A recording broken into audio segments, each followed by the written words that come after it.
The halfway point in a season that seems to have been going on for about 2 years already. The taking of a knee overseen by match referee Stuart Atwell. More stories of online racial abuse of footballers this week. The message out there in the middle remains the same. My message, just stop it. It's not clever, it's certainly not funny, it's upsetting to me, to us, let alone the victims. Just stop it. Everton in royal blue shirts and white shorts, defending the Gladys Street end of Goodison Park in the first half, so playing from left to right as we look on from our position in the main stand. Newcastle United with the first attack, and indeed the first corner has been forced by Manquillo getting forward, given away by Gylfi Sigurdsson. Newcastle then an all pale yellow strip with some black trim. We'll see Ryan Fraser trot out to the corner flag on the right hand side and deliver a corner for which both Lascelles and Cher, the central defenders, have come forward. Fraser takes it towards the head of Shelvey. It's hit by Cher and blocked by Decore, and Everton have a counter-attacking opportunity with James Rodriguez feeding Iwobi on the left hand side up as far as the halfway line. Newcastle have been able to regroup, so Everton just retain possession and ferry it out to their captain Seamus Coleman right hand side. Decore going back to Mina, 15 metres inside his own half of the field. Coleman again on the right hand side. It is a particularly cold, chill and blustery afternoon on Merseyside, but dry for the moment. I drove through an awful lot of rain coming up from the south. Long clearance by Pickford is towards Calvert-Lewin, and Darlow had to come outside his penalty area to head it clear. He was caught by Calvert-Lewin and the free kick awarded to Newcastle United. Trevor Sinclair is alongside me this afternoon. Yeah, you can see Newcastle certainly look much more like a 4-3-3, and they've got to be careful there. It was a long kick from Jordan Pickford, and Jamal Lewis had just encroached a little bit up the field, but Fabian Schär was left in there, and Calvert-Lewin found himself in between both, and if it wasn't for Darlow's good starting position and speed off his line, he could have been in on a one-on-one. So that's something that, communication-wise, for the back four, they've got to be level to make sure that if they are trying to play offside, that they certainly are on the same page. But yeah, Calvert-Lewin left a little bit on Darlow there, and the referee was right to give the foul. Carl Darlow in all pink with the free kick forward, headed away by Dean as far as Hayden. Now Newcastle coming forward with Hendrick midway inside the Everton half of the field. The attack initially broken up, but it has fallen for Callum Wilson. He's dispossessed by Dean at the expense of a throw into Newcastle United about 20 metres from the corner flag on the right hand side. They have had an extra day to recover, and they are still recovering from the COVID outbreak that closed their training HQ at the start of last month. One of the squads hit hardest by the virus this season, but that doesn't account for 6 straight defeats, 7 weeks without a win. Newcastle trying to find their parachute.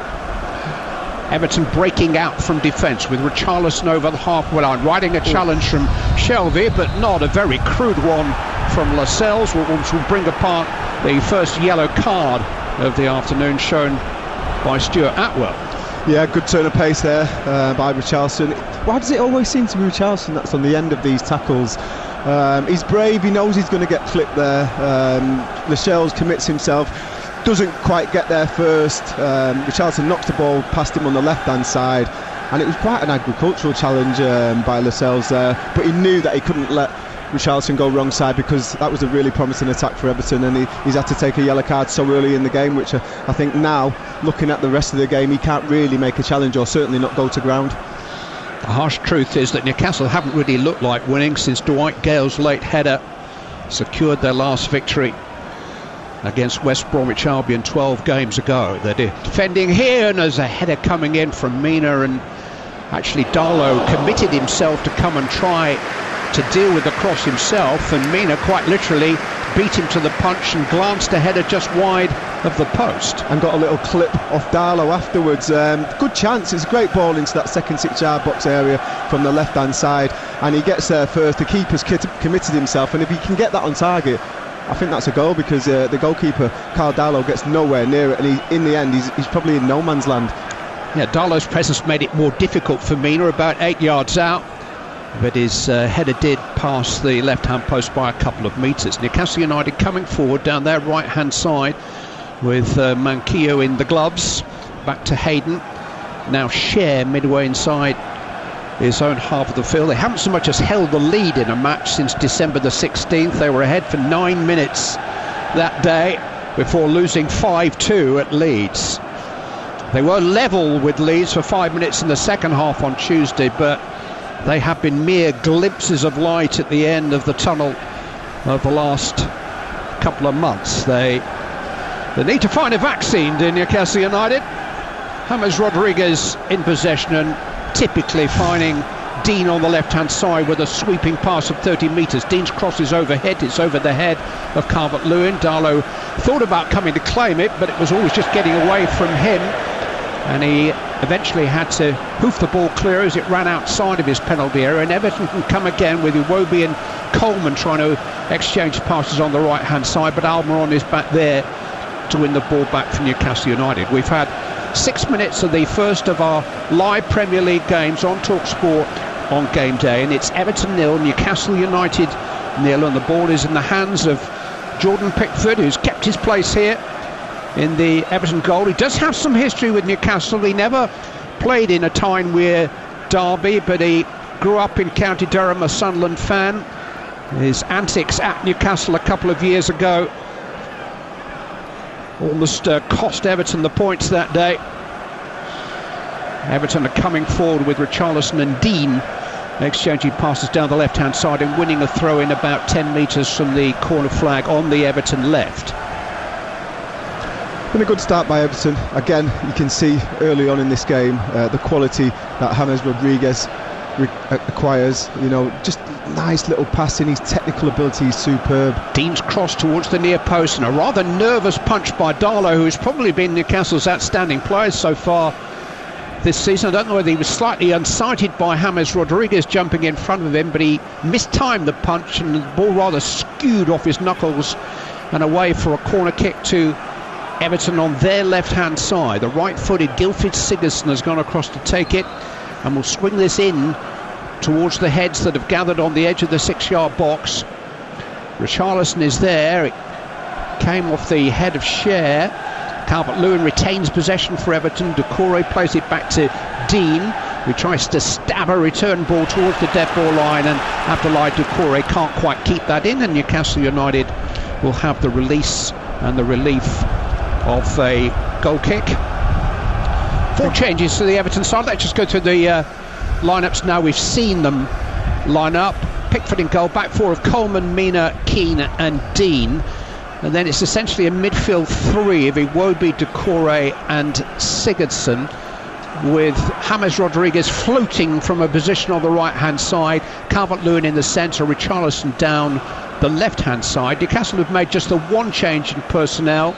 I've got Darlow in goal, Manquillo has come into the team at right back, Lascelles, Cher, Lewis at left back, and then a midfield three as Wilson comes forward, but Pickford is able to clear, with Hayden sitting, Hendrick to his right, Shelvey to his left, and the front three are Almiron and Fraser wide of Callum Wilson. Actually looks like Almiron is playing in the more central position with Wilson from the right hand side, interestingly. Yeah, maybe that's just to confuse the two central defenders, Keane and Mina, for Everton, because they don't really want to come off that line and start squeezing into the middle of the park and leaving that big gap open in the middle. So maybe a good tactic that from Steve Bruce. Everton 0, Newcastle 0. Wilson just unable to control a high ball down the right hand side from Manquillo. The ball ran off his shin and behind for a goal kick to Everton. They've won 5 of their last 7 Premier League games. They've beaten Leicester and Chelsea, Arsenal in the last 7 or 8 weeks. They've only taken 1 point from the 2 home games since the lockdown shut the gates again. Yeah, I think the West Ham result, the 1-0 loss, where they played quite well. It was quite an even game against West Ham, and they lost that 1-0. I think that was a real disappointment for Carlo Ancelotti in this side. One of 3 home league defeats. I've commentated for TalkSport on the other 2, so maybe it's me. You won't be getting an invite back. Free kick to Everton, just inside their own half in the right-hand side.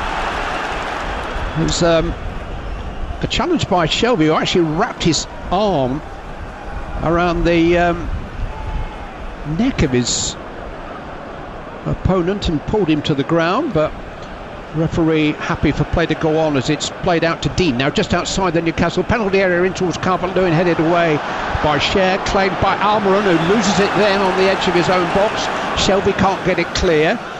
Luca Dean is there, and Sigurdsson plays it back to Michael Keane on the halfway line.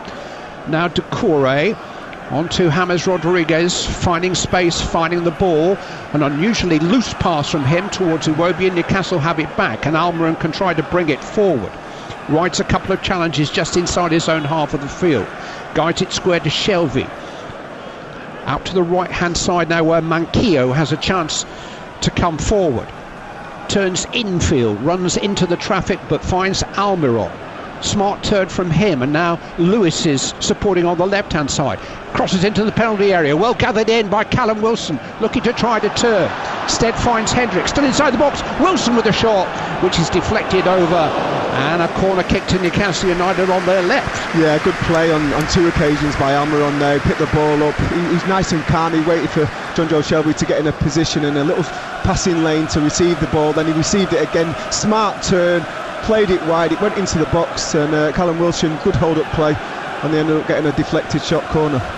Corner which Fraser will take from the Newcastle left, in towards the near post. Not a particularly good one, headed away by Richarlison.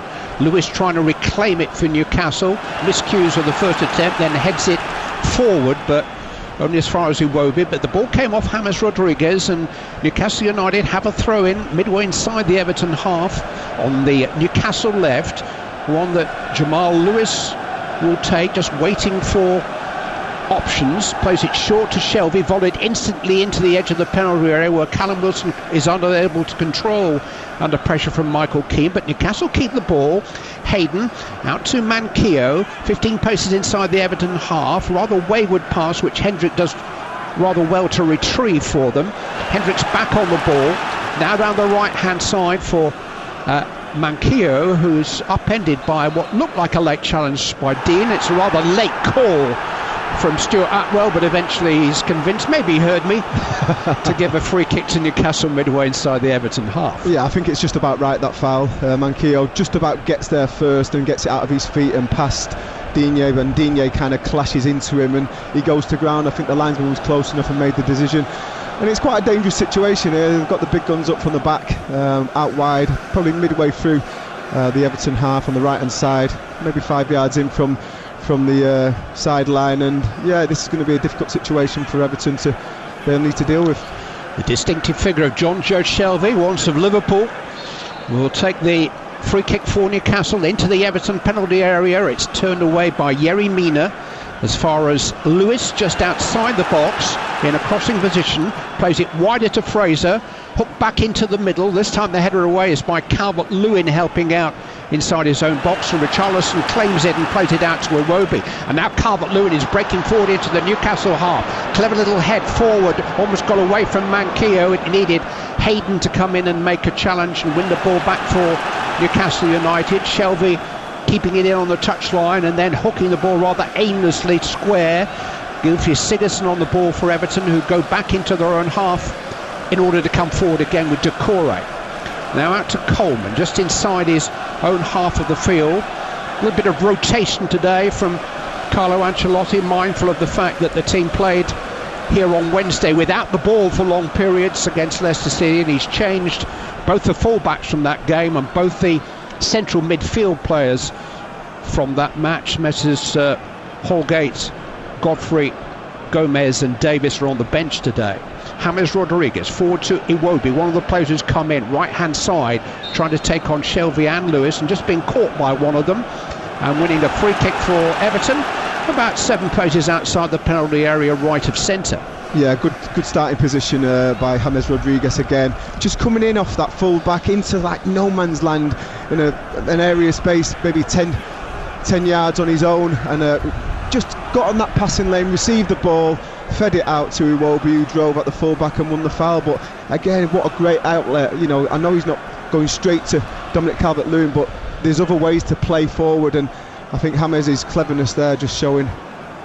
15 minutes gone at Goodison on Talk Sport. Everton 0, Newcastle United 0. Free kick to Everton, which James Rodriguez will guide into the penalty area, and it actually flicked off the head of Mina, who knew very little about it. It was glanced by a Newcastle head initially, and then just ricocheted against Mina, looped over the crossbar, goal kick. Yeah, I agree with you there, Clive. I don't think he knew anything about it. It was such a late flick by, I think it might have been Lascelles, just got something on it, and it hit the top of Mina's head and just went harmlessly over the bar. But good ball into the box, quite low trajectory, in swing of his left foot, and well defended in the end. Everton 0, Newcastle 0 on TalkSport with Now TV. You can watch Arsenal versus Manchester United and Southampton versus Aston Villa live today with a Now TV Sky Sports Pass for £9.99. Search Now TV for details. Throw into Everton, midway inside their own half on the left-hand side as they look at it, which Luca Dino, who's actually started the last couple of games as a midfield player, back in a more familiar left-back role today. He takes it. It's pumped forward down the field by Mina over the head of Iwobi. Time for Lewis to take a touch and then play it back to Fabian Schär. Guided down the left-hand side towards Fraser, but intercepted easily enough by Coleman. Everton back on the ball now with Decore. 15 metres inside his own half, he plays it square to Gylfi Sigurdsson, who trots into the centre circle, clips one forward to Calvert-Lewin. Good turn as he takes an excellent first touch out to Iwobi on the right hand side. His cross to the far post is just beyond Richarlison and runs away. There was a flag up for offside against an Everton player inside the Newcastle penalty area, and so the away team have a free kick. Yeah, just a little bit more composure and class from the Everton side there in possession. They went down the right hand side, recycled it, it went back into Gylfi Sigurdsson, and it's a lovely driven pass into the feet of Dominic Calvert-Lewin, and then they work off that, and it's a great strategy, because at the moment Dominic Calvert-Lewin, his first touch when he gets it into feet's been exceptional, and he's just playing the way he's facing and then getting himself into dangerous areas. On that occasion, the ball in, it just gone out of play, but good play from Everton, nice and composed. Interesting that Graham Jones, the new Newcastle coach, has been quite active on the touchline in the opening stages, bellowing orders out to the players in the middle. It's a familiar touchline for him. He worked here as an assistant to Roberto Martinez for 3 years up until 2016. Has joined the Newcastle staff along with Steve Agnew and Stephen Clements in support of Steve Bruce this week. Well, I've got to say he's harder than me, because he's got less hair than me, and he's not got a hat on. And that's me saying that with a pair of gloves with a heater inside one of my gloves. Nobody's got less hair than you, Trevor. I'm sorry to give you the bad news. Everton 0, Newcastle United 0. I think he's equally follically challenged then. Lascelles forward to Manquillo, 15 metres inside his own half, tossed down the right hand side for Callum Wilson to chase, and Wilson's onside, edge of the Everton penalty area, wide on the right hand side though. Turns in field, finds Almiron, slid square into the path of the supporting Jamal Lewis. His cross is early into the box. Mina gets a foot to it and hooks it behind for a Newcastle corner on the left-hand side, which Ryan Fraser will take. Yeah, good movement from Callum Wilson, just coming in and slipping out down that left-hand channel. Good ball in by Manquillo into that area, held it up, got his body in the way, played it back. I think the ball by Almiron was just a little bit too heavy when he put it wide, and the cross was well defended by Everton. Corner to Newcastle, 0-0 at Goodison. Fraser will take it right-footed in towards the near post, where it's headed away by Richarlison. Newcastle have tried to work that near post with both of the corners from the left-hand side so far, but haven't been able to clear the first man. But they do have a throw-in about 20 metres from the corner flag on their left-hand side. Shelvey plays a smart ball forward to Fraser, who slips in Lewis and plays a dangerous cross out as far as Almiron. Sets up Hayden for a shot. That's blocked by Gylfi Sigurdsson. Everton now trying to counter with Richarlison. Early forward towards Calvert-Lewin. Lascelles, though, is in charge and plays it back to Carl Darlow. But a couple of glimpses, certainly, of an opening there for Newcastle United as they got Jamal Lewis in on the left-hand side. Yeah, it was a great back heel, really improvised by Ryan Fraser on the left-hand side. He back-heeled it through the legs of Seamus Coleman, and Jamal Lewis just put it into an area. It was well defended in the end, but yeah, nice play down the left-hand side for Newcastle. Everton coming forward with Sigurdsson out to the left-hand side. Dean midway inside the Newcastle half, but they've got a bit of a problem at the moment with an injury to James Rodriguez, who was caught late after offloading the ball. I think it was John Joe Shelvey who caught him. I'm just seeing that incident again, and in attempting to challenge, I think he kind of stood on the foot of James Rodriguez. Yeah, I mean, especially in this cold weather, that'll be a sore one, and he's received a yellow card, John Joe Shelvey, for his foul there on James Rodriguez. And it's one of them, you know the quality that he's got when he gets the ball to his feet, and you don't want to let him get that pass away because you don't know where it could end up. He's got such great vision and passing range, and just a little bit over the top there, missed the ball, and the referee Stuart Atwell has deemed that a bookable offence, which I think is quite harsh, but it is a foul. He had quite an impact at the start of the season, September through to November, playing from essentially a right wing role. That's the role that he takes up when the opponents get the ball, but free to go wherever he likes when Everton have him. He's there again today, but Iwobi's coming forward down that side at the moment, cut out by Lascelles, cleared high rather than out by Hayden, headed down by Decore. Can't quite connect with Calvert-Lewin, and Newcastle United clear their lines. Mina reaches around Wilson to make a challenge. Hendrick and Dean contest a 50-50, and the ball bounces for Richarlison to come forward for Everton. Up towards the edge of the penalty area. Richarlison with the shot, beaten away by Darlow, out as far as Dean. Manquillo is there with some cover and is caught by Luca Dean, and Newcastle United will have a relieving free kick inside their own penalty area. It's Everton 0, Newcastle 0. You can get the latest odds on this game from Betfair, the official betting partner of TalkSport's Premier League coverage right now.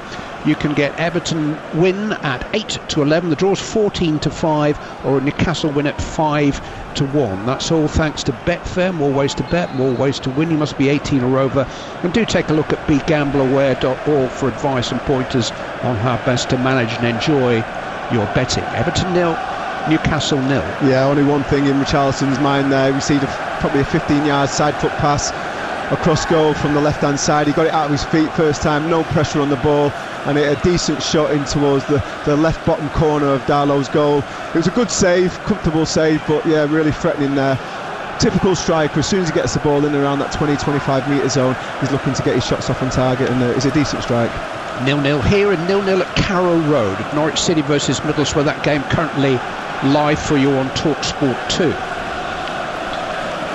Newcastle making progress down the right-hand touchline. Hendrick has got the ball and squeezes it into the penalty area, where Callum Wilson beats Mina to it, turns smartly edge of the box.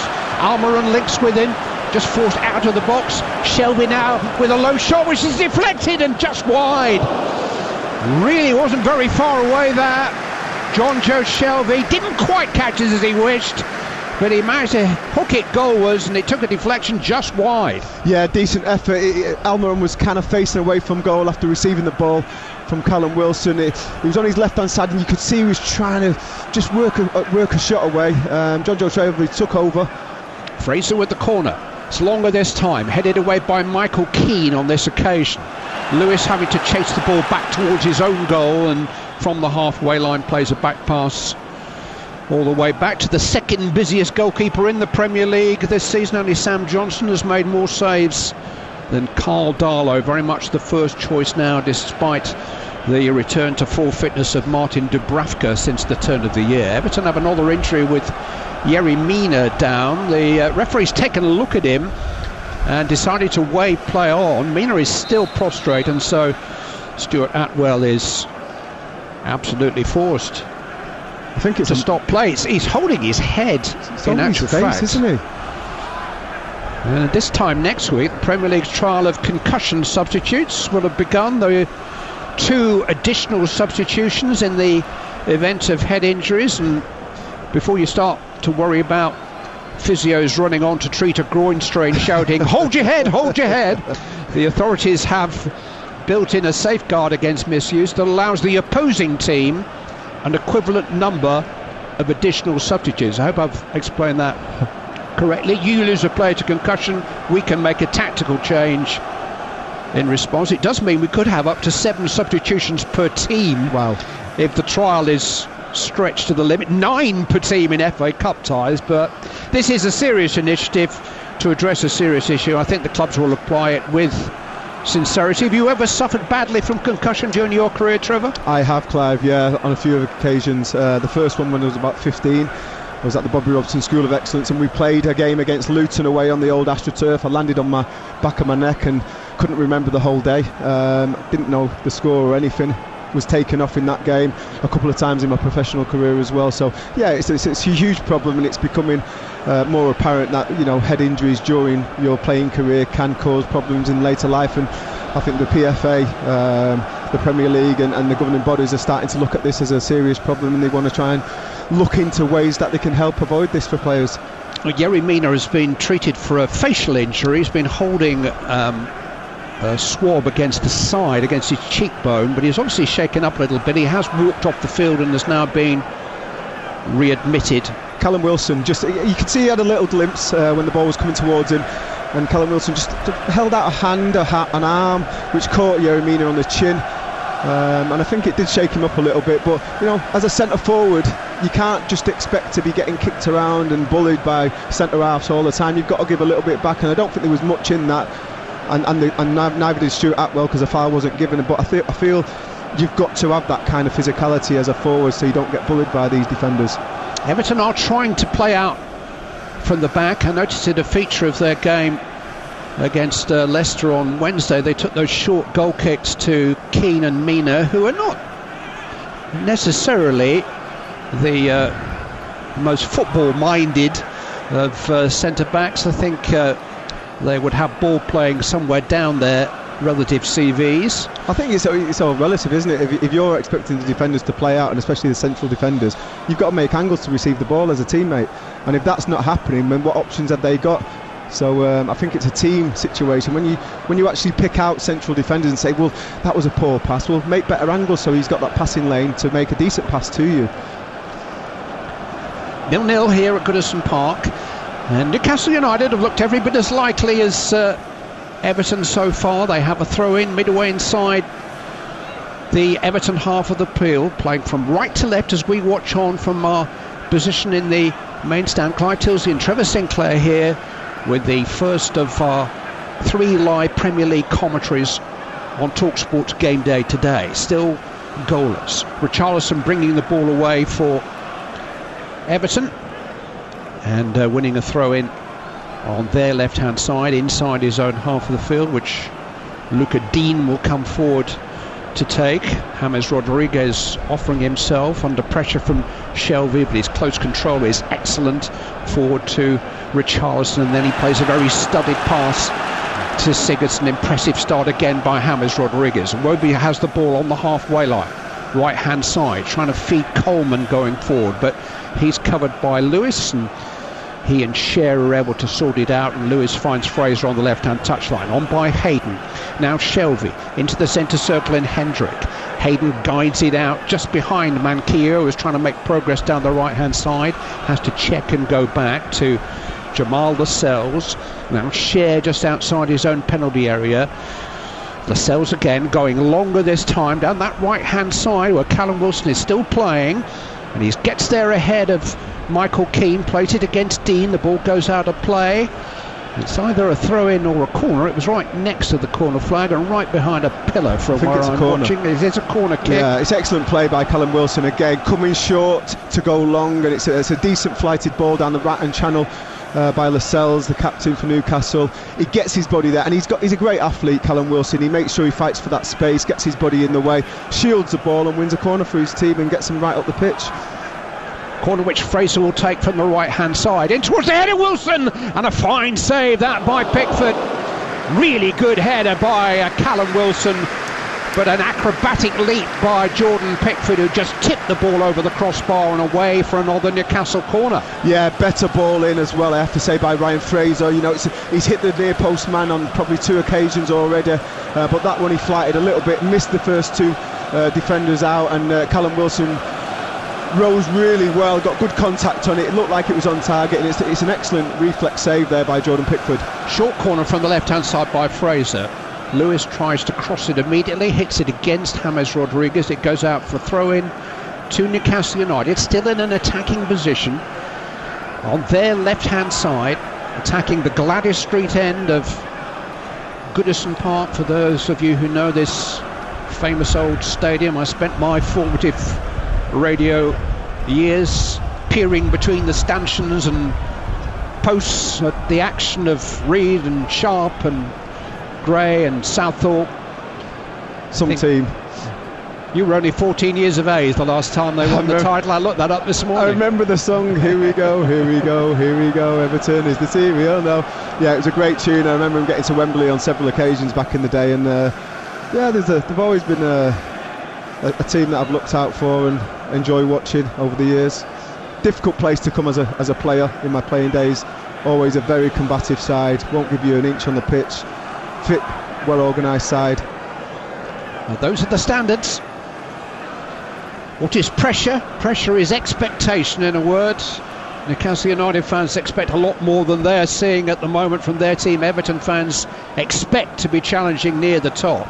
Yeah, it's been a decent opening 31 minutes of this game by Newcastle. They've had 2 or 3 decent situations. They've had a few set pieces in that final third, and they've looked much more like what we expect from Newcastle United Football Club. And I don't know whether that's by coincidence of the new coach coming in, but there's certainly been some kind of improvement over the last couple of weeks, because you look at the second half performance against Leeds and this first half an hour in this game, and you know, there's nothing to bemoan from the fans from these performances.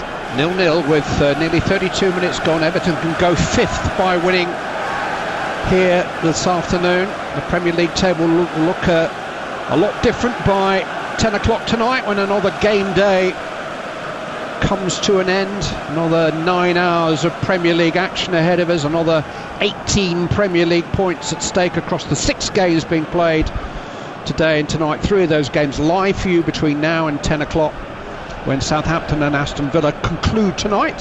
Jack Grealish is probably still in bed. And here we are, 32 minutes into the first of our 3 live commentaries on game day today. Everton 0, Newcastle United 0. Did you see his run down the left-hand side where he had to keep it up a couple of times for Villa last week? Against Burnley. Oh, phenomenal. Who were entertaining, outstanding, and won the game. Yeah, I've been Wilson really to impressed. Fraser. Newcastle coming forward. Lewis just inside the Everton penalty area. Played back to Wilson. Clever little turn. He's caught by Sigurdsson. And Newcastle United have a free kick in a very promising position. It's no more than 2 paces outside of the Everton penalty area. It's left of centre as Newcastle look at it. And Callum Wilson's had a very lively start to this match. Yeah, he's been really sharp. He's made good runs into the channels. He's been a good outlet. His hold-up play when it's come into his feet has been exceptional. Listen, he's an elite striker for me. And the team need to get the ball and the quality into him, because if they do, I think his quality is, it's I don't think you can argue against it. And there again, it was a good weight of pass and to the right side, I think, which is the important part by Jamal Lewis. It was to his left-hand side, with the defender on his right hand side. He's let it run across his body with a first touch and looking to get it onto his right foot with a shot, and it was quite a nasty foul and could have ended up in injury, I have to say, by Gylfi Sigurdsson. Quite a bit of a cynical one, because he realised he'd been done as he stepped in towards the ball with his left to take it onto his right, and it's a dangerous situation here for Newcastle, about 20 yards out. Big chance for Newcastle United. Left of centre as they look at it. It's going to be hit by John Joe Shelvey and hit over the crossbar. Swinging free kick, which cleared Jordan Pickford's crossbar by a couple of metres. He hit an absolutely wild one on Tuesday night from about 35 yards out. It was a rather crazy free kick high over the Leeds crossbar in the first half. They've got to make the most of those moments. Yeah. It was a good one, that, for Newcastle. Yeah, really frustrating. Great for a right footer as well. And even if you are going to put it to the keeper's side, which John Joe Shelby tried to do there instead of going over the wall because it can be too close. Hit the target, work the keeper, you know, especially in these conditions. Keep it low, see if there's a little zip off the ground, and make him make that save. You might get a corner, you might get a goal, but hit the target, and that's disappointing because, like you say, Clive, they need to make the most of them situations. Calvert-Lewin just outside the penalty area feeds James Rodriguez, who has a poke shot with his left foot, which actually hit Darlow in the chest. He got his angles all right there, the Newcastle goalkeeper. It was a high ball forward, a fight ball really for Calvert-Lewin, and he fought for it, claimed it, and then set up Calvert-Lewin, who improvised a very good shot. Newcastle are coming forward though at the other end, with Wilson with a cross from that right hand side, charged down by Dean, but he hasn't dispossessed Wilson. Now he has. Dean manages to force it out, and Richarlison plays it forward to Decore down the left hand side. Another really good pass from James Rodriguez. Richarlison down this right hand side where Iwobi sprints forward into the Newcastle half, now attacking the edge of the penalty area, clipped across to Decore, 2 touches, Richarlison with a shot just wide, good chance, 18 yards, side footed, tried to place it slightly off balance when it came to him from Decore, and he rather sliced it wide of the target. Yeah, excellent play, I have to say. They played it through the midfield. It come right on the right hand side to Iwobi. He drove at Lewis in this left back position. It didn't really need to beat him because he could see Decore was free on the far side. Picked him out, he cut inside, put a nice little lay across from left to right into Richarlison's path, and he hit it first time. It was deflected wide, but it looked a really dangerous situation that for Everton Football Club. Expectations were certainly higher there of Richarlison. Expectations always high at a club whose motto is nothing but the best is good enough. Nil satis nisi optimum is the Latin motto on the official Everton club badge. There are 1 or 2 Latin mottos still around the game. Tottenham have got one, I think, haven't they? To dare is to do, is that? Yeah, that's branded Audere est facere, is that correct? Reshman's a Spurs fan and multilingual. She will tell you at half-time. In fact, as part of TalkSport's commitment to help with homeschooling, I'm going to do the entire second half in Latin, and Reshman will conduct the half-time segment in Spanish, which will be interesting when she throws questions at you. Header away here as Newcastle come forward by Seamus Coleman. Hooked down the field, one back by Hayden, 15 metres outside the penalty area. Almiron goes on, still edge of the box, right hand side. Newcastle attacking again. Hendrick short into Shelby, has to turn away from the cover and find Jamal Lewis. Fraser holding the width on this left hand side, goes square again to Hayden, back to Fraser, still only 10 paces outside the penalty area, thinking about taking Coleman on, instead plays an early cross, which is easy for Pickford to catch under pressure. But I think Newcastle United will be encouraged by the way they've attacked in this game. There's been a purpose about them. They've looked pretty solid in terms of containing Everton, apart from a couple of long balls which have troubled them, and certainly coming forward with Wilson on that right hand side and Fraser on the left, Almiron in the middle. They've given Everton something to think about. Yeah, I think Wilson's had a bit of rotation. Sometimes he's central, sometimes he's going down that right hand channel, which is a great out ball, but both times if he's down the centre, the balls into his feet have been decent by Newcastle, and if he makes that channel run, the balls into the channel have been good, and it's been a really good starting point for Newcastle to get up the field, retain possession, and then build attacks from there. First goal of the day has come in League One for Sunderland. Sunderland 1, Gillingham 0. Aidan McGeady has got that goal in the 1 o'clock kickoff at the Stadium of Life, the Stadium of Light, in fact. Sunderland just a point outside the playoff places, leading through Aidan McGeady's goal. Everton coming forward, 0-0 at Goodison Park. Iwobi played square to Sigurdsson. James Rodriguez is down again in some pain, having been caught, but play went on initially. A free kick has actually now gone Newcastle's way, and Everton are convinced that James Rodriguez was caught late there. He is still on the ground writhing in agony, holding his left ankle. Yeah, maybe this is a tactic for Newcastle, you know, to get a bit physical with this Everton side, because if you just stay off them and passive and let them do what they want, they're going to beat you, because individually I think Everton are clearly the better side. But if you get physical with them, get a little bit of contact, make sure they feel that physicality, you can upset their rhythm, and that's exactly what Newcastle have done in this opening 39 minutes. And James Rodriguez, he looks like he doesn't like it. You know, he's rolling around. He was hardly touched there. He wasn't given a foul by Stuart Atwell, and he might just start feeling sorry for himself if that continues. Hayden it was who made the challenge. As you say, it didn't seem particularly vicious contact, but James Rodriguez has just this moment climbed to his feet and is still moving very gingerly. And to add insult to the injury, it's Newcastle who have the free kick, which Darlow will take high down the right hand side towards the head of Manquillo, who's beaten to it in the air by Dean. Still 0-0, Everton 0, Newcastle 0. Richarlison poking it square to Decore. Now Iwobi up to James Rodriguez, who's miraculously recovered. Now the ball has come his way and feeds it into the path of Dean, midway inside the Newcastle half of the field. He gets it back from Richarlison, played back to James Rodriguez again. Dinked inside to Decore. It's almost as if James Rodriguez just lends you the ball, because Decore plays it back to him. He can't quite get Dean in this time. Hendrick sees to that, and it remains Everton 0, Newcastle 0 on TalkSport with WeBuyAnyCar.com. Sell your car in under an hour, leaving with more time to enjoy the football. It's almost like James Rodriguez just on the edge of the Newcastle penalty area. Is offside. Carry on, Trevor. It was almost like James Rodriguez has thought, right, you're obviously trying it on, you know, getting physical with me, leaving a little bit on me. I'm going to prove that that's not the way forward. And he got on the ball there and some great touches, just unable to put Lucas Digne in, as you said, down the left-hand side. I have a needle kind of pass, which we've seen him execute before. It just didn't come on there, but a great reaction from him, because you have seen players in the past, especially your Maverick style, you know, creative players, when they do get tackled hard and you know, put on the floor a few times, they can go missing, and I think that's a good reaction from James Rodriguez there.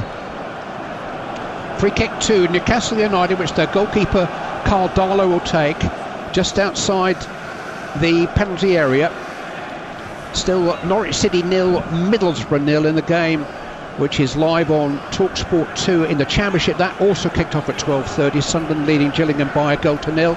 In League 2 it's Carlisle United 0, Exeter City.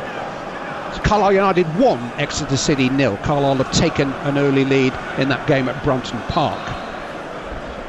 Free kick here to Newcastle, about 10 paces inside the Everton half of the field. Now Gylfi Sigurdsson is down and in need of some treatment, but it is again a Newcastle free kick. I can't see that. It was both players had the feet high, going for the same ball. Michel stayed on his feet, and Gylfi Sigurdsson certainly felt that one.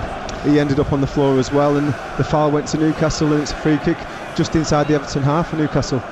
Hands on hips, the imposing figure of John Joe Shelby takes it short, gets the ball back from the cells, just changes the angle. Now he clips it into the edge of the penalty area. Michael Keane heads away as far as Hendrick. Almiron has got it back for Newcastle. 10 metres outside the penalty area, he's forced back by the Everton cover. Comes to Fabian Schär, high into the penalty area, drifting though on the breeze, and now to play for a goal kick. Yeah, it was a good idea by John Joe Shelby just to play a quick free kick to Manquillo to change the angle, because the free kick was quite central. He's gone out wide about 10 yards and he looked in the box, and there was only Ryan Fraser in the box, and I think that was the reason why he didn't put it in the box. He tried to play it up top, and in the end Manquillo played a useless ball, really. Didn't get the angle on it, and James Rodriguez has lost the ball edge of the penalty area. Hayden had a side of goal there. Well, James Rodriguez trusts his ability to the point where he will accept the ball anywhere, and that time he accepted inside the D and lost it. Hayden is actually down, having made the challenge and having been unable to capitalise on the opportunity. But James Rodriguez meanwhile has won another free kick inside the Newcastle half of the field. Yeah, just a little bit concerned about Hayden there. He looks like he's gingerly just starting to move, but his eyes must have lit up there when the ball broke to him on the edge of the box. He got it out onto his right hand side, and he just was out of range, and he slid in to try and get his shot off, which was blocked. Yeah, and I think he's just caught Decore as he's made that shot of his right hand side. Decore took the sting out of the shot, and he looked like he might have just tweaked his ankle or his right knee in the process. He's played centre midfield, centre back and right back in his last 3 appearances for Newcastle. Isaac Hayden, he's back in what is his preferred role in a 3-man midfield this afternoon. and he has only just got back to his feet, and he's limping away now as Everton consider a free kick right in the half of the Newcastle half of the field, and an opportunity as we tick through the last of the 45 minutes. I'm sure there's going to be quite a bit of added time for Everton to try to break the deadlock in this game. It remains Everton 0, Newcastle United 0. Gylfi Sigurdsson is standing over the free kick, clipped into the edge of the box, and it runs all the way through to Carl Darlow away from Calvert-Lewin. It was a rather disappointing delivery from Gylfi Sigurdsson. Here comes the 3 minutes on the board for the added time at the end of this still goalless first half at Goodison Park. Good pass from Shelvey out to Manquillo on the right hand side. Wilson just ahead of him, thinks about a cross, checks, comes back inside to Almiron. Almiron keeps the ball moving to Lewis, midway inside the Everton half of the field. Inside field to Hayden, who's back with us and seems to be moving okay. Out to Jamal Lewis on the left hand side again. Hayden once more goes back to the halfway line, and Fabian Schär. Now Hayden again on the touchline midway inside the Everton half. Once more the cover is strong and forces Newcastle back into their own half of the field. Darlow goes long this time, headed forward by Coleman. Calvert-Lewin waits, but he knew he was launching in an offside position, so Schär plays it back to Darlow. Not very accurately, and Darlow with a rather loose touch in the end has to hook the ball out of play for an Everton throw-in. The throw-in was a foul throw, I believe, by James Rodriguez. The referee just signifying that to him. Rodriguez's mood is darkening as the game goes on. I mean, and it's a difficult one for the referee when maybe the most gifted player on the field keeps going down under pressure, keeps moaning about it, and you're not quite sure whether to believe him or not. Yeah, he's throwing his arms around. His body language isn't great. He's got to get over it. Listen, this is going to be a difficult game to play in. Newcastle are on a terrible run. They're fighting for everything, for the manager to try and get them some points on the board, because it's been far too long before that's happened. And teams are not just going to let you get away and do what you want on the pitch. They're going to be combative. They're going to get in you. They're going to try and upset your rhythm. And at the moment, he's struggling a little bit to deal with that kind of attention from these Newcastle players. Everton coming forward with Iwobi. Here's James Rodriguez again, midway inside the Newcastle half. Change of direction from Rodriguez, finds Decore, who's unable to play it back to him. Almiron comes between them and then stumbles, and Decore has it back. And here's Richarlison just outside the penalty area. Shooting opportunity, left-footed, but he lifted it high over the crossbar of Carl Darlow. You're right about Newcastle United. They have been combative, they have played with fight, but there's been a lot more about them too. They've been quite considered in their play. Yeah, I think they've played some good football, especially when you've got an out ball with Callum Wilson. When he's come to feet, he's held the ball up. His link-up play's been really good. He's been very strong in possession, and at times when needed, and it's a bit of yin and yang, when needed he's had to stretch it and run into the channels, and he's done that willingly. So for him, I think he's been exceptional in the first half, and I think it's given Newcastle confidence. I think Hendrick in there gives them a little bit of balance and a little bit of steel in the middle of the park. And it's been a decent first half performance this by Newcastle United. An evenly contested first half at Goodison Park comes to an end. We haven't had a glaring opportunity for either team, but I think it's fair to say that Newcastle United have looked as likely to score as Everton in the opening exchanges, and as the two sets of players go their separate ways to their far-flung dressing rooms, we reflect on a half which has produced no goals as yet. Everton 0, Newcastle United 0. Clive Tilsley, thank you very much as the players disappear down the tunnels. Well, we can reflect on what a first half that would be, and if you're a Newcastle fan, Trevor Sinclair, you'd be quite all right with that, wouldn't you? Yeah, I think they've been decent for the draw at half time. They've created 2 or 3 decent opportunities. They've had a couple of shots on target, and Yeah, I think they've given a good account of themselves there and definitely shown that there's plenty of fight in this Newcastle side. I think Callum Wilson in particular, his hold-up play, I was just saying to Clive, has been exceptional. You know, he's a physical athlete, he's an elite athlete, and I think both Yerry Mina, Lucas Digne, when he's gone down that right-hand channel, and also Michael Keane have found it very difficult to deal with when he gets the ball into his feet, because he's a muscular guy. He's strong, he's quick. It's the worst nightmare for a defender, and he's made himself a bit of a thorn in the Everton's defence in that first half. Yeah, it's a real promising signs. What about Everton? What did you make of their performance? A little bit underwhelming. I think, you look at the possession they've had, it's only just superseded what Newcastle have had. I think Decore's shown good legs in there. There has been glimpses of why Everton are just outside that top group of teams in the league, but not enough really. I think just at the end there, I think that was a snapshot of Everton's first half performance. The ball was with Richarlison down that inside left position, and rather than play it out wide to Lucas Digne, who would have easily been able to get his first touch out of his feet and then put the ball in the box, I think because Richarlison didn't think he would have had chance to get time to get into the box, he ended up taking the shot on, and he's from 25 yards on the angle. Very rarely you're going to trouble the goalkeeper from there. Be a team player for me. That's what I'd be saying. Lay it out wide. You might not get the first contact on the ball, but if you spin in and try and get in the box and into an area, you might get the second a knockdown or something and get your goals, rather than trying to take the shot on yourself. So I think a little bit of more selflessness from Richarlison. I think Dominic Calvert-Lewin, he's had to work off scraps really.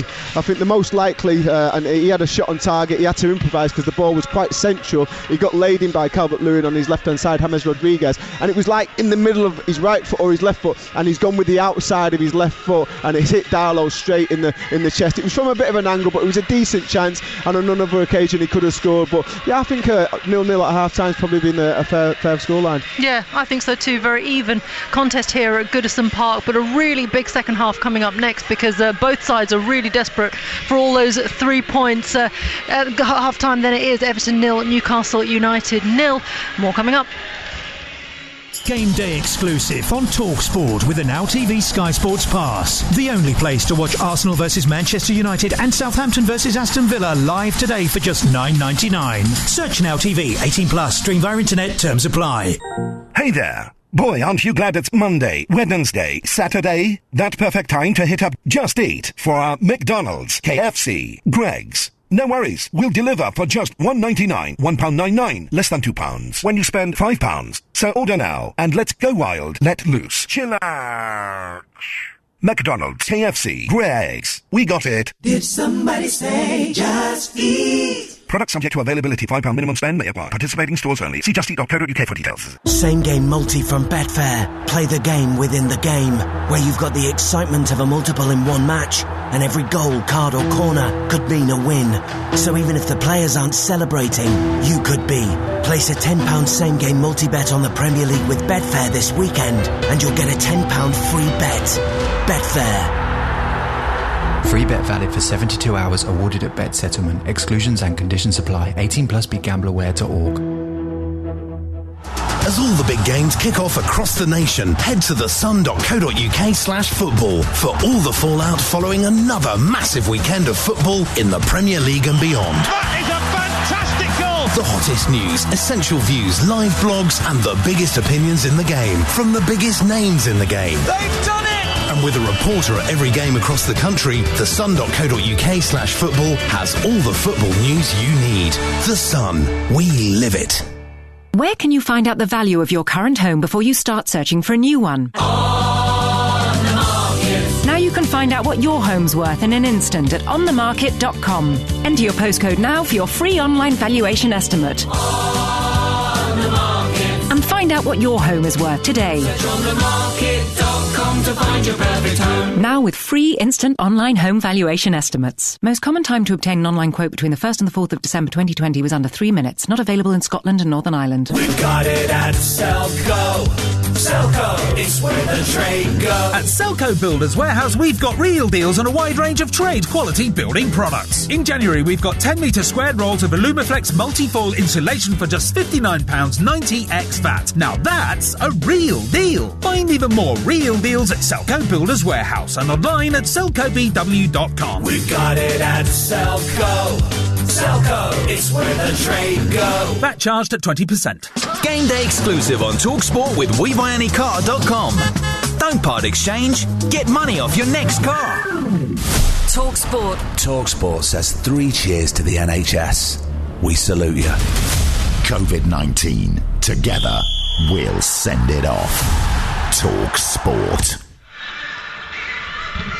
Welcome back to Game Day exclusive live from Goodison Park, where we are half-time in this game between Everton and Newcastle United. Forgot what I was going to say there.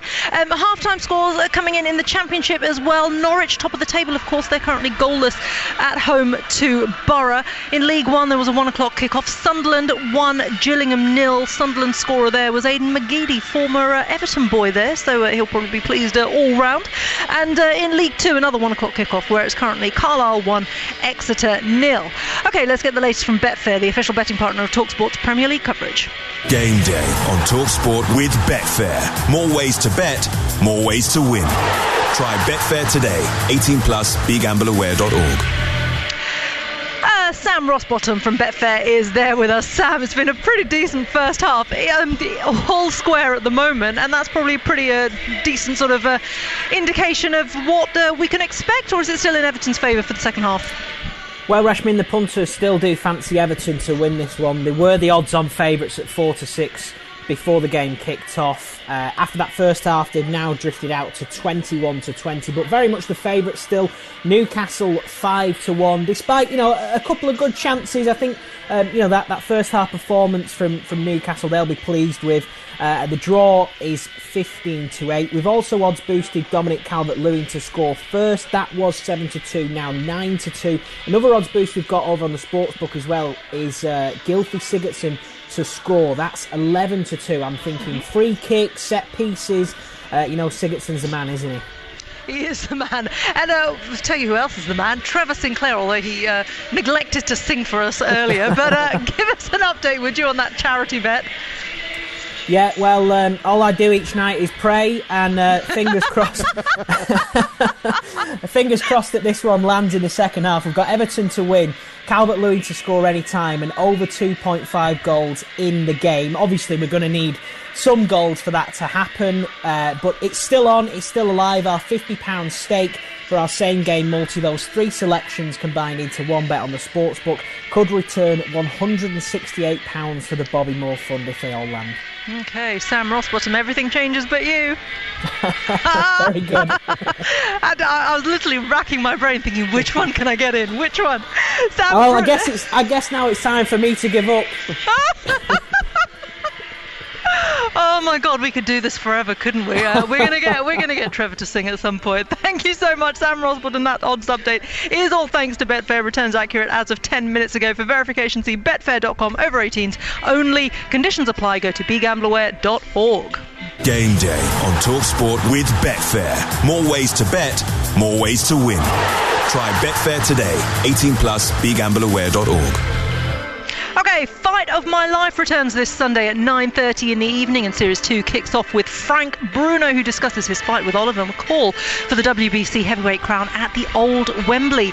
Now, each week, Russ and Spencer are joined by a different boxer each week as they look back at their one career-defining fight, the build-up, the fight itself, the aftermath, and their lives post-boxing as well. Frank Bruno, of course, that is bound to be a fascinating episode on Sunday here on TalkSport at 9:30. Make sure you tune in to that. Know what I mean, Ari? Up next, it is Game Day Live with Adrian Durham, along with all the EFL action as well. He'll keep you up to speed with all the Premier League games kicking off at 3 o'clock today. That's a bit of a rare treat this season. Good afternoon, Adrian. You're at the Hawthorns where it's snowing. Resh, weather report in a moment, but here's a message for Trevor. It only takes a minute, Trev, to sing a song. Sing a song. Professional integrity to upkeep. We've all got professional integrity. You work with Simon Jordan. What are you talking about? How are you, Adrian? I'm looking forward to you singing sometime in the second half. Do it. We need it. It's what the world needs. Just do one line. Come on. Do short. Come on. No, Anyway. really, come on. Behave yourself. Get on with the He's that show. shy. No way. You would Don't be never have him embarrassed, down. Honestly. It's out of my lane, isn't it? You know what? This is out of your lane. This is letting the team down. And I thought you knew all about teams. I have to say, actually, just on Trevor Sinclair, I thought his jousting with Simon on Jim White's show this week was second to none. It was superb radio. It was brilliant. Wasn't it? I actually texted Trevor straight after the show, didn't I, Trevor? And I just said, I absolutely loved that. What a great listen. Listen, I have a team behind me giving me things to say back to him. Don't worry about that. Team of researchers. I don't get those. I won't name names, but I've got an army behind me. Let me do the weather report. It go on, is tell us. snowing like crazy. It's a white Christmas. It really is, yeah. Wow. But it isn't. So far, it isn't settling. I mean, the game. This is the Hawthorns, where it's West Brom Fulham. Massive game down at the bottom. But 4 miles away in Walsall, the game there has been called off for a waterlogged pitch, so you can get an impression of just what the weather's like. As I was driving up, it was rainy up the M6, and just getting closer, driving past Villa's ground, which you can see from the M6, and then coming round on the M5 to the Hawthorns, it was snow all the time, and it hasn't stopped since. I got here about 10:30, 11 o'clock. Hasn't stopped since then, so you can get a picture of what it's like. But fortunately, it's not settling right now. But doesn't it add a bit of jeopardy to what is already an incredible game ahead of us here today? It is an incredible game, and after what happened midweek with Manchester City, I mean, Sam was not happy. Apparently he was in the dressing room for about an hour, sort of just basically killing the players, basically. By the way, I mean, if they get battered against Man City like they did and he keeps them in for an hour, what if they get battered today? How long is he going to keep them in after this? Well, indeed. Who do you fancy for this one? Surely Fulham. I think Fulham have got better players, but I think that shock might actually stir West Bromwich Albion into action. They may be galvanised into being a better team. There's a strange thing going on with Mitrovic, who just doesn't start games and so therefore doesn't score goals because he's not on the pitch for Fulham. So that's a bit of an odd one.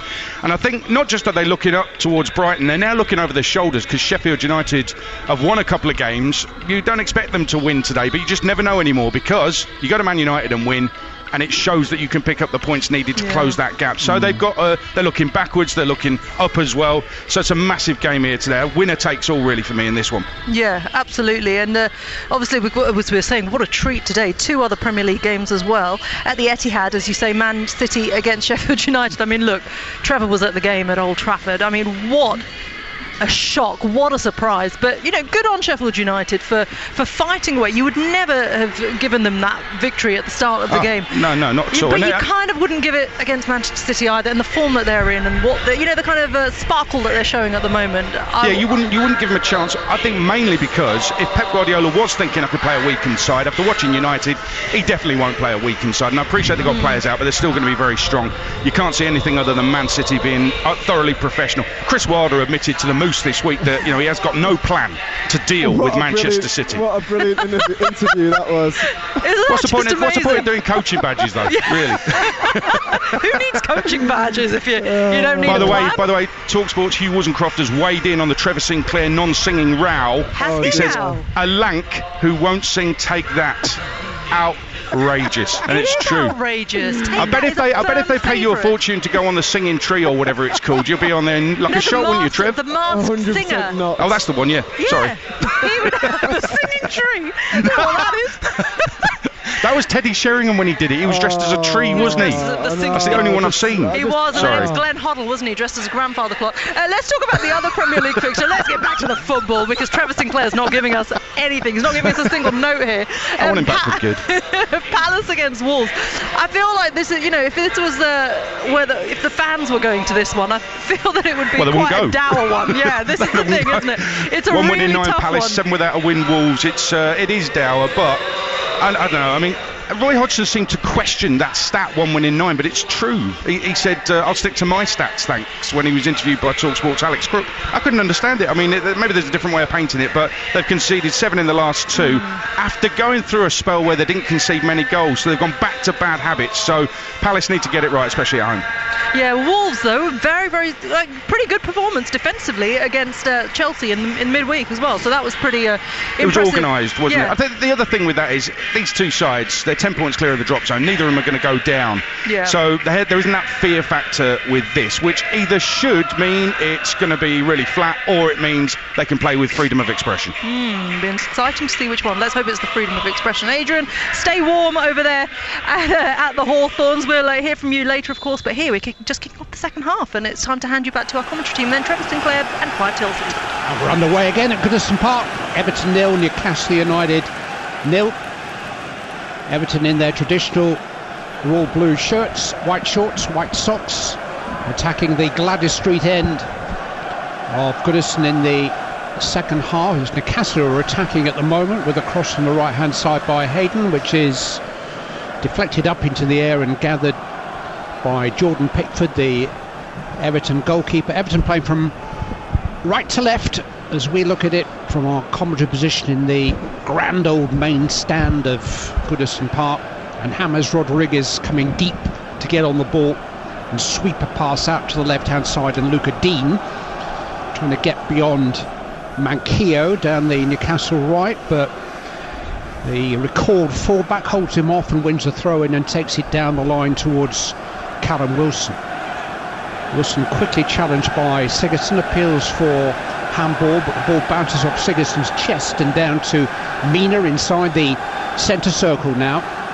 James Rodriguez again on the ball on the halfway line, whips it away from the boot of Almiron, who has a little niggle at him in this ongoing narrative in this game of Newcastle United trying to put James Rodriguez under pressure.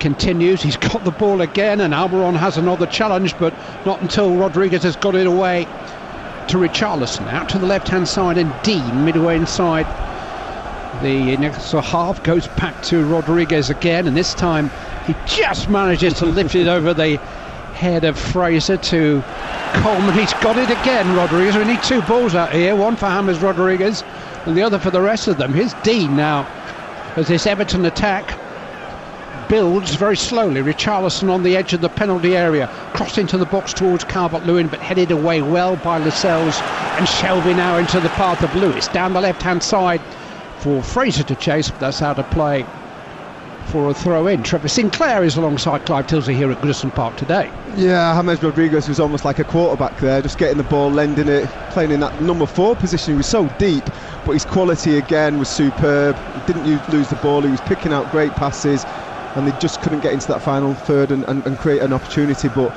he wants to get on the ball, and it's almost like Newcastle players are taking turns to leave a little nibble on him and just leave a little foot in here and there to upset his tempo and his game. And doesn't stop him wanting the ball though all the time, and his passing really has been exquisite today, and he's trying difficult passes. That's my big argument with passing statistics. You look at the half-time stats in a Champions League game, and top of passing accuracy are always the 4 centre-backs, because they've stood there passing the ball to each other under no pressure. James Rodriguez is constantly looking for a penetrative cutting pass. Dean into the edge of the penalty area, on by James Rodriguez. Calvert-Lewin is there and goes down under pressure from Lewis,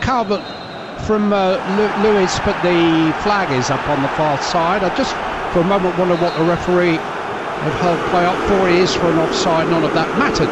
Yeah, I don't think it was a foul either. I think it was good covering round by Lewis, and he just got stifled out there a little bit.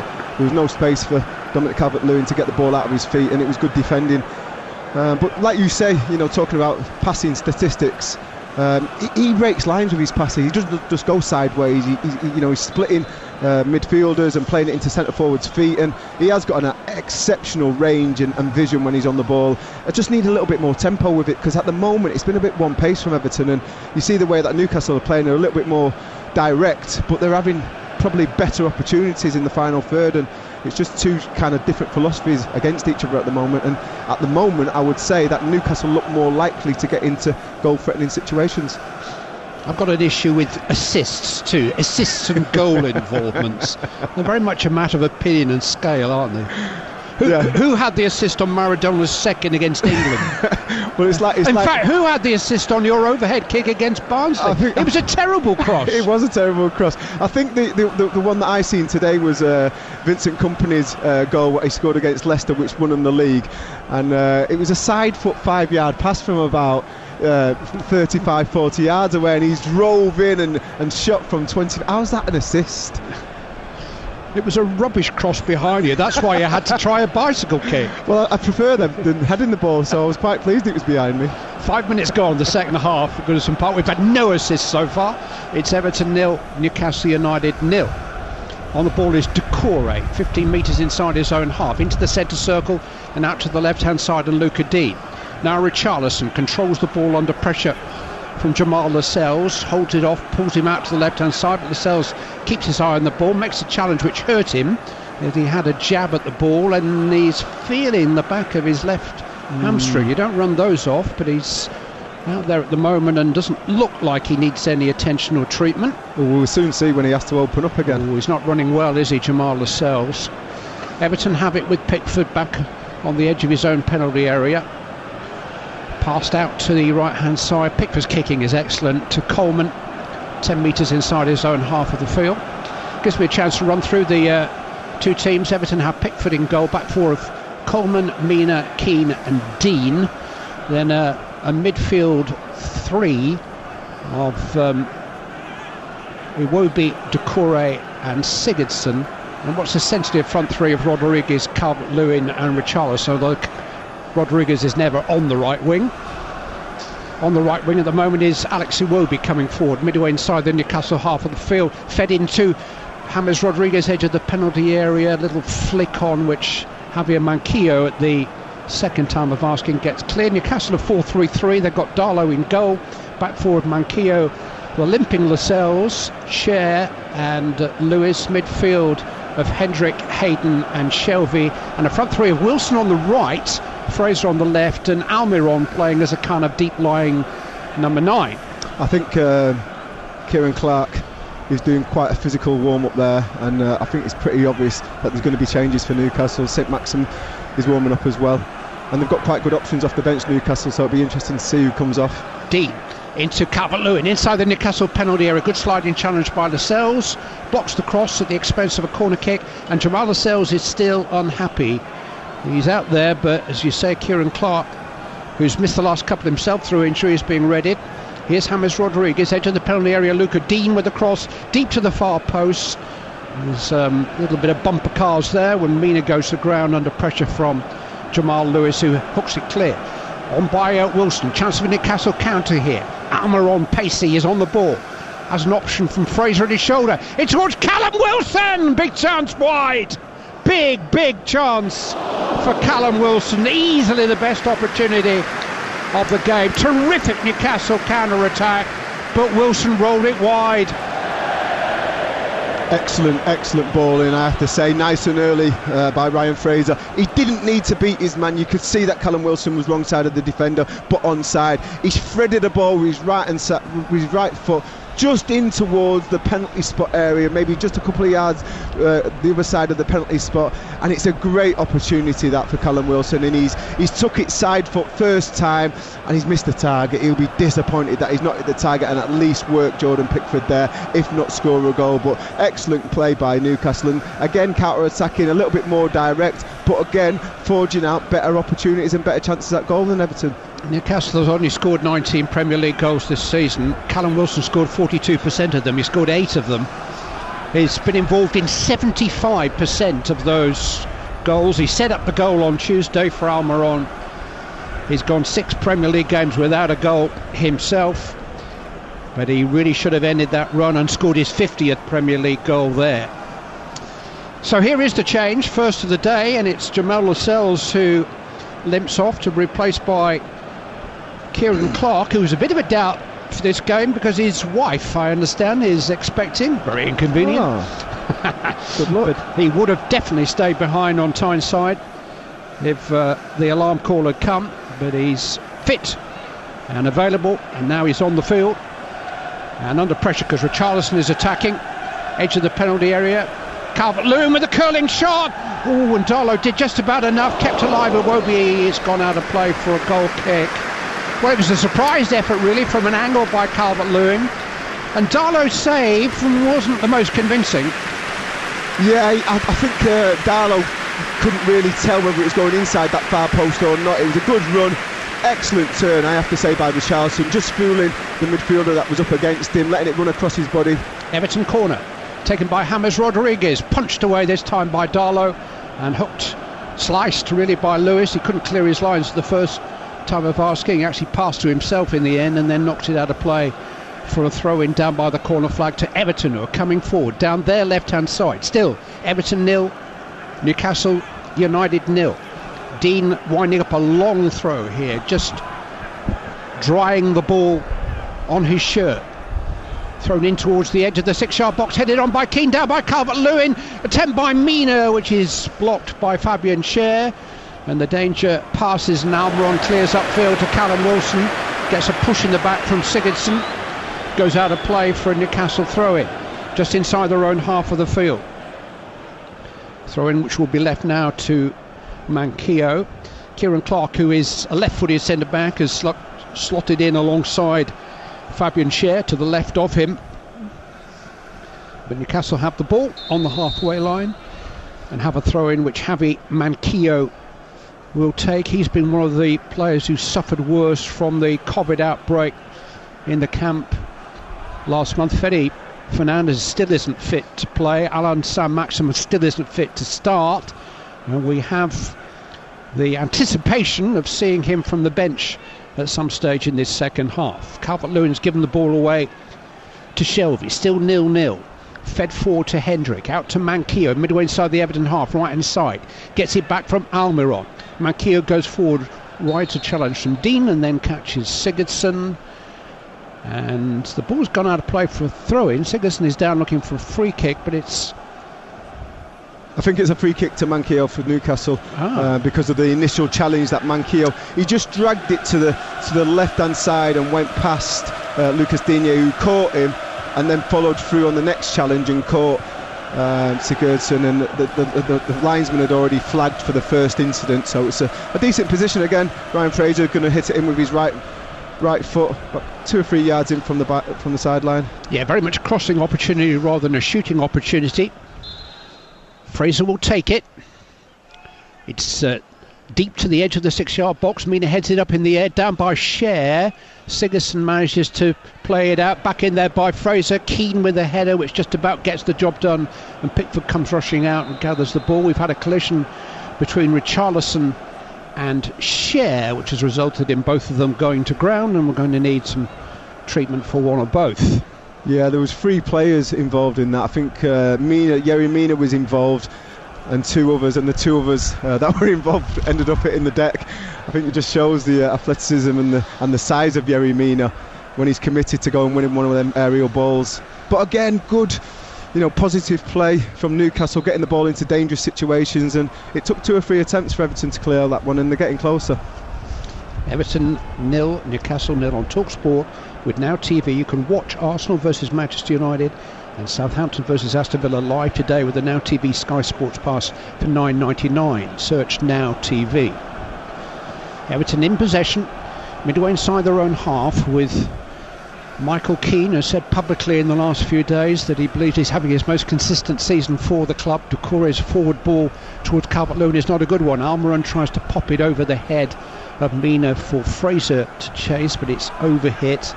There is a biting wind blowing around inside Goodison Park. I think it's swirling around. I don't think it's necessarily favouring one team or the other, but it is a chill wind on a dry afternoon on Merseyside. I think it can be a leveller for the forwards. If you've got that burst of speed and that little bit of creativity, sometimes it can just dull your instincts and your capabilities when the weather's this cold. Sigurdsson looking forward for Dean. They are running about a bit more than you and I, Trevor, it has to be said.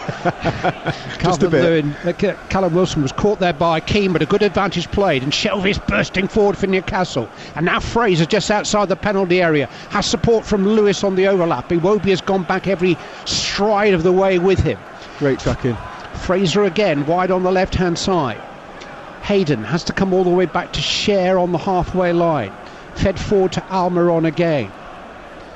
I have to emphasise Newcastle United giving every bit as good as they're getting in this game. It's been an impressive showing when you look at their wretched recent form.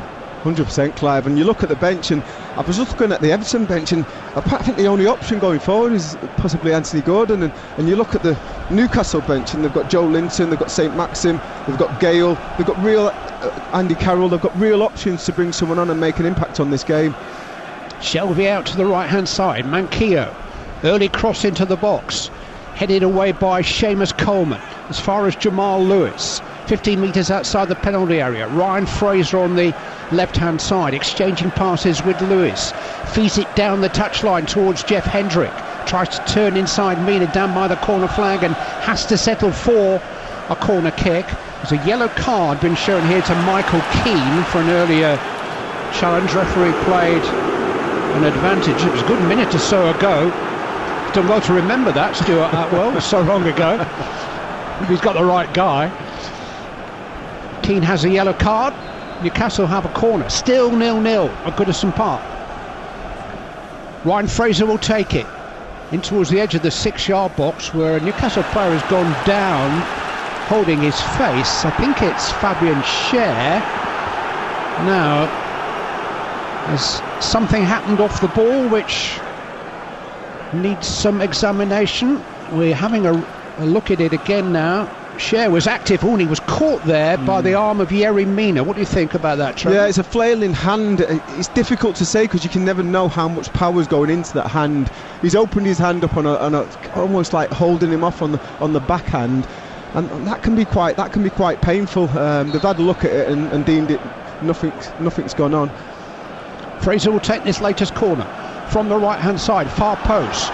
Punched by Pickford's a pretty good one. Shelby against the arm of Decore, but again half-hearted penalty appeals and a quick wave of both his arms from Stuart Atwell to suggest he saw nothing untoward. But now he's stopped play. Yeah, I can't see anything coming from this. I think his hands are both in front of his stomach, and the ball possibly does hit his hands, but he's a yard or two away from John Joe Shelby, who's trying to launch the ball back into the box, and there's no way he can react. The ball didn't travel very far and his arms were down below shoulder height. Wilson's on the ball. Newcastle are coming forward again here. Play back to Almiron, edge of the penalty area. Good spell for Newcastle. Fraser with a header. It's come back to Wilson. Back across the face of goal. Just wouldn't fall for Shelby. And it's tidied up by James Rodriguez and by Gylfi Sigurdsson. Away by Dean. But only up to the halfway line. And Kieran Clark's back on the ball for Newcastle United, who've had very much the better of the last 5 minutes. Yeah, good position for Fraser on that far stick. Make sure you get inside the fullback. He does that really well. His header's probably going for goal, but he's misdirected it, and it's brought Callum Wilson back into the game. And I think Callum Wilson was kind of caught in between striking it from a ridiculously acute angle or just putting it back in, and he's almost done none, and he just it's quite cumbersome, helped it back into an area, but he's bouncing all over the shop, and it's almost not giving his teammates a chance to get on the end of it, and Everton have been able to clear the lines. But like you said, Clive, I think Everton really struggling in the second half. They've not come out of the traps well, and all the actions to our right hand side, which is the goal that Newcastle are attacking. Everton making a change. Andre Gomez is coming on in place of Alex Iwobi. Everton 0, Newcastle 0 on TalkSport with WeBuyAnyCar.com. Sell your car in under an hour, leaving you with more time to enjoy the football. 18 minutes of the second half gone. Played early forward towards Fraser, into the dead ball line on the left-hand side. Cut back, and an early shot at goal by Almiron is blocked by Sigurdsson. Everton managed to retrieve possession, and Gomez clears. Richarlison infield to Sigurdsson midway inside his own half, but it was another sight of goal for Newcastle United.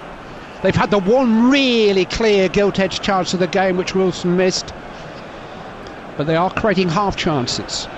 Yeah, and the save in the first half by Jordan Pickford from the header from Wilson, which was on target. They've created some decent opportunities. Just need to try and be a little bit more clinical in them final thirds, or that final pass, make sure it's a bit more accurate or a bit more quality on it. Be interested to see how Andre Gomez affects the game now he's on, because I think he's a talented player. I think he's well liked by the Everton fans. Loads of experience. 3 goals in their last 10 games before today, Newcastle United. One of those a penalty. No point in the year 2021 as yet. Done by Calvert-Lewin. Decore into the path of James Rodriguez. Clipped into the penalty area, headed away by Schär. Still Andre Gomez inside the Newcastle box and stabbed behind for a corner kick by Schär. Corner to Everton on their left-hand side. Yeah, better attack from Everton there. They have plenty of bodies in the box. They've kept it alive with Andre Gomez. He's tried a clever one. He's looked like he's going to clip it, and he's hit it really low, and it's well defended in the end by Jamal Lewis. James Rodriguez with the corner from the left-hand side, in towards the near post, turned away by Almiron as far as Sigurdsson just outside the box. Almiron is there again, so enthusiastic and quick. Alan Saint-Maximin has stripped off his tracksuit and is ready to come on. Newcastle are coming forward with Isaac Hayden, lifted cleverly forward towards Ryan Fraser. It's Decore who's providing the cover for Everton. Pickford smashes the ball downfield over the halfway line, one in the air by Cher. Andre Gomez down to James Rodriguez. Alan Saint-Maximin changes every game that he is involved in. One way or the other, he changes the whole temperature of the match, and he's about to come on. Andre Gomez has the ball though for Everton, out to the left hand side, and Dean still 0-0 at Goodison Park. Gomez going forward, Richarlison caught by Cher, was he? No, won the ball cleanly. Manquillo up to Wilson, halfway line. Manquillo's gone on. Wilson has carried the ball midway inside the Everton half of the field now, before playing it back to John Joe Shelvey. Square to Hayden, now Almiron. Newcastle are passing the ball well here. Clark out to the left hand side, and Lewis just got it caught under his feet for a moment, but Newcastle United still have possession with Isaac Hayden. Square to Fabian Cher, up as far as the halfway line. Measured ball forward to Shelvey. Manquillo to Almiron. Now Fraser on the right hand side in a crossing position. Instead plays it square to Shelvey. 10 metres outside the box, back out to the right hand side. Manquillo with a little back heel which did Fraser no favours, and gives away a throw into Everton. Here comes the Newcastle United change. Ryan Fraser will make way for Alan Saint-Maximin, who's had 45 minutes in the last two games from the bench after 2 months of illness. Steve Bruce has said there is a lot riding on his shoulders. We are a different outfit when he is on the field. Here he comes. Well, I'm excited to see this final 30 minutes of this game, 25 minutes, 30 minutes of this game with Saint-Maximin on the pitch, and can he change the game? Can he have an impact on this Everton side and finally break their hearts and conjure up a goal or an assist? He's certainly got the ability and he's got the pace, and I think all Newcastle fans listening in and watching him will be excited to see what he can produce. Midpoint in the second half of the first of our 3 live commentaries on game day here on TalkSport. Arsenal versus Manchester United and Southampton versus Arsenal still to come. It's Everton 0, Newcastle United 0. Shelvey with the free kick into the Everton penalty area, headed away by Michael Keane. Almiron is underneath it, plays it back to Jamal Lewis. First touch for Saint-Maximin, wide on the left hand side, midway inside the Everton half, rolls it down the touchline. Lewis with a cross, sliding challenge by Coleman, corner kick to Newcastle United on their left hand side. Yeah, I think that's good play from Saint-Maximin. He's got the ball to feet, and obviously everyone's expecting him to try and dribble with it. It's a good overlap by Jamal Lewis, and it's a well-weighted ball down the left-hand side, and he's tried to get his cross in. He was well marshalled there by Coleman, and he wins his team a corner. But excellent decision-making, I would say, by Saint-Maximin, because they were doubling up on him. Shelvey then with the corner from the Newcastle left. Curled in right-footed. Edge of the 6-yard box, headed away by Calvert-Lewin. Saint-Maximin is first to it. Lewis to Manquillo, has to go all the way back to Darlow on the edge of his penalty area. He thumps it high, centrally down the field. Mina is close to the bouncing ball and manages to hold off Wilson so that Coleman can play it to Decore. Now Sigurdsson midway inside his own half. It was a teasing pass. Almiron almost cut it out and then made a challenge on Luca Digne. It's Everton 0, Newcastle 0. For the latest odds, you can go to Betfair, the official betting partner of TalkSport's Premier League coverage, where at the moment you can get an Everton win at 6-4, the draw at 5-4, or a Newcastle win at 5-1. That's on Betfair. More ways to bet, more ways to win. You must be 18 or over, and do be aware of begambleaware.org. 0-0. Coleman exchanging passes with James Rodriguez, who's been less of an influence on the game in the last 10 minutes or so, not least because Newcastle United have had the best of those last 10 or 15 minutes. Yeah, I think they can sense there's something here from if they continue. Newcastle, you know, they're growing in confidence, they're starting to get into that final third more times. Andre Gomez though forward to Richarlison, and now into the penalty area, but it defeats James Rodriguez. He can't quite catch up with that, and it rolls out of play for a Newcastle United goal kick. 3 goals in those last 10 games, 1 clean sheet since November. I know I'm tempting fate. Every Newcastle fan listening in is shouting at the radio, shut up, shut up. But they are the dreadful statistics that Newcastle have carried into this game. But somehow they played with confidence and they play with a growing assurance, and right now they're the better team. Absolutely. And you know, they've looked quite comfortable, dare I say, at the back. You know, Kieran Clark's coming, he's not really been tested yet, and Manquillo's done a good job on that right hand side. They've looked really comfortable. Everton have a free kick just inside their own half of the field. Michael Keane has the ball. Played square to Yerry Mina. Gets it back from Gylfi Sigurdsson. Mina looks up for options. Out to the right hand side. James Rodriguez just has helped it on. And a typically elaborate attempted back heel, which comes back off Lewis and out for a throw in. Well, it's almost like a Cruyff to nothing, because if you get something in the way, it's inevitably going to go out for your throw in anyway. So clever play again by James Rodriguez. Manquillo with the header for Newcastle. Almiron just glances it on. Callum Wilson, who's been a success down this right hand side, but for the chance that he's missed. It's been an interesting innovation from Newcastle today, maybe an idea that Graham Jones has brought to the party, playing Callum Wilson from wide on the right hand side. He's very pacey enough to play out wide, that's for sure. Yeah, I've seen glimpses of that when Liverpool went to St James's Park, and he did that quite a few times.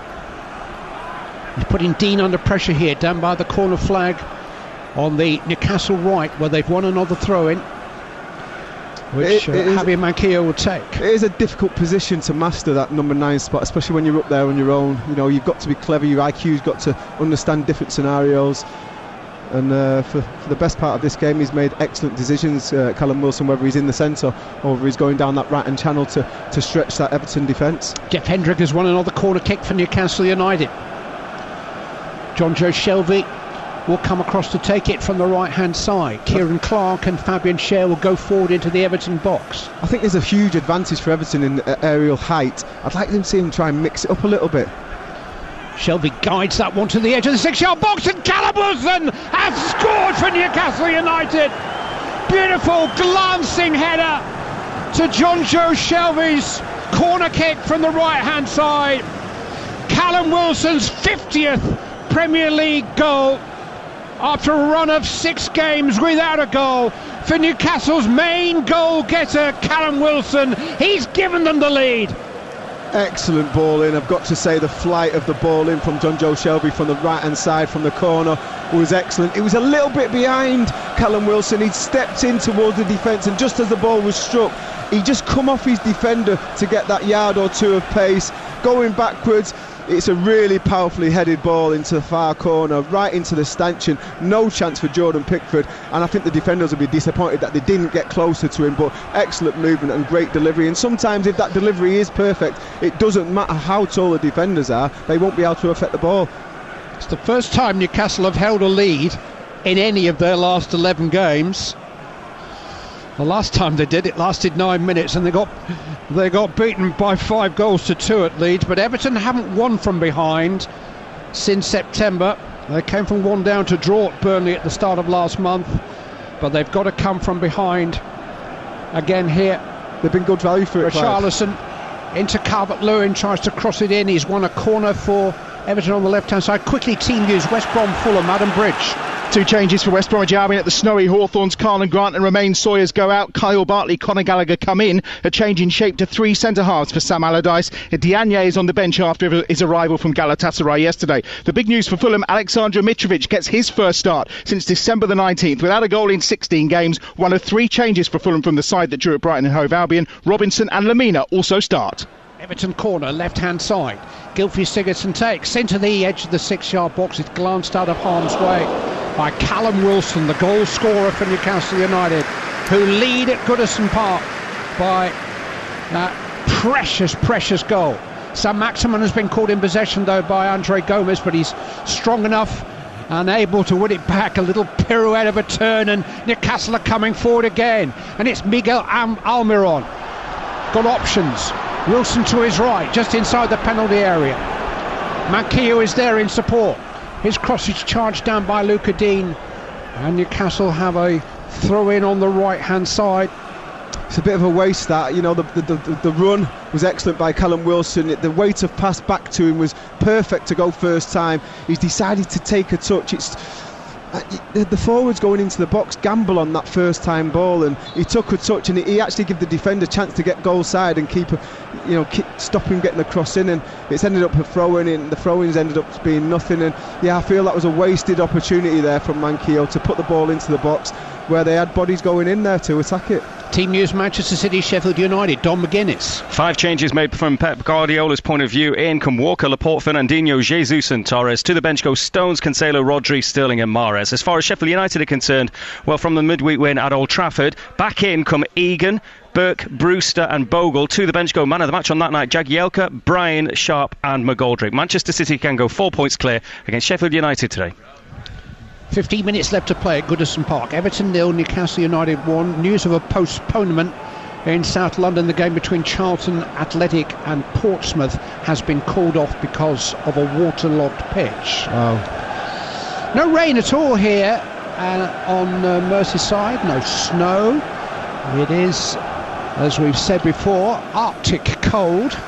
But Newcastle hearts have been warmed by that Callum Wilson goal. Let's get team news on the third of the 3 o'clock kickoffs. Crystal Palace Wolves from James Sabundra. And Roy Hodgson makes 6 changes with 3 alterations in defence. It's an attacking lineup. Zaha, Ayew, Eze and Batshuayi all start. James MacArthur misses out completely. New signing Jean-Philippe Mateta only makes the bench. Wolves give a first start to Brazilian striker William Jose as Nuno makes 3 changes from the draw at Chelsea. Hoover and Matinho also come in with Neves, Traore and 8 Nori, the players dropping out.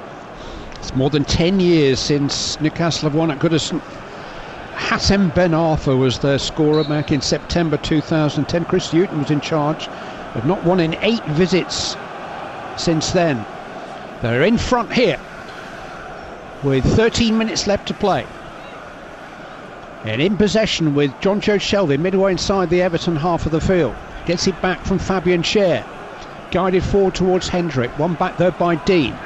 Decore. Midway inside his own half square to James Rodriguez, immediately under pressure from Jamal Lewis. Manages to offload to Mina. Down that right hand side, and Coleman now sprinting forward. Played into the box, but well seen by Hayden. The anchor man in the Newcastle midfield tidies up, and Shelvey guides it to Almiron, but he loses out to Sigurdsson inside his own half. Clever play from Sigurdsson there, just anticipating that first touch. Nicks it off him and builds a move for Everton. Dean to Richarlison, immediately under pressure from Manquillo.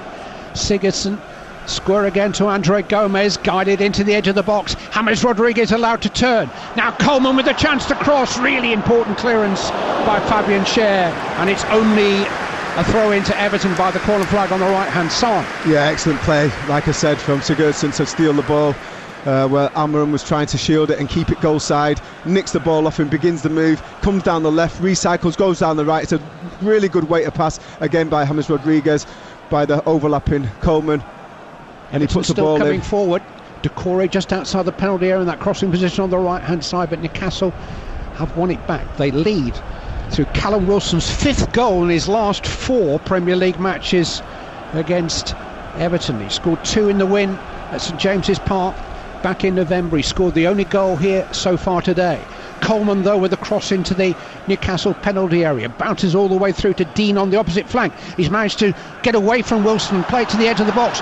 Andre Gomez, a heavy touch by James Rodriguez. Never thought I'd hear myself say that, and he didn't like it, and he had a bite back at Almiron who dispossessed him, and now James Rodriguez's rather miserable afternoon has been decorated with a yellow card. Yeah, it's brilliant tracking back by Almiron. He anticipates the first touch from James Rodriguez. I thought he could have shot first time. The weight of pass from Lucas Digne when he laid it back was a good pace. He could have gone for either the cross to reverse it in, or he could have gone for the shot because he was just about on the 18-yard box line. He decided to take a touch, and Almiron read it well and then had a lot more mobility, took it towards the sideline to clear it, and he couldn't help himself, James Rodriguez, and he made the challenge. And it's an excellent play by Almiron, but yeah, it's bad decision making there, I have to say, from James Rodriguez. Yeah, when I say miserable, it's been miserable more as his mood than his performance. His performance has been really good. Yeah, it's been good. But he knows he hasn't quite been able to have the impact on the game that he wants as yet. And he's running a bit of a temperature at the moment, is James Rodriguez. Everton are coming forward, trying to respond to that Callum Wilson goal. 1-0 Newcastle United lead. Hammers is back on the ball again. Fired into the edge of the penalty area. Richarlison. That might have been a shot. Have some of that. It was a pass that would have been impossible to control. Dean with a better cross, though, into the far post, and very, very safely held by Carl Darlow, the Newcastle last line of defence. But just to recap, James Rodriguez was 15 metres inside the Newcastle half. Richarlison offered himself on the edge of the D, passed it into my feet, and he fired it in at neck height at about 70 miles an hour, and looked a little surprised that Richarlison just couldn't quite control it. That was a shot. It knocked him out. It took him straight on his forehead. Yeah, I think the stats men might call that shot on target. Here's Andre Gomez, midway inside the Newcastle half. The visitors lead by 1-0, scored by Callum Wilson. Andre Gomez having a shot of his own, that's blocked by Hayden. It's come for Decore though. Now Dean with a chance to cross. It's a dangerous one. It comes off Hayden, skews off him and behind for an Everton corner kick on the left hand side. 9 minutes remaining. Newcastle 1 up. I think it's been a mixture of both. I think Newcastle have managed this game really well and defended as a unit. Both units have done well, but I think also it's been quite underwhelming in that final third and creating opportunities by Everton. They've just huffed and puffed to create really clear-cutting opportunities. The tempo doesn't seem to be there, the energy and the mobility, and they need to change it in this last 10 minutes. Gylfi Sigurdsson with the corner from the left-hand side, punched away by Darlow outside of his penalty area. It's a very, very ambitious effort by Lucas Dean. Hit on the half volley and hit into the empty Gladys Street. December the 12th, Newcastle United's last victory, won with a late header from Dwight Gale. December the 12th, they beat West Bromwich Albion up at St James's.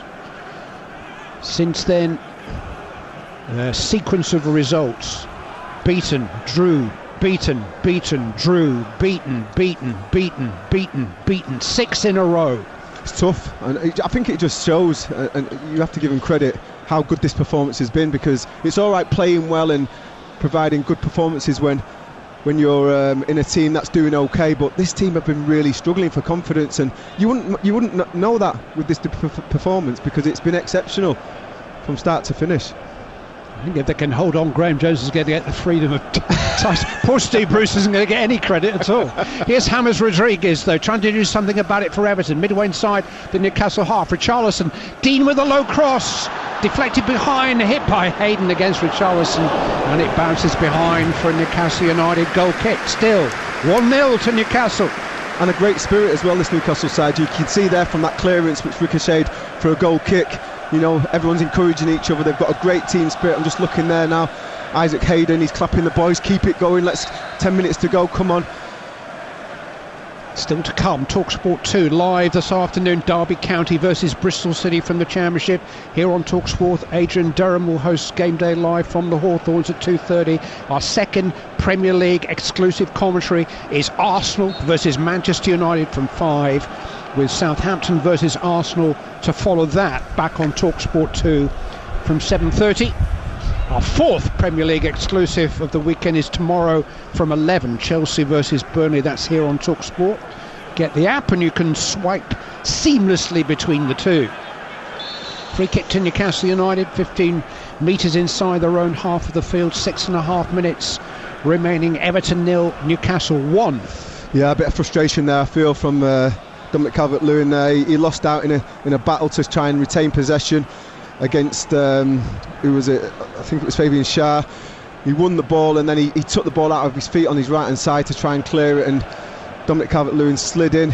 I'm not sure, did he get booked there, Clive? I didn't see. I think he might have got away with it, but yeah, you can sense a little bit of frustration there from the Everton number 9. Newcastle coming forward again with Almiron wide on the right hand side, down by the corner flag, just showing the ball to Michael Keane, tempting him to tackle before firing it against his shins and out for a corner kick to Newcastle on their right hand side, edging closer to this precious victory that would lift them would you believe, 9 points clear of the relegation places as things would stand at the end of this game. I think a problem for Newcastle has been getting up the pitch to support Callum Wilson. I think the 4-3-3 has made a huge difference. Shelby takes the corner, guided in towards Wilson again, glanced away by Richarlison. Hayden tries to play it back into the penalty area but lifts it over Pickford's crossbar, and away this time for an Everton goal kick. Everton visit Leeds on Wednesday night and then go to Manchester United next Saturday. Newcastle have got 2 home games against Crystal Palace on Tuesday and then entertain Southampton next Saturday. Coming forward is Seamus Coleman, midway inside the Newcastle half. Maximan trying to tackle back. Coleman finds a cross though, headed away by Hayden. Edge of the penalty area, well contested by Manquillo, and knocks it against Dean and away for another goal kick to Newcastle United. And second by second, inside the last 5 minutes, they are tiptoeing towards a victory which might just not only turn around this run, but turn around the remainder of their season. The whole climate on Tyneside will change if they can head back up to the northeast with 3 points tonight. I know Jamal Lascelles is the captain, but I do feel it's probably helped him as well at the heart of that defence. Being able to bring Kieran Clark, who's left-footed, into the left berth of that central pairing and put Sher onto the right. They've looked really comfortable and dealt with everything that Everton have put into their box. Headed goal by Callum Wilson is the difference here. Newcastle on the ball with Shelvey, finding Almiron in an attacking position. Slid into Wilson again, there's no flag. He's round the goalkeeper, and Callum Wilson has hit a post. It came back off the sliding Mina and has gone behind for a corner. But Wilson there, the proverbial coat of paint away from sealing this for Newcastle. Excellent ball, I have to say. He received the ball from John Joe Shelvey on the half turn and played a really nice slipped straight ball in for Callum Wilson, who managed to stay onside.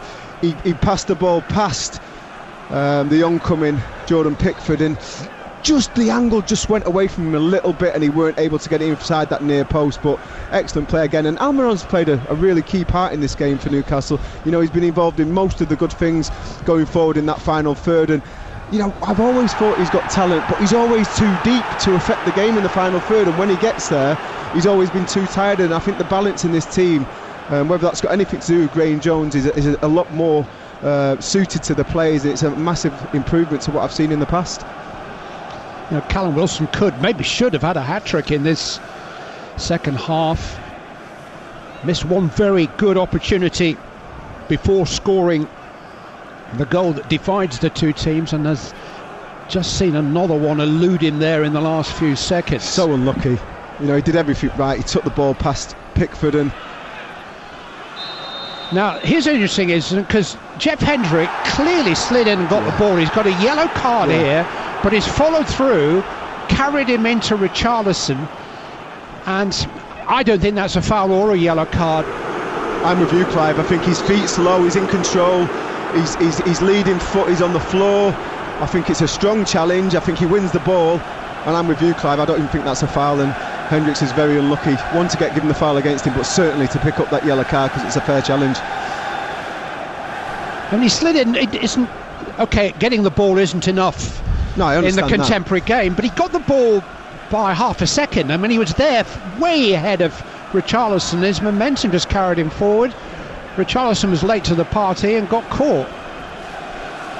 He's back on his feet gingerly, and Everton do have that free kick, which is midway inside their own half of the field. Well, they say, is this being reviewed for? It can't be being reviewed for a red card, can it? No. They have a stoppage in play at the moment. There's nothing on the giant screen to suggest. I can't see it. VAR review, or whatever the stoppage was about. It's over. Stuart Atwell's happy to continue. Newcastle United leading by a goal to nil. We're actually inside the 90th minute, but there's going to be some added time. Coleman with the cross into the Newcastle box. Andre Gomez is able to control it just on the edge of it. Played back to Luca Dean. Gylfi Sigurdsson just managed to smuggle a pass away to Coleman into James Rodriguez inside the penalty area. Flag goes up belatedly. They really are the new tease of the modern game, the delayed assistance flag.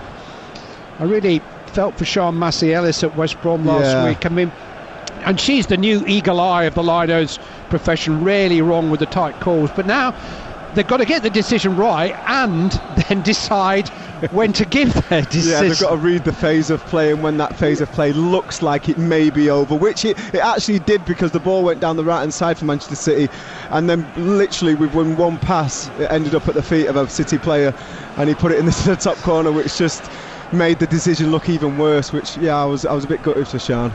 I mean, if she's having a problem with multitasking, what hope is there for the male linesman? We've got no chance. But it's about 4 jobs in one these days. And do they get any thanks? Do they not? Nada. Free kick to Newcastle United, who lead here at Goodison Park by 1-0 deep inside stoppage time, and a free kick in a good position for them. It's about 10 paces outside the penalty area. They can take their time over it. And they'll certainly take their time going home tonight if they can see out these last few seconds and gain their first victory since mid-December. I'm just looking at Steve Bruce there in the technical area. He knows how close they are to getting over the line and getting these 3 points. John Joe Shelby with the free kick. It's not too bad actually, just dips over the crossbar of Jordan Pickford, who raced across his line and collided with his post. And he's limping now, but Everton have the ball but very little time. 5 added minutes that we do have. Minute and a half of those played. Decore out to Dean on the left hand side, midway inside the Newcastle half of the field. Still Everton 0, Newcastle 1. Andre Gomez. Dean finds a cross, but it's charged down by Hendrick at the expense of a corner kick to Everton on the left hand side. Still hope for the home team to avoid their 4th home defeat of the season. One of 10 teams in the Premier League have got more away points than home points this season. James Rodriguez takes into the edge of the 6-yard box. Richarlison glances it on, slides out to Decore with a low cross. Sharp taken away again by Isaac Hayden, and Alan Saint-Maximin sweeps it forward, and Jamal Lewis is racing clear, and he's got Wilson in support, and he's found Wilson. First touch a little heavy, still a great chance. Callum Wilson, 2-0 to Newcastle United. 2 for Wilson, 2 for Newcastle, 3 big points for Steve Bruce and Newcastle United. They've sealed it in stoppage time. Wilson has scored for the 4th time against Everton this season, and Newcastle United, for the first time since mid-December, are going to win a Premier League game. Yeah, what a finish that was. I mean, it's a great run down the left-hand side by Jamal Lewis, who's had plenty of energy up and down that left-hand side for Newcastle. It's on his left side. He needs to go first time because Callum Wilson is free on his own. All he's got to do is pick the pass. The quality was there. It's a great ball into him initially, up the channel by Saint-Maximin, but the ball in is superb. Callum Wilson takes it on the volley. His first touch is a little bit busy, a little bit wide of where he wanted to put it. He settles himself, composes himself, and then he finds the inside of the stanchion. It's absolutely clinical from the number 9 for Newcastle United, and that is well deserved. They've been really good value for this win, and I'm sure Newcastle fans will be very pleased with what the new Newcastle looks like under Graham Jones.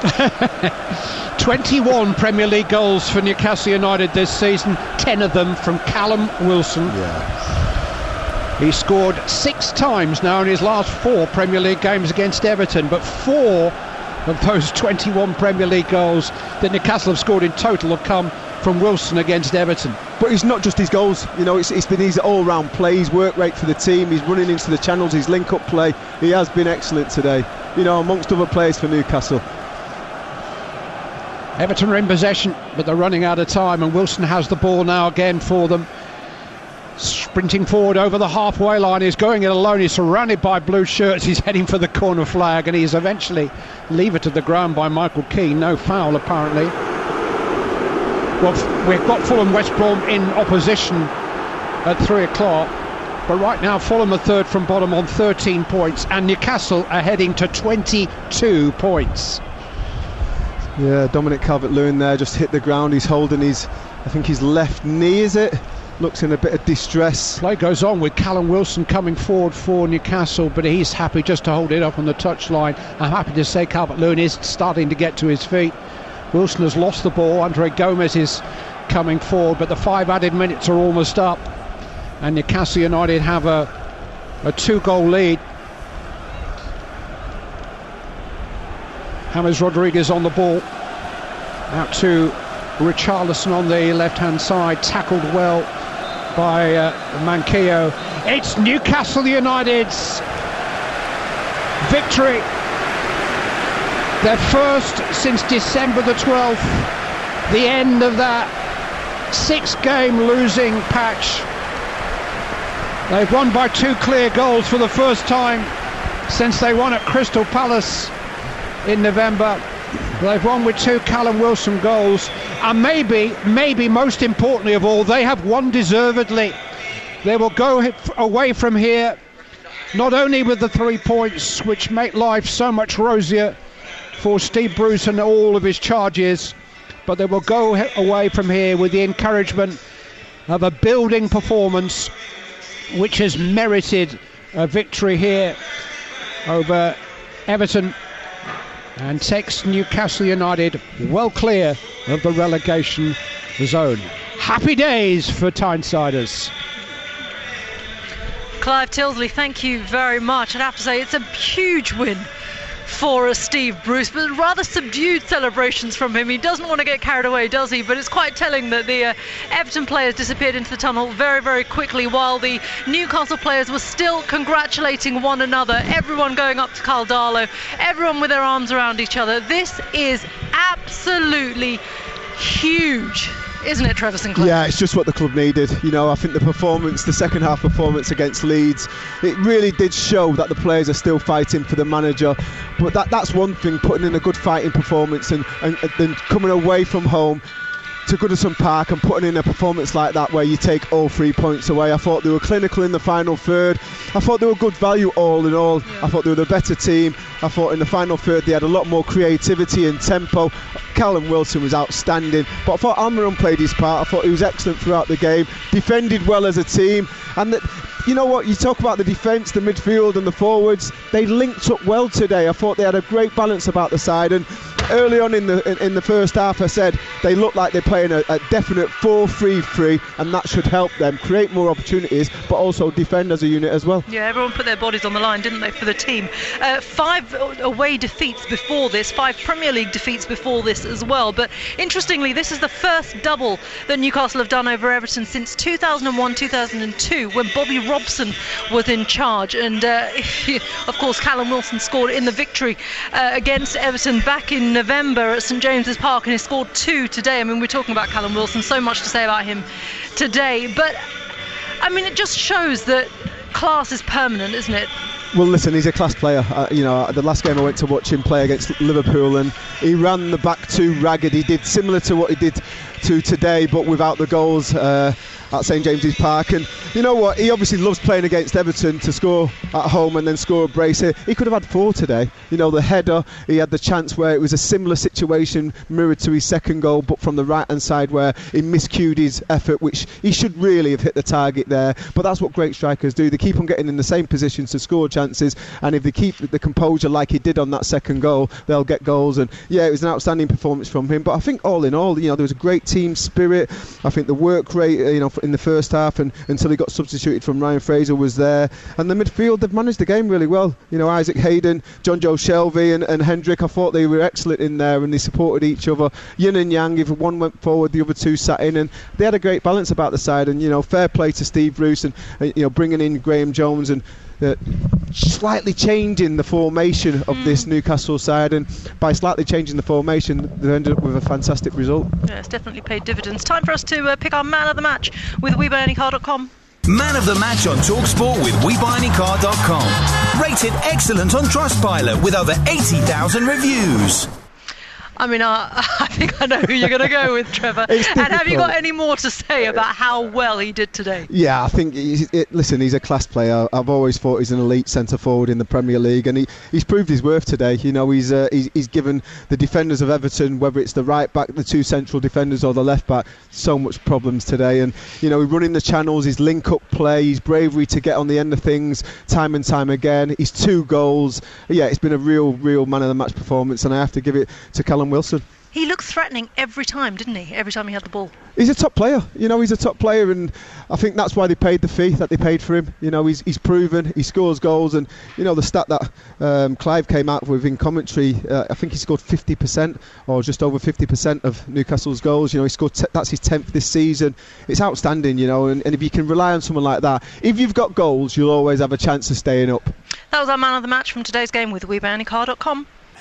This is our base, St James's Park, Newcastle against Southampton, with all the goals as they go in, or a little bit later on, depending on when Ian gets the information and what he can read on his crib sheet. Yeah, it's a little bit challenging, but we'll do our best. If anybody could, you know, Newcastle was where the windscreen wiper was invented. They actually need to invent windscreen wipers for glasses, because that could be a problem, because there's a little bit of perspex here. Every press box, every press bench has a perspex shield, and then it's sort of like, I'm probably about, I don't know, 12 inches away from it, but the water's gathering on the top, and every time a big bit of rain drops down, it splashes and hits me in the face. But, you are my brave soldier. You keep going. Don't worry. Going. Yeah, you'll give me a cuddle later, I know, a virtual cuddle. I hope it doesn't go on your glasses, Dano, too much.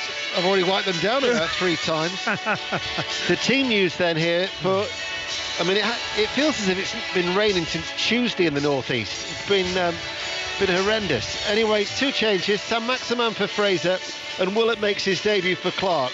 So we're expecting Hayden to drop back into defence. Darlow the goalkeeper, Manquillo, Hayden, Scher and Lewis. A midfield of Willock, Shelvey, Hendrick, Almiron and Saint-Maximin. Callum Wilson up front for Newcastle United. For Southampton, 4 changes. Vestergaard is back from injuries, missed the last 8 with a knee problem. Romeo is able to return. Redmond starts as well. And there's also a debut for Minamino on loan from Liverpool. So McCarthy's in goal. We're expecting Vestergaard at right back, Stevens, Bednarek and Bertrand the defence. Ward-Prowse, Romeo, Minamino and Redmond. Ings and Adams are the 2 up front for a Southampton side in predominantly all red, with the exception of the white sash going across the front of their jerseys. Newcastle's, of course, in black and white striped shirts, black shorts, and the Southampton players now form a huddle, because this will be interesting to see the response. And they've done it before, although they didn't bounce back with an immediate victory after their last 9-0. How do they bounce back after that drubbing at Old Trafford? Michael Brown. It will be interesting. They've got to show some real character. It's a game they can go in and win. We know the record at Newcastle United hasn't been great at home, but they have got a fantastic record against this Southampton side. So let's see what type of reaction, let's see what team shape they've got. Huge game for Newcastle United. Craig Pawson is the referee. The local weather last night, you know, they said there was a yellow weather warning in place for around 3 o'clock with the prospect of snow. So we'll wait to see if snow actually replaces the rain. But at the other St James's Park, as everybody here takes the knee in the stance for the Black Lives Matter movement. And then Southampton hit the ball long from Bednarek. At the other St James's Park, Bradford City's 8-match unbeaten run has come to an end. Exeter City coming from behind to win by 3-2. That was in League 2. Coventry 0, Watford 0, Aston Villa 1, Arsenal 0 were the other results. So Southampton are attacking the Gallowgate end, for those of you who know St James's Park, in their change strip. They're mainly all red, out towards Bertrand on that far side, and so they're attacking down the slope here at St James's Park. We'll keep you up to date with the rest of the goals as they go in, and of course no sports report tonight because after the football, straight to Twickenham for the start of the Six Nations, England against Scotland, and currently on Sports Extra is Italy against France. For the first half commentary of Burnley-Brighton, which is the other 3 o'clock game, that's actually on the BBC Sport website. But here, Southampton have been awarded an early free kick, Michael, midway through the Newcastle half, as Rotherham United have taken the lead at Deepdale. Preston North End 0, Rotherham 1. Rotherham who've won their last 2 away from home. Nothing comes from that free kick. Craig Pawson with an outstretched arm has just gone and put his arm right into the face of the debutant, Joe Willock. Yeah, he did, yeah. Just obviously the assistant referee, the flag goes up. He's trying to work this Southampton formation as we're looking at it now. Would it be a back 3? Would it be a back 4? But it's Stevens, it looks like he's gone into the back 4 at right back. Bednarek, Vestergaard and Bertrand. That's how they've set out. The 3 in front of Romeo, Prowse, Redmond, Minamino, just on that higher on the wide left side with Danny Ings and Shea Adams. So it's Newcastle who attack. Wilson couldn't control the ball and then catches Vestergaard, and that'll be a free kick to Southampton deep inside their own half. Early goal at Celtic, Roddy Forsyth. Yes, indeed. Turnbull corner kick headed into the net by Stephen Welsh. Unopposed header. Celtic leading by a goal to 0. By the way, it's bitterly cold here too, but nobody's suggesting #pray for Roddy. 1-0 Celtic. No, but I bet you're dry, Roddy, because we've been here since 1 o'clock, and by about 2 o'clock we were soaked to the skin. And the rain continuing to pour down. If only I could have one of those Scottish pies at half-time, that would put a smile on my face, I can tell you. Too early for an Easter egg, I guess, Roddy, as the clearance downfield from McCarthy, all in yellow, away towards our left-hand side. Flicked forward then by Romeo. Redmond, who's playing on the right-hand side of the midfield for Southampton. Minamino's more out to the left. Romeo and Ward-Prowse in the centre. But as Michael Brown quite rightly says, it is Stevens who's at right back. 3 defeats in a row in all competitions, but as far as the Premier League is concerned, 4 defeats in succession. 1998, the last time they actually lost 5 on the spin, under Dave Jones, the manager. And the 5th of those was actually a 4-0 setback here at St James's Park. Newcastle supporters would love history to repeat itself. As Saint-Maximin is fouled. It's his first start since November the 21st. He's done well building up his fitness. 4 substitute appearances in the last 4 games, a total of 1 hour and 35 minutes. But to actually start the game, because he makes such a difference, Michael, what a boost that is for Steve Bruce and everybody concerned for Newcastle. Yeah, it's huge. Obviously it took some time for him to get back on the pitch, but here he is now, maybe. He takes the ball on the outside of Bednarek, and he waits, and he sold Bednarek beautifully there, and he's into the penalty area, and he pulls the ball back, and it required Danny Ings to come back on the edge of his own penalty area to clear out of play. It goes for a throw, a goal at Middlesbrough. Maz Faruqi. And Borough are ahead. The home side took a short corner. Cabano lofted the ball into the box, and the Brentford goalkeeper flattered it and went straight through him into the back of the net. It's Middlesbrough 1, Brentford 0. Middlesbrough, who've lost their last 3 at home, but for Brentford they slipped to 3rd because of Swansea's victory against the league leaders Norwich City last night. But Brentford are unbeaten in 19 games, as in the pouring rain. Ward-Prowse plays the ball out towards Ryan Bertrand. Challenge on Adams, who holds up the ball from Hayden, partnering Fabian Schär at the heart of that Newcastle defence. And then Stevens plays the ball back, Bednarek forward, and Southampton keeping the ball. And then Bednarek, who had that red card rescinded. Those who play fancy football were not impressed, of course. -7 was his score in midweek after the own goal and the red card. And then nothing comes of that Southampton attack, and cleared away downfield for Wilson to chase, but it's brought under control by the Polish international. And now here it is with Ward-Prowse.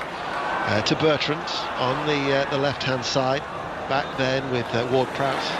And we welcome listeners to the BBC World Service. Wherever you are in the world, good afternoon. From a very wet and soggy St James's Park, you haven't missed a great deal. 5.5 minutes, 0-0. Michael Brown. Saying when you just talk about how wet it is, the ball is actually just skidding across the surface. It is sticking. with the rain constantly coming down, it could get more difficult. It's one to watch. Square passes, got to be very careful of. Southampton have started with the ball, started nice and positive, moving it around. I'm really interested in the battle that we just mentioned. Obviously Jack Stevens playing at right back against Alan St. Maximum. He's got to be really careful. He wants to get in advanced positions, but as it keeps coming across to him, can St. Maximum get involved very early in this game? Willock finds St. Maximin, who comes on the inside now. He's held up a little bit and forced away from goal by Romeo. He chips it out towards that far side. Manquillo delivers the cross into the penalty area. Hasn't been properly dealt with. Down into the ground from Wilson off his right foot. Couldn't really get enough on it. And in the end, it was a comfortable save by McCarthy, and it's still 0-0, 6.5 minutes. Michael. Yeah, it's good play, isn't it? They want to put the ball in the box, want to try and set the tone. Just didn't fall in the right angle for Wilson to get any sort of momentum on the shot. Running back was Manquillo. He diverts the ball away from Adams, and it'll be a Southampton throw that Manquillo wants to retrieve himself and doesn't actually give the ball back, which Adams is a little annoyed about on that far side. Still goalless, 6.5 minutes played. MK Dons 0, Sunderland 1. And Charlie Wyke has scored for Sunderland, who are actually still unbeaten in the league away from home. Vestergaard switching play out towards Ings, beaten in the air though by Lewis, helped out by Shelvey, knocks the ball back in his own penalty area, gives it to Redmond, opportunity, Redmond trying to thread a small short ball in towards Minamino, who'd made that darting run towards this near side, but it was picked up by Darlow. And now all of a sudden they're looking towards Wilson, who'd peeled away towards the right-hand side, but coming forward out of his penalty area, all in Yedo was McCarthy. And it's 0-0. Here is Shelvey now, and the forward ball, flag stays down, and Wilson is through. Wilson now in on goal, attempts to measure himself and goes on to score, and now the flag is raised, which I was half expecting because that's the nature of what we've seen, but as a matter of course, it will be checked by VAR. But certainly the Southampton defence looked very, very flat. We'll wait to see what VAR decide. Very square, weren't they? It was a great run. Wilson, you know, he pulls on the shoulder. Shelvey just slots it in, and as he got away, you're sort of waiting, will the assistant referee put that flag up? We were still waiting for that decision now. It was a wonderful finish, wasn't it, into the far corner, but we're off and running, nothing doing on that. Offside is the correct decision. We don't actually have any monitors here in the press box for health and safety. They don't put the electronics because of the wet conditions and the rain, so we were just waiting for the decision, but it was a quick restart, which means that it was quickly dismissed. Newcastle are back on the attack again. To show if you can actually hear the rain off the effects, Mike, the way that it's pouring down here at St James's Park. So that early goal disallowed, and it remains 0-0. Charlton though are leading at Spotland. Rochdale 0, Charlton 1. Shelvey midway through the Southampton half, out towards Manquillo on that far side, and then the ball is rolled back. Hayden, who's playing in the defence alongside Cher today, and then the Swiss international hits it long. Little nudge there from St Maximin, and flags up on that far side, and it will be a free kick to Southampton. A goal at Wickham in the Championship, Aaron Paul. My word, Ian, what a goal by Glenn Murray, rolling back the ears on his full debut for Nottingham Forest. He was just dinked the ball over the top, and he's lobbed the goalkeeper Ryan Alsop from around 15 yards out. Class really is permanent. Wickham Wanderers 0, Nottingham Forest 1. Stevenage lead Morecambe by a goal to 0 in League 2 as well at Broadhall Way. Lewis, filthy conditions at St James's Park, comes off Stevens, didn't keep the ball in play. That'll be a throw to Newcastle. Because we've been in here in position for so long, just sitting and watching. James Ward-Prowse and Danny Ings came out earlier on. They lasted probably about 20 seconds. They had a little feel of the surface, and then they decided in the cold and the wet, that'll do, we'll go back in to keep warm. As Lewis, players losing their footing. Romeo went to ground there. It'll be a Newcastle throw on the halfway line on this near side. 10 minutes played. Newcastle 0, Southampton 0, under the grey skies on Tyneside. Lewis, not much movement for him, and in the end he plays it short and in front to St Maximin. Then it's punted long by Cher, headed away by Vestergaard. Minamino, 17 appearances and 4 goals during his time for Liverpool this season, as a yellow card is shown there for a foul on the Japanese international. Michael. Yeah, it was It was one of those, as you lead with your right foot and you go through Minamino, his left foot came round late and did catch him, and straight away Craig Pawson, with no doubt, no hesitation, because of the follow through, to issue that yellow card. So I think it was the correct decision. I think what you've got to be careful with these conditions when you slide in. I know they say yes, every foul's got to be judged, but they've got to sort of not get too hasty putting the cards out, try and let it flow and understand the conditions a little bit. It's very early to have issued that. That was Hendrick, wasn't it? It was. Who got the yellow card. MK Dons have equalised. MK Dons 1, Sunderland 1 at League One. And downfield it goes, picked up by McCarthy. Ralph Hasenhüttl, who's at the edge of his technical area. He'll need that baseball cap today to shield the rain from his face. Comes off the head of Hendrick as Southampton go long, up towards Adams. Gets there in front of Lewis. Struggles to keep his footing, does Lewis. Adams holds the ball up, plays it back to Ward-Prowse. Short inside to Redmond. Rolls it out to Stevens, getting forward on this near side, the right. Back to Ward-Prowse once again. Infield to the shaven-headed figure of Romeo. Just popped up a little bit for him as he came under pressure from Almiron, but he held onto the ball, and then Stevens will get a throw off Lewis on this near side. 11.5 minutes played. Millwall 0, Sheffield Wednesday 1. Millwall without a win in 11 home games, and they're behind again to Sheffield Wednesday there in the Championship. Stevens waits to take the throw on this near side. Lewis has had a couple of warnings there at left back. He's just playing the sort of a steady pace. He needs to up his tempo quite quickly. He's getting caught on it. Stevens chips the ball into Ings. Nice chest off towards Adams, who goes down. He tried to keep his balance. It's a penalty. And offside. Flag was raised. He was looking for the penalty. To his credit, he tried to stay on his feet, but it was offside. He did try, and as he got caught, he went down. But luckily, the offside was given. It was a great movement, wasn't it? You know, as one comes inside, plays it forward, that little chest, continues with the run, wants to be advanced. They've been positive this Southampton start. They're getting numbers forward very early. Great support with Ings and Adams, Minamino supporting Redmond and Ward-Prowse. Can never be nice suffering a heavy defeat, and especially to lose 9-0 twice. A number of their players involved in the game at Old Trafford, as they were at home to Leicester City. But it was a different type of a 9-0, wasn't it? Because of the sending offs. But also it didn't feel as much of a dismal capitulation as the Leicester City one did. I mean, Southampton have had a decent season this season as Saint-Maximin goes to ground. It's a little bit soft of a free kick there. He moves his body so well, doesn't he? Left to right, he commits you. You go near him, he can sort of ease to the ground at the speed that he's travelling at now with a set piece. So early on, Newcastle really could do with a goal, put the pressure right on Southampton, and now it's about the delivery from a good area just outside the 18-yard box, a little bit wide of the 18-yard area, but it's all about the delivery in swinger from Shelvey. Shelvey then to take the free kick, level with the penalty area near side the left. They're attacking the Leazes end at St James's Park, so Newcastle are playing from right to left. This will be a right-footed free kick from Shelvey. It's going to be an in-swinger. Shelvey now goes deep towards the far post, punched away by McCarthy, came about 8-9 yards off his goal line to get a good distance off that right fist.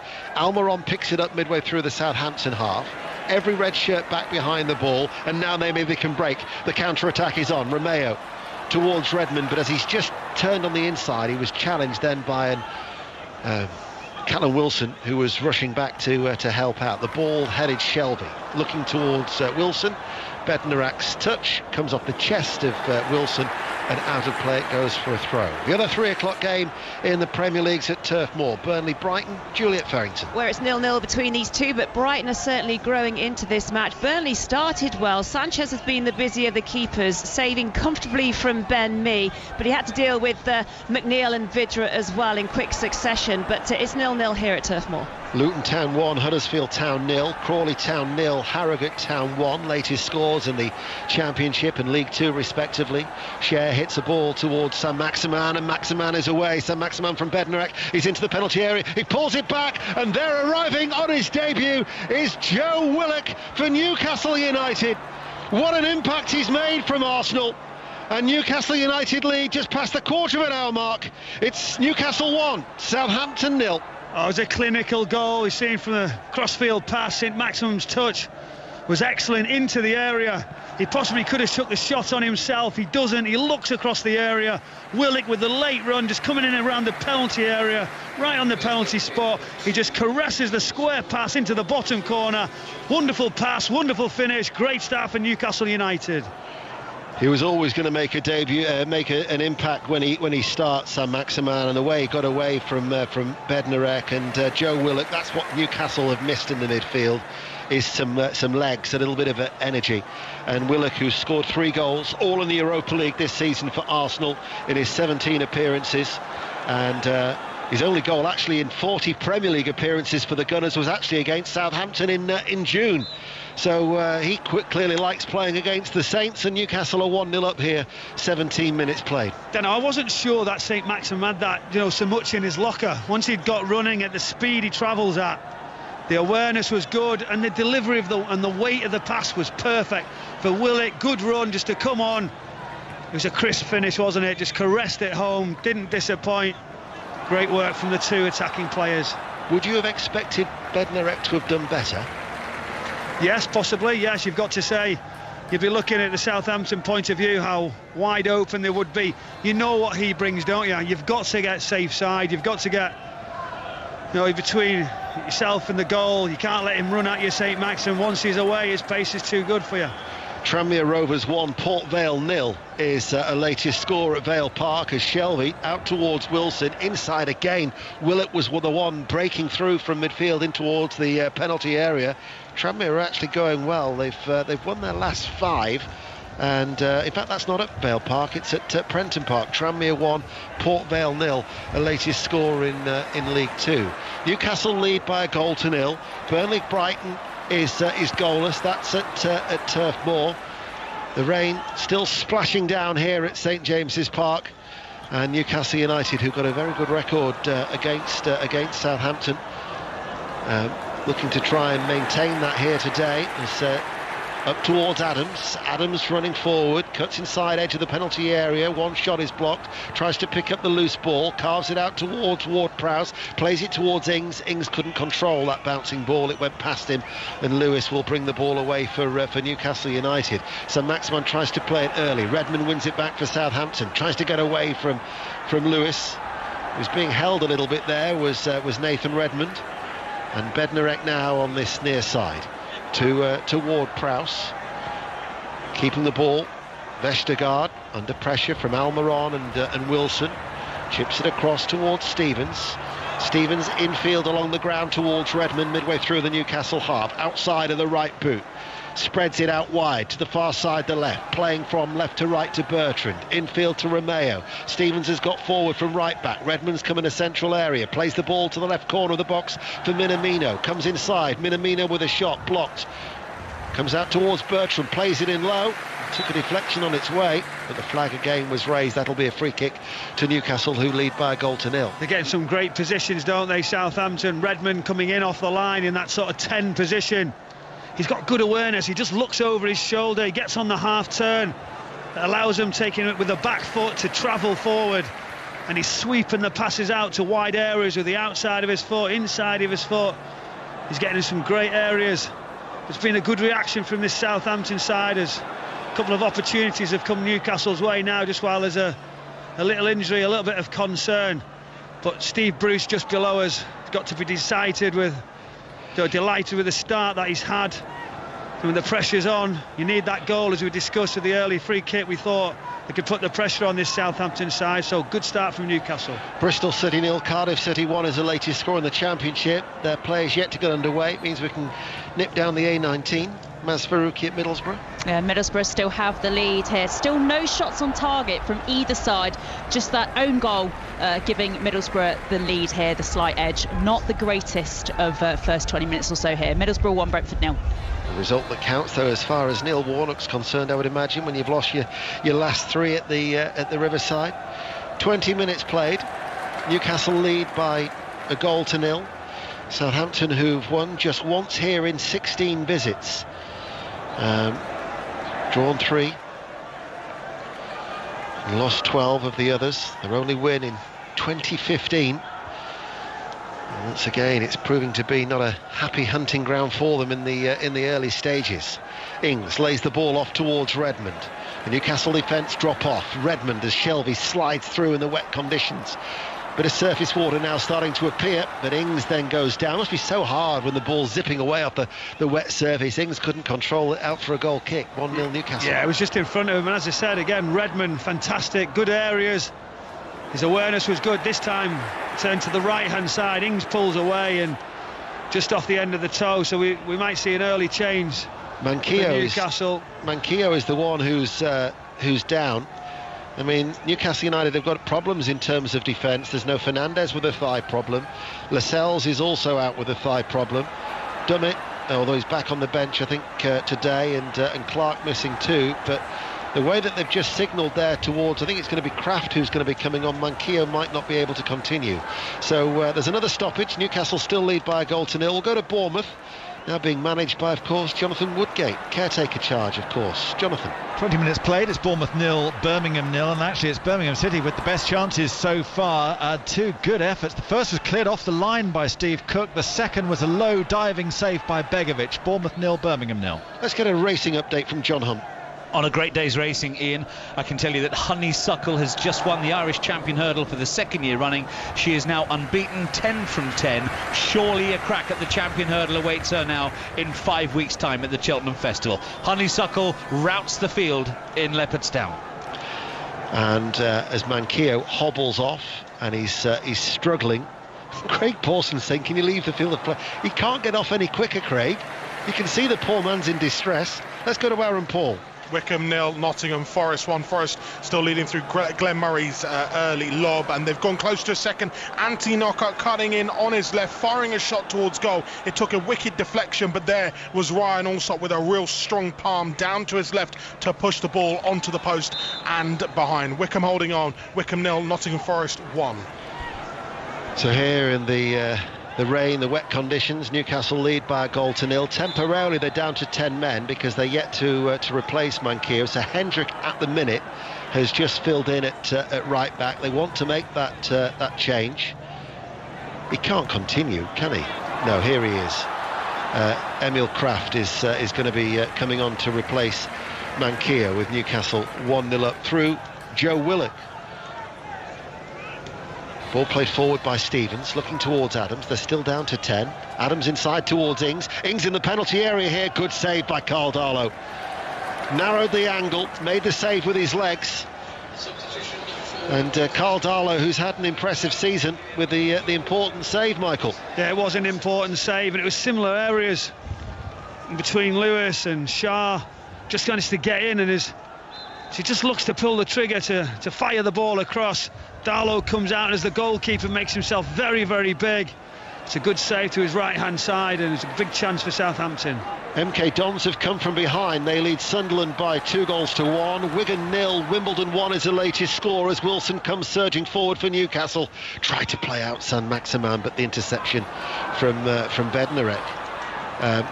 Wimbledon actually haven't won in 11 games, so to take the lead there at Wigan is good news for them in League One.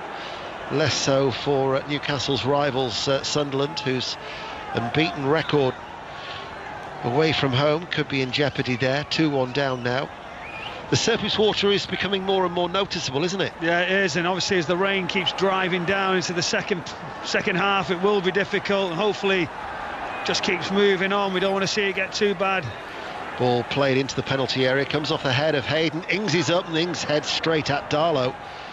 It was an opportunity for Danny Ings, but it was straight at the goalkeeper. Of course, talk of Sunderland here at St James's Park towards the end of Ruud Hullit's reign in the late 90s. Felt like a monsoon conditions on that night, as Sunderland fans will remember very, very fondly their victory at St James's Park. Certainly it's been raining a long time here on Tyneside as the ball is hit through the middle from Hendrick on the run, picked up by Saint-Maximin, plays it back to Almiron, gets it out from underneath him. Oh, and it's another own goal for Bednarek. The ball was played in, hit low and hard, and the unfortunate Pole has conceded another own goal, and Newcastle United lead by 2-0. Well, you can't believe it. The inquest below us. That's it, Maximum. We talked about awareness again. It was good forward run in support from Almiron. It was an unusual angle. He takes it just inside the penalty box with his left foot, takes the touch.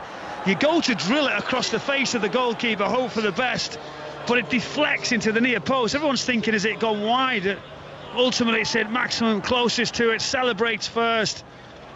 A slice of luck, but it's all they deserve, getting in key areas, forward runs. Unbelievable start for this Newcastle team. How unfortunate can you be for Jan Bednarek? An own goal, sent off then in midweek, that gets rescinded, he's back in the starting lineup, and for those who kept faith with him in your fantasy 11, he's just gone and scored another own goal. Do you know when you just see it back? Because I'm thinking, how can it have actually gone into the near post? Well, he stood square, facing the shot that comes across. It hits the heel of his right foot, hits the heel of his left foot, and trickles into the near post. Incredible how the ball can do that in such a tight space. And in frustration and in disappointment and probably in disbelief, he's still shaking his head, is Ralph Hasenhüttl, because his side are trailing by 2-0. Well, this will be a test of their resolve now, won't it? Well, it will. We're not going to get that many goals, surely, Dano. No. I mean, last autumn, actually,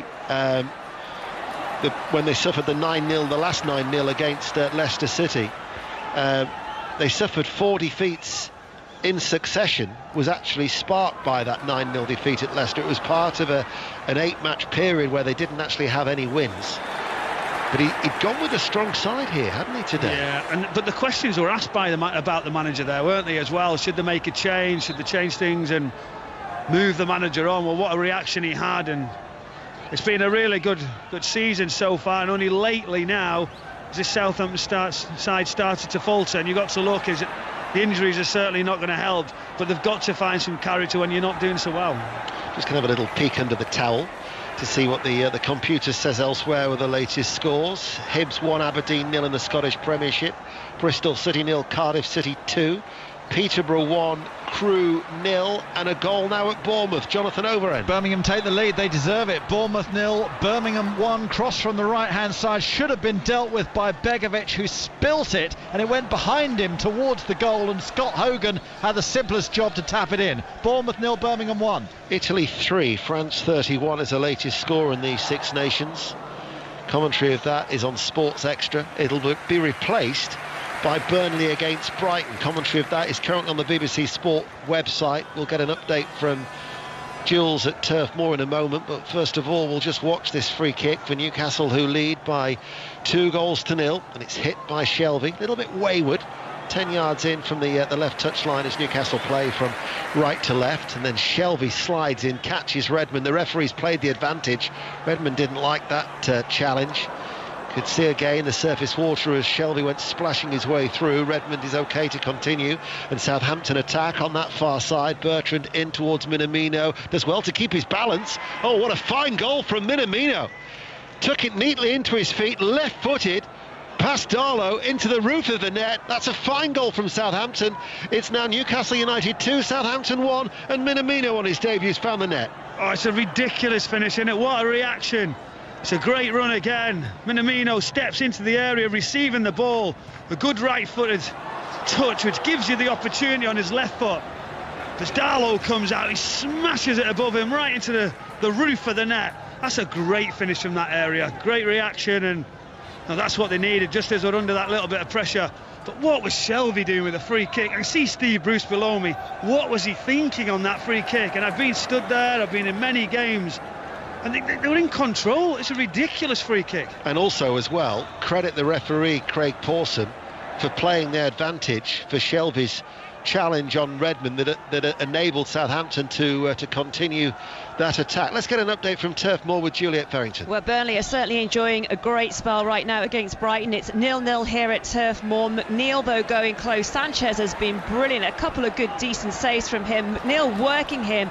He went low with a free kick that Sanchez pushed away for a corner. It was right on the post. McNeil sending the free kick in low rather than high over a jumping wall. Then Sanchez again from the resulting corner, denying Tarkowski, who went close. It's Burnley 0, Brighton 0. Tranmere Rovers 2, Port Vale 0. So Tranmere have got a second at home there in League 2.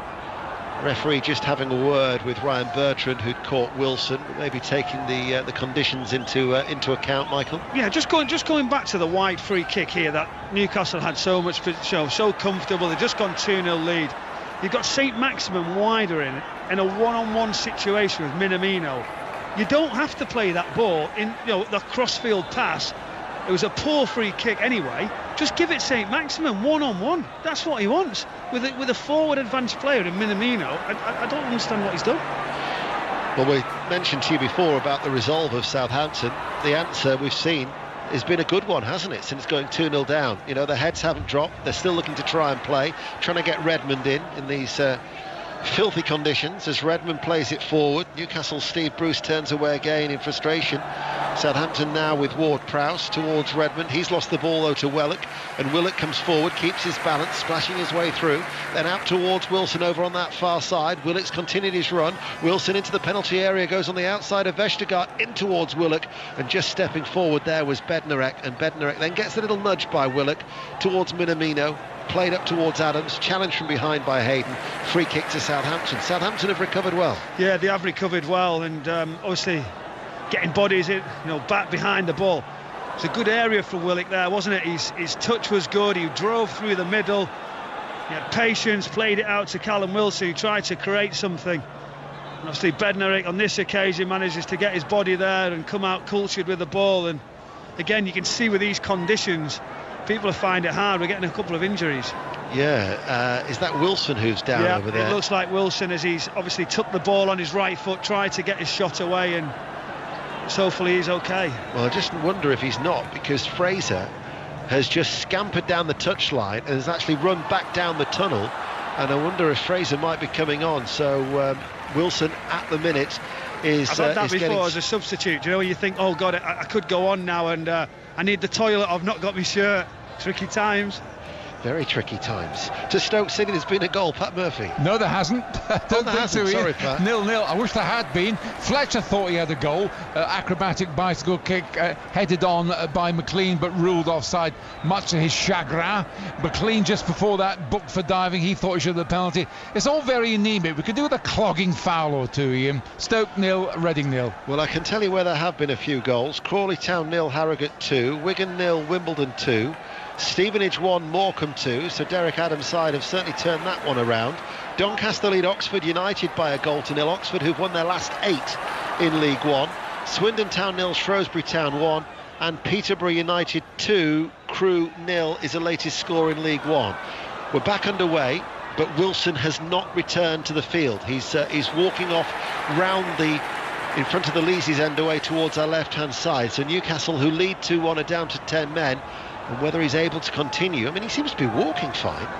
Yeah, he seems to be walking okay. They'll just have a look, make sure he's okay. You missed a free hit there, Dano. You said we need a foul or two. I thought you were going to look to your left-hand side, because Gary looked at me as well. Well. Said, well. No, I had something else up my sleeve today as Sam Maximan weaves his way forward. Bednarek gets a foot into the challenge. It breaks back to Almiron.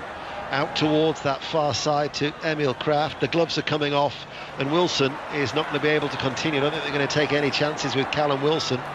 So at the minute you've got options of Fraser, Gale, even Joe Linton, but Callum Wilson is going to judge straight down the tunnel for some treatment, and that's the last thing that Newcastle want, because Callum Wilson 10 goals in his 22 appearances before today.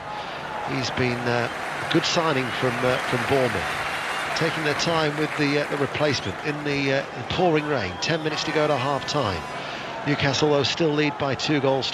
Vestergaard out towards Redmond. Now, you might be saved, actually, by the soggy notes in front of me, because I'd gone through your entire career and looked at the... I think there's a substitution here, Dano, just below. And I think there's one just coming on now. You can see him just getting changed. I'd looked at got that? I'd looked at the heaviest defeats that you'd suffered in your playing career, and I was going to have a little bit of fun. There it is now, Dano. Look, the substitution. It's Joel Linton who's going to be coming on. Do you know what the heaviest defeat was in your career? 2-0, something like that. No. It was 6-0. But to be fair, you only came on as a 41st minute substitute for King Clancy. Manchester City lost 6-0 at Liverpool. Correct. Talking of that game, of course, tomorrow, the big game live on BBC Radio 5 Live. John Murray, correspondent, will be in the commentary position there at Anfield, 4:30. The record's never been great at Anfield, and hopefully tomorrow they can put it right. Part of 3 games. Remember, with the BBC, we've got to be impartial. 3 commentaries tomorrow on 5 Live Premier League Sunday. Joel Linton has come on for Wilson. You suffered a 7-3 once as well with Leeds at Nottingham Forest, as Willock gets away and forces a save out of McCarthy. Very good save from McCarthy away towards his left. Willock wriggled free, hit a shot on the rise, and McCarthy with a two-handed save did very well to keep Newcastle's lead only at 2-1. There's been a goal at Burnley, Juliet. And it's Brighton who lead Burnley here at Turf Moor by 1-0, and it came from a corner. It was Gross with the corner, headed in. Lewis Dunk, such power, past Pope. Dunk jumping so high to connect to the ball as it came across in the 36th minute of this game at Turf Moor. And it's Brighton who lead Burnley by 1-0. And France have now knocked up 45 points against Italy in the Six Nations. Italy 3, France 45, currently on Sports Extra. The second half of that game that Juliet is watching will be on Sports Extra. Earlier, Aston Villa 1, Arsenal 0, Coventry 0, Watford 0, and Exeter beat Bradford City by 3-2 to end Bradford's 8-match unbeaten run, as Stevens hits the ball long and high. Cher will head it away to prevent it from reaching Danny Ings, and there's been another goal at Bournemouth. Jonathan Overend. Equaliser for the home side, 1-1, scored by Danjuma, made by Jack Wilshere. Lovely little pass through the midfield, really caught out Birmingham, and there was Danjuma running at the defence and then curling one in past Etheridge. Bournemouth 1, Birmingham 1. So we've got about 7 minutes to go to half-time. Newcastle 2, Southampton 1. The unrelenting and torrential rain on Tyneside. 3 goals so far as well, as Newcastle have some defending to do. The ball hit down the middle by Bednarek towards Adams, stopped by Lewis. St Mirren 1, Kilmarnock 0 is the latest scorer in the Scottish Premiership. And Steve Bruce just watching as he's recently passed 450 Premier League games. But there has been an improvement in performances of late for Newcastle. You know, I'm thinking of the second half here against Leeds, even though they lost to Crystal Palace. In fact, the last 3 games, they've all... Everton, of course, the victory at Goodison Park, they're only winning 13. But 3 straight defeats they've suffered at home. Leeds, Leicester, Palace, they've all been by a margin of 2-1. Now they lead by that same scoreline as we're approaching the half-time. But with injuries to Manquillo and also to Wilson coming at a cost. Another goal at Middlesbrough, that's Faruqi. And who else but Ivan Toney has got the equaliser for Brentford. A very, very simple finish after Tariq Fosu did all the hard work in the build-up. He's been Brentford's best player in this first half, and he's helped them draw level. Middlesbrough 1, Brentford 1. I think even Neil Warnock said yesterday, didn't he, that Brentford are probably the best side in the Championship, and beaten in 19, maybe looking to try and extend that to 20. Few would disagree. Newcastle 2, Southampton 1. Back to Celtic and Roddy Forsyth. Celtic ahead in an absorbing game. They're deservedly so, and the goal coming early on after only 2 minutes from a Turnbull corner kick. Stephen Welsh, age 21, heading home for his first Celtic goal, and that's what's setting them on the road to what they hope will be first back-to-back wins of 2021. Celtic 1, Motherwell 0. England, Scotland, of course, in the Six Nations is straight up after the football. There's no sports report. As soon as this game is done, we'll be with Chris Jones and the team at Twickenham. 5 minutes to go to the break. Newcastle thought they had a throw there, but Craig Pawson has given it in favour of Southampton. Strange. Some of the decisions that we know for Southampton haven't always gone their way. They're probably due a couple. And we get another throw as well now on this right-hand side that Redmond is going to take. Redmond will pick out Ward-Prowse. Stephen Clement still complaining to the fourth official. We're so low down here in the main stand at St James's Park. You get a real insight to the behaviour and sometimes the frustrations of the respective dugouts as Ings carries it forward now on this right-hand side, level the area, can't thread it through, comes off the shins of Cher. And it will be a Southampton throw. Millwall have equalised at home to Sheffield Wednesday in the Championship. Millwall 1, Sheffield Wednesday 1 is a latest score. 5 live in the World Service then from the BBC. 4 minutes to go to half-time. Newcastle still lead by 2-1. Ings loses out to Hendrick, who brings the ball forward. Push there from Stevens, and that'll be a free kick to the home side. Michael. Yeah, the home side now just need to take the time, get set, make sure they can get full control of this first half again. And it's been a solid start for them, but as you say, one slip in concentration. You know, this Southampton side have got a threat. Adams, Ings, keep going. Redmond, I feel, has got the better of Lewis at the moment down this right-hand side in front of us. So yeah, losing Wilson's not going to help, but it's an important couple of minutes now. Romeo, touch and then volleyed clear by Redmond. Minamino, such a very good goal from the Japanese international. Now he's in pursuit of Kraft, and as he slides in, he catches Kraft, and that will be a free kick. And again, I think maybe in a normal situation you might have seen a referee reaching for his yellow card, but a degree of common sense, because the wet conditions are such an important factor in this game. They are so difficult as well, and obviously when you make that sort of tackle or that lunge, you go through with it, your momentum carries on. And it does, I don't know what it is, there's something, I used to enjoy playing in these sort of conditions. You could slide right in, you could make your tackles, it was something good about it, and it is getting tougher now with, as you know, VAR, any little sort of clip and you're in a little bit of trouble. The combative Michael Brown, who's here at St James's Park watching Newcastle lead by 2-1, and Shelvey goes long with a free kick, and it sails right into the arms of McCarthy, all in yellow. Underarm throw to Bednarek, and then forward, and Ward-Prowse, and then they go back to Vestergaard, back in the side. Ward-Prowse in the centre of midfield for Southampton, forward to Minamino, popped up in that central area, creates the space for Bertrand to run into on that left-hand side, and he duly obliges and requires Kraft to come across and put the ball out of play for a throw. So Southampton throw about 25-30 yards up from goal, approaching half-time, and Ralph Hasenhüttl pleased to see his side back to within touching distance here of Newcastle United at St James's Park. He's got a lot more options, hasn't he, Steve Bruce? And when you see Wilson go off, you're sort of thinking, which change? We've seen Gale, we've seen Fraser, we've seen Andy Carroll brings on Joelinton. So all of a sudden we talk about a Newcastle side who are not going so well. They've got a little bit better options now in attacking areas to come out and try and create more opportunities. But again, set pieces here, just given a silly free kick away in a key area for Southampton. Doncaster 1, Oxford United 1. So Oxford have equalised. Barrow 0, Cambridge United 1. We'll get the news from that in a minute from Ross Heaton. But first of all, let's just stay with this free kick, because Southampton trailing by 2-1.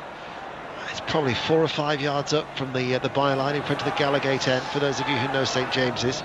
And so it's on the left-hand side. Ward-Prowse picks up the ball. 2 short, sharp bounces, places the ball down. He's now making a whipping movement with his right hand. One of these, does he go just straight for goal then, now? Does he whiz it right at the goalkeeper for any touch? Crowded penalty area this. Here comes the free kick. They've pulled it, and then it's hit first time, and it was from Bertrand. Wrapped his left foot around it, over the top, out for a goal kick. We're inside the last 60 seconds. It remains 2-1 to the home side, and as promised, Ross Heaton at Barrow. And it is the table-topping visitors who are in front against third from bottom Barrow. It was made by Houlihan, coolly finished by Paul Mullin, 8 yards out for his 21st of the season. Barrow 0, Cambridge 1. How much added on time will there be, do you think? There's been a couple of injuries, hasn't there? There might be 2 or 3 more minutes. See what the discretion of referee Craig Pawson. Don't forget, match of the day tonight. It's at 10:20 on BBC One. did make a note of who was in the chair with with Gary Lineker, but that bit of paper is disintegrated in the rain. 4 minutes have added on time. I'm being told in my ears it's Dion Dublin and Ian Wright who are with Gary at 10:20 tonight. So 4 minutes here then on 5 Live. Newcastle still lead by 2-1, but Southampton are attacking. Ings over on that far side. Back it goes to Bertrand. Cross blocked. Up in the air it goes. Spins into the penalty area high. Headed away by Emil Kraft. And it'll be a Southampton throw deep inside the Newcastle half. They're just not clearing it, are they? Good pressure from Southampton late on in this first half. Can they deliver a cross? Ipswich have got a goal there at Portman Road. Haven't been too impressive at home of late at Portman Road, but it's Ipswich 1, Blackpool 0. That's in League One.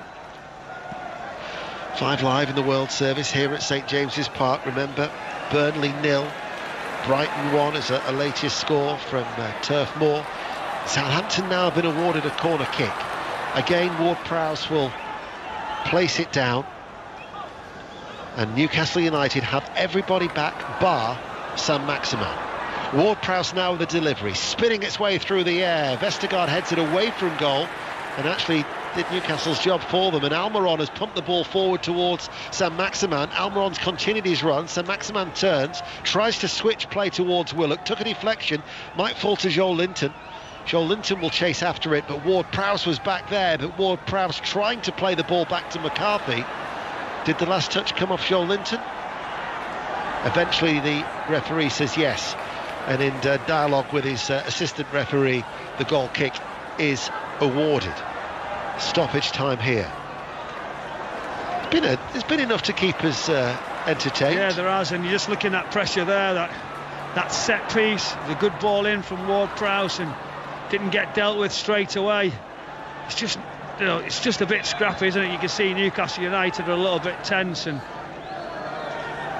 has it touched his hand or something? He's given he's just caught it. It was Kraft sliding in, and I think he's got the ball, but then he's then caught Bertrand on the follow-through, and after a moment's hesitation, the referee has given a free kick and has shown a yellow card to Emil Kraft. So this is a free kick to Southampton. Steve Bruce will be livid. This was like the one, wasn't it, where you slide through with the momentum, which you said, then the late tackle comes.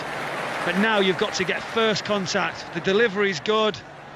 You're all in the line on the edge of the penalty area. I've been there before. Someone's going to lead you. Someone's got to tell you when to drop. Right, it's so important now, right on half-time. So Bertrand is going to take this free kick. Minamino's wandering over towards that far side, the left. If he wants to play it in short, they've got a two-man wall on the edge of the penalty area. Every black and white shirt is back just inside the penalty area. Bertrand should be in a away swinger. Indeed it is. Left-footed, delivered very, very deep towards Vestergaard and nodded away from him by Lewis, and Lewis will hold onto the ball and then clears long, but his clearance only goes to far as Redmond midway through the Newcastle half. Newcastle still lead by 2-1. Southampton, Ward-Prowse all the way back to McCarthy. Now to Bertrand, comes under pressure from Almiron and he's lost it, and Almiron, Hasenhüttl puts his hands on his head, and no wonder, because Almiron goes to score, and Southampton punished in stoppage time in the first half. Bertrand with the error, and Almiron re-establishes Newcastle's 2-goal cushion. Newcastle 3, Southampton 1. What was Bertrand think? His ridiculous mistake from the left back. Yes, he's been high up, taking the set piece, but he knows as the pass from McCarthy, the square pass we said can cause problems today. Don't take any risk. Full credit to Almiron as he takes the ball, pinches it, drives towards the penalty area. McCarthy backtracking to get towards his line. He goes to shoot to the left-hand side, pulls it late to the near post. Great finish into the corner. Hasenhüttl knew. You could see his reaction right in front of us. He knew straight away when Bertrand gave the ball away, and Almiron goes on, and Newcastle United lead Southampton by 3-1. And at the other end, just moments ago, we were thinking if Newcastle were to concede from a free kick, Steve Bruce would be livid. And then a defensive error. We talked about not taking a risk. You can't take a risk right on half-time in these conditions, just as your team are getting back to it. It's a ridiculous decision. And that was the last action of the first half as the whistle sounds. Newcastle 3, Southampton 1. Michael. It's been a real interesting half. We've seen mistakes, we've seen opportunities. St Maximin with flares and opportunity of setting his teammates up. Southampton, good reaction, getting back into the game with a wonderful strike from Minamino. But said, you've got to play to these conditions, got to keep your concentration. Ryan Bertrand didn't at the end, and that could prove very costly for Newcastle United getting that third goal. Willock on his debut gave Newcastle the lead after 15 minutes. An own goal from Bednarek, 10 minutes later made it 2.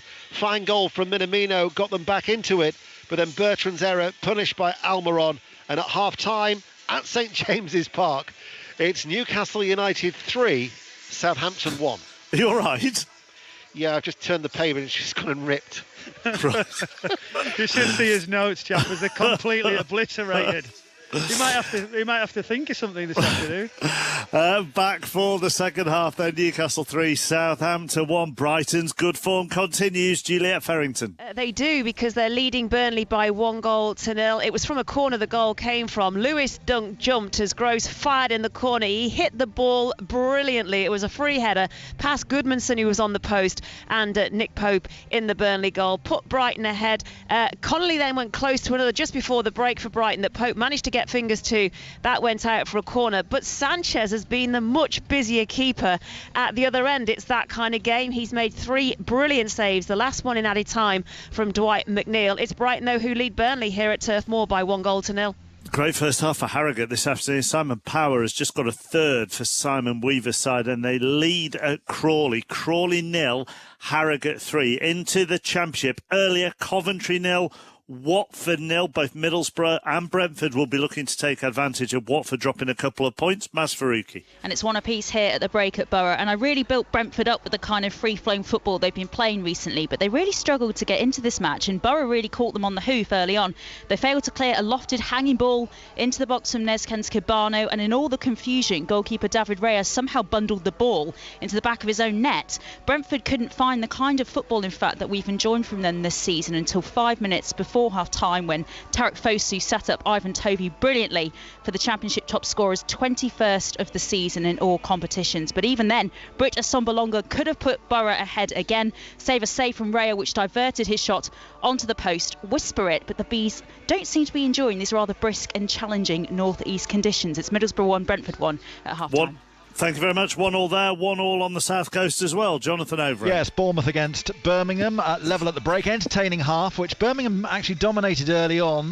Bournemouth needed to clean one off the line through Steve Cook, and Begovic made a save on the stretch, but the pressure told when Gary Gardner whipped in across from the right. Begovic spilled it, and there was Shane Hogan to tap it in to put Birmingham in front. Bournemouth, of course, have lost their last 4 in the Championship, and really they've been average. Only one good chance for them, but luckily for them, they had an expert creating it, that was Jack Wilshere, and an expert finishing it, that was Arno Danjuma. It was a lovely finish. Half-time, Bournemouth 1, Birmingham 1.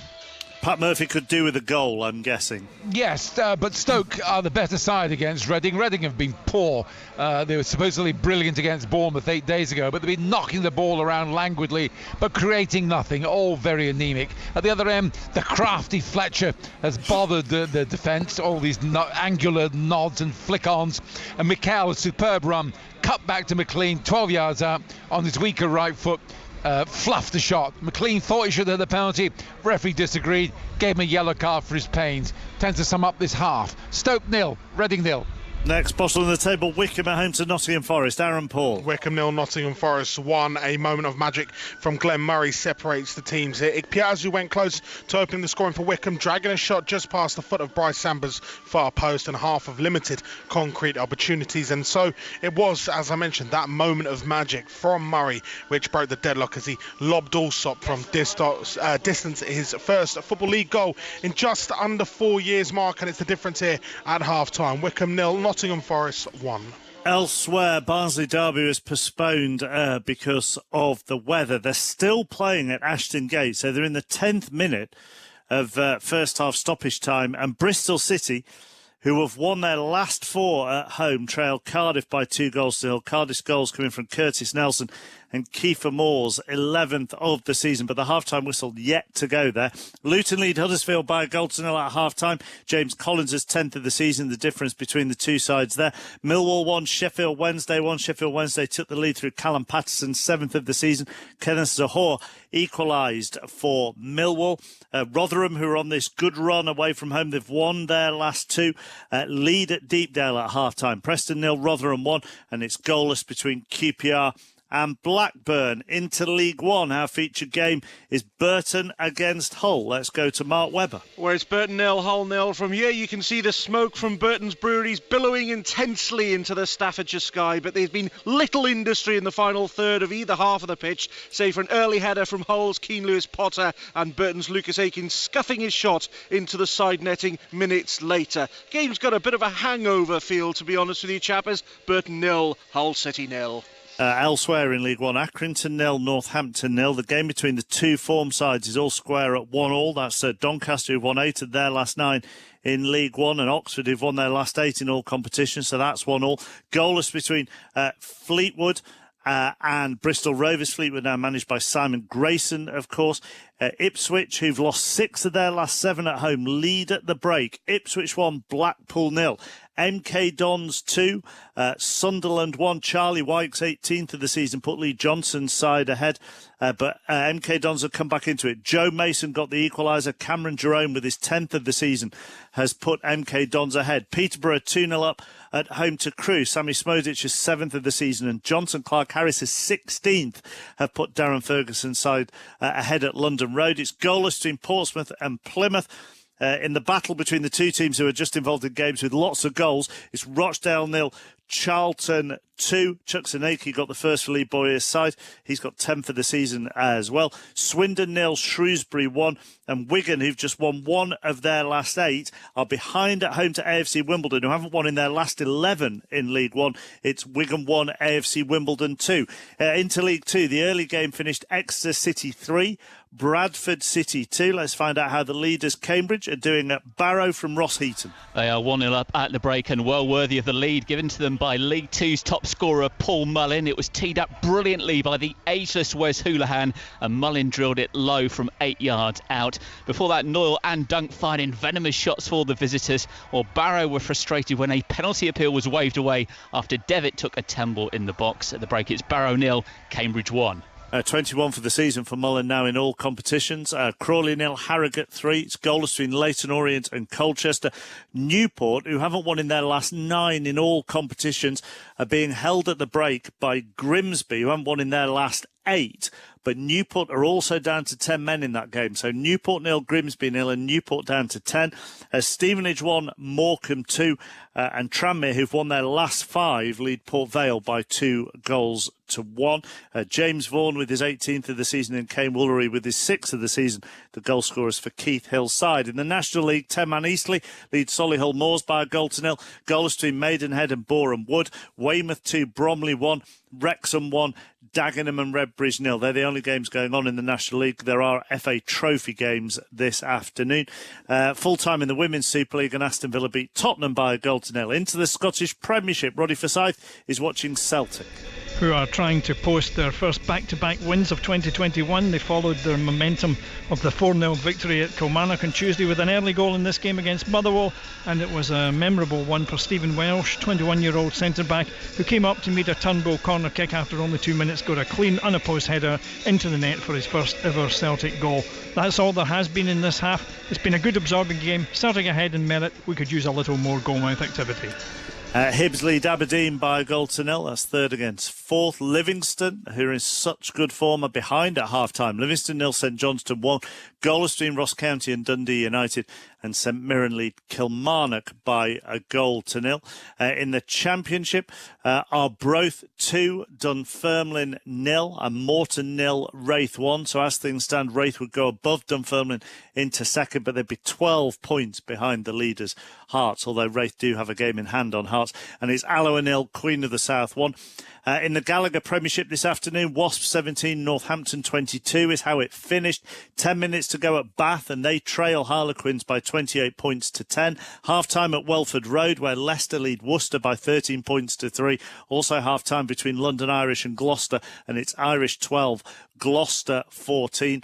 They're approaching the full-time whistle in the first Men's Six Nations game of 2021, and it's Italy 10, France 50. Remember, we have England-Scotland to come from 4:45 or from the end of our football coverage at St James's Park. And if you missed the cricket earlier today, then England closed day 2 against India on 555 for 8.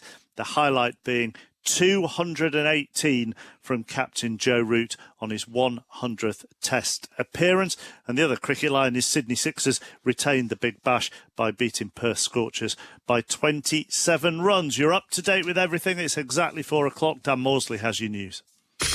Listen on BBC Sounds. This is BBC Radio 5 Live. West Midlands police say a 25-year-old woman has died after a suspected attack by a dog who lived with her. They were called to her home in Birmingham yesterday afternoon. The dog, said to be a Staffordshire Cross, is to be put down. Russian police have been searching the addresses of dozens of people suspected of having disrupted traffic during last month's demonstrations in St. Petersburg in support of the jailed opposition leader Alexei Navalny. Railway and metro stations have been sealed off in anticipation of further protests this weekend. A leaked policy paper suggests Boris Johnson is planning to sweep away controversial health reforms introduced by David Cameron. The draft document proposes a reduced role for the private sector and would give the Health Secretary more direct control over NHS England. 10 people have died following an outbreak of coronavirus at a care home in Fife. 25 residents and 43 staff tested positive for the virus at Moss View Care Home in Lochgelly, which has since gone 14 days without a case. And President Biden has indicated that Donald Trump will be denied access to security briefings normally given to former US leaders. Mr. Biden says his predecessor's behaviour was too erratic and suggested he couldn't be trusted with confidential information. COVID condition check. On Wednesday, we're spending the day behind the scenes of Glangwili Hospital in Carmarthen. We'll be hearing from frontline NHS staff about the pressures they're under and the work they're doing caring for COVID-19 patients. Once you've scratched past the surface, there's a lot more going on than what you can actually see. It's not plain sailing every day, shall we say. Hearing the personal stories of patients and from those in the community who are supporting the fight against the coronavirus pandemic. All the nurses, doctors, they've all been so good and kind. COVID condition check. Throughout the day on Wednesday. BBC 5 Live. The voice of the UK. This is 5 Live Sport with Mark Chapman. We're 5 weeks out from the Cheltenham Festival, so every Saturday John Hunt is picking up pointers for us. He's been at Sandown this afternoon. There were loads of them today as well, Mark. Starting here at Sandown, Native River rolled back the years with a fluent win in the Cotswold Chase for Colin Tizard and jockey Richard Johnson. He came 9 lengths clear of Bristol de May, who's now Grand National bound, and Santini, the Gold Cup runner-up from last year. Richard Johnson rode that winner then, and he also rode the Group 1 winner, Sporting John, in the Scilly Isles Novice Chase. Meanwhile, on day 1 of the Dublin Racing Festival, Honeysuckle was a brilliant winner of the Irish Champion Hurdle for the second year running. In my book, she'd probably be favourite for the Champion Hurdle now itself at Cheltenham in 5 weeks' time. And Willie Mullins won the other 3 Grade 1 races today at Leopardstown, with Chacun Pour Soi and Enugumen particularly impressive in their wins. Thank you very much, John. The Men's Six Nations has begun with a thumping defeat for Italy. Sarah Orchard. Yeah, France's victory was ever in doubt. They've managed to win the match at the Stadio Olimpico, 50 points to just Italy's 10. They scored 7 tries along their way, and it will come as no surprise to regular followers of international rugby that it was Antoine Dupont, the French scrum half, who managed to lap up the Player of the Match award. It could be a long Six Nations for Italy. It could be a very profitable one for France. Full time at the Stadio Olimpico, Italy 10, France 50.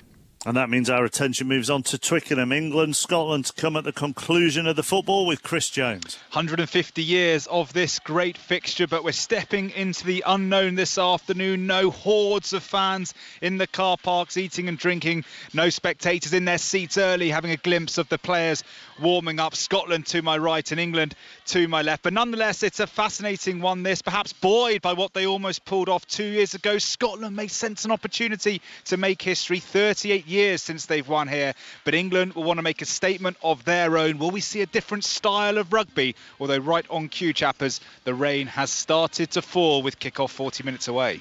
Don't mention the weather to Ian Dennis. No, it hasn't stopped. Is that the hand? Oh yeah, it is. The handover. The teams are coming out now. So half time. I should say as well, I didn't realise until Gary had said that the Bednarek. Did you know this, Mark? That the Bednarek own goal has been credited to Almiron. No, I didn't know that. No. So those on fantasy football will be quite pleased about that. But it just hasn't stopped raining all day. Teams are back out. Newcastle United in their black and white striped shirts.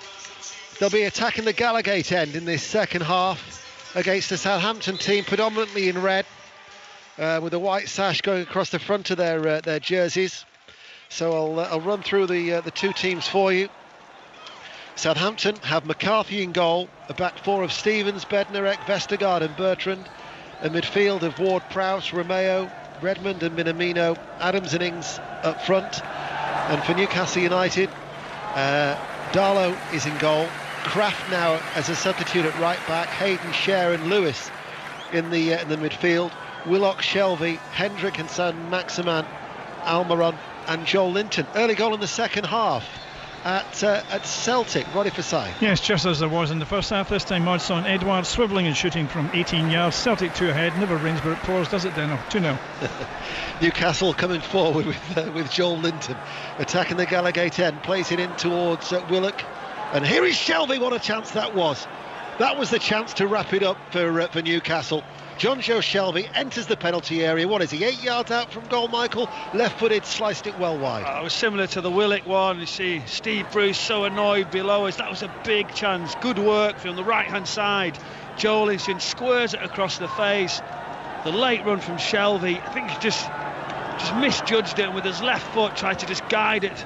Didn't catch it very, very well. Let off for Southampton. That is a let off because they'd have struggled at 4-1, wouldn't they? I mean, you've got it all to do when you're 3-1 down here early in the second half, but to concede so early on.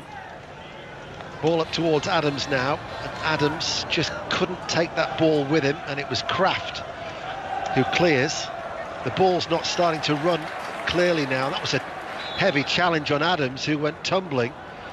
Ball's just starting not to run as freely as it was in these wet conditions, and I'm not surprised because, daft as it may seem, the rain's getting harder. It is getting harder, and if we just keep looking at each other, we just it's soaking wet. But yeah, that's the main issue here now. Is it going to get that bad that the game becomes in doubt? Hopefully not. It's still moving as we speak, but now it's a good opportunity. We know the right foot Ward-Prowse has 25 yards out, just to the left of centre. This is a big chance for him. It is, and this is certainly Ward-Prowse territory. Gary, our producer, cracked one of his corny jokes earlier when he said, you never know, it might be raining goals, and if this goes in, I might believe him. I've just realised he's behind me. I might get another crack across the back of the head. Ward-Prowse from distance, right-footed. It's not a bad effort. Oh, what a free kick from Ward-Prowse. It is raining goals in the rain. Newcastle 3, Southampton 2. That was a brilliant free kick. And Gary behind us was right. What a free kick. I called it early. I did fancy him. You know what he's got with that right foot of his. This is a wonderful finish.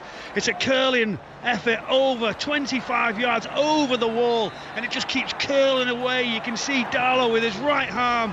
He's trying to reach up to the top right-hand corner. He just couldn't make it. That is fantastic. That's all about the training ground, the practice. The execution was magnificent. And straight away, as a manager, you would think back now to that John Joe Shelvey chance just moments before, as Willock is shown a yellow card. You'd be thinking, what about the chance there from John Joe Shelvey? What are the Southampton players here having a word with Craig Pawson for? Oh, they're saying that he could have played the advantage. But Shelvey, just moments before, has a chance to put Newcastle 4-1 up, and instead at the other end, it's 3-2. And in fact, someone's just been shown a red. hasn't he? He's just done yellow-red. Is it for 2 challenges, quick succession, or is it Hendrick? Someone's just been shown the red. It's yellow-red, but who to?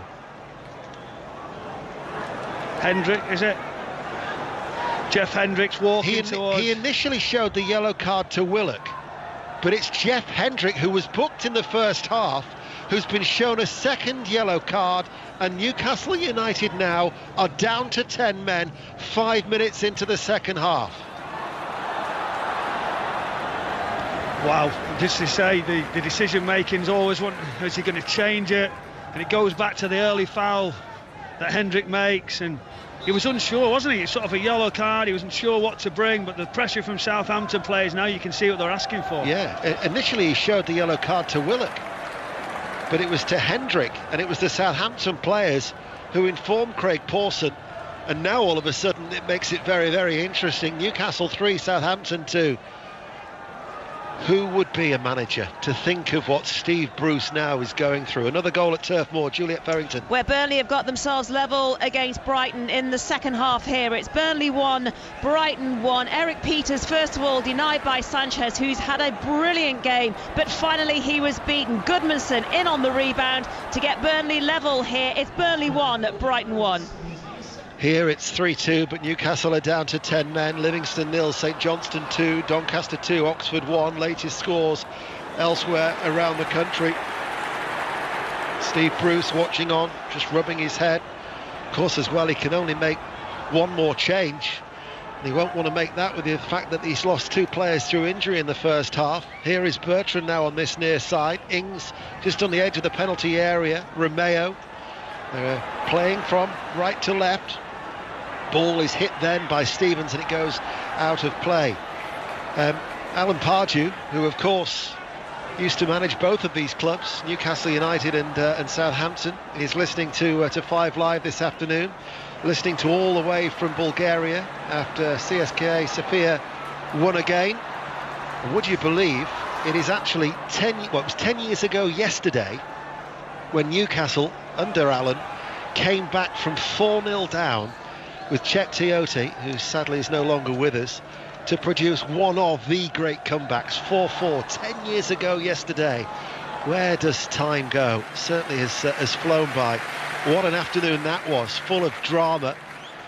I actually think that Newcastle were probably 4-0 down midway through the second half that afternoon. Here we could have drama of a different kind because they're protecting a lead this time. But early in the second half, their lead is only 1. But it's Southampton who have the numerical advantage, and they've been awarded a free kick now on that far side, Michael. Yeah, they have, and they controlled possession in the first half. Now with the extra man, they're going to really do that. They're going to move Newcastle United around, and are they going to be able to get out? Are they going to have to defend it? We'll see what type of change Steve Bruce can get from his side. But giving away free kick now in another key area, can be more pressure on. Real interesting game. And we're complaining about the cold. I can't imagine it's exactly warm in Sofia at this time of year. 8 minutes into the second half, free kick hoisted by Ward-Prowse. Darlow's coming, hasn't got there, it's lifted goalwards by Ings, takes a deflection, bounces away from goal, behind for a corner kick. He'd be disappointed with that, Darlow, that he didn't get the contact as a goalkeeper. You see the ball floated in, it didn't have much pace, and it's where in this sort of wind of these conditions you've got to be sure. He misjudged it and nearly got himself into a little bit of trouble, but Ings' deflected effort went wide. Now more pressure, Ward-Prowse's delivery. Ipswich 2, Blackpool 0, a latest score. Doncaster 3, Oxford 1. Ward-Prowse with a free kick towards the far post. Good save by Darlow. That was Vestergaard, I think, got on the end of it with his header, and it was just beaten out right in front of him by Darlow. But Southampton now all of a sudden are the ones knocking on the door despite being behind. This could be a long second half for Steve Bruce and Newcastle. Romeo. There's been a goal at Wickham, Aaron Paul. Where 5 Lives, Glenn Murray has just put Nottingham Forest 2 goals to the good. It was a penalty after Murray was brought down by Grimmer and he fired it past Rocky Allsop in the Wickham goal. Wickham 0, Nottingham Forest 2. Free kick has gone against Newcastle United again. Craig Pawson. There's a wave of the hand in frustration from Almiron. but you can sense now that Southampton have the bit between their teeth, even though they're still behind. But Newcastle United are just going to have to sit in and then maybe look to Sam Maximin on the counter-attack. St Maximum, Joelinton, but they're going to control possession and they're going to move it around, they're going to be patient. It's difficult now for the Newcastle United players. Shelvey just goes to press, you can't get near anybody. You've just got to understand your role, wait for your opportunity. It's a learning curve now as a Willock, Joe Willock, who's dropped into that midfield. He's going to have to also dig in and find some fight. Bertrand's first cross was blocked by Kraft. Newport, who are down to 10 men, lead Grimsby Town by 1-0. Paul Hurst is still waiting for his first win as Grimsby Town manager. Bertrand from the throw, back to Vestergaard. All the action is away towards our left-hand side. It's up towards Bertrand, headed away by Kraft inside that penalty area. The drama to that game that Newcastle Arsenal all those years ago was actually at the other end of the field. Still remember to this day. Cech Tiotti driving it in to make it 4-4. Now it's the red and white of Southampton who are coming forward. Ings in the penalty area. Ings trying to turn and required Almiron to come across and dart and take it away off his toes, and he now links up with Joelinton, and Almiron though is stopped in his tracks by Vestergaard. Ward-Prowse inside, ball eventually reaches Redmond, loses his balance in the puddles and then cut out by Bednarek. Late foul though on the Newcastle player, and that will be Craig Pawson giving a free kick to Southampton. That was a foul on Almiron. And it's becoming more and more noticeable now that the ball is just not running as fluently as it should do. Queen's Park Rangers 1, Blackburn 0 is the latest score in the Championship. 11 minutes into the second half on a cold and wet afternoon. They reckon actually in these parts tomorrow it's going to feel more like -5 as it sweeps in off the top of the East Stand. Newcastle United now backs to the wall. It's interesting, isn't it? I love the game of football. Before we were in the first half, we were saying about the resolve of Southampton when they go 2-0 down. And despite now that Newcastle leading by 3-2, this is a Newcastle side with only 1 win in 13. You know, they haven't had 5 without a win at home at St James's Park. They're down to 10 men. It's going to test this Newcastle United side now. It's going to test them, but you've got to help yourself, haven't you? You've got to realise you're 3-1 up. They give 1 goal away with the Shelvey wide free kick, and then a foul right on the edge of the area you can't commit because of Ward-Prowse, etc., and then a red card. So you can tell they're struggling. Minamino plays it in low. That was cleared by Lewis. The left back was tucked in and covering. Joelinton surrounded by red shirts. The work rate from the Southampton players. 5 red shirts went to close down Joelinton, trying to win it back. They are desperate for an equaliser. You certainly cannot fault the desire of the Southampton players. Crawley 1, Harrogate Town 3, Wycombe 0, Nottingham Forest 2 we know about, and Preston 0, Rotherham United 2. Southampton are on the attack. Redmond over on that far side. St Mirren 2, Kilmarnock 0. Sunderland have just equalised. MK Dons 2, Sunderland 2 in League One. You're up to date 5 Live and the World Service from the BBC approaching the hour mark. Romeo coming forward now. We're off to Middlesbrough in a moment, but let's get the Southampton attack out of the way as Redmond slows it down back towards Ward-Prowse.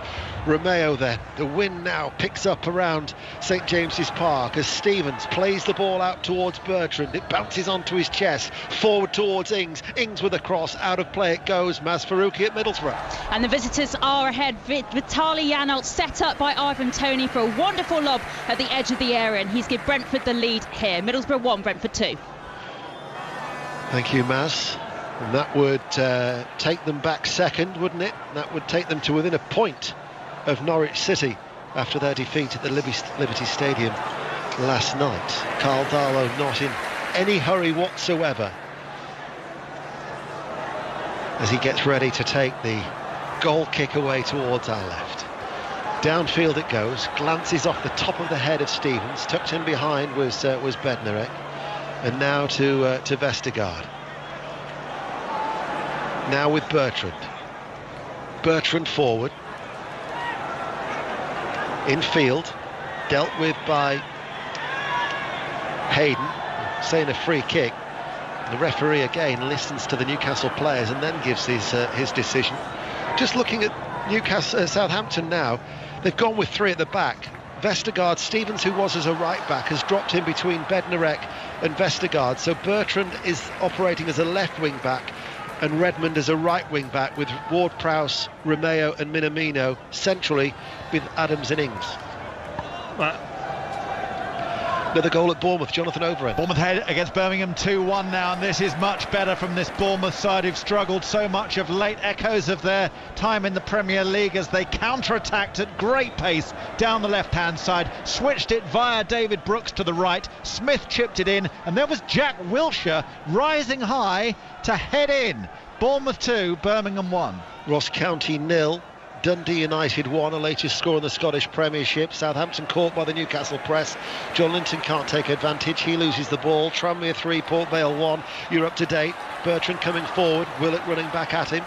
Bertrand on this near side. Plays the ball to Ings. Infield to Minamino. Minamino, don't think the pitch helped him there. He couldn't get the elevation. Shelby, though, gets the elevation as he clears it long up towards Saint-Maximin. Eventually brings the ball under control. The red shirts again back. How many were back behind the ball? They are working so hard. Southampton. Shelby goes back. Newcastle still lead 3-2. 5 Live in the World Service.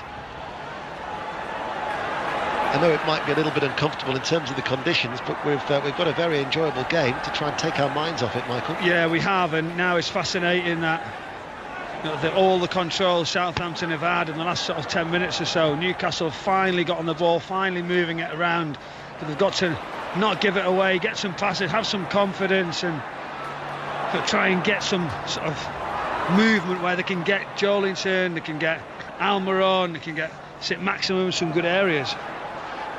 As soon as the football's finished, we're going straight to Twickenham, England, Scotland, for the start of the Six Nations. Don't forget that game at Turf Moor's now on 5 Live Sports Extra. Burnley against Brighton, which is now 1-1. And tomorrow on 5 Live Premier League Sunday, Wolves Leicester at 2, Liverpool Manchester City, the big game, at 4:30, followed by Sheffield United against Chelsea at 7:15. The Super Bowl live on 5 Live at 11 o'clock tomorrow night as well. Kansas City against Tampa Bay, and then the live football continues into next week, starting with Leeds United against Crystal Palace at Ellen Road. Almiron tries to release Saint-Maximin, and that is away from him and through to McCarthy. Another goal at Celtic. Roddy Forsyth. Yes, and to general surprise, it's come to Motherwell. Campbell getting forward with a shot deflected, and it has to be said the deflection was crucial, taking it over the head of Bain, but suddenly Motherwell rewarded for a rare burst of pressure. It's Celtic 2, Motherwell 1. Here it's Newcastle United 3, Southampton 2. Ward-Prowse, Romeo outside the centre circle of the Newcastle half. Now stepping forward was Stevens. Strokes it short to his left. Vestergaard forward. Minamino splashing his way through. Pace is being played very, very slow at the minute. Newcastle have everybody behind the ball, bar Saint-Maximin. The 10 men, of course, of Newcastle after the sending off of Jeff Hendrick. What's going to help Newcastle is that the ball won't flow quickly. It won't get from side to side. It won't zip around. It's obviously sticking. Gives you a little bit of advantage that you can stay in your slot. But Southampton have to find something a little bit quicker, and someone's got to take a chance. Here is Bertrand, plays it in and rolls it towards Adams, outside the area. Comes back towards Adams, he plays it then to Redmond. It bounces away from the right foot. Redmond cuts it inside. Ings with a first-time shot. Oh, it's hit the post. How unfortunate, and in fact you can just hear the cry of "oh my God" from Ralph Hasenhüttl as he hit it right-footed. It came back off the left-hand post and right into the arms of Karl Darlow, and Ralph Hasenhüttl cannot believe he celebrated. He celebrated as if it had gone in. The finish was great as it crossed the path to the right-hand side of Darlow. It comes right back off the right-hand post into his hands, and you can see Hasenhüttl saying "oh my God." He was celebrating. Newcastle United now are maybe doing that last change that you were talking about, Deno. Well, they've been forced to make that change because the way it looks at the minute, they're going to struggle to hold out, because Southampton are dominating. They have the extra man. They're looking to try and make it count. And for Newcastle United, they're hanging on. And for the misfortune for Ralph Hasenhüttl, he could not believe it. He is going through all sorts of emotions down in front of us for what I would imagine has been a challenging week after, of course, that heavy defeat at Old Trafford, that record equaling defeat. Ward-Prowse Was there a foul there? Yes, there was. Free kick to Newcastle. Goal at Middlesbrough, Maz Faruqi. And just like that, Brentford have a third. Patrick McNair slipping in the rainy conditions on the halfway line. Matthias Jensen was there to pick up the ball, run the length of the half and slot it into the Borough goal. Middlesbrough 1, Brentford 3. We won't be able to bring you the live reaction because there's no sports report, but the 5 Live Football Daily, of course, will bring you the reaction as from today's games, and also to look ahead to tomorrow's matches, I'm sure, as the match of the day tonight as well at 20 past 10. Southampton 3-2 down, looking for an equaliser. Adams plays it to Redmond. Redmond cuts forward now. Shot charge down. Might break towards Minamino. Adams is there. The ball is tapped in and the flag is raised. And that will not count for offside. Again, it'll be checked by VAR, but the flag was raised. And Ralph Hasenhüttl at the minute must be thinking, what do we have to do to get a third goal? Wow, incredible, isn't it?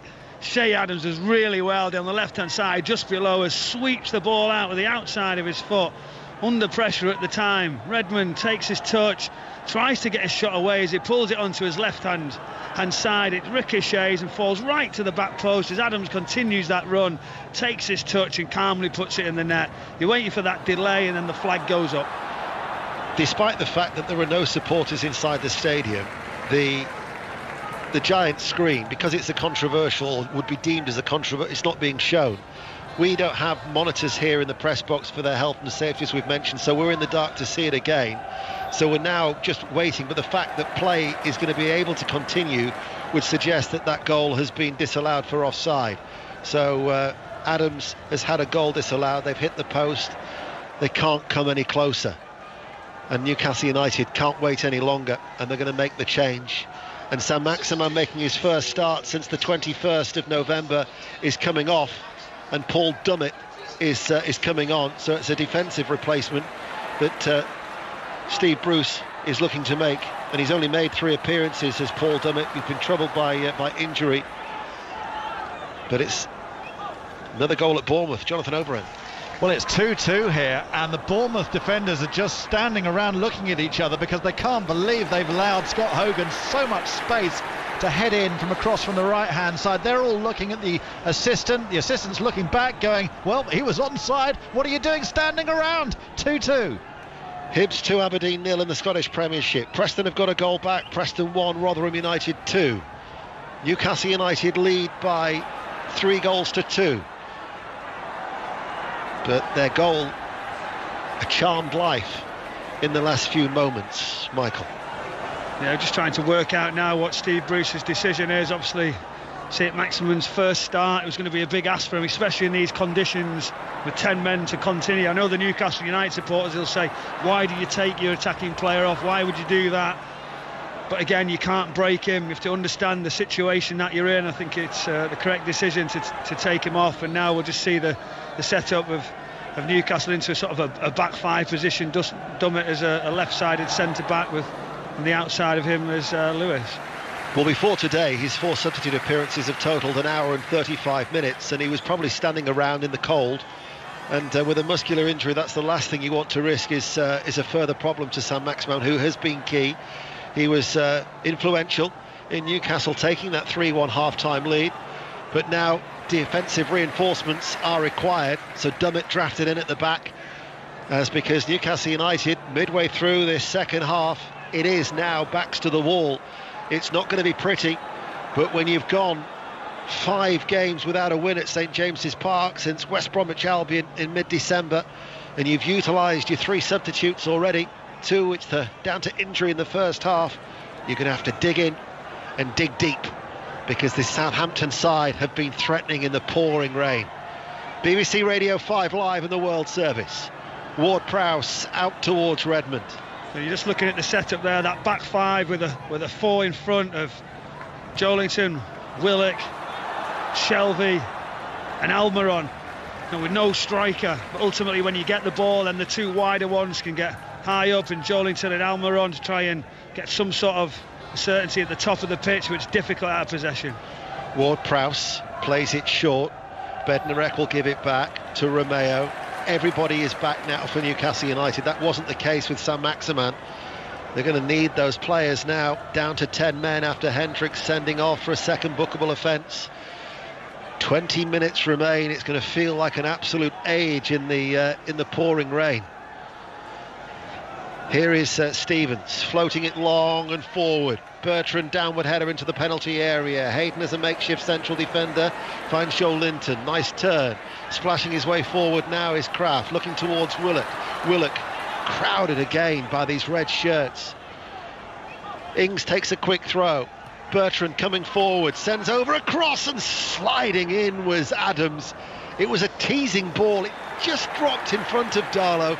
Gave something for Adams to attack, didn't it? Wow, it was so close, and it was obviously down the right, just in front of us, as Joelinton did really well. It was quick play, quick sort of throw in, gets Bertrand away. He delivered so quickly and right on the toes of Darlow. Adams just there, just misses it right into the goalkeeper's hands. That was really close to being 3-3. Millwall, without a win at home in 11, have come from behind. They lead Sheffield Wednesday 2-1. Portsmouth 0, Plymouth 1 is the latest score in League One. Wigan have equalised. It's now 2-2 at home to Wimbledon, and it's Doncaster Rovers 3, Oxford United 2. And in fact, Millwall have just got a third. So Millwall 3, Sheffield Wednesday 1 in the Championship. We'll be going to Turf Moor in a moment. Commentary of that continues on Sports Extra. But Southampton 3-2 down are attacking. Bertrand's delivered across. Finds Redmond, kept in play actually by Lewis over on that far side. Redmond tries to win it back and succeeds. Plays it toward Prowse, flat ball in, bounces off the chest of Adams, scooped forward by Ings, partially cleared by Newcastle, played back by Redmond, stretching to head the ball away. They're appealing for a penalty, comes to Vestergaard, he's stopped by Willock, and Willock can try and bring the ball clear, and he splashes his way past, it's like it's a knockout, splashes his way past Romeo. And there was Stevens. Let's go to Turf Moor, Juliet. So many chances for Burnley to increase their lead here. I say increase or to go in front. It's 1-1 against Brighton. Sanchez has been so busy. The latest he's saved Vidra through the middle. The latest chance Burnley have had. They got themselves on top though after getting level through Goodmanson, his first in the Premier League for a year and a half. The shot came in from Peters. Sanchez could only parry it away. The loose ball went straight to the feet of Goodmanson, who belted it into the back of the net. But it's been all Burnley second half. Brighton taking the lead through Lewis Dunk in the first. It's Burnley 1, Brighton 1. Commentary continues on 5 Live Sports Extra. All the way back to McCarthy. Southampton are going to have to build again. Coming forward now is Stevens, and he's able to carry the ball inside Newcastle territory. 10 yards inside their own half, and now to Romeo. Romeo waits. Vestergaard, Bertrand provides the width on this near side. Southampton playing from right to left. Redmond's out on that far side, the right. Both of the wing-backs are pushed out wide. Newcastle have stopped that attack. Let's get the team news from the 5:30 game. Fulham-West Ham, John Southall. Afternoon, Deno. 3 changes for Fulham. Out go Aina, Anguissa and Mitrovic. For Lamina, Caviero and De Cordova. Reid Madja, the new signing, is on the bench. Just the one for West Ham from the win at Villa. Jared Bowen in for Ryan Fredericks. Another goal at Wickham, Aaron Paul. That sinking feeling for Wickham Wanderers, Ian, as it's Wickham 0, Nottingham Forest 3. Joe Lolly, the substitute with the driven ball from the left-hand side, and there to lash it into the top corner of the net was Anthony Knockhart. Wickham 0, Nottingham Forest 3. That'll be one win in 16 for Wickham. Mind you, there's been enough rain here and enough water on board for us to feel that sinking feeling, Michael. I'm underwater, Deno. Dundee United have got a second goal. Ross County 0, Dundee United 2. Huddersfield have just equalised at Luton Town. Almiron coming forward, checked there by Bednarek. Referee Craig Pawson gives a free kick. Now, was that... He's going for a yellow card for Bednarek. He wasn't going to give anything there, Craig Pawson. I didn't get why. You know, it looked a foul from where we were. It was always going to be, you can see sort of Almiron holding on to his throat, but someone convinced Craig Pawson there, was it the assistant referee down to the right hand side, he was playing on. Well, I've given up on the notes. The paper's that sodden, I can't write anyway, I'd just be ripping it. But the yellow card has been shown, and this, I mean, still I can't help but think from a Newcastle point of view of the chance that Shelby squandered, which would have made it 4-1 early in the second half. This is a free kick that is about 6 yards away from what is the right corner of the penalty area as they attack the Gallagate end. It's not as good as angle, is it, as Ward-Prowse? It's a little bit wider. No, they're checking for a red card, by the way, of a denial of a goal-scoring opportunity. I think he's got half a chance. The thing is, it looked like was he in control of the ball? It was Bednarek on Almiron. Knowing Bednarek's week, it probably would. Who is the fourth official? Robert Jones. It would probably sum up his week for Bednarek. I mean, he had the yellow card. Sorry, the own goal awarded to Almiron earlier on. The check is over, and there is no denial of a goal-scoring opportunity. But it is a free kick, which Cher or Almiron are going to take. Cher leaves it. No, in fact, Cher into the wall, comes back to Cher once again. Lazy swing of the left foot. Oh, he's gone down. He's gone down with injury. They've used their 3 substitutes. Yeah, it looks like he's in trouble there. He's banging the floor, kicking it. Hopefully he's okay. It doesn't look good. The thing is, he seemed to strike it very casually. Is there more risk of an injury when you hit it like that? I think he knew, and when you've got a huge centre-back in front of him coming, it was always favoured. He was on top of the ball, so he was coming up with that backlift close to it. At that point, you're leaving your leg, there's no power, so you can't generate the power for the tackle, and it looked like he was never in doubt. They've just called for a stretcher. Something is not right there, Dano. That's when they've called for the stretcher, you could see by the reaction something might be a bad one. The thing is, though, that would mean they're down to 9 men. They've used the other 3 substitutes. It's not looking good, is it, that? Cher is in trouble. Another goal at Bournemouth meanwhile. Jonathan Overend. Bournemouth are back in front against Birmingham 3-2. Terrific match, and Philip Billing at the far post, an unlikely goal scorer after Danjuma whipped in an acute angled free kick really hard. He drove it so fast it surprised Etheridge in the Birmingham back 4, and Billing pounced. Bournemouth 3, Birmingham 2. Let's go to Stoke City, Pat Murphy. Still 0-0 here against Reading. A draw is no use to Stoke. They've had far too many of them recently. If they want to further their playoff ambitions, they're still making all the running against a strangely unambitious Reading side. Stoke 0, Reading 0. And we'll get an update from Juliet at Turf Moor, where Sanchez is playing an absolute blinder for Brighton at Turf Moor. It's still Burnley 1 at Brighton 1. So many opportunities though for Burnley. Still 1-1 though. Lewis Dunk heading them in front first half. Burnley's second half equalising through Goodmanson. It's been chance after chance though, save after save. Burnley continue to come forward as they try and get the winner here. It's Burnley 1, Brighton 1. Steve Bruce has just taken the opportunity because the stretcher has been called for. This is going to be a lengthy delay here at St James's Park. He's just had a word with Hayden, Shelvey and Joel Linton. Newcastle now are going to play out the next 14 minutes of normal time with 9 men. Hendrick's been sent off. They've used their 3 substitutes. Plus we're going to see some time added on, Dano, aren't we? You can see that, and it doesn't get worse. How bad does it get for Steve Bruce? That's 3 injuries and a red card after scoring 3 goals. Incredible. Let's get an update from Barrow in League 2, our featured game against the leaders Cambridge. Ross Heaton.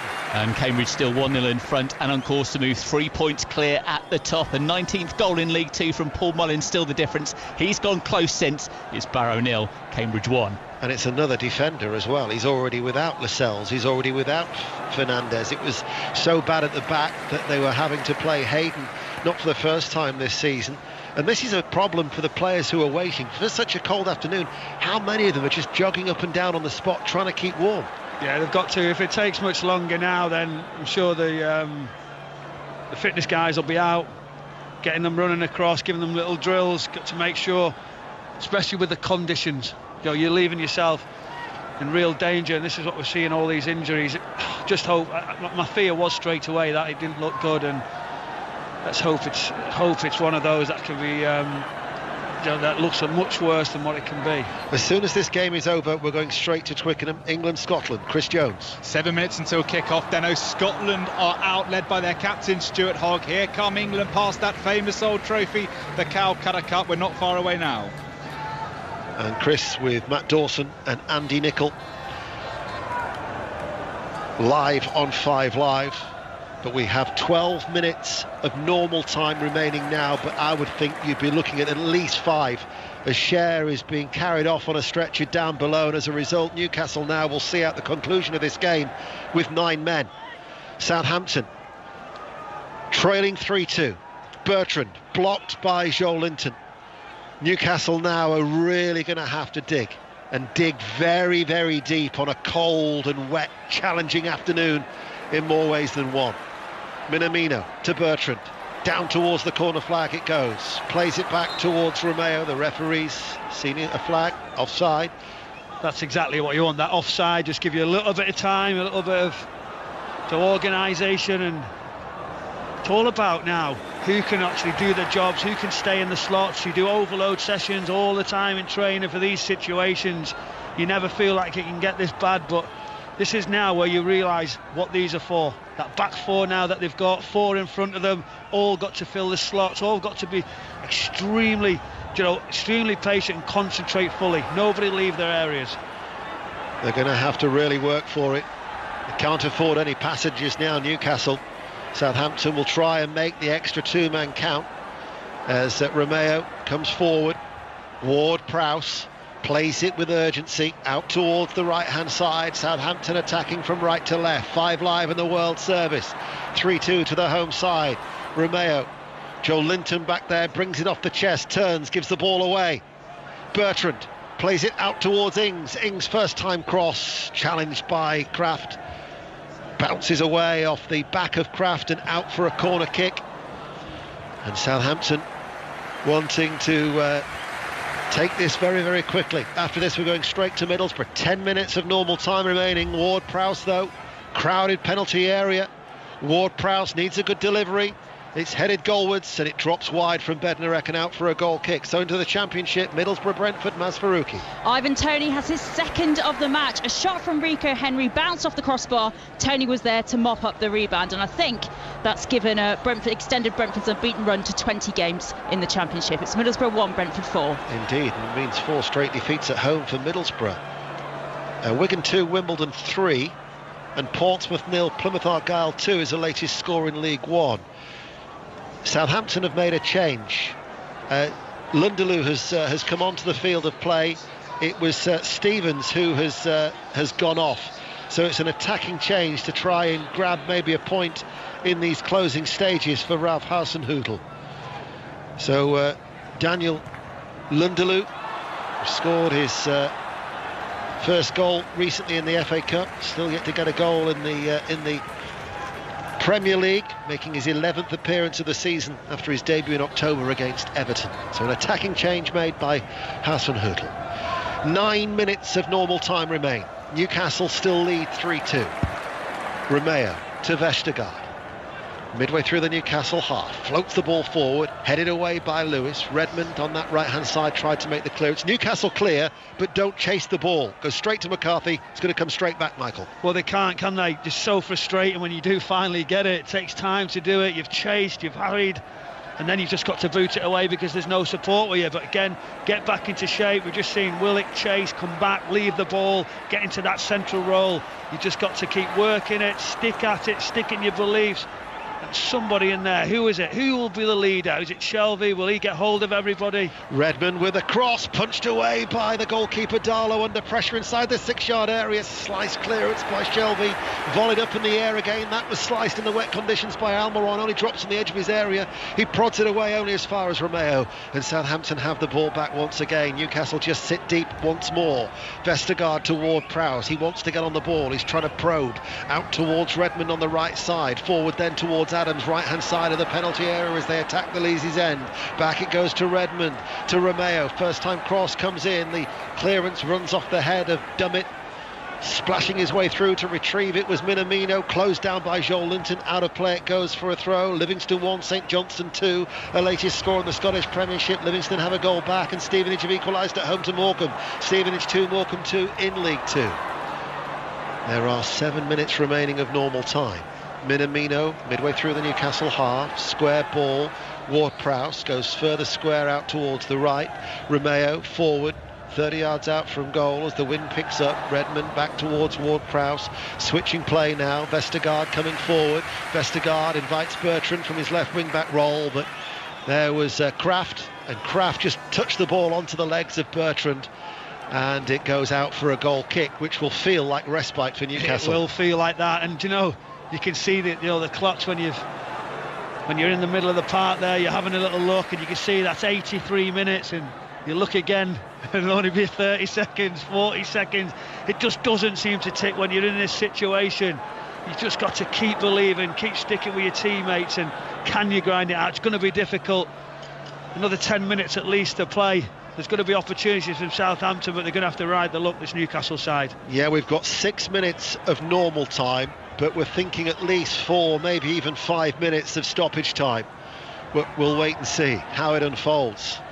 And the nature of playing against the 9 men, Southampton, if they were to get an equaliser, as Joel Linton with a risky back pass, it was a hurried clearance by Kraft, only as far as Minamino. Shelby takes it well off his toes, it's cannoning around everybody there, it falls to Adams, who hits it right-footed, and Ralph Hasenhüttl bellows out in frustration as he sees that shot sail over Darlow's goal. But if they were to get an equaliser, there could be enough then time for them to go get a winner. There's enough time for anything for Southampton side when you've got such an advantage. It's been a real interesting afternoon, hasn't it? You know, with the injuries, the sending offs, the goals, the conditions. It's almost a throwback game, isn't it? He will remain nameless, but there was once a commentator from 5 Live who got so wet here at St James's Park he travelled home in his underpants. There could be a second one. Newcastle 3, Southampton 2. Clearance by Darlow, headed forward by Redmond. Ings on the halfway line, plays it forward on the half volley by Adams. Lunderloo gives chase. Lewis.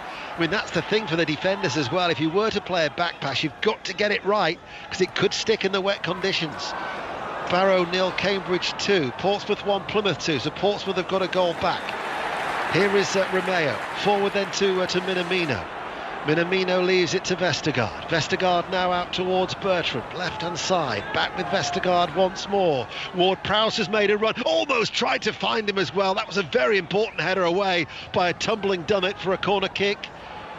That's a great header, wasn't it? Oh. Right in the key area, 6 yards out, right in front of the goalkeeper. He had to touch it, he just flicked it wide. The pressure's coming. Southampton really are knocking on the door. They've had a goal disallowed, they've hit the post, and now they have another corner kick, and it's Ward-Prowse who swings it in. They all go for that, they end in a huddle, a crowd of players, and the referee's given yet another corner. Willock hopping in frustration in front of the referee. He thought it should have been a goal kick. 4 minutes of normal time remain. Newcastle 3, Southampton 2. But after Hendrick was sent off and the injuries mounting, Cher carried off on a stretcher. Newcastle are seeing out this game with just 9 men. It was a great header, wasn't it? Isaac Hayden, you can hear Steve Bruce shouting, "Come on Isaac, get up, let's go again." It's another corner kick. Ward-Prowse to take it far side the right. This should be an outswinger. Left arm aloft from Ward-Prowse, right-footed. Lunderloo is there, headed up in the air, drops towards Ings, challenged by Joel Linton. They were appealing for a free kick against Joel Linton by a very new vocal Steve Bruce, Steve Clements and Steve Agnew. Comes back to Bertrand. Let me tell you, they're shouting for anything, any 50-50. They know how critical it is, any decision to give their team a little bit of a rest. Here is Romeo, waiting. Ralph Hasenhüttl with his arms in his pockets, shifting from foot to foot. The range of emotions that you go through on a dugout being played out right in front of our eyes here on 5 Live. Southampton waiting and being patient. Romeo to Minamino. England-Scotland is underway. We're going there at the culmination of this game, on the conclusion of this game, as in comes the cross from the right-hand side. Here is Redmond, who waits. Back it goes. Flat ball in from Romeo, cleared away by Willock. Newcastle just defending deep in and around their penalty area. Ward-Prowse picks it up. It's like a training exercise. Back out it goes towards Redmond. He waits. Romeo goes on the overlap, not used. Ward-Prowse inside, headed away by Dummett once more. Shelby can't get enough purchase on it. Southampton have it back, and Newcastle United just have to fill back once more. Here is Ward-Prowse. Keep looking at the watch. 2 minutes of normal time remain. Very soon we'll find out how much added on time there will be.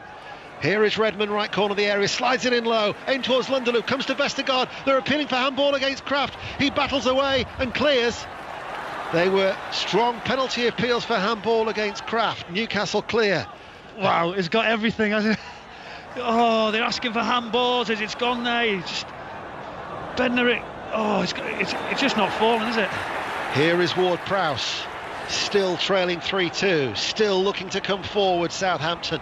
out towards Redmond, provides the width and holds the width, level with the penalty area on the right hand side. Back to Romeo, it's a hanging ball, Vestergaard's come, the goalkeeper's lost it, the ball has been cleared off the line.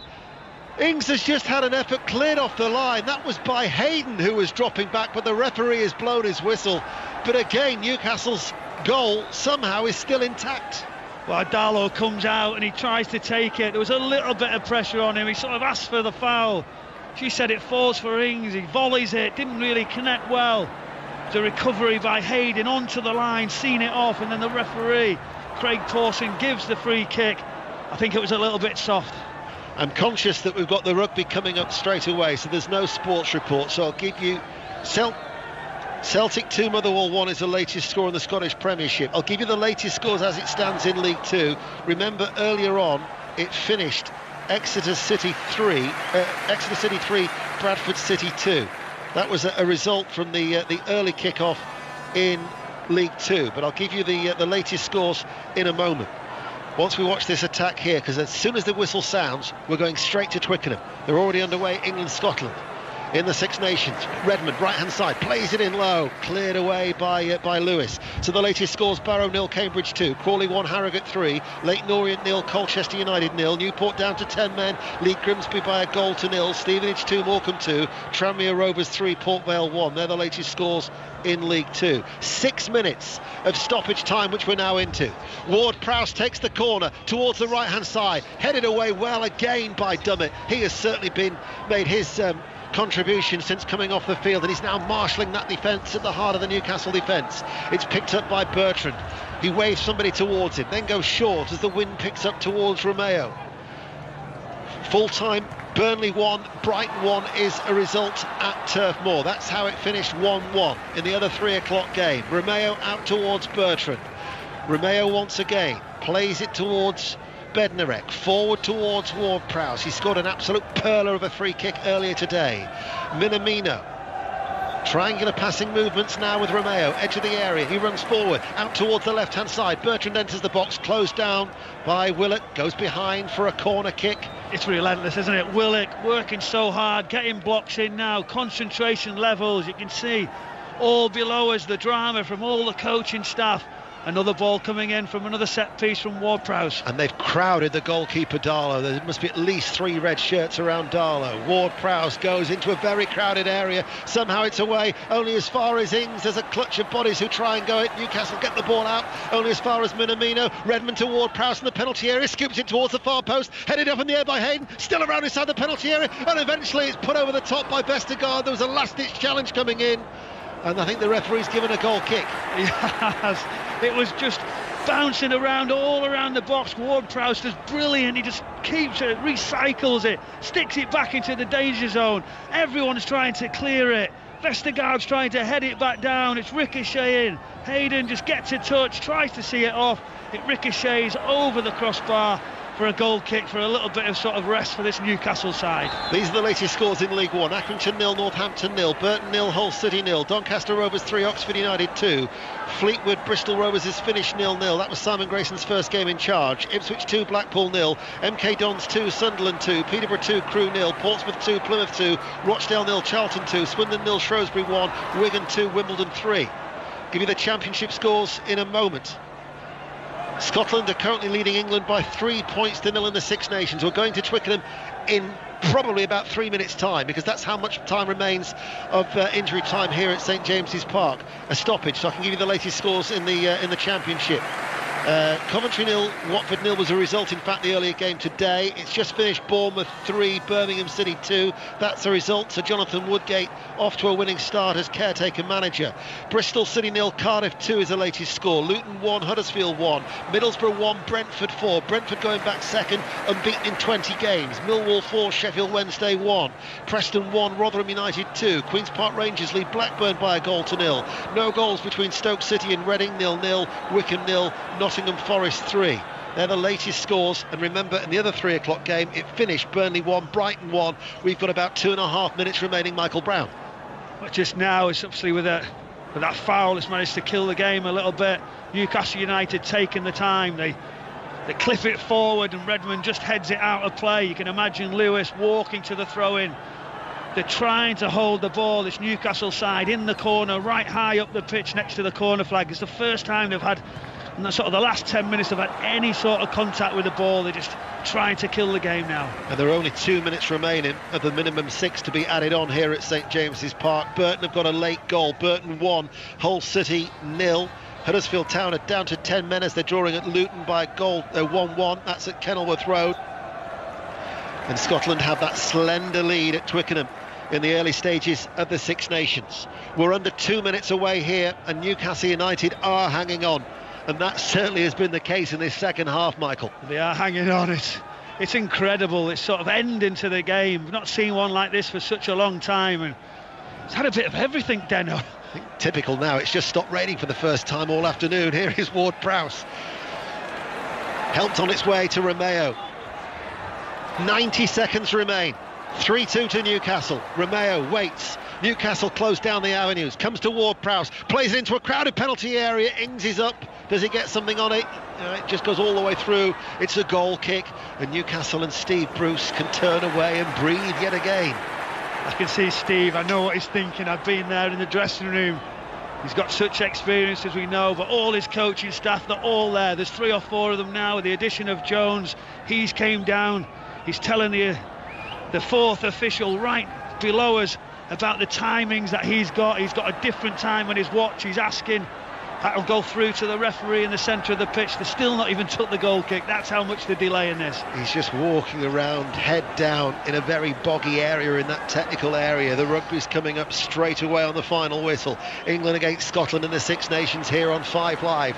So you don't need to go anywhere. We're about 40 seconds away as a backpedalling Kraft clears it, comes off the chest of Ward-Prowse. This must be it for Southampton, trailing 3-2 against the 9 men of Newcastle. Minamino, it runs away from him on the wet surface, kicks away and out for a goal kick. Michael. Well, that's the passes that Newcastle United wanted. It's the diagonal one that runs away with this wind. Ward-Prowse, to be fair, he's trying to make things happen. He's been the creator. He's got that wonderful goal, but on this occasion he just used the wrong club as it ran out of play, and Newcastle United and Carl Darlow is going to take as long as they possibly can. It's the first contact now on this, probably only 15 seconds left, Deno. Well, thank you for your company this afternoon, Michael Brown, because by my watch the 6 minutes are all but up. They're desperate for the final whistle to be blown here. Newcastle lead by 3-2. Arms open wide by Stephen Clements and Steve Bruce. Newcastle are attacking. It runs out from Redmond, who are now playing at the discretion of Craig Pawson, really, as to how much added on time there will be. And there is the final whistle, and Newcastle United have hung on. They have dug deep. Their first win at home since St James's Park, since they beat West Brom in mid-December. And Southampton have suffered 5 straight defeats in the Premier League. It's finished here, Newcastle United 3, Southampton 2. Thanks for your company live from Turf Moor with me, your host, Dan Windle on TalkSport 2. In a few moments, shortly and just before kick-off, following the sad passing of His Royal Highness, the Prince Philip, Duke of Edinburgh, there will again be 2 minutes of silence before kick-off while players wear black armbands. The Newcastle players come out in front of us. A chance for me to mention reporters over on TalkSport will be keeping us bang up to date with all the day's Premier League action. Tomorrow night on TalkSport 2 from 6, we bring you West Brom against Southampton live from the Hawthorns. But it's an afternoon to ease relegation fears. Winless in 7, can Newcastle dig out a performance, secure a necessary result this afternoon against a Burnley side who also still have work to do? Let's bring you the start live on TalkSport 2 with our commentary team of Mickey Gray. But first, Mark Wilson. Thanks, Dan. Big game at the bottom of the Premier League here at Turf Moor. 1 win in 7 for Burnley, no wins in 7 for Newcastle. Too many draws for Burnley, but would they take a draw ahead of kick-off in this one? It surely would make it 6 successive seasons in the Premier League for the Clarets. For Newcastle, the injury news is mixed. They welcome back the likes of Callum Wilson onto the bench, where he will join Alan Saint-Maximin. I'm sure Newcastle fans will be wondering why those two aren't in the starting lineup. We'll hear about that from Steve Bruce later on this afternoon. Quickly through the team news. No Nick Pope for Burnley. It's Bailey Peacock-Farrell who starts in goal. Peters, Tarkowski, Mee and Lowton at the back. McNeil, Brownhill, Westwood and Goodmanson in the middle. Wood and Vidra up top. For Newcastle, Dubravka starts in goal, Fernandez, Clark and Dummett at the back. It's Murphy, Almiron, Shelby, Longstaff and Ritchie across the middle. Joe Linton and Dwight Gale in attack for them. So no Nick Pope, he's out. A second start for Bailey Peacock-Farrell. His home debut, Mickey Gray, and he'll be hoping it went better than his away debut where they lost 5-0 at Manchester City. Yeah, just a bit. I mean, what a place to make your debut against Man City. I'm sure he absolutely enjoyed it, although they did concede 5 goals. But yeah, big occasion for him today. We don't know how long this problem that Nick Pope has got is going to keep him out of the team. So he might get a nice little run. It gives the chance for Sean Dyche to have a look at him in first team action.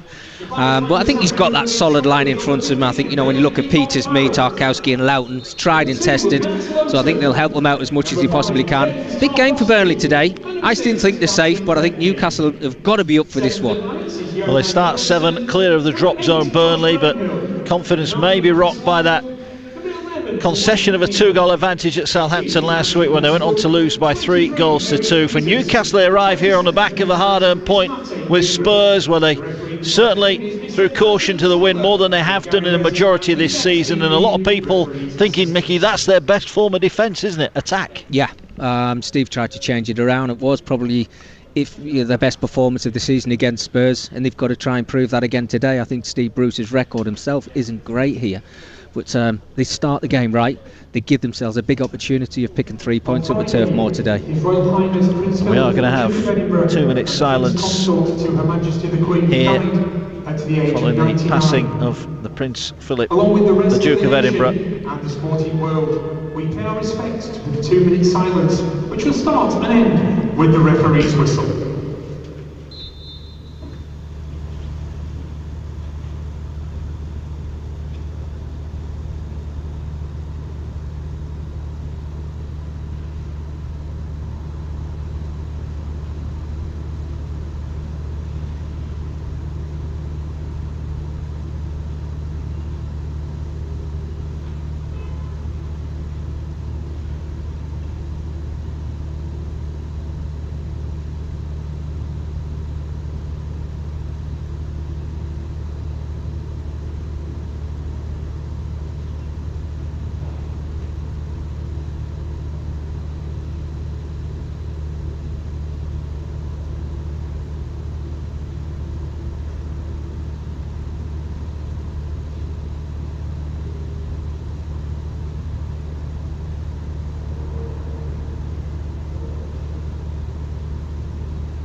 Two-minute silence in respect of His Royal Highness the Prince Philip, Duke of Edinburgh, who passed away this week. We are about to get underway in the Premier League. Newcastle in their luminous green kit, the claret and blue of Burnley.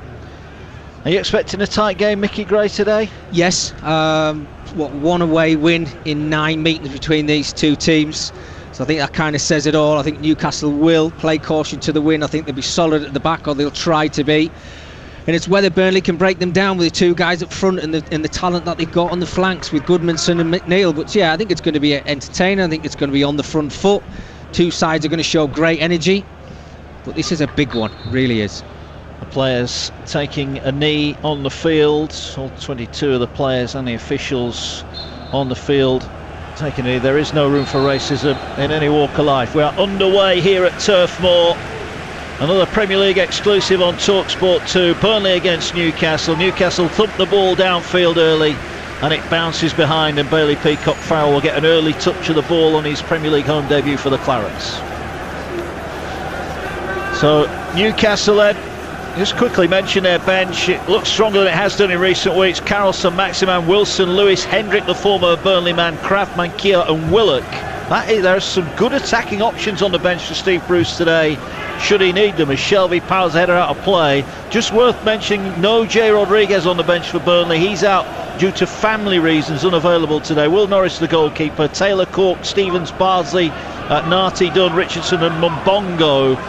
You'd have to say, if it comes out of a strength of bench, Mickey Gray, Newcastle have got the advantage. Yeah, I was having a look at that just before kick-off, and I couldn't believe it. So I think, Sean Dyche will probably be hoping that he can stick with the 11 through the 90 minutes if he possibly can. Well, McNeil got the ball forward to Vidra. He couldn't control it, and the ball cleared away. Brownhill will knock it forward. It's out of play over on the far side. The pitch looks well. It was covered in snow when we arrived here earlier on. The snow across the hills away, but it's a lovely day here in Burnley. The sun is shining, it's crisp, and the pitch looks immaculate. There are no excuses today for the players not to produce their best. Joe Linton flicks on the throw-in. Mee will hook the ball away. Shelvey just thumps it back down, and it's going to go out for another goal kick. So Newcastle not frightened of getting the ball out of their own half. No, John Joe Shelvey on a couple of occasions now played those long balls, trying to use the pace of Dwight Gale. He haven't showed the quality as of yet, but that's certainly what they'll be looking for. Gale will be playing on the shoulders of Tarkowski and Mee and looking for that one opportunity. And if it comes, it might only be one opportunity. You've got to be clinical in front of goal. Yeah, we get the ball back in play. Bailey Peacock Farrell all in orange today. Dubravka in dark green away to our right-hand side. Here's Eric Peters. He went off injured at Southampton last week, but he's obviously passed the test, and he plays the ball down the left-hand side. He was inviting McNeil to go for it, and Shelvey, again, his touch a little bit heavy, concedes the throw in far side. He showed some good energy so far, though, John Joe Shelvey, helping out his full-backs there. Looks like he's just playing in that position just in front of the back line, and he is the one with that wand of a right foot. He can pick out those passes, but what he will need is willing runners. The two wing-backs from Newcastle have got to try and get forward, make up the numbers in the final third of Burnley's half. Well, here's a chance for Burnley going forward. Goodmanson just eased off the ball by his teammate Brownhill. He feeds it infield. Here's Westwood, who scored at St James's Park earlier in the season when Burnley were beaten 3-1. Ball diagonally into the box towards Wood. Dubravka saw it early and leaps high to catch it comfortably in the end. 0-0 here. What we should mention about Bailey Peacock Farrell at the other end, Mickey Gray, has been playing, of course, for Northern Ireland, so it's not like he's had no football recently. Yeah, no, absolutely. But this is a different test, and I think he'll probably know that. There'll be a few nerves in there, and he'll want an early touch of the ball. It just settles the nerves a little bit, and what he'll be hoping for is just a simple save if Newcastle do get a strike on goal. A nice soft one, just in the palm of his hands. That'll help him out. Yeah, Joe Linton did well there. He got the ball wide to Ritchie. Ritchie then fed it back to Dummett. Ball cleared away, but only as far as Federico Fernandez, who last played at Bramall Lane in January. He's not played. Ball into the path of Almiron on the far side. Almiron turns, puts the cross in. Mee heads it away nicely. And the ball inside the Burnley half as they're coming together down below as Chris Wood was involved, but the referee Anthony Taylor says get on with it, and the ball's out for a throw to Newcastle on the far side. The VAR today, Stuart Atwell. Let's hope, Mickey, I know you had some VAR controversy yesterday. We're not talking about that today. Yeah, please no. I'm still baffled by it, I've got to be completely honest with you, but the sooner it's gone the better. I think it's here to stay, I've got to be honest with you, but I don't think anybody likes it. Well, it's 0-0 here at Turf Moor. Newcastle will have another thrown over on their right-hand side, midway inside the Burnley half. It's a busy day of Premier League action. West Ham, Leicester, Tottenham, Manchester United and Sheffield United and Arsenal all to come. We'll keep you up to date with those throughout the day here on TalkSport 2. As Newcastle looking now, they've got 4 of their shirts inside the area. Ball laid back by Murphy. Cross from the right hand side towards the far post, and the header, it's skimmed away off Dwight Gale. It'll be kept in by Ritchie on the near side. Ritchie will put the cross back in towards Joe Linton. Heads it down. Mee hit his knee and then clears it away only as far as Shelvey. Thought he was going to hit it on the volley. It wouldn't sit down for him, and Wood clears it away and gets it out to Goodmanson on the near side, and Burnley feed it forward. Lovely flick from Vidra. Wood rides a strong challenge from Shelvey. Vidra wanted the ball played over the top. He was sprinting through on goal. Instead, Goodmanson plays it out wide for McNeil. Burnley just starting to get it down and play here at Turf Moor. Ball back towards the halfway line. A neat bit of passage of play. Peters has it on the left, plays it in towards Chris Wood. It's headed away, but it's picked up here on the edge of the area. Chance for Vidra, goes for the shot. It's blocked. Good defending from Newcastle. 2 defenders threw themselves. Bodies on the line in front of that. Brownhill has it. Better from Burnley here, looking to break the deadlock on their left-hand side. Cross comes in towards the area. It's headed away by Fernandez, but they can't get the ball away from the 18-yard box, and Burnley have it back with McNeil. Tries to go to the byline. Good defending in the end, just sees him away. Newcastle finally clear it forward to Joe Linton. It's headed back by Peters. Mickey Gray, that's the best bit of attacking play we've seen. Absolutely. Loving the intensity of the game, the way that the two sides have started, trying to get the ball forward. Burnley, great football, worked it really well from left to right, then fell to Vidra. Great block tackle, I think it was from Kieran Clark, just went to ground, got everything behind it. But you can see the intent from Burnley. They're trying to get into those wide areas. Dwight McNeil's been involved a lot in his first period of the game, and it's going to be a tough ask for Jacob Murphy. But so far so good from the right wing back. He's defended really, really well. But normally in Premier League games, you always get that slow start for the first 5 minutes or something. They're just growing into the game. But as of yet, you can see Newcastle direct, trying to get the ball wide as quick as he possibly can. Burnley doing exactly the same. Well, Murphy's just given away a free kick over on the left-hand touchline. It's about 20 yards away from the corner flag. Burnley with McNeil standing over it. They've got 6 claret and blue shirts in and around the penalty area. Dubravka waits just a couple of yards off his line. Early test here for Newcastle. Ball whipped in, the header from Tarkowski. He got free of his man, but he couldn't keep the header down, and it goes well over the top. Still Burnley 0, Newcastle 0. You're listening live and exclusive on TalkSport 2. We've got plenty of live football coming up for you throughout the week as well, including tomorrow night. Big game for West Bromwich Albion, 8 points behind Newcastle as it stands. They take on Southampton tomorrow night, 6 o'clock, live and exclusive on TalkSport 2. Adam Bridge and Matt Murray, your commentary team for that one. And then we're in the Championship, another big one. Sheffield Wednesday deep in relegation trouble, 7 points from safety. They take on Swansea. We're there from 6 o'clock on Tuesday evening, right here live and exclusive on TalkSport 2, your home at the EFL. And we're in the Premier League today as Newcastle play it forward. Almiron was after it. Mee gets it away. Peters can't keep it in, and the ball is out for a throw over on the Newcastle right hand side. They have struggled for goals, haven't they? Not scored in 7 of the last 9 away. They'd love to get an early one here. No, absolutely. It's interesting to see that position of Almiron. I think he's designated to work over just inside on that right hand side, but I think you will see him drift around. He likes to pick up that ball, he likes to drive at defenders. He takes the Newcastle up the field another 30 or 40 yards. They've got to try and get him on the ball because he's the one who's got that little bit of brilliance about him. Vidra was beaten in the air, goes out for a throw-in. Looked like Chris Wood maybe used his hand there to bring that ball under control, but it's play on at the moment, and he lays the ball back here to the edge of the area. Vidra looking to get the pass into McNeil. He had to just hold on to it, and he did that well, and goes back to the halfway line where the ball, that was a risky pass, but it found the money, and Goodmanson in now down the right hand side, cuts onto his left foot, puts an early ball in. Vidra, great first touch, and the shot blocked on the turn. That was half a chance for the Czech international. And again, good defending from Newcastle. Yeah, again, Vidra, great first touch. Nice play again from Burnley. Worked it really well out to Goodmanson. Put an early ball into the box. He tried to get a little bit more height on it, but it came in low.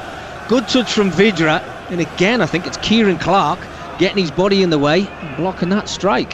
Yeah, 1 or 2 changes today for Steve Bruce. Both in defence. No Jamal Lascelles, who we heard from earlier here on TalkSport 2, out injured. Looks like he's going to miss the rest of the season. And Emil Kraft has dropped to the bench as well. There's a ball headed away by Newcastle, picked up by McNeil, slides it through. Vidra, was he onside? Tries to play it into Goodmanson. The ball ricochets off a couple of defenders and through to Dubravka anyway. But Burnley showing some real intent early on here. They're getting the ball down. They're playing some nice football. You can see the willing runners up front.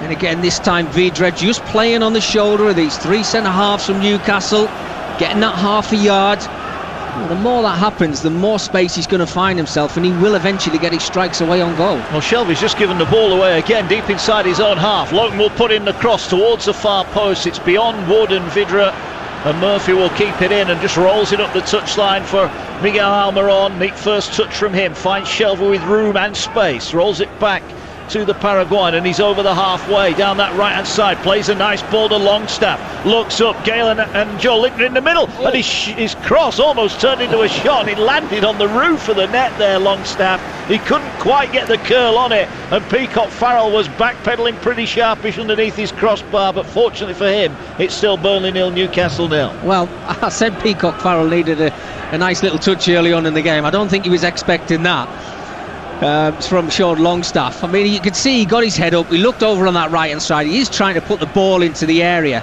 but he just gets it completely wrong, and it actually nearly just dips underneath the crossbar, and Peacock Farrell had to be on his toes. He did indeed. That was neat football, that, from Newcastle. 11 on the clock here on TalkSport 2. Mark Wilson, Mickey Gray, Dan Windle with you here at Turf Moor. Joel Linton the target of Dubravka's clearance. It's picked up by Burnley. Here's Goodmanson. Goodmanson just over the halfway line. Now they're trying to play the ball over the top for Wood, who acknowledges the pass, but Dubravka again was quickly off his line and collects it on the edge of his own penalty area. Plays it forward. Here now is Matt Ritchie on the halfway line. Joe Linton made the run. He plays it instead to Gale. Here's Longstaff. Joe Linton, well, I presume thought he was offside. Now, he will have been offside from the first ball forward, Mickey, but he was way outside for the second one. Yeah, I mean, he just gave up the ghost, didn't he, on that ball? It was a decent ball actually played into Joe Linton. You could see the run of Ritchie on the left-hand side of him, but it was aimed for Joe Linton. He was onside, and he kind of just looked back and put his arms up in the air to think, well, was I not offside? Very, very strange. Yeah, Peacock Farrell will clear his lines, thumps it downfield, aiming at Wood, bounces over him, kept in initially by Goodmanson, but it then rolls out for a throw-in down below us to Newcastle. Lively start here at Turf Moor, 12 on the clock, still Burnley 0, Newcastle 0, and you'd have to say Burnley have had the better of it. A couple of chances for Vidra blocked, as Newcastle throw it long and downfield, and a little bounce off the head of Tarkowski and out for a throw, which Gale wants to take quickly, but he's going to have to leave it for Ritchie, who will come forward now. You just wonder, don't you, with Saint-Maximin and Wilson on the bench, the pressure really is on Joe Linton and Dwight Gale to perform today. Oh, without a doubt. And it's up to them. They've got the shirt, they're in the starting line at the moment. And do they want to keep hold of it? Because if they do perform again, then it makes it difficult for Steve to start making those changes. I'm sure he's got itchy feet, Steve. He must be looking at his bench thinking, what time do I bring them on just to freshen things up? But if the game goes in their favour and they find themselves 1 or 2 up, then you might not have to make those changes. Yeah, disappointment there for Newcastle. Almiron and Longstaff did really well. Worked the ball out wide on the right, and Murphy miscontrolled it. And now Burnley from the throw and knock it long, and here's Vidra. He's got the pace to get him behind. He's on a really tight angle. He needs support. Woody's arriving with him. He holds the ball up, he lays it back to McNeil. The shot cannons off Shelvey and goes behind for a corner kick. That was dangerous, and that shows the threat that Vidra offers with his pace in behind. Brilliant, running in behind defenders. I absolutely love that from centre forward, stretching the pitch. Dwight McNeil played a wonderful ball down the left-hand side from 70 yards away from the Newcastle goal, and it was actually him who Vidra played the ball back to. So he's made up those miles. He's got himself into the 18-yard box. Excellent from Burnley. Corner going to be played in by Burnley then, still 0-0. Whip towards the near post, flicked on, great save Dubravka at the near post, a reaction save. It falls to Lone, goes for the shot, it's just over the top from the edge of the box. Well, that was flicked on at the near post. Dubravka will have seen that late, and somehow he kept the ball out of the back of the net. Well, it's a brilliant ball, it's a great corner into the area. Josh Brownhill just drifts towards that front post.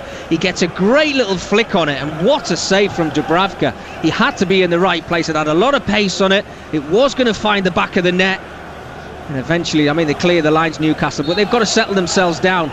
Burnley are taking control of this game. They're doing what they want to do and what they try to do every week, which is to get it wide, put that ball into the area, and they're fighting to keep this clean sheet at the moment. Newcastle, they are hanging on. Yeah, Ben Mee went down in the aftermath of that Dubravka save, but the officials are happy, and Mee's back on his feet, and Dubravka will clear his line. So another chance there for Burnley. The flick on at the near post, it was a fine save from Dubravka, just his sixth start of the season, having replaced Carl Darlow in goal for Newcastle, who have a throw-in over on the right in front of the Bob Lord stand as we look down from the main stand here. Newcastle attacking the Jimmy McElroy stand away to our left in this first half, but it is goalless at the moment, although the way it started, you can't see that being the case for too much longer.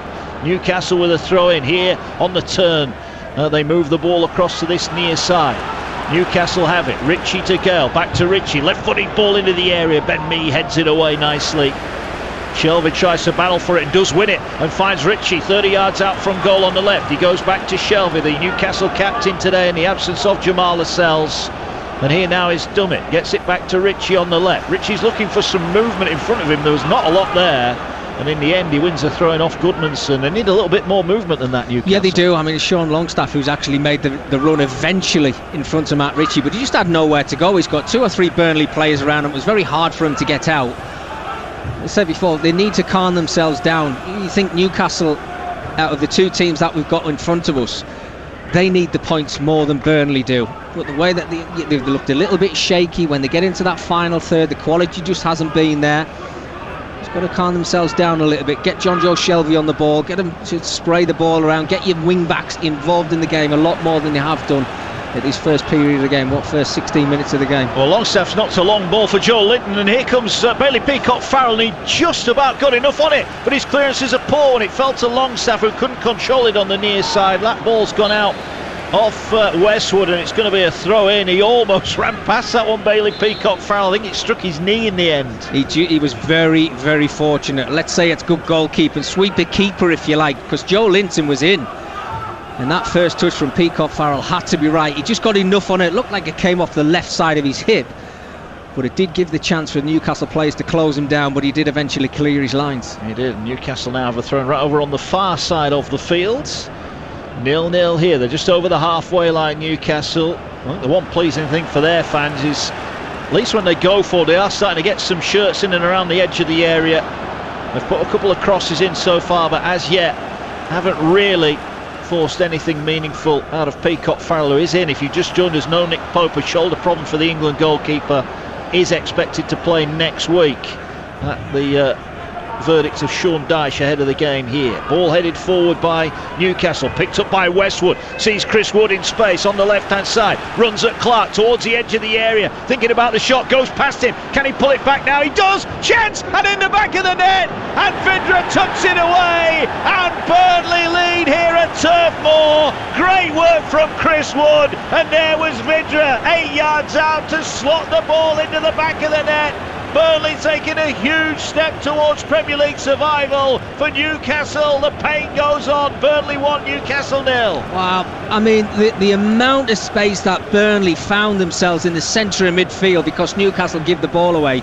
Players had pushed forward, they play it out to that left-hand side. You can see what Chris Wood's trying to do. He's trying to chop it back onto his right foot. He's got a couple of players there, he can't do that. He runs the ball to the byline. You're thinking, okay, your opportunity's gone, but what a pullback that is. Nobody marking Vidra in that 18-yard, but he's got acres of space, and all he's got to do is just make good contact with it, which he does. He gets it over the top of Dubravka, and one Newcastle defender who finds himself on the edge of the goal line. But it's a super finish, and I have to say, Mark, all they deserve in the game so far. You'd have to say no VAR check necessary here. 18 on the clock. Burnley lead at Turf Moor. Vidra 2-2 for him. I don't think he could believe how much space he had in the middle. There were 4 Newcastle players, but they all got drawn towards the ball and the goal and forgot to mark him. Absolutely. He was basically stood just around that penalty spot, a couple of yards further forward. Everybody got attracted to the ball with Chris Wood. He got himself to the byline. It looked like he had no chance of getting it back into the area. But Vidra, I mean, put anybody in that position, I think you'd expect them to put the ball in the back of the net. They've been great so far, Burnley. We watched them against Everton a couple of weeks ago, Mark. I thought they were fantastic in that game as well. The energy levels were superb, and they're bringing it to this home game here. They're disappointed after that Southampton performance, but back on form today so far from what I've seen. And Newcastle with questions to answer here on their travels. They've got a throw in just their side of halfway. Steve Bruce on the edge of his technical area. You can see him right over on the far side, animated. His sides continuing to feel the heat at the bottom end of the Premier League. You're live and exclusive on TalkSport 2. Burnley 1, Newcastle 0. And the ball played out on the near side to Ritchie. Ritchie is challenged. He gets quickly back on his feet. And the ball back here Head towards Longstaff. Longstaff brings it down on the chest. Shelvey not really got going yet this afternoon. Looks for a crossfield ball towards Murphy, who did well to keep that in. Almiron is there with him. Almiron down the right hand side of the area. Good challenge from Peters, and Peters wins the ball back. That was really solid play from Eric Peters, and the ball cleared away and deep inside the Newcastle half, and they may well have to go back to Dubravka. That was good old-fashioned defending. Yeah, love that from Eric Peters. Been chopping and changing on left back position with Taylor in the squad for Burnley as well. Would stood his ground, asked the question of Almiron, right, if you're going to beat me, you've got to either take it to the left or right. He stood his ground, stuck that foot out, solid defending. Love to see that. Here now Newcastle then looking for a response here as they bring the ball forward now. Down their left hand side. Here's Ritchie, cross in from deep is deflected. Peacock Farrell sprints across, did he keep it in? I think he did. And it will be play on, and good reactions there from Bailey Peacock Farrell. Yeah, he's looked very lively, hasn't he? I think, he's been involved in the game. He's had to watch one go over the top of his crossbar. I said before about being a sweeper keeper, came off his line, he was very commanding. And again there, off his line, keeping the ball in play. I think what I've noticed with Newcastle is if you're going to play with 5 at the back, Mark, your 2 wing backs have got to try and get forward. That's your outlet. Matt Ritchie's really struggled to get into that final third. He's tried to put a couple of crosses into the box, again just giving the ball away as I speak. And on the other side, Jacob Murphy's got into those positions. I think he might have put one ball into the area. That's your outlet. Joe Linton will be hoping and praying for the service to come into that area, and if your fullback or your wing backs aren't getting forward, he is not going to get that service. 1-0 Burnley leads as Peacock Farrell will look to clear his lines away to our left hand side. There he goes, left-footed, the Northern Ireland international, formerly with Leeds of course. Ball headed powerfully back inside the Burnley half. Good chest pass from Dwight Gale finds Almiron. Murphy back to Almiron on halfway, but he's been harried back. Neat ball round the corner for Shelvey. Here's Almiron again, who sets off forward this time. Goes past one defender, plays it now to Longstaff. Longstaff has got players out to the left. That's where he'll go now here with Dummett. Dummett to Ritchie. Little flick round the corner for Joe Linton. Joe Linton trying to get to the byline. Can he keep it in? He does, but then Tarkowski just eases him off the ball. But as he turned to get away, Tarkowski's conceded a corner. A little bit too fancy there. Yeah, nice play from Newcastle. Worked it again over from that right-hand side across to the left. Joe Linton, Almiron, picking the ball up, working it really well. Good play from Joe Linton.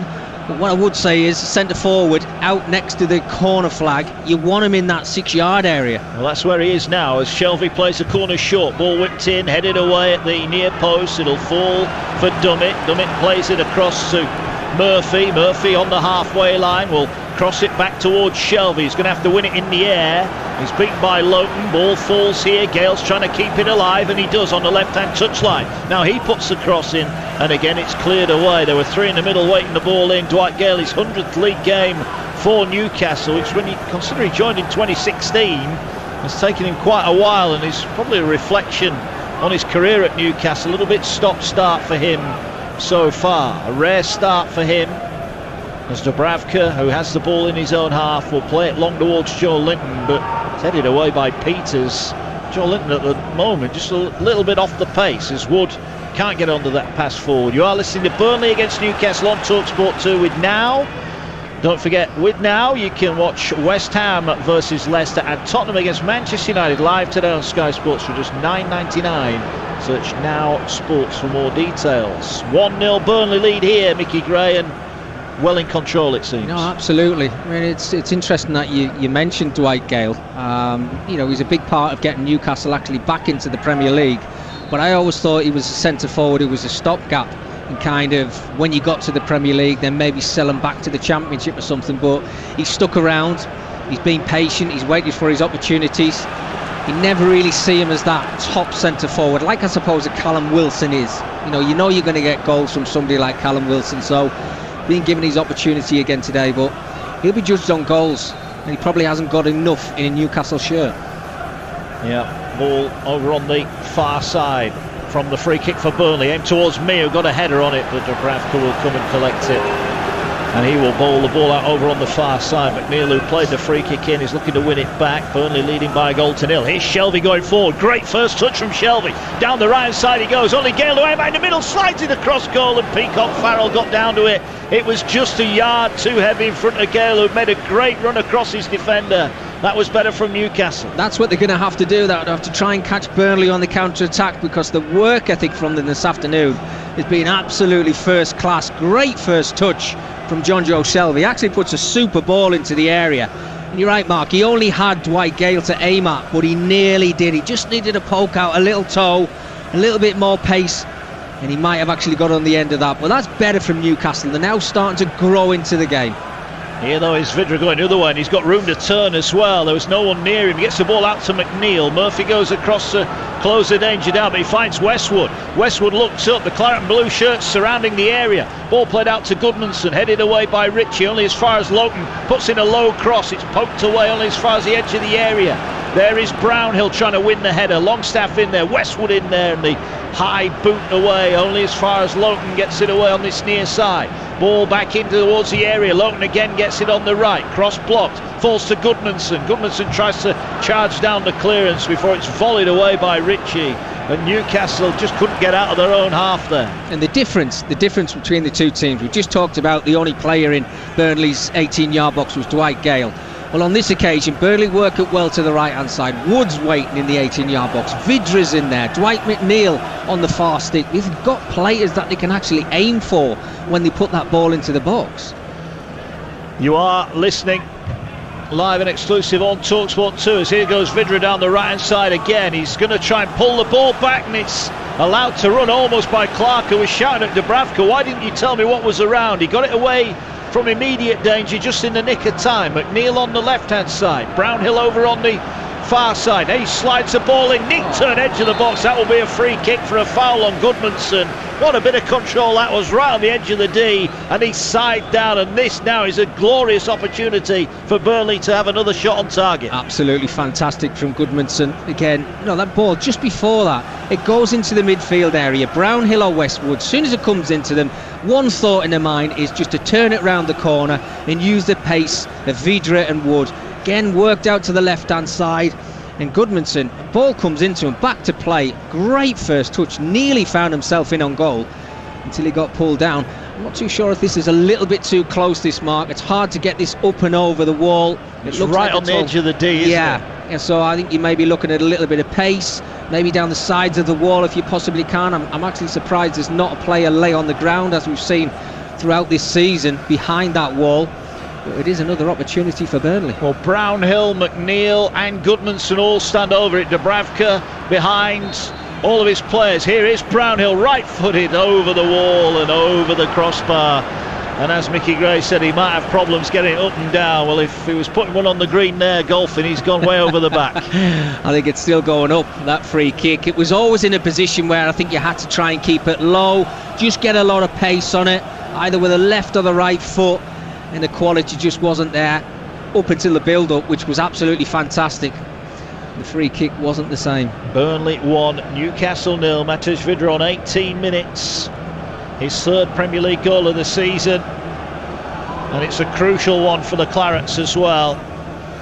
A win today, and surely they are safe for another year in the Premier League. Here's Almiron. Newcastle far from safe at the moment, but they're sprinting forward here. Almiron almost went past, and again Peters was there right in the corner of the area to block him, and Fernandez can't control the clearance forward, and it's out for a Burnley throw just short of the halfway line.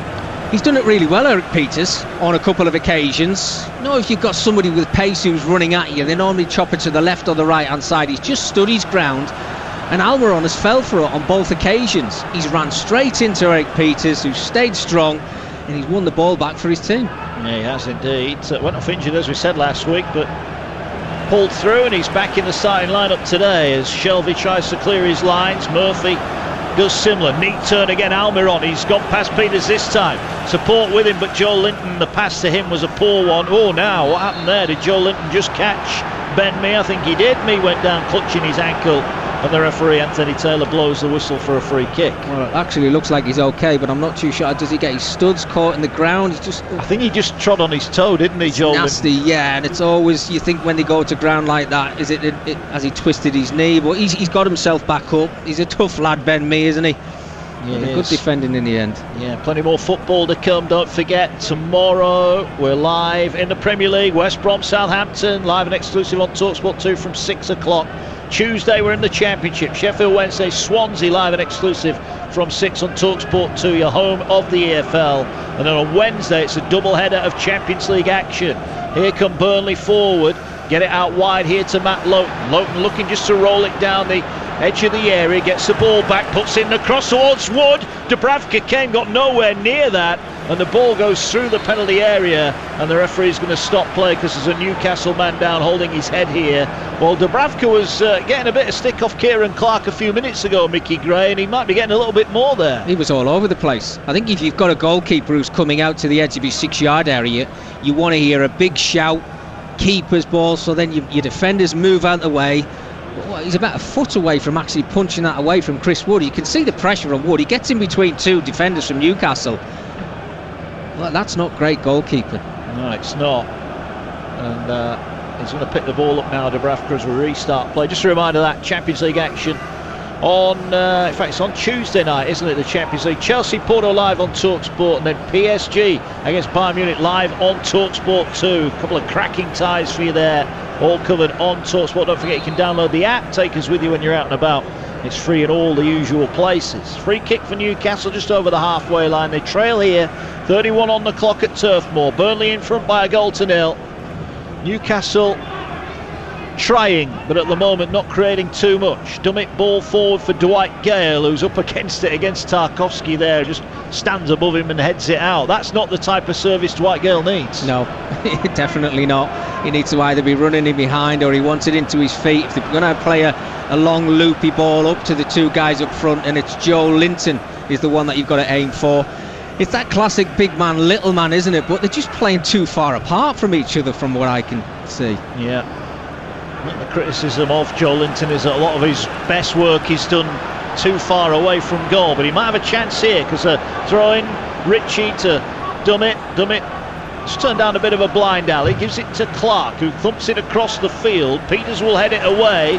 It's nicked by McNeil, who picked it away from Murphy, and McNeil sprints down the left hand side. Almiron sprinting back just caused the Burnley frontman to check his run, and they do get it away. That was good work from Almiron there. He sprinted back after Murphy had his pocket pinched, and a clearance from Dummett cannons off Westwood and out for a throw-in on the near side. Great foot race. Dwight McNeil, Jacob Murphy working back, Almiron helping out his full-back. Absolutely brilliant. But what about that first touch from Dwight McNeil? Absolutely top class. Yeah, ball forward from Murphy, and he shrugs his shoulders there, and he looks at Steve Bruce as if to say, well, I played the ball, why wasn't anyone chasing after it? And Newcastle at the moment are just looking a little bit dispirited. The ball headed away. Burnley leading here on TalkSport 2. Ball with Lowton, just punts it forward. It's headed away by Dummett. Shelby flicks it on. Again, the ball is in the air, so that means Tarkowski will head it forward. Shelby brings it down. Now he plays a long pass over the top, and here's Joe Linton. Peacock Farrell quickly off his line, thumps it clear. Again, good keeping as Vidra nods it down to Westwood. Here now is Gudmundsson. Burnley trying to attack down the right-hand side. Wood waits in the middle for the delivery. They feed the ball. Dummy from Vidra. He was trying to let it run through to Wood, but Newcastle read it and cleared it away, and now they advance towards the halfway down the right. The game is opening up, in fairness here. Newcastle attacking down their right-hand side. Joe Linton and Dwight Gale in the middle. Here's Murphy, right-hand side, drills it across for Joe Linton, puts it towards goal, and Gale, who was offside, has tapped it in the back of the net. Now this is a bizarre, the flag didn't go up even after he kicked the ball into the back of the net there, even though Dwight Gale felt he was yards offside. Well, I've just had a look, and I don't know if Dwight McNeil finds himself off the pitch here, but he's not actually that far offside. He's when you look onside. at the mark. Yeah, he's onside. If you have a look at that, the player on the far side of the ground is on the field. Well, I mean, they've worked it really well, Newcastle, over on that right-hand side. And Dwight McNeil's, he's basically stood about half a yard away from the Burnley goal. Are we gonna look at? No, we're not.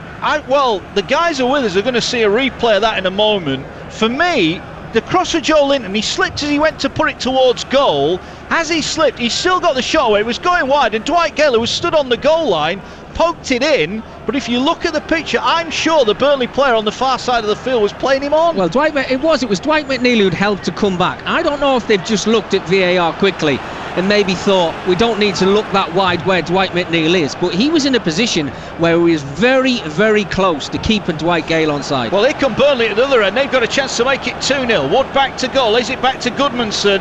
Goodmanson has it on the corner of the area, uses the foil of Loughton. Shot deflects to the far post, and it's put over the top by McNeil. Probably had a little bit more time than he thought there, Dwight McNeil.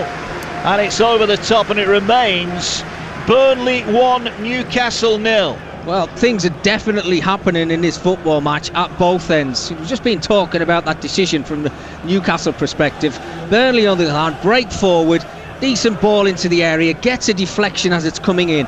Difficult for McNeil to keep that down. I've been in that position, and when it's spinning, it's hard to keep it low. He did have a lot of time, probably could have had a touch before he actually took his strike, but it's so open for two sides who are fighting at the bottom half of the table. Here's Almiron, gets it wide to Joe Linton, does well, such his man. Can he find the cross? There's only Gale in the middle. He checks, goes back, finds Almiron edge of the area. He's out muscled. Ball bounces in the air and cleared away by Burnley. Here's Joe Linton, but he's almost on the halfway line, but he keeps possession for Newcastle. They trail by 1-0. I'd love to see another replay of that Newcastle chance. Here's Ritchie, puts in the ball deep to the far post. Joe Linton should keep this alive. It's Murphy on the far side, tries to keep it in. It's cleared away up towards the halfway line, and Fernandez down the line, and it's knocked out over on the far side for a throw-in. You are listening to Burnley against Newcastle on TalkSport 2 with WeBuyAnyCar.com. Don't part exchange, get money off your next car, and go to WeBuyAnyCar.com for more details. 1-0 here, and the ball is with Newcastle. Burnley have the lead. Vidra's goal.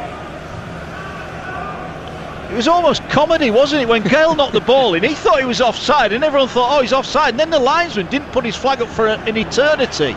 Here come Newcastle again, having a good spell here. Chance to put the cross in from the right, across goal. Gale, what a save from Peacock Farrell. Knew very little about that, but somehow has kept it out of the back of the net, and it's away over on the far side. Newcastle want a penalty, and the referee Anthony Taylor points across to the far side and says no, it's a throw-in. What a save. What a save from Peacock Farrell. Point blank, Dwight Gale. It's a brilliant ball into the area, just a little flick from Gale towards goal. Peacock Farrell just spreads himself, and as it comes back out to the edge of the 6-yard area, I think it's Tarkowski who actually clears his lines. Somebody honing in just to head it into the back of the net. Looks like Longstaff. They're appealing for a penalty for a high foot. Yeah, and I think they are going to have a look at this. They are checking this, and you have to say the foot was high. It was Longstaff who was trying to head it into the goal. The foot was high, but the Burnley player, did he get the ball? I think he did.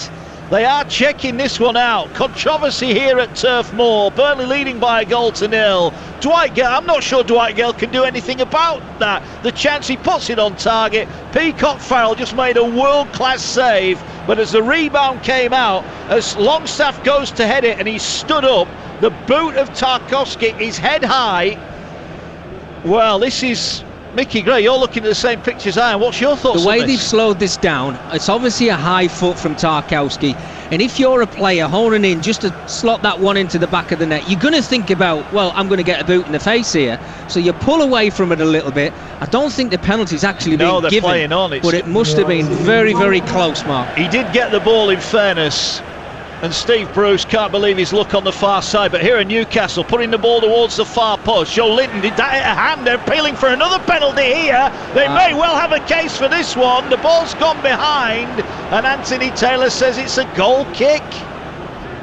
Well, 2 occasions, I think it's Tarkowski again. The ball just comes over the top of his head. It's a loopy cross into the area. Newcastle are having a great spell. 2 or 3 of the players run straight across to Anthony Taylor. Don't know if it's getting looked at, Mark. I'm sure it should do. I think, again, Tarkowski is a very fortunate man, because it did look like it struck his arm. It's Burnley 1, Newcastle 0. Newcastle have just had 3 moments that they will feel were controversy. Gale took the ball in the back of the net. Then he had a great chance, a good effort, but a wonderful save from Peacock Farrell. And on the rebound, they had a VAR check for a penalty. Tarkowski with a high boot. And then we just seen another possible handball claim that was waved away. Here's Gale down the right-hand side of the area. Newcastle certainly have responded well in the last few minutes, but Gale then is judged to have bundled over the Burnley player on the far side, and it is behind for it is out for a free kick. And we are just seeing now the replay of that offside chance, and Gale is just offside for the chat, just a yard offside. And the thing with it, Mark, as well, I mean, you're looking at where Dwight Gale is. He doesn't know who's behind him, so he's done the right thing. He's put the ball in the back of the net. But Dwight McNeil, very, very fortunate, helping out his fullback. He's just got himself far enough up the pitch, 2 or 3 yards away from Burnley's byline.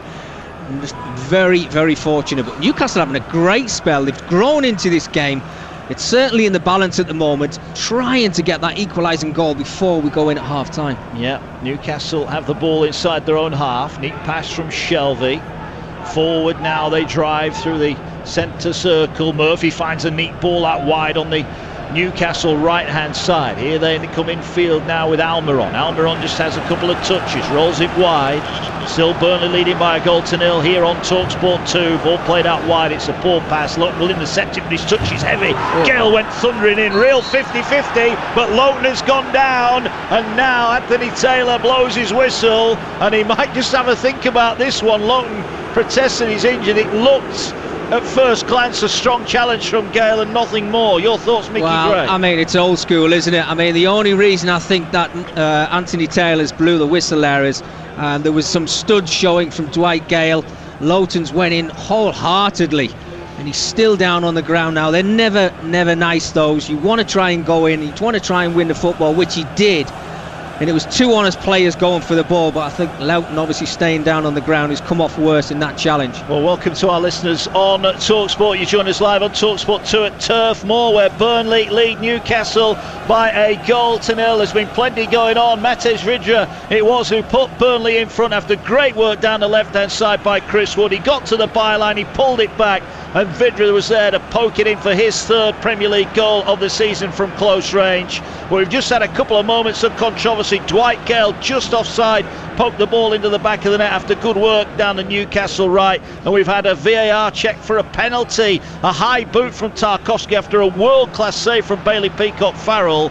Tarkowski just got the ball. Mickey Gray was a lucky boy. Yeah, very, very fortunate, Tarkowski. I mean, if you start trying to clear your lines from that position, you've got to time it right.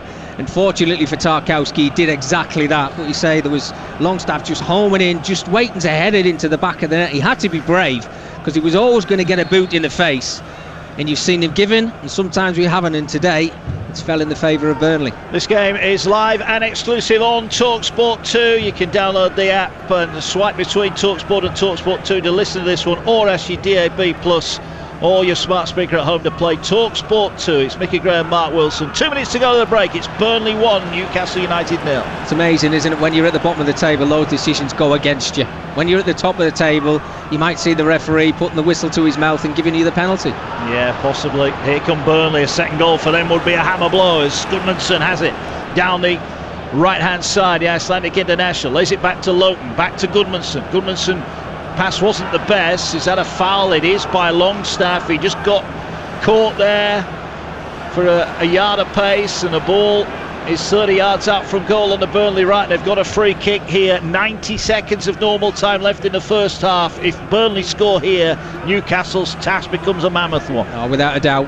Well, you can see how many players Newcastle are getting just on the edge of the 18-yard area. We know exactly what's coming here. Looks like Dwight McNeil's come over to this right-hand side. He's going to curl that in towards that 6-yard area, the penalty spot. It's open for those Burnley players. One of them just to try and get a little bit of a nick on it. But if they can get that second goal, as you're right, Mark, before half-time, that will be crucial for them. Well, Dubravka's had a couple of iffy moments with balls into his area. Westwood stands over this one, and he's going to whip it in right-footed towards the far post, and it's going to be headed behind by Joe Linton.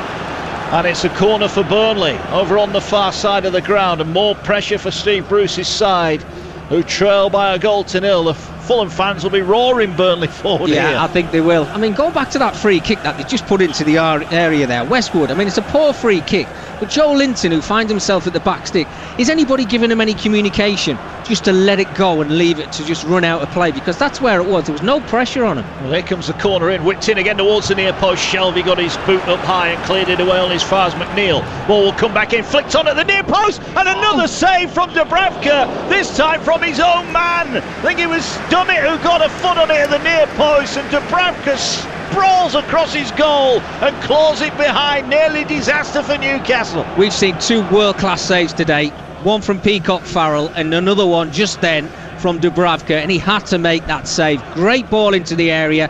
Dummett's just basically trying to clear his lines with his weaker foot, his right foot, heading towards the goal. What a save. What a save that is. Full length, and he had very little time. Dummett, if he was a centre forward, would have thought that was in the back of the net. He was thankful it wasn't. Cross comes in. Not cleared initially here. Tarkowski will keep it in at the far post. Can he put a cross in? He drills it low. Ben Mee at the near post, and again it's blocked and behind for another corner kick. Burnley piling on the pressure here on Newcastle. What's going on? Centre half to centre half in the opposition's 18-yard area. Tarkowski works it actually really well onto his left foot. Fizzes one across the ground. Ben Mee just worked his way to the front stick, just trying to get any little nick on it.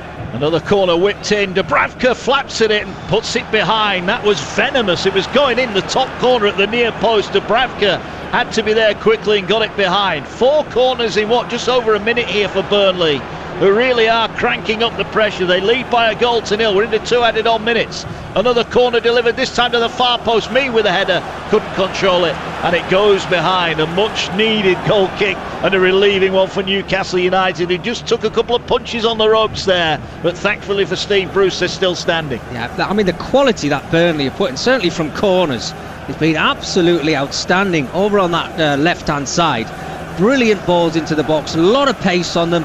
This one just had a little bit too much height on it. Ben Mee got caught underneath it a little bit. He tried to leap just to keep it down. But they've got to be really careful, Newcastle. They look susceptible when that ball's coming into the area. Find themselves a goal down at the moment. I think they'll be a little bit relieved now. I talked about getting the equalising goal a couple of minutes ago. Well, here's a chance for Newcastle as we go deep and added on time. Ball slid into the 6-yard box and it's thumped behind by Mee, and it's Newcastle who will end the half with a corner in front of the Jimmy McIlroy stand. They trail by a goal to nil. Well, Steve Bruce, he'll be praying this ball goes in the back of the net, because Newcastle have been outplayed for parts of this first half. They're only a goal behind.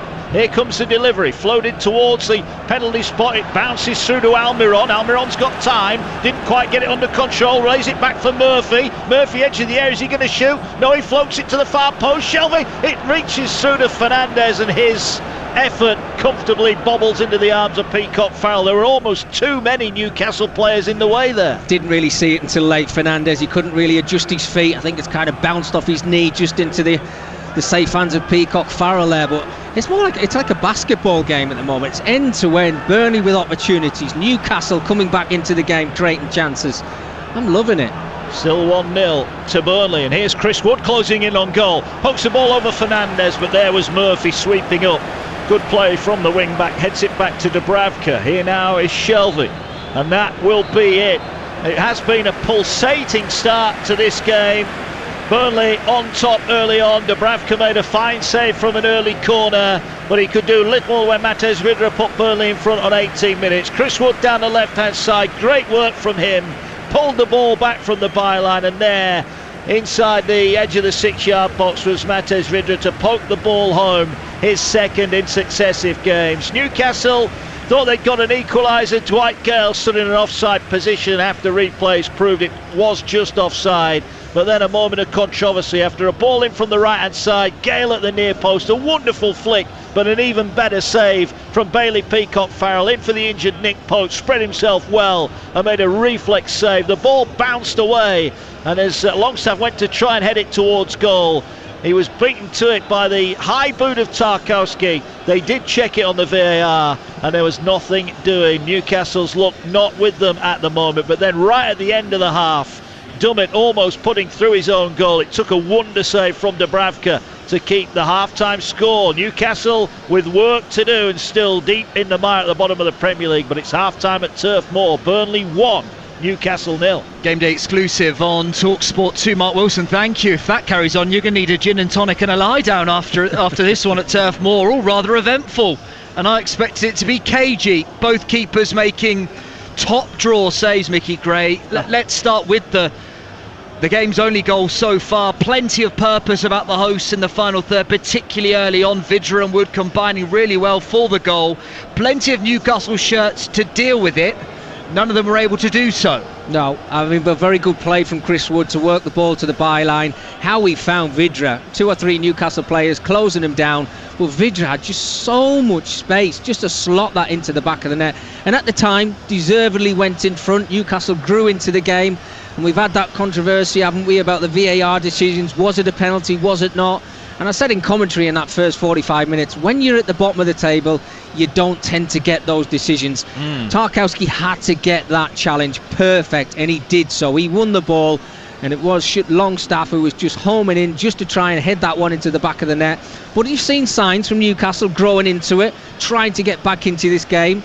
I was thinking it was a matter of time before we actually saw substitutes from Steve Bruce. Thought he might have brought on St Maximin and Callum Wilson before half-time, but they grew into it. Joe Linton started causing a few problems, and again Dwight Gale slotted the ball in the back of the net, and he wasn't to know he was offside, but he was so close to the byline, wasn't he? Well, you've summarised it all perfectly there, Mickey. I mean, the save from Bailey Peacock Farrell, instinctive, stretching every sinew. He's got to be brave.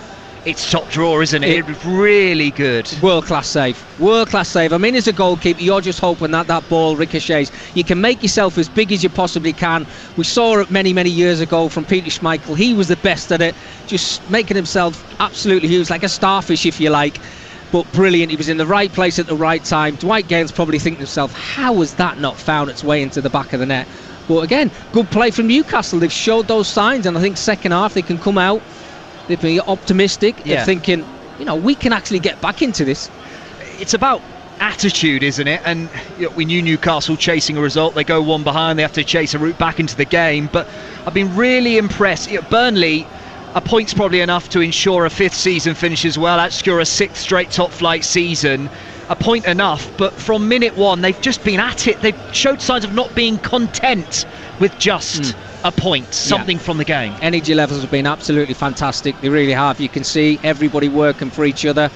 Dwight McNeil, Goodmanson, the 2 wide players helping out their full-backs. Energy. Yeah, super energy. And then you've got energy going forward as well. I mean, Vidra, how many times has he run in behind this back line of Newcastle? The big worry I had for Newcastle, and this is what you have sometimes when you play with a 5, is it ends up being a flat back 5, and it was early on in that first 45 minutes, but the more the game grew, you could see Murphy on the right hand side bombing forward. You've got Ritchie tried to work over on this left hand side, got into some good positions, and that's what they've got to do. They've got to try and get more bodies into that final third of Burnley's back line. I thought we were going to have you screaming VAR again after that Dwight Gale equaliser was chalked off. It's interesting. Everyone stopped. The referee and the official on the far side stopped because they didn't know what was going on either, and everyone would just give it offside, because shall we? And thankfully he was. You're looking in the 18-yard box and you're thinking he's got to be offside. But you didn't look as far over from where we are doing our commentary to see where Dwight McNeil was. Now, Mark called it and thought he was onside. I thought we were very close to him being offside. And then, look, you see it. I mean, what was it, about half a foot where he was offside? So it was so close. Plenty more with Mickey Gray, Mark Wilson, myself, Dan Winall to come. A good game on TalkSport 2. Half-time at Turf Moor. Burnley 1, Newcastle United 0. On DAB+, online, via the TalkSport app, and on your smart speaker. Game day exclusive on TalkSport 2. Game day exclusive on TalkSport 2 with Now. Watch Sky Sports and only pay for the games that matter to you from just $9.99. Search Now Sports. 18+, stream via internet. Terms apply. Where can you find out the value of your current home before you start searching for a new one? Now you can find out what your home's worth in an instant at onthemarket.com. Enter your postcode now for your free online valuation estimate. And find Find out what your home is worth today. SearchOnTheMarket.com to find your perfect home. Now with free instant online home valuation estimates. Most common time to obtain an online quote between the 1st and the 4th of December 2020 was under 3 minutes. Not available in Scotland and Northern Ireland. You can always trust a bit of stargazing to put a twinkle in your eye. So if you're on the lookout for someone to do that building renovation, complete with stargazing skylight, simply visit trustedtrader.com. There you'll find plenty of vetted, reviewed, reliable professionals in an abundance of trades. Like a builder who'll provide the star treatment. For trusted tradespeople, let the superstars align. TrustedTrader.com. Hey there. Boy, aren't you glad it's Monday, Wednesday, Saturday? That perfect time to hit up Just Eat for our McDonald's, KFC, Greggs. No worries, we'll deliver for just $1.99, £1.99, less than £2 when you spend £5. So order now and let's go wild, let loose, chill out. McDonald's, KFC, Greggs, we got it. Did somebody say Just Eat? Product subject to availability, £5 minimum spend may apply. Participating stores only. See justeat.co.uk for details. Oh, what a strike, Jim! And just look at the celebration. He's run straight over to the bench and picked up his mobile phone? Absolutely, Jim. He's heading to thesun.co.uk to read all about what he's just done. I'm not sure the ref will think much of that, Steve. I don't know, Jim. Looks like he's checking it out too. For every single twist and turn of this roller coaster season, head to thesun.co.uk/football. We've got it at Selco. Selco, it's where the trade goes. At Selco Builders Warehouse, we've got real deals on a wide range of trade quality building products. In April, we've got a 25-kilogram bag of rugby cement for only £3.19 ex VAT. Now that's a real deal. Find even more real deals at Selco Builders Warehouse and online at selcobw.com. We've got it at Selco. Selco, it's where the trade goes. That charged at 20%. Game day exclusive on TalkSport 2 with WeBuyAnyCar.com. To find out how much your car's worth in under 60 seconds, enter your reg now. Game day exclusive on TalkSport 2.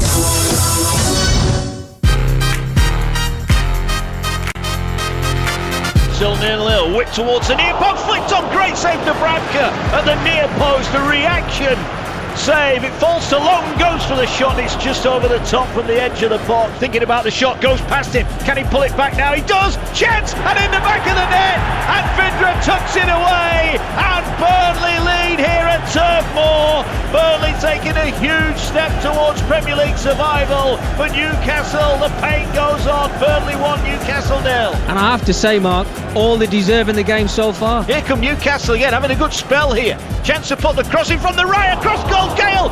What a save from Peacock. Farrell knew very little about that, but somehow has kept it out of the back of the net. What a save.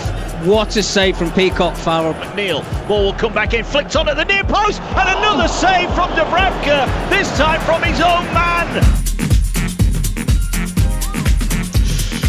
Live on TalkSport 2 Game Day exclusive. Burnley in front, but plenty of action at both ends. Back with Mark Wilson, Mickey Gray for the second half here in Lancashire very shortly. Of course, West Ham, Leicester, Spurs, Manchester United, Sheffield United, Arsenal, all taking place also today in the top flight. Our reporters across the network keeping you up to date. Let's preview 6 against 3rd at the London Stadium. Very good afternoon to TalkSport 2's Kate Partridge. Good afternoon, Dan. Yes, while we wait for team news, ahead of that there's been another injury blow for West Ham, who missed Mikel Antonio for the visit of Champions League rivals Leicester.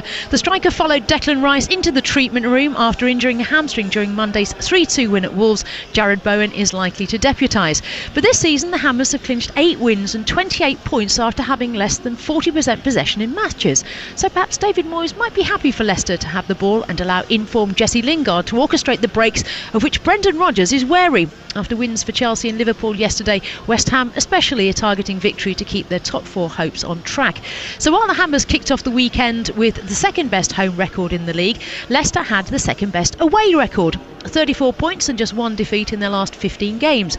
They're 4 points above their hosts after losing 2-0 at Manchester City last Saturday, and a potential return of James Maddison could cause plenty of issues for the Hammers. The midfielder has managed to get, this is an interesting stat I found, 10 players booked this season. Intriguing that. He's likely to be marshalled by Mark Noble, who's making his 400th Premier League appearance. Though Jamie Vardy's drought is one to watch, the striker has scored 12 league goals this season, but only once since December the 20th. But Kelechi Iheanacho has netted 5 goals in 4 league appearances. The referee this afternoon is Mike Dean. The kick-off's at 2:05 at the London Stadium. That's West Ham versus Leicester. Team news in a few moments. We'll keep a close eye on that one, Kate. Thank you very much. Of course, it's the final day at the Masters, and Russ Hargreaves will be following the action later at Augusta. Well, Japan still has never had a major golf winner. Amid great expectation in the land of the rising sun, could Matsuyama be the man to finally deliver one, I wonder? He holds that 4-shot advantage courtesy of a brilliant third round of 65, back in 30 strokes, including 6 birdies in 7 holes, and an unbelievable barrage of an eagle, birdie from 14 through 17. It means Matsuyama holds a healthy advantage over 4 players who are tied second. His playing partner later on tonight, the American Xander Schauffele, who fired a 68. Many say Schauffele is the best player on tour yet to win a major. Could he catch Matsuyama perhaps and get that monkey off his back? Alongside him are Will Zalatoris and Justin Rose, the final pairing from Saturday, both battling valiantly to stay in the hunt, while Australian Mark Leishman, who plays with Rose tonight, is also at 7 under par after a 70. Corey Connors, after yesterday's hole-in-one, resumes at 6 under par in 6th, with Jordan Spieth, the former winner, at 5 under in 7th. And just finally, too far back to contend, I grant you, but what a first Masters it's been for Scottish lefty Bob McIntyre. The 24-year-old from Oban, 2 under par after back-to-back 70s. He's now inside the top 10, and that's better than world number 2 Justin Thomas, who crashed to a 75 yesterday, including a horrendous triple bogey 8 midway through his back 9. He's 1 under, that's 10 behind Hideki Matsuyama, for whom the green jacket potentially awaits. Russ, thank you. And the leaders head out at 7:40 this evening, UK time, with regular updates from Russ and Bob Bubka across the TalkSport network this evening, taking in all the action. Final day at Augusta. Right, let's bring you some of the latest halftime odds with 888 Sport, where you can get Burnley win at 1.33, a draw at 4.50, Newcastle win at 10.0. That was the latest odds with 888 Sport. 18 plus. Please gamble responsibly. BeGambleAware.org. Couple of minutes until the two sides return for the start of the second half. Burnley coming out now ahead of the second half in Lancashire. A very pleasant afternoon here at Turf Moor. Mickey Graham, just to ask you, are we getting enough from Gale? Are we getting enough from Joel Linton for Newcastle? I say that because we know Callum Wilson and Alan St-Maximin both on the bench. Andy Carroll, another option off the bench for Newcastle. Yeah, well, I think if you look at the first 10 or 15 minutes, I would have probably answered you no. But then, you know, they've had the ball in the back of the net with Dwight Gale. Joel Linton, he was stretching just before Gale actually put the ball in the back of the net. So they're getting into good areas. I think what I would say is, and we said it in commentary, Joel Linton on a couple of occasions trying to win the ball back next to the corner flag. Dwight Gale doing exactly the same thing. I think if you've got centre forwards, you want them in the 18-yard box. You want your wide players doing that, doing all the hard work, putting the balls into the box. But I think there will be changes at some point in this second 45 minutes, depending on obviously how the game goes. But I think Steve Bruce will be itching to try and get St-Maximin on, Callum Wilson on. They've got options. And they had a foothold, the likes of Josh Brownhill, Ashley Westwood. First half of that first half for Burnley, and Newcastle just took back control of that middle third through Shelby, didn't they? And were able to grow into that first half. That's the kind of things that Sean Dyche will be wanting more from his side early in the second half. Well, you look at the players with the quality. Now, Steve Bruce would be saying, if anything's going to happen for Newcastle today, we've got to get John Joe Shelby on the ball. He's the one who makes things happen. He's got that array of pass that we know he has. He's got a wonderful right foot, but you've got to have those willing runners. The two wing backs have got to start getting forward a lot more in the second 45 minutes. Look, they need to get something out of the game today, or they'll be panicking a little bit. They saw the results on Friday evening. This is a big opportunity for them. Don't forget, tomorrow evening, West Brom Southampton with Russ Williams, Adam Bridge, Matt Murray on TalkSport 2 from 6. The second half here at Turf Moor. Mickey Gray, Mark Wilson. Cheers, Dan. Just awaiting the official Anthony Taylor to blow his whistle, which he does. We're underway. There are no changes for either side at the break. We'll give you the lineups in just a moment as Burnley attacking the Jimmy McElroy stand away to our left. May well get an early corner here. Have they managed to save it? No, they haven't. So within 12 seconds of the restart, it's a chance for Burnley to put a corner in, and they ended the half with a flurry of corners. Mickey Gray, they've started the second half in a similar fashion. Well, they're not letting up, are they? They've showed their intent. They want to get the ball forward. Great start to the second half for Burnley.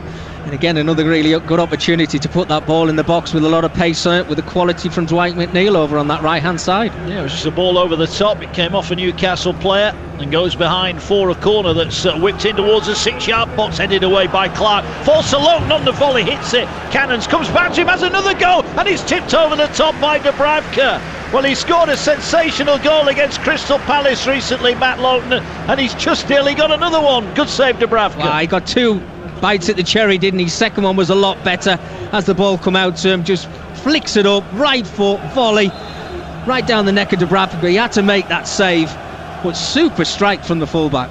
Well, Burnley wanted to take the corner quickly, and the referee had just spotted a bit of pushing right in front of Dubravka, who was actually stood in his goal, in the goal itself. He couldn't manage to fight his way out, so the referee stopped play. And he's right on the goal line now. Lots of bodies in around the 6-yard box. Ball comes in, Dubravka punches it behind. And that's 3 successive corners in the opening 90 seconds of the second half here. And you have to say the delivery from McNeil is causing a world of problems. Top class, it really is. But you can see Sean Dyche has said to his players, stand in the 6-yard area. Here's another one now, exactly the same spot. This time Fernandez at the near post heads it away. And Murphy just tries to pass the ball into space and buy Newcastle a bit of time. And Peters got caught in possession there. He was a little bit lucky because had Longstaff got the ball, he would have been racing away and the counter-attack would have been on. Good defending from Fernandez. Yeah, brilliant defending from Fernandez. Well, what about the quality from those corners from Dwight McNeil?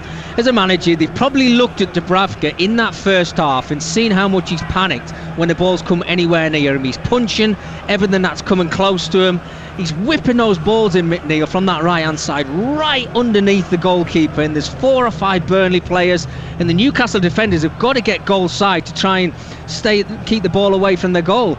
We've got a problem here as well with Ashley Westwood. I'm not too sure what's happened to him, but what a start to the second half for Burnley. Yeah, let me give you this team news. Bailey Peacock-Farrell in goal for Burnley. No Nick Pope, his shoulder problem, should be back next weekend. He's watching down the other end as Burnley float the ball in towards Tarkowski. Heads it, comes off Ben Mee and should be cleared away here by Joe Linton, who runs out of his own penalty area, then finds a nice pass to Ritchie. Ritchie can run onto it. McNeil is stood in front of him. Ritchie just pauses for a moment, slides the ball to Longstaff. Here now is Shelvey in the centre circle, low fizzing pass across to Murphy. Murphy looks up, there are 5 teammates in advance of him. He's under the edge of the area, drives, floats in a good cross, but Peacock-Farrell came out to claim it. Peacock-Farrell in goal, at a back 4 of Peters, Tarkowski, Mee and Lowton. It's McNeil, Brownhill, Westwood and Goodmanson across the middle, Chris Wood and Matej Vidra up top, and for Newcastle, Dubravka in goal, Fernandez, Clark, Dummett the back 3, Murphy, Almiron, Shelvey, Longstaff and Ritchie in the middle. It's Joe Linton and Dwight Gale up top, but Newcastle, remember, do have Alan Saint-Maximin and Callum Wilson both fit and on the bench. It's Burnley 1, Newcastle 0. You listen live on TalkSport 2 as the ball over the top from Shelvey is kept in by Joel Linton, who has a bit of a wrestling match. Ball though is cleared away by Westwood, who's back out there. He would look to get Vidra over the top, but couldn't quite find him. Wood dispossessed on halfway. Ball then cannoned off a Newcastle player, but Shelvey's there to tidy things up. What will Steve Bruce, do you think, has said at half-time, Mickey Gray, to his team? The way they finished the first half, I know Burnley had 4 or 5 corners, didn't he, very late on, but I think you'll have been impressed with the reaction from Newcastle. More of the same, just get more bodies further up the field. As I said before, when they're putting that ball into the area, they've got one player to aim at. It's either Joe Linton or it's Dwight Gale. So I think the wide players have got to try and get further advanced up the football field and just that little bit more quality, a little bit better quality in the final third, because there's goals for them there today. Yeah, here's Clark defending at the back. 1 or 2 changes from the Newcastle side that drew his Spurs last week. Wood though gets the ball off him, and Wood wins another corner for Burnley. They're racking up the corners, and McNeil just trots across again. Can he deliver? I think the one thing you said, you mentioned the quality delivery, Mickey. If he'd have drawn a target at the near post, I think he's hit it every time, hasn't he? Dwight McNeil? Yeah. Oh, superb. I mean, you can see, and it's not just floated in either. There's a lot of pace on it. And same again. Look, there's 2 Burnley players now on the goal line. And the Newcastle boys have got to go in and they've got to defend with him. So it gives the keeper no room. Here it comes again into the 6-yard box. Fernandez and Dubravka went for the same ball. They got it partially clear. And then Longstaff will play, and he's actually turned it into a good pass because Joe Linton now sprints forward. He's got Peters in front of him. He goes past Peters, but as he tried to play it forward to Longstaff, it bounced off Peters and away. But here's Almiron now. Newcastle putting plenty of bodies forward here. Look to play it back here to Westwood. Westwood back to Shelvey. It was Fernandez who had the ball. Here now is Almiron. Almiron cuts in field. Looking, he's got a target on that left-hand touchline if he wants to go that way. He went instead to dumb it. Oh, it's a poor pass from Almiron. And here now is Matej Vydra. Vydra in the centre circle, cuts forward. Just had to stop momentarily, and there is Westwood to roll it out over on the far side. And the ball with Loke down the touchline, they have it. He bundled over Gudmundsson, and it's a free kick for Newcastle. They weren't really going anywhere there, Byrne. That was a poor free kick to concede. Taken quickly, and Murphy's miscontrolled it, and Burnley will pick it up here with McNeil. 35 yards out from goal, goes past Murphy, drives out wide, gives it to Chris Wood. Wood looking to get to the byline again. He does, and it comes off Fernandez, and it's behind for another corner. What a start to the second half. 6 minutes gone here on TalkSport 2. Burnley leading by a goal to 0, but 90% of this second half already has been played inside the Newcastle half. Yeah, well, to my count, I think that's 10 corners Burnley have had so far. Chris Wood again winning the corner for his team, but you can see what he's trying to do, getting it into near that 6-yard area. He's trying to work it back onto his right foot. Good defending, but on occasion sometimes, like we saw for the goal in the first half, just put a ball across in the 6-yard box with your left foot. Well, there comes an in-swinging corner from the near side. Dubravka should claim it, did well, got up high and plucked out the corner out of the air there. The ball over on the far side. Newcastle looking to break. There's a little tug on the shirt of Gudmundsson there. We'll get the team news from West Ham shortly as Bailey Peacock-Farrell clears the ball downfield. Made that one huge save in the first half from Dwight Gale, who is on the ball now. Gets it to Longstaff. Longstaff looks to switch play to Murphy on the near side. Jacob Murphy playing at wing back, rolls it into Joe Linton, gets the ball back. Oh, the referee blew up, and the ball was going forward there. Has he just blown a fraction too early, the referee? I think he did. And Jacob Murphy's just having a little look at Anthony Taylor there. It was a give and go between himself and Joe Linton, and his first touch was actually very clever. He was the right side for him of Eric Peters. One good touch and he was in on goal. Anthony Taylor blew his whistle very, very quickly. They've still got that chance to put the ball in the area. They did win the free kick. Shelvey and Ritchie stood over it. We've got 4 or 5 players just waiting at the back stick here. Yeah, about 35 yards out. Shelvey and Ritchie wait over. It's on the right-hand side. Is Shelvey going to try and play the ball in? He is towards that penalty spot, and the header loops into the arms of Peacock-Farrell, who will look now to advance to the edge of the area. Still 1-0 here. Long ball downfield. Vydra the target. Oh, he took Dummett in the air. We've got a free kick for Newcastle. Let's head then to the London Stadium. West Ham against Leicester. Team news with Kate Partridge. Yes, West Ham make one change and line up in a 3-4-2-1 formation. Fabianski's in goal. There's a back three of Diop, Dawson and Cresswell. Sofal, Noble, Souček and Masuaku are in midfield, with Lingard and Fornals supporting Boeing in attack, who replaces Mikel Antonio. Leicester make 2 changes and have gone 3-4-1-2 with Schmeichel in goal, Amati, Evans and Fofana in defence. A midfield of the incoming Pratt, Ndidi, Tielemans and Castagna, and Ricardo Pereira also comes in behind Iheanacho and Vardy up front. No James Maddison anywhere, even on the bench. The referee is Mike Dean for this 2:05 kick-off at the London Stadium between West Ham and Leicester. Thanks, Kate. We'll get the goals as they go in this afternoon here. We're back at Turf Moor, where Burnley lead Newcastle by a goal to 0. Burnley have got a free kick in the centre spot. We've had 9 minutes of the second half. Quickly taken free kick. Chris Wood's trying to get in behind. Can his first touch get him in on goal? He controls it. He goes wide and then he lashes the right foot half volley across goal, and the Kiwi holds his head in his hands. He knew that was a chance, even though it was a very tough one. He's got 3 in his last 3, Chris Wood, and he thought that was a chance to make it 4 in 4. Newcastle looking to clear their lines over on the far side. They drill a low ball. Joe Linton did well, really well. Find Gale, but Gale didn't commit to the ball, and he's dispossessed. Here's McNeil now, 30 yards out in front of goal. He slides past the challenge of Shelvey. Still got it, McNeil, he's going to shoot, and he fizzes one just over the top, and guess what, it's another corner. It took maybe the fingertips of Dubravka to put it over. Too much room for McNeil there, he almost made them pay. It was always rising, wasn't it? Always looked as if it was going to go above the crossbar there, but the save had to be made again from Dubravka. But again, that's 2 occasions. Chris Wood worked it onto his right foot, keep him on his weaker foot. The same with Dwight Neal. Too easy for him to get it onto his left foot. I mean, the strike from Wood there, if he curls it towards goal. Well, here's the corner coming in. Dubravka did well. One-handed punch gets it away. Long will sprint across to the right to keep it in. Looking to put the ball back into the area. Great ball in, and it comes off a Newcastle head. Clark, it was 6 yards out from his own goal. Manages to get it away and behind for another Burnley corner. Had to make that challenge, Kieran Clark. Good header away from goal. Lovely ball into the area again. Chris Wood just waiting, just to nod it in for Burnley's second goal. Well, here comes another corner in towards the far post this time. Oh, the whistle's gone. The header was on target from Tarkowski, but Anthony Taylor had blown the whistle. And we're going to see a double substitution here from Newcastle over on the far side of the ground. Confirm the numbers here. I think Joe Linton is one of those who is going off. And is it? It's not Gale, is it? It's Joe Linton that's going off. Replacing number 12, Dwight Gale. And Dwight Gale makes way. So Alan Saint-Maximin comes on. And Callum Wilson into the action. So Newcastle, the big guns on the bench no longer. Steve Bruce needs a result here, and he's thrown on his big 2. Alan Saint-Maximin and Callum Wilson back into the action.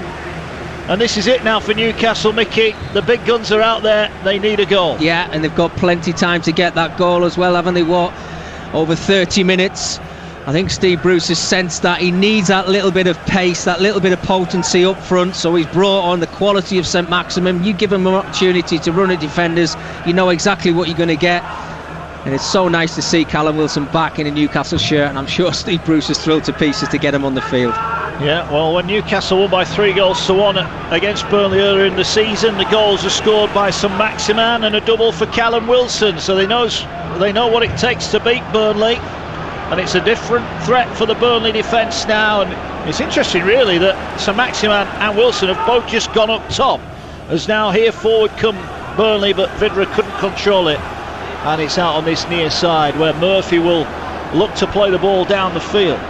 Surprising position. Sorry, Mark. Sorry about jumping in. Surprising position that for Saint-Maximin. I wonder if he does eventually work his way over to the right-hand side or just drift around a little bit. But I'm really surprised to see him playing up front. I mean, they do need to get themselves back into the game, but I do think he's better coming from deep where he can run at players. Don't know what he's like with his back towards goal. Yeah, that's right. There's a ball at the back here for Newcastle, so the change made. We wondered when. Well, we found out 12 minutes into the second half here, and Burnley in front and have been dominated at the start of the second half, but you feel it could be a different game now as Wilson back to goal gets an early feel of the ball. Longstaff will come out on the near side. Here's Murphy. Saint-Maximin makes a run down the right. He's got time now to run at McNeil. Goes past McNeil. Neat little touch. Inside, outside. Pulls it back for Murphy to hit it. And the goal! Instant from Newcastle. The changes pay dividends. Saint-Maximin pulls it back to Jacob Murphy, who lashes it past Peacock Farrell into the corner of the net. It's Burnley 1, Newcastle 1. Wow, absolutely brilliant. What do you want from your substitutions when you bring them onto the field? Is a reaction. Great play from the initial start from Callum Wilson. Plays it over to the right hand side, gets played down to Saint-Maximin.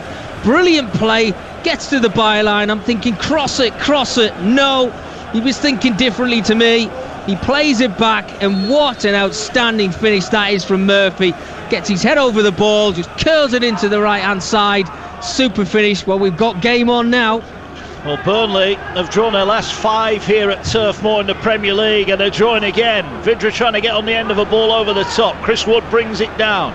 Here's McNeil, and Burnley, for all their pressure, their lead has gone. Here's Wood, back to McNeil. First time ball across the 6-yard box, and it's wonderful defending from Dummett. Facing his own net, hooks the ball away. Here now is Brownhill, looking to play it in. It's headed away by Newcastle. Wilson contests for the ball with Westwood, but it's on this near side. 1-1. What a response. Steve Bruce must be delighted with that. Oh, absolutely. Yeah, you always want that big reaction from your top players. He's brought his 2 stars on, if you like, and they've both been involved in the goal. But brilliant from St Maximin. I mean, that's what he brings to the table. You just don't know what he's going to bring. You know, is he going to go on his right foot? Is he going to chop it? Cruyff, you're thinking, just do something with the ball. But a brilliant layback for Murphy, and he just had to show quality, keep his head down. Got everything behind it, a lot of pace, and he basically gave Peacock Farrell absolutely no chance in that Burnley goal. 1-1 here. You're listening live and exclusive on TalkSport 2. Alan St Maximin, just his 18th appearance of the season. You can't help but wonder, Mickey, if he'd have played a few more, would Newcastle be safe in the Premier League? They've got a free kick now, Newcastle, down there, right-hand side, in the right-back position. But an instant response, and you made the point when he came on, you were surprised he was in the middle. As soon as he got the ball off Murphy, you knew something was going to happen down that right-hand side. Well, that's it. He's got that spark, he's got that added bit of quality, if you like. He's got that goal dust when he gets that ball onto his right foot, and he does something special. And I think, you know, you talk about 18 games this season. When you actually look at Newcastle's bench and the squad of players that they've got, you sometimes wonder how they are where they are. Well, they say the league table doesn't lie, and Newcastle coming into this one were 1 place above the drop zone. And here now is Vidri, got in down the left, but his control was poor. Newcastle defenders getting back, pokes it into the edge of the area. Ball back to McNeil, plenty of teammates in the middle. Another good header out of the near post. But it's back to McNeil on the Burnley left, puts another ball in, good ball in just over the top of the on-rushing attacker. It falls edge of the area here, chance to square the ball to Westwood, hits it first time, and it comes off a Newcastle defender, and Wilson trying to tidy things up, and does more than that, finds Almiron now over on the left-hand side, feeds it to St Maximin. St Maximin now with a neat footwork, but he's out-muscled on this occasion, but Almiron wins it straight back. Newcastle look a different team with St Maximin and Wilson on the field, and now they spread it wide on the right. Here goes Murphy again. Murphy going forward. Wilson waits in the middle for the delivery. Neat turn. Oh, he goes down Murphy, edge of the box, but nothing doing, says the official, and Murphy didn't even appeal in the end, and the ball brought forward and out on this near side. McNeil coming forward for Burnley. All of a sudden they're in a match now. 1-1 here on TalkSport 2. Ball on the halfway line. McNeil. It's good to see both teams though, Mickey. They both want to win the game, don't they? Oh, without a doubt. I think this is probably one of the first times I've actually been to Burnley where there's no rain, snow, wind or anything. Well, here comes a cross from the right-hand side. They were waiting at the far post there. Chris Wood, it breaks to Westwood. Westwood has it, here's McNeil. McNeil 25 yards out, it hits Chris Wood on the head, and it'll be hammered away. Or with a score at 1-1, let's get the latest odds with 888 Sport, where you can get Burnley to win at 2.88, the draw at 2.10, and Newcastle to win at 4. Those were the latest odds from 888 Sport. 18 plus, please gamble responsibly, begambleaware.org. Well, where's your money now? It's 1-1 here. Vidra had Burnley in front of the break. Murphy with a leveller, and here now is St Maximin over the halfway line. He's still going, he's got support, he might not need it, onto his left foot and fires it in. What a wonderful goal from Alan St Maximin. He created the opening and puts it in left-footed. He celebrates in front of Steve Bruce, and Newcastle have turned this game on its head. They were behind and now they're in front. Burnley 1, Newcastle 2. Wow, I mean, what a reaction from a player coming off the bench. Absolutely first class from St Maximin. He picks that ball up, he's running at the Burnley defence, and I'm thinking he's just going to have a shot, but he's got other things in his mind. He's running from the halfway line. He drags 2 Burnley defenders towards him. I think he's going to take the shot with his right foot, chops it onto his left foot, finds that bottom left-hand corner. Outstanding finish Unbelievable, absolutely unbelievable. What a game of football we've had in front of us this afternoon. Two sides fighting at the bottom of the table. They've shown great quality. But wow, what a turnaround in this game. Steve Bruce must be thrilled to pieces. He's made a substitute. He's brought on undoubtedly his best two players. And one of them, Alan Saint-Maximin, has turned the game on its head. But here's Vidra trying to get one straight back, and it's cleared away. Good defending there. It was Murphy, of all people, who got back in to nick the ball away. Here's McNeil. Burnley behind here. And now they look to spread the ball back to this near side. Here's Westwood. Westwood has got Peters outside it. Peters into the area. Level with the 6-yard box. Pulls it back for Wood. He got a foot on it, but not enough. And it rolls across goal, and Ritchie will bring it forward. And Newcastle survive. Still, the entertainment continues here. As Saint-Maximin has it on the halfway line, he's bundled over. That will be a free kick. It was interesting. I heard you say to one of the guys in the press box, you said, if Burnley play like this all the time, when we knew it, it'd be brilliant. Yeah. And he went, no, Burnley don't play like this every week, mate. No, it's such an open game, which really surprises me. Newcastle, obviously, I mean, any point they can get to keep them away from Fulham is an absolute bonus for them. I think the El Clasico's this weekend as well, isn't it, Mark? Are we sure we haven't come to the wrong stadium here? Well, Newcastle have turned it around. No doubting about that. 2-1 up. Fulham fans listening to this will be crestfallen, I think, at the moment, as this time Callum Wilson is onside. I make it 9 minutes Saint-Maximin has been on the field. He's created one and scored a wonderful individual goal. He is a class player. He is, and you want to see it every single week. You know, that's why supporters, when they can, go to stadiums to see players like him, because he just comes up with something out of the ordinary. I mean, he's set one up with brilliant play, and then he's made pretty much a goal himself. Absolutely outstanding, really is.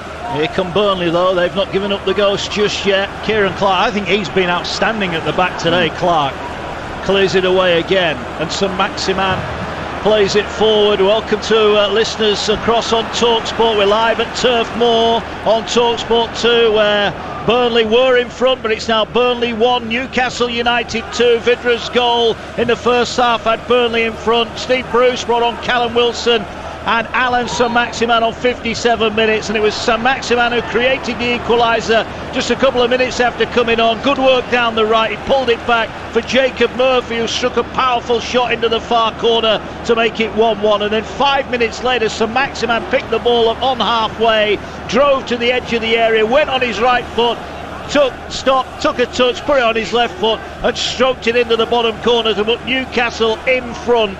A huge turnaround, Mickey Gray, and Alan Saint-Maximin, the star of the show beyond all doubt. Yeah, he's been brilliant since he's been on the field. Probably going to end up, if the game stays like this, as man of the match, and he's only going to be playing just over 30 minutes. But Steve Bruce, you know, he'll be happy in that technical area at the moment, still panicking because there's still a lot of time to go in this game. Another thing I would say is, Mark, I mean, we talked about the benches, and we did mention Burnley's. I just don't see how they can make a change to make their side or the starting 11 better. Well, Fulham fans will be unhappy with the outcome as it is at the moment. This game is live and exclusive on TalkSport 2. Download the app, swipe between TalkSport and TalkSport 2 on DAB+, online, and as your smart speaker to play TalkSport 2. We've got just over 20 minutes remaining. It's Burnley 1, Newcastle 2.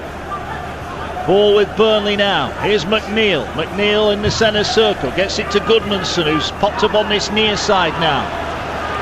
Here now, out on this left is Peters. We did make that point right at the start of the game about the strength of the two benches. No Rodriguez, out for a family issue. We hope everything's okay for him and his family, but he's not available today for Burnley, who firing across towards the far post. It's another good header, and Almiron loitering on the edge of his own area, drives forward. He's brought down, and that surely will be a yellow card for the midfielder over on the far side. Brownhill into the book, no complaints from that. That was a naughty one on Almiron. Yeah, I think that's what you want for the team, if you like. You could see Almiron was going to be breaking into the Burnley half there, and Brownhill just swiped and basically took him out. He's still down on the ground, actually, Almiron, so I hope he's okay. It was a bit of a nasty one. There was no way that Brownhill was going to win the ball. Just as your foot plants in the ground and you receive that challenge, twist your knee a little bit. I think he's going to be okay. 2-1, Newcastle lead here. This is not a good result either for West Bromwich Albion. We'll hear them live tomorrow on TalkSport 2 as they take on Southampton. Would cut them further adrift if Newcastle can wrap up all 3 points here. As it stands, are 6 points clear of Fulham and 11 clear of West Bromwich Albion. And the ball away down, out for a goal kick to Burnley. What will Scotty Parker be thinking right now? He's probably jumping around early on in this game. What a turnaround. But it's all about your team. Fulham didn't get the job done on Friday evening. You can't rely on other teams. They've got to try and get the job done themselves, but this will take Newcastle a long way to staying in the Premier League next season. It will. Tarkowski gets it back to Peacock Farrell.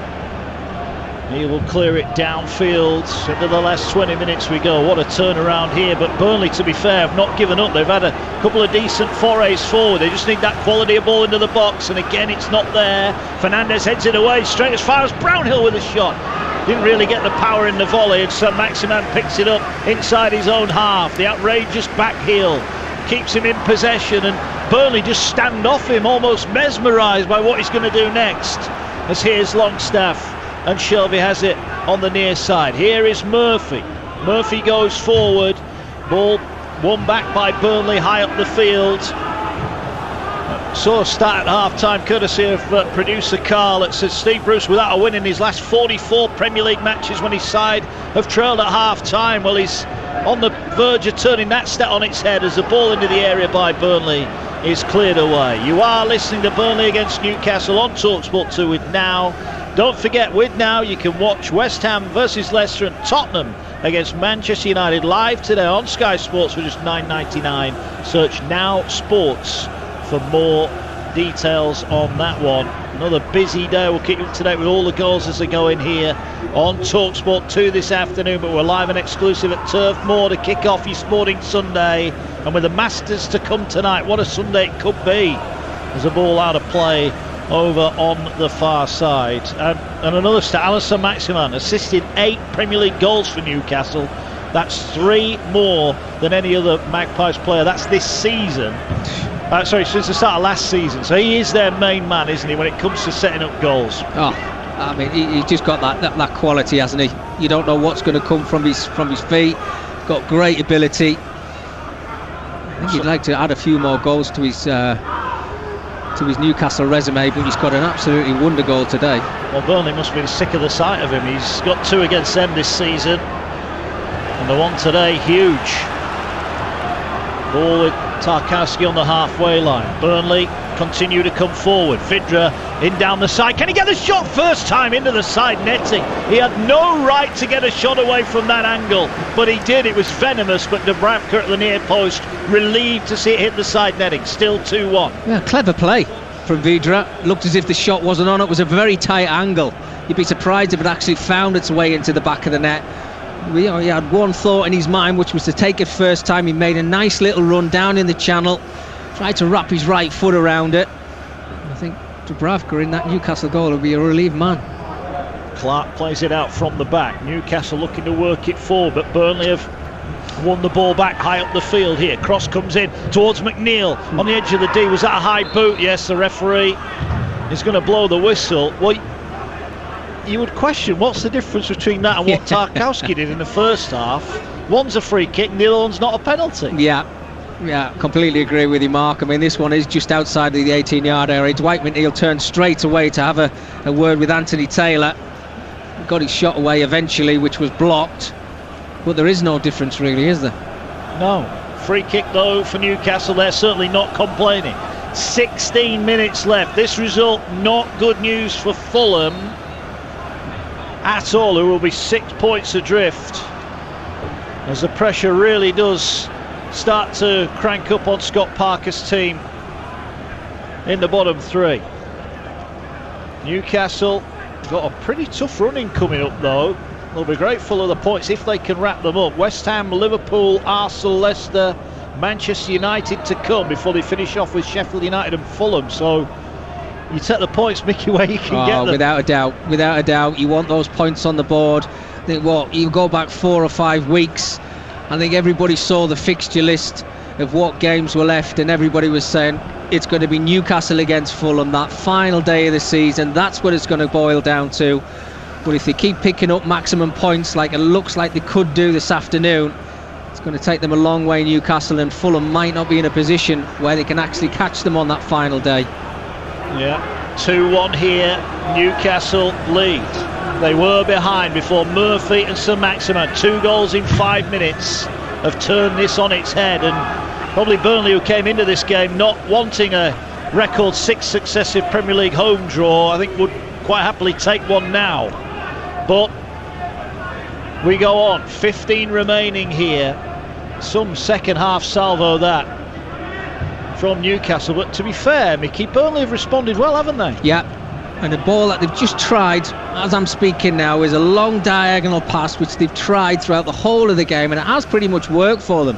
If you think Vydra and Wood have got him behind this back line of Newcastle on numerous occasions, showed that great bit of quality for the goal, but since then, you know, how many corners they've had. They're certainly into double figures now.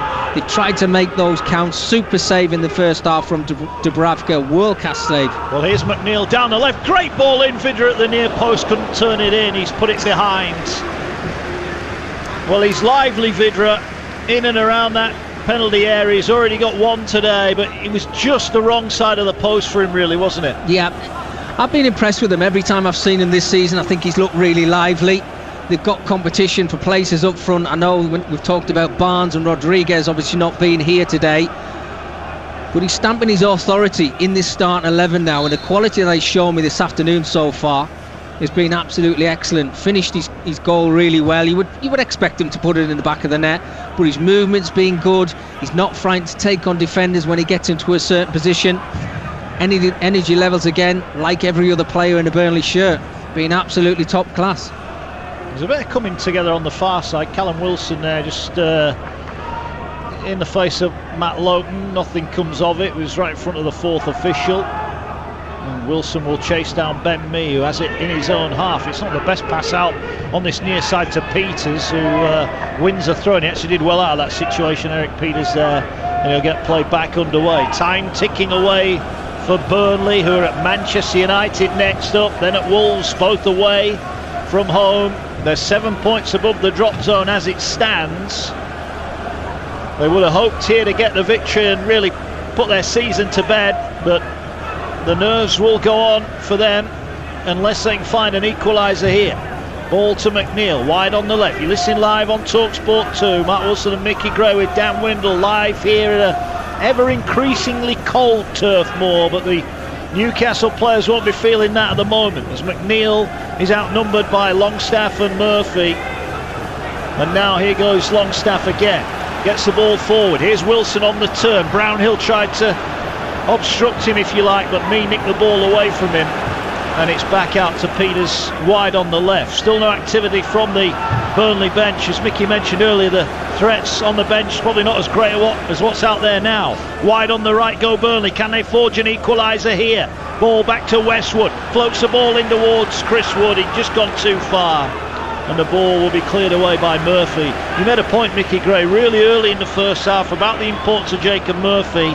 Yes, he's got the goal, but defensively he's come up with some real good challenges. And as you mentioned before, you know, Kieran Clark, Dummett, Fernandez, and even Matt Ritchie to a certain degree. I know he's not the tallest defender in the world, but they're fighting for their lives every single time that ball comes anywhere near the 18-yard box.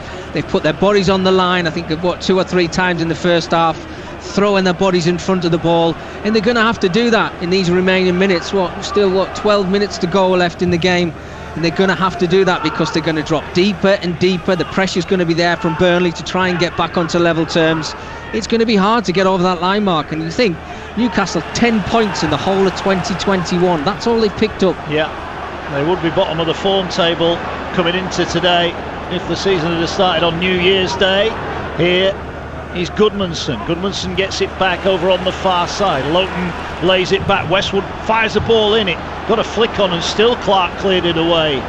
from the edge of his penalty area. Burnley have got plenty of bodies forward here. They just need a bounce of the ball maybe to get them back in it. It's not quite going their way at the moment. Remember, they let a 2-goal lead slip last week. It's just a 1-goal lead they've let slip, but let it slip they have, and they're behind again. They don't often lose here at Turf Moor, but that prospect is becoming ever more likely as McNeil, who's seen more of the ball, but he's running away from goal rather than towards it. He gets it away here to Westwood. Westwood in the edge of the centre circle, goes wide on the right-hand side. In front of that Bob Lord stand. Ball played towards Chris Wood, who just got behind Shelvey, but Shelvey got himself in the right place. Finds St Maximin, who tried to dummy Ben Mee. Wasn't having that, but Longstaff crunches into the tackle and wins it back. And Peters looks very tired now as St Maximin went for the crossfield ball. He found Wilson, but in a bit of space, but he couldn't get it past Tarkowski. And Burnley win it back on the halfway line. You are listening to Burnley against Newcastle on TalkSport 2 with WeBuyAnyCar.com. Don't part exchange, get money off your next car and go to WeBuyAnyCar.com as Longstaff goes to ground. A bit of a screamer heard in the background there, wins a free kick just inside his own half. Yeah, certainly heard that scream there. He's still down on the ground, but he's fine. Sean Longstaff, he's got the foul that he was expecting. Going back to St Maximin, is that the frustrating side of him on a couple of occasions there? Just trying to flick one round on the edge of the halfway line. Didn't get any contact on it, then tries to play a diagonal pass into Callum Wilson, gets that one completely wrong. But you've got to hold your hands up sometimes as a manager, and I suppose Steve Bruce is probably like that and thinking, well, look, I know he's going to do something brilliant, but then I know he's going to do something where you're like, what has he just done? That's what he's all about, St Maximin. But the brilliance he's shown this afternoon, wow, overrides everything else. Yeah, as Dummett wins another brave header. It falls to McNeil. Burnley, time ticking away. There's about 9 minutes remaining of the 90 here on TalkSport 2. Ball closed down by Shelvey. Longstaff goes down again. He wants a free kick and he looks round at Anthony Taylor. Eventually blows the whistle and gives him one. Burnley 1, Newcastle 2. Burnley in front of the break. Matej Vitra with his second successive goal on 18 minutes. Burnley in command, and they came out start of the second half, had a flurry of corners, were looking to make it 2-0, but then the subs, Wilson and St Maximin came on, and goals from Murphy and St Maximin inside 5 minutes turn this one on its head. And try as they might for Burnley, they just cannot find the deadlock. And, you know, I know that you were talking with Dan Windle ahead of the game. Is Sean Dyche going to be backed in the transfer market this summer? You look at his bench, the argument, it fights its own corner, doesn't it? Look at the bench, and that's There's no the argument. There's no argument, Mark. I mean, they know they need bodies, they need that added bit of quality. And I think everybody will be expecting Sean Dyche obviously to be here next season. I know there's speculation from other clubs, but I think he wants to see it out. He enjoys his time here. You've seen the home record since he's been at the club, and if he's given that amount of money, 50-60 million pound, where do you strengthen? I'm sure he's got players in mind, and he'll have a list written down which he'll give to the new owners and say, right, go, there's the players I want, you go and get them, and if you want me to finish in the top half of the table, give me 50 million quid. If you want me to finish in the top 7, give me 70 or 80 million quid, because we know that they've got the money, they've got the purse. Yeah, well, the ball is forward from the free kick that was eventually taken. Dummett has just been getting some treatment. He's back out there now. Newcastle, who won 3-1 against Burnley at St James's Park earlier in the season. That was live on TalkSport 2 as well. Looked like completing the league double, but there is still time for Burnley. Must stress that. And the will to go forward is still there, but it's Newcastle attacking with Murphy. Sees chance to run at McNeil, and he will run at McNeil. Gets to the byline, and he thought he'd won a corner. McNeil then thought that had come off Murphy. I think that was a tight one, but it is a corner to Newcastle. I think it did come off Murphy. I thought the final touch was. Lyons was looking right at it. They've been given this corner, Newcastle. Richie just coming over.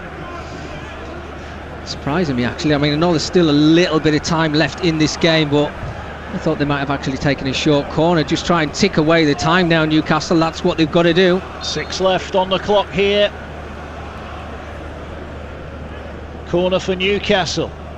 Whipped in towards the 6-yard box. Peacock Farrell got hands on it, and it fell there for the shot for Longstaff. Here's St Maximin. Went for the curler, and it's blocked.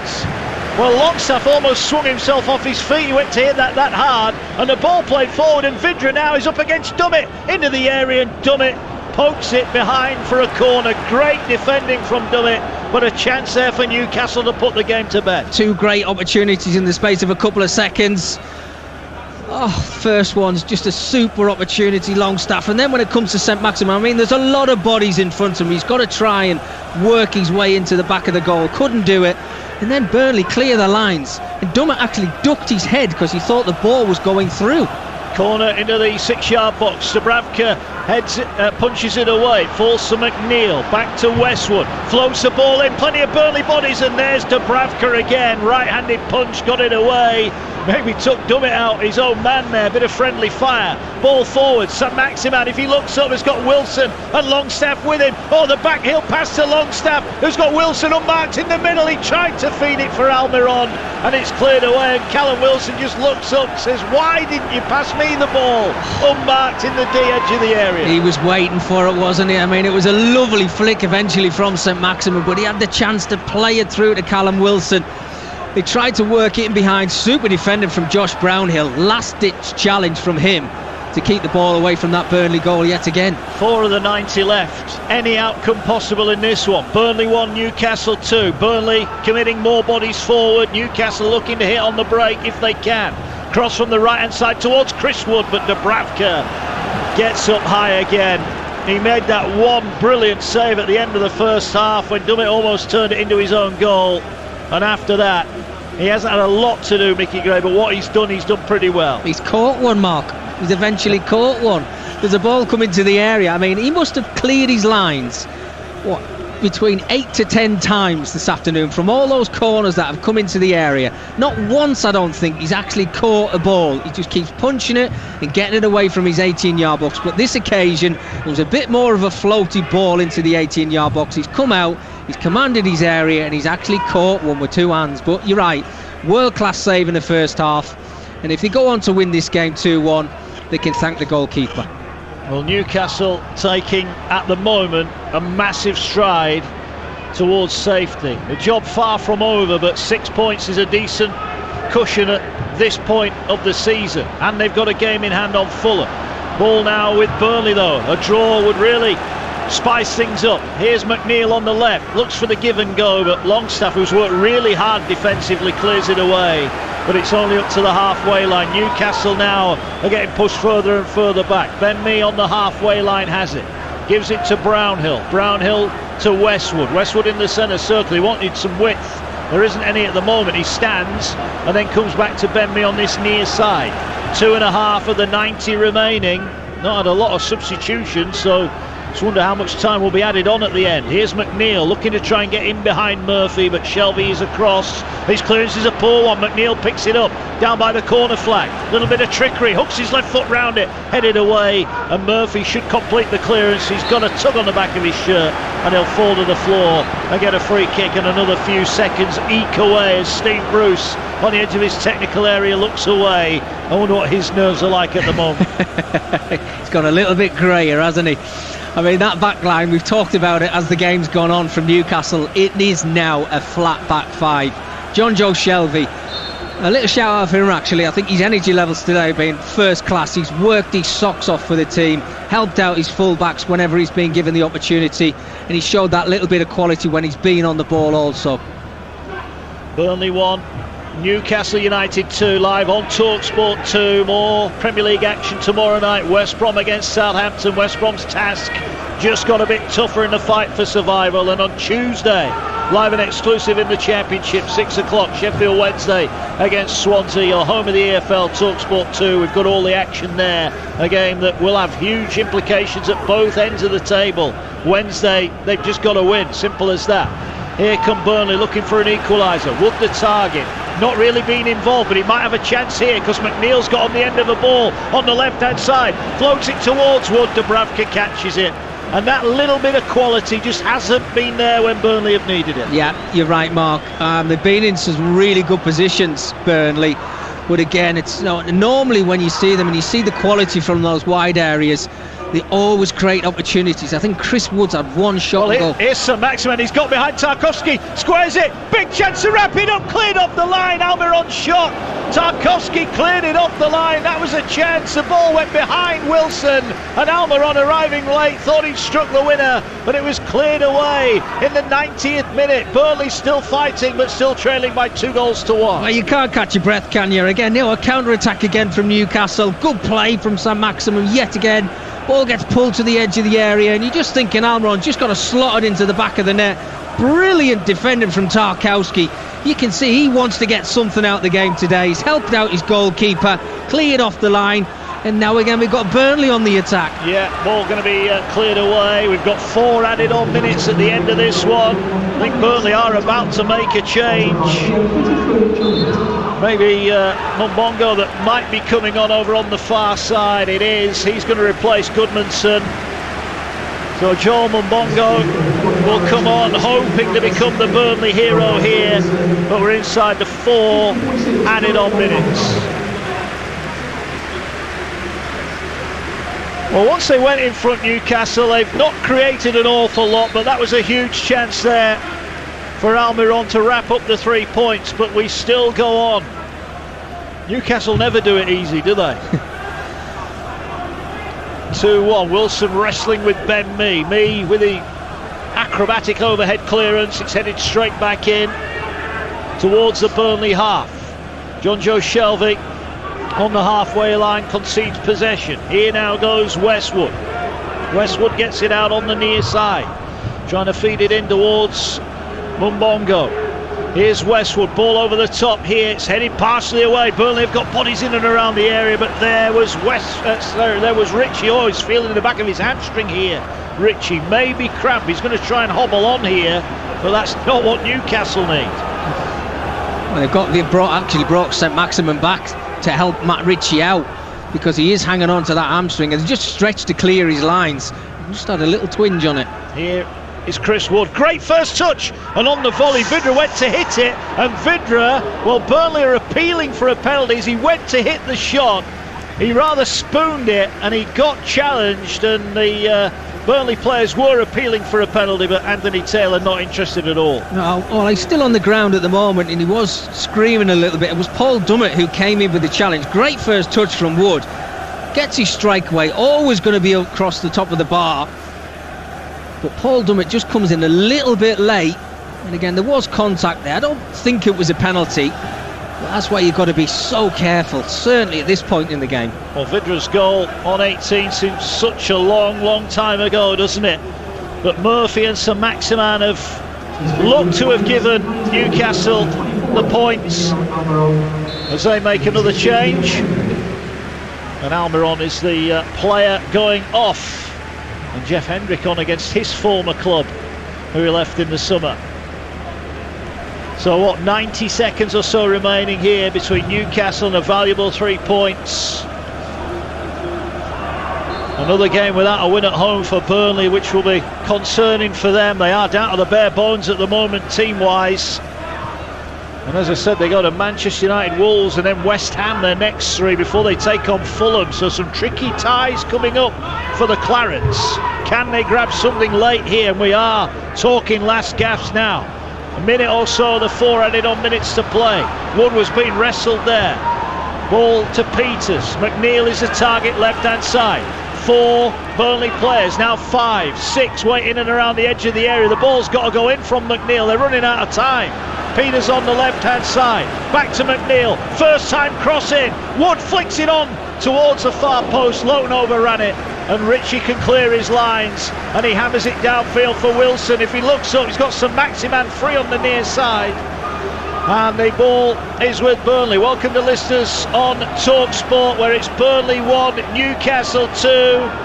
We are inside the final of 4 added on minutes here. The game has been exclusively live on TalkSport 2. Burnley in front, Matej Vidra, his 3rd Premier League goal of the season on 18, but then Murphy and St Maximin with 2 goals as Burnley look for an equaliser. Chris Wood in the area, falls to McNeil, crosses it towards Mbongo, the sub. Will it fall on the volley? It will, lash towards goal, but just wide by Westwood, and that is it. Newcastle have picked up a much needed win, their first in 8 games, and a game that turned really on the 57th minute. Wilson and St Maximin from the bench. He created St Maximin, the goal for Murphy on 59 to level it up, and then a wonderful individual goal running from halfway, feigned a shoot on his right, put it on his left and curled it in the bottom corner. Mickey Gray, Newcastle the winners, St Maximin the hero. Well, talk about substitutions changing games. Well, they've just had a top class performance from St Maximin. Makes one, scores one, completely changed this game around. He's flipped it around, and Steve Bruce will be absolutely thrilled to pieces. I have to say, what an absolutely brilliant game from start to finish. Didn't know which way it was going to go. Burnley started off the strong and deservedly went in front, but what a reaction. You've seen a team there today in Turf Moor from Newcastle of a side that are fighting for their lives, and they're fighting for the manager to stay in the Premier League. And they'll be thrilled to pieces to come away from here with 3 points. They will. It ends at Turf Moor. Newcastle now 6 points above Fulham in the last relegation spot. It's been a good day for Steve Bruce. Burnley 1, Newcastle 2. Mark Wilson, thank you. 6 points, a chasm that those below may now struggle to eat up again. 6 points clear of the Premier League's bottom 3, Newcastle. And they move within a point of Burnley, we should say. We've mentioned the challenges on the horizon for Steve Bruce and his side. West Ham, Liverpool, Arsenal, Leicester, Manchester City, all to come still this season. Today, Mickey Gray, was vital. Absolutely key. And when they went a goal behind, you could maybe sense a couple of the players' heads had dropped. But Steve Bruce, whatever he said to the players at half-time, they come out and they got a reaction. It all boils down to the 2 substitutions that they made. I think bringing Callum Wilson on, he's got that threat of pace in behind. We know he's a goal scorer. But what a performance from St Maximin. Absolutely top draw. That's what you want from your star player. The player who's got the most ability in your team. Sets it up for Murphy for the first goal. Brilliant play, getting to the byline. Just a lovely little pullback. But what about his goal, his individual goal? Ran from the halfway line. Sucked about 2 or 3 Burnley players towards him. It looked for all he was going to have a strike with his right foot, chopped it onto his left foot, and give Peacock Farrell absolutely no chance with his left foot to win the game for Newcastle. On at 57 minutes, first goal 59 minutes, second goal to make it 2-1 just 5 minutes after that. It felt game on, didn't it, when Wilson and St Maximin replaced Joel Linton, Gale and Joel Linton, of course, Wilson, St Maximin on. Game, what a deal. I mean, the individual goal is just that bit of X factor that Newcastle have been screaming out for all season long. Yeah, brilliant, absolutely brilliant. And I think Mark was saying in commentary, that's only 18 times he's played this season. You need him fit, because that's what he brings to the table. You might not be having the best performance of your life on any given Saturday or whenever the games come around, but you always have a chance when you've got somebody like St Maximin. He's got to start scoring more goals for me. He's got to start playing more games for me, and his assists speak for themselves. But 3 huge points at the bottom of the table. Fulham will be devastated. West Bromwich Albion will be devastated. And as you just said there now before, they're on the coattails of Burnley now. Won't make Sean Dyche feel any better, but Burnley certainly played their part today, didn't they? Yeah, they did. And you could actually say, I don't think either side, if you take the whole 90 minutes, deserve to lose that football match. But that's now back-to-back defeats for Burnley, where they've actually been in front and been in a commanding position where they've been playing really well, and they've got nothing from them. Time now for us to pick our man of the match with WeBuyAnyCar.com. Man of the match on TalkSport 2 with WeBuyAnyCar.com. Find out how much your car's worth in 60 seconds, leaving more time to enjoy the football. Mickey Gray, let me guess. Let me guess. Well, look, I can't choose anybody else, can I? I mean, you just talked about the amount of minutes he was on the field for, but 2 pieces of brilliance from St Maximin. I think he has to go down as my man of the match this afternoon. Mickey, Mark, top work. Thank you for your company. That was our man of the match from today's game with WeBuyAnyCar.com. Get a quote in 60 seconds at WeBuyAnyCar.com. Man of the Match on TalkSport 2 with WeBuyAnyCar.com. Find out how much your car's worth in 60 seconds, leaving more time to enjoy the football. Yeah, more reactions to that result over on TalkSport. Taking your calls this afternoon. 08717 22 3344. Up next here on TalkSport 2, Up Front with Andy Cole. A first win in 8, the day that Newcastle may have done the hard yards towards staving off relegation. We'll see you soon. Can he pull it back now? He does! Chance! And in the back of the net! And Vindra tucks it away! And Burnley lead here at Turf Moor! And I have to say, Mark, all they deserve in the game so far. Chance to put the crossing from the right across goal. Gale! What a save from Peacock. Farrell knew very little about that, but somehow has kept it out of the back of the net. What a save. What a save from Peacock Farrell. McNeil, ball will come back in, flicked on at the near post, and another save from Dubravka. St Maximin makes a run down the right. He's got time now to run at McNeil. Goes past McNeil, neat little touch, inside, outside, pulls it back for Murphy to hit it, and the goal! Instant from Newcastle. The changes pay dividends. What an outstanding finish that is from Murphy. Here now is St Maximin over the halfway line. He's still going. He's got support. He might not need it. Onto his left foot and fires it in. What a wonderful goal from Alan St Maximin. Wow, what a turnaround in this game. Steve Bruce must be thrilled to pieces. And it's Newcastle who will get the game underway here in their black and white stripes, heading towards the Leazer's End in the first half, and we have a slight false start as Alan St Maximin gets the game underway, but both sets of players actually take the knee along with the match officials, so there will be take two for Newcastle here. And this is such a big game at both ends of the Premier League table. Live and exclusive to national radio here on Talk Sports Game Day, the only place you can hear both of today's Premier League games and both FA Cup semi-finals across the weekend. Newcastle in their claret and blue in the sunshine, working the ball forward on this near side with Issa Diop just in front of us. His ball in field though was quickly cut out by Almiron, but it breaks kindly for Noble and it's swept back towards Dawson once again. Danny Mills is alongside me. Two changes down the left hand side for West Ham, so is that something Newcastle could look to exploit? Yeah, definitely. Obviously, Ben Johnson, young lad on that side, not the most experienced. Often you can be caught out defensively, positionally as a young player. So he's got to rely on obviously his centre half in it, Bonner in there, coming in and to help guide him through it, especially when they're defending. Going forward is not a problem. You just go and attack and you just go and play. But he's got to be very, very aware of his defensive responsibilities as well. Especially because St Maximin likes to drift over towards that side and get in between the centre half and the wing back. And there is a raft of games kicking off in the EFL at 12:30 as well, due to the funeral for the Duke of Edinburgh. If you want to follow all of the games in full, then TalkSport 2 is the place to go. There's also full commentary of Luton against Watford with Nigel Pearson and David Connolly. The best way to follow both of today's commentaries at lunchtime on TalkSport is to download the TalkSport app, and you can swipe between the two stations, TalkSport and TalkSport 2. And at 8 o'clock this evening over on TalkSport 2, Norwich will look to clinch promotion back to the Premier League.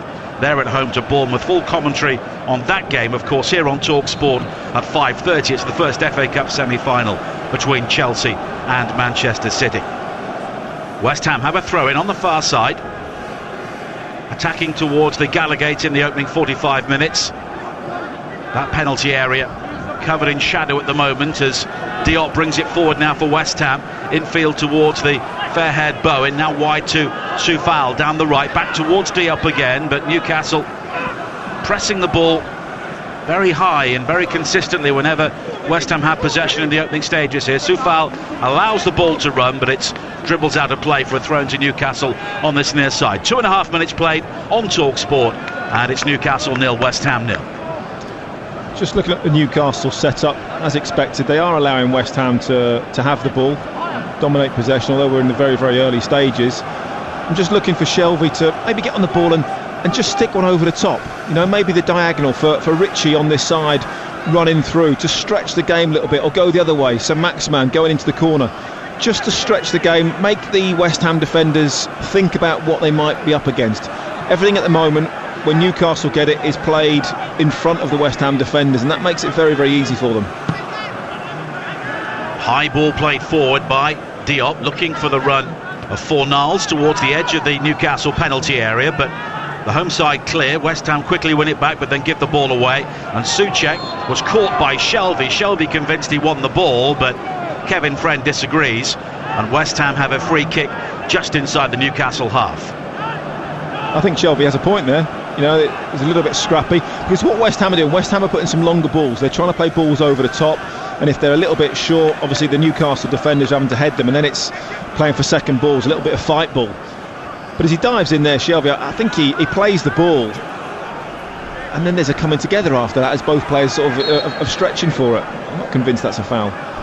Mark Noble, who has been able to shake off an elbow injury before this game, the West Ham captain, will take the free kick. Everybody back defending for Newcastle. Drifted high towards the far side, headed back across the penalty area by Souček.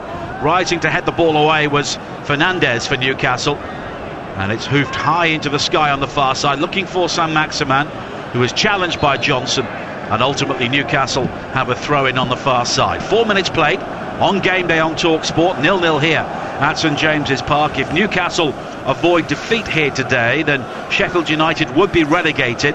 If they lose at Wolves, that game kicks off at 8:15, and it's also live here on TalkSport with Joe Shannon and Courtney Sweetman-Kirk.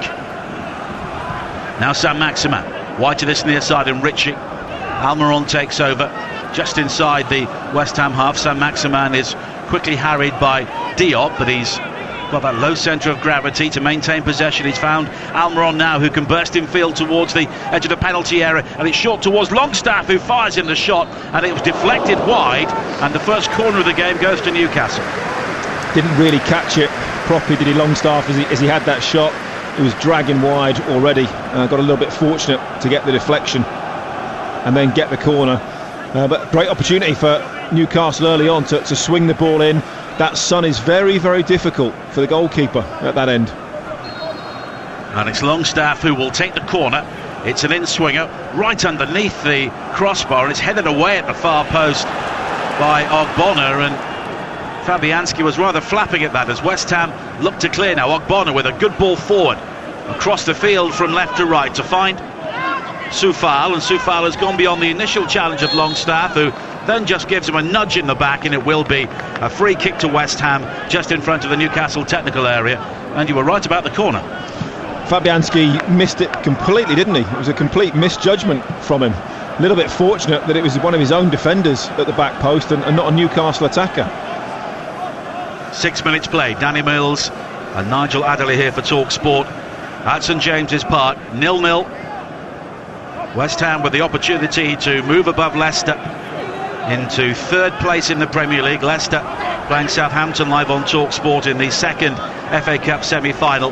6:30 tomorrow night. And when they lost 2-0 to Newcastle on the opening day of the season, not even the most optimistic Hammers fan would have thought they'd be challenging for the top four now. With the games beginning to run out, they've more than doubled their points tally from the same stage last season when they were just outside the relegation zone on goal difference, and flurry of points towards the end of the campaign ultimately kept them up. Here is Saint-Maximin now for Newcastle, and he was caught by Soufal, and it will be a free kick for the Magpies. A couple of yards in from touch on this near side, the left. Matt Ritchie is over it, and Saint-Maximin is just taking his time to shake off the effects of the challenge there from Soufal. In fact, he has gone down, and he may require some treatment. Only 7 minutes played, and already there is a fitness concern for Alain Saint-Maximin. But again, I don't think that's a foul, Nigel. You know, when I see that on the replay, the challenge is made. He quite clearly gets his foot on the ball. Yes, he's not sliding in. He's prodded it away, and he sat on the floor. And then Saint-Maximin sort of falls over his legs. That's it. I mean, we're getting to the sort of the stage now where any tackle, any contact is given as a foul. Ritchie is over the free kick, and it's an outswinger high towards the far post, headed across the face of goal initially by Johnson, straight back to Saint-Maximin, who is back on his feet. and he's brushed aside Bowen, and he will burst into the penalty area. Saint-Maximin, the shot though was blocked by Soufal, and West Ham will be able to try and bring the ball clear, but the threat there of Alain Saint-Maximin really indicated by that burst into the penalty area. First goal in the 12:30 kickoffs in the Championship, and it's a big goal at the bottom for Sheffield Wednesday. They lead Bristol City by 1-0. Commentary and all the goals as they go in from the EFL currently underway over on TalkSport 2 as West Ham have a throw-in here in the Premier League with 8.5 minutes played. Goalless here at St James's Park. Fornals by the corner flag down the left-hand side just invites the challenge from Jacob Murphy, and the ball will bobble behind for West Ham's first corner of the day, and they have been so dangerous from this sort of situation all season. 16 goals from set pieces, 9 from corners, and 11 headers as well. Well, the back three are all big lads, aren't they? You know, they're absolutely huge. Then you've got Souček to add to that as well. I mean, it's really difficult to defend against. Noble will take the corner. Dawson makes the run towards the near post. It's flicked on into the 6-yard area by Diop, and it was defended well by Newcastle in the end. And there is a Newcastle player down inside the penalty area. In fact, 2 Newcastle players are down, and it's a free kick in the end for Steve Bruce's team. I hope Kevin Friend isn't going to spoil this game by blowing his whistle every 30 seconds. Every time there's a contact at the moment, he seems to want to get his whistle to his mouth and give a foul. There's been no nasty fouls in the game so far. There's no real fouls or any challenges of any note. I think sometimes you've just got to let the game flow a little bit. Well, it's a free kick for Newcastle, which Martin Dubravka will take. West Ham have done what they usually do so far. They're looking to get the ball into the wider areas, and in the absence of Declan Rice, there's maybe just a lack of dash from the heart of their midfield, but they remain a very solid proposition for any team as Almiron looks to curl the ball down the line just in front of us, and it's spun out of play for a throw-in in the end for West Ham, midway inside their own half. Newcastle currently 6 points clear of the bottom 3. They've only had fewer points at this stage of the season, twice in the Premier League era, and on both occasions they were relegated. Well, I don't think that will happen this year, but ultimately that may be down to the failings of others. Now Noble, wide towards Soufal on this near side, the right, back in field to Dawson, just inside the centre circle. And Newcastle rather backing off when West Ham had the ball midway inside their own half. Almiron will eventually trot out to try and challenge Noble. Noble, though, is forced back towards the halfway line, has support from Diop, and Bowen plays a dreadful ball straight to Joe Linton, who sways away from the challenge of Dawson initially, and it will be a free kick for Newcastle and the first yellow card for Craig Dawson, but really that was down to Jarrod Bowen. Yeah, a little bit of confusion. I think Bowen was looking to play it back to Noble. It's only a yard or so wide of him. He wasn't sure if it was meant for him. He sort of then left it. There was a bit of confusion, and as he turned and ran at the defence, Dawson came out and had no real choice really. He had to bring him down in that situation. If he's past Dawson, he's in on goal, and I think he's taken one for the team there. Free kick for Newcastle, midway inside the West Ham half. We played nearly 12 minutes, and it's still goalless here on game day on TalkSport.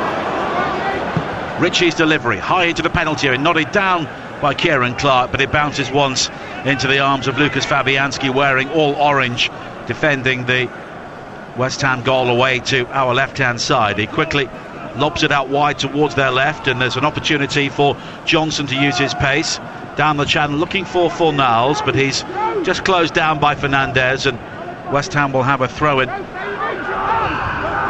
Quickly back towards Ogbonna, making his first West Ham appearance since early February, the FA Cup defeat against Manchester United, as Diop is closed down by Almiron, but he's done well to ride the challenge and find Lingard, who has barely seen the ball so far.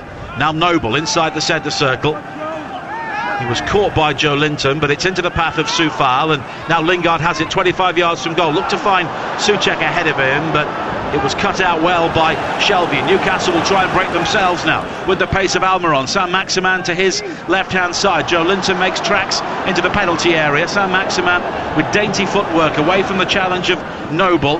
And now it's wide towards Murphy down the Newcastle right. His low shot in towards the near post is saved at the second attempt by Fabianski, and it's decent stuff from Newcastle. Yeah, game's starting to open up already, isn't it? I thought there'd be a little bit more caution from Newcastle after the first 4 or 5 minutes of the game. They looked a little bit cautious going forward, a little bit lacking in confidence, and sometimes when you're trying to be too precise with your passing, you have an extra touch and it can slow everything down a little bit. But all of a sudden, you know, Almiron especially on this left-hand side is closing people down, picking up loose balls and trying to make things happen. Now Fornals down the right for West Ham, comes in field. Lingard is the option on the edge of the penalty area, so too is Souček. Tries to find his fellow Czech, Soufal, but the clip ball around the corner was woefully overhit, and it's gone behind for a goal kick at the Gallagher end for Newcastle. Of course, Callum Wilson starting this game on the bench. He's scored 8 goals in 9 games against West Ham throughout his career. He was also on the score sheet when they won at the London Stadium back on the opening day of the season. And of course he was out for 7 games before that cameo from the bench against Burnley, and during that time Newcastle didn't win any of them and scored only 5 times, and goal scoring has been a real issue for Steve Bruce when Callum Wilson has not been in the side. Just want to keep an eye on Saint-Maximin as well, Nigel. He's still limping around a little bit. There's been a couple of West Ham players that have had a little bite at him so far, and he's just still not running particularly comfortably at the moment. He's had a little look to the bench, not seen any players go out and warm up, so hopefully for Newcastle and Saint-Maximin it's not too serious. Now Diop wearing short sleeves and gloves on what is a fairly mild day here on Tyneside. Hey, let's be honest, I've seen Newcastle fans here with their tops off when it's been about -5. I dread to think what they'll be wearing today or not wearing. Very pleasant conditions to play and watch football as Diop finds Bowen, spins in field beyond Shelby, just had a nibble at him, and Shelby catches Bowen. It will be a free kick and a yellow card for the Newcastle captain. It's a needless foul. Bowen's going inside, he's going away from goal, back towards his own defenders, and Shelby just has a kick out at him. A needless, pointless trip, and now he's got to be very, very careful on a yellow card so early in the game. 15 minutes played, 0-0 here at St James's Park on TalkSport. Noble is over the West Ham free kick. Once again, Newcastle have pulled everybody back defending in or around their penalty area. Souček makes the run in field from the left-hand side, but it's a header towards goal from the player coming in behind him. That was Craig Dawson, but it was straight at Dubravka, who makes a comfortable save. I think Dubravka was fortunate that was straight at him. It's a good free kick to the back post. Dawson it's a completely free header. Shelby, after giving the free kick away, is not marking his man at all. Lets him get that header, and had that been another sort of a yard towards the corner, Dubravka could have been struggling. Fernandez with a long ball forward for Newcastle, but it's quickly cut out by Johnson on the far side, and he will now look to make move forward for West Ham. He's got Fornals in support now, who can break into the penalty area, but the challenge comes in from Longstaff, and it was an important one for Newcastle, and they try and bring the ball forward themselves now with Saint-Maximin, who does well to check back in field and sends 3 West Ham players the wrong way. Here is Almiron, Ritchie to his left in plenty of space inside the penalty area. First time ball in, which was deflected off Soufal, and in the end that made it a lot more straightforward for Fabianski to make the claim. It's unlucky from Ritchie, just caught Soufal as the ball was played in. A little bit better from Newcastle, but the problem they've got is they're starting their attacks from such a deep position. You know, they're starting from almost inside their own half, and when they get forward it makes it very, very difficult for them. When you have to travel 50-60 yards to score a goal, it's tough. This is why you see teams playing a high press, trying to win the ball, you know, within sort of 30-35 yards of the opposition's goal. Now Saint-Maximin again, brushing aside Noble. He went for goal very ambitiously, 35 yards out, but it struck Ogbonna, who was about 6 inches away from him, and it rebounds high into the stand on the far side, and it will be a throw-in for Newcastle. Middlesbrough 0, Queen's Park Rangers 1. Rob Dickey with the early goal at the Riverside Stadium in the Championship. Julian Borner scored the goal for Sheffield Wednesday. They lead against Bristol City, and we wish their manager Darren Morwell, who is currently having 1 or 2 issues with COVID-19, as Almiron down this near side plays the early cross into the penalty area, nodded down by Sam Maximan. Fornals will try and win it back, but it's Sam Maximan with a low shot, and he caught hold of it well, right-footed on the edge of the penalty area, but it was too close to Fabianski. That's better, more realistic from Sam Maximan. The shot he had earlier, I think he was almost out of frustration, because he'd run from the halfway line, he got to 35 yards, I think, well, I've still got 3 defenders to beat, I'll have a pot shot. That one from the edge of the area, much better. Still didn't quite catch it as well as he would have hoped, and in the end a relatively comfortable save for Fabianski. But both teams stretching the game now and creating opportunities. Second goal for Queen's Park Rangers. They lead at Middlesbrough by 2 goals to 0. TalkSport 2 is the place for all the goals as they go in from the Championship and beyond today, as Fornals has it for West Ham on the edge of the penalty area, almost threads it through to Bowen, who throws back his head in mock despair as the pass never finds him. A long ball played forward then from Shelvey, very direct, looking for Joe Linton down the centre, but it was chested down by Dawson. And here is Fornals for West Ham once again. Infield to Lingard, 25 yards from goal. 19 minutes played on TalkSport. Goalless here in the sunshine at St James's Park. Noble takes over again and plays it wide to the left-hand side, and Ogbonna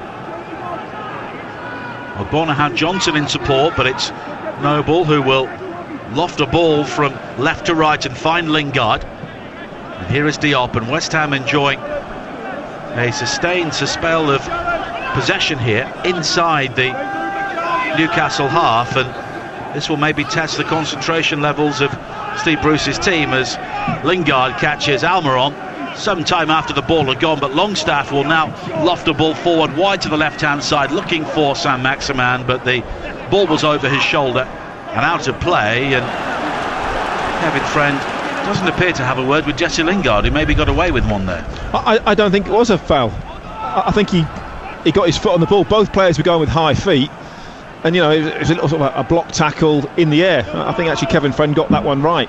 Almiron squealed, rolled around on the floor, and the moment he didn't get the free kick, got up pretty quickly. 21 minutes played. 0-0 here at St James's Park. First of 2 Premier League commentaries coming up on game day today.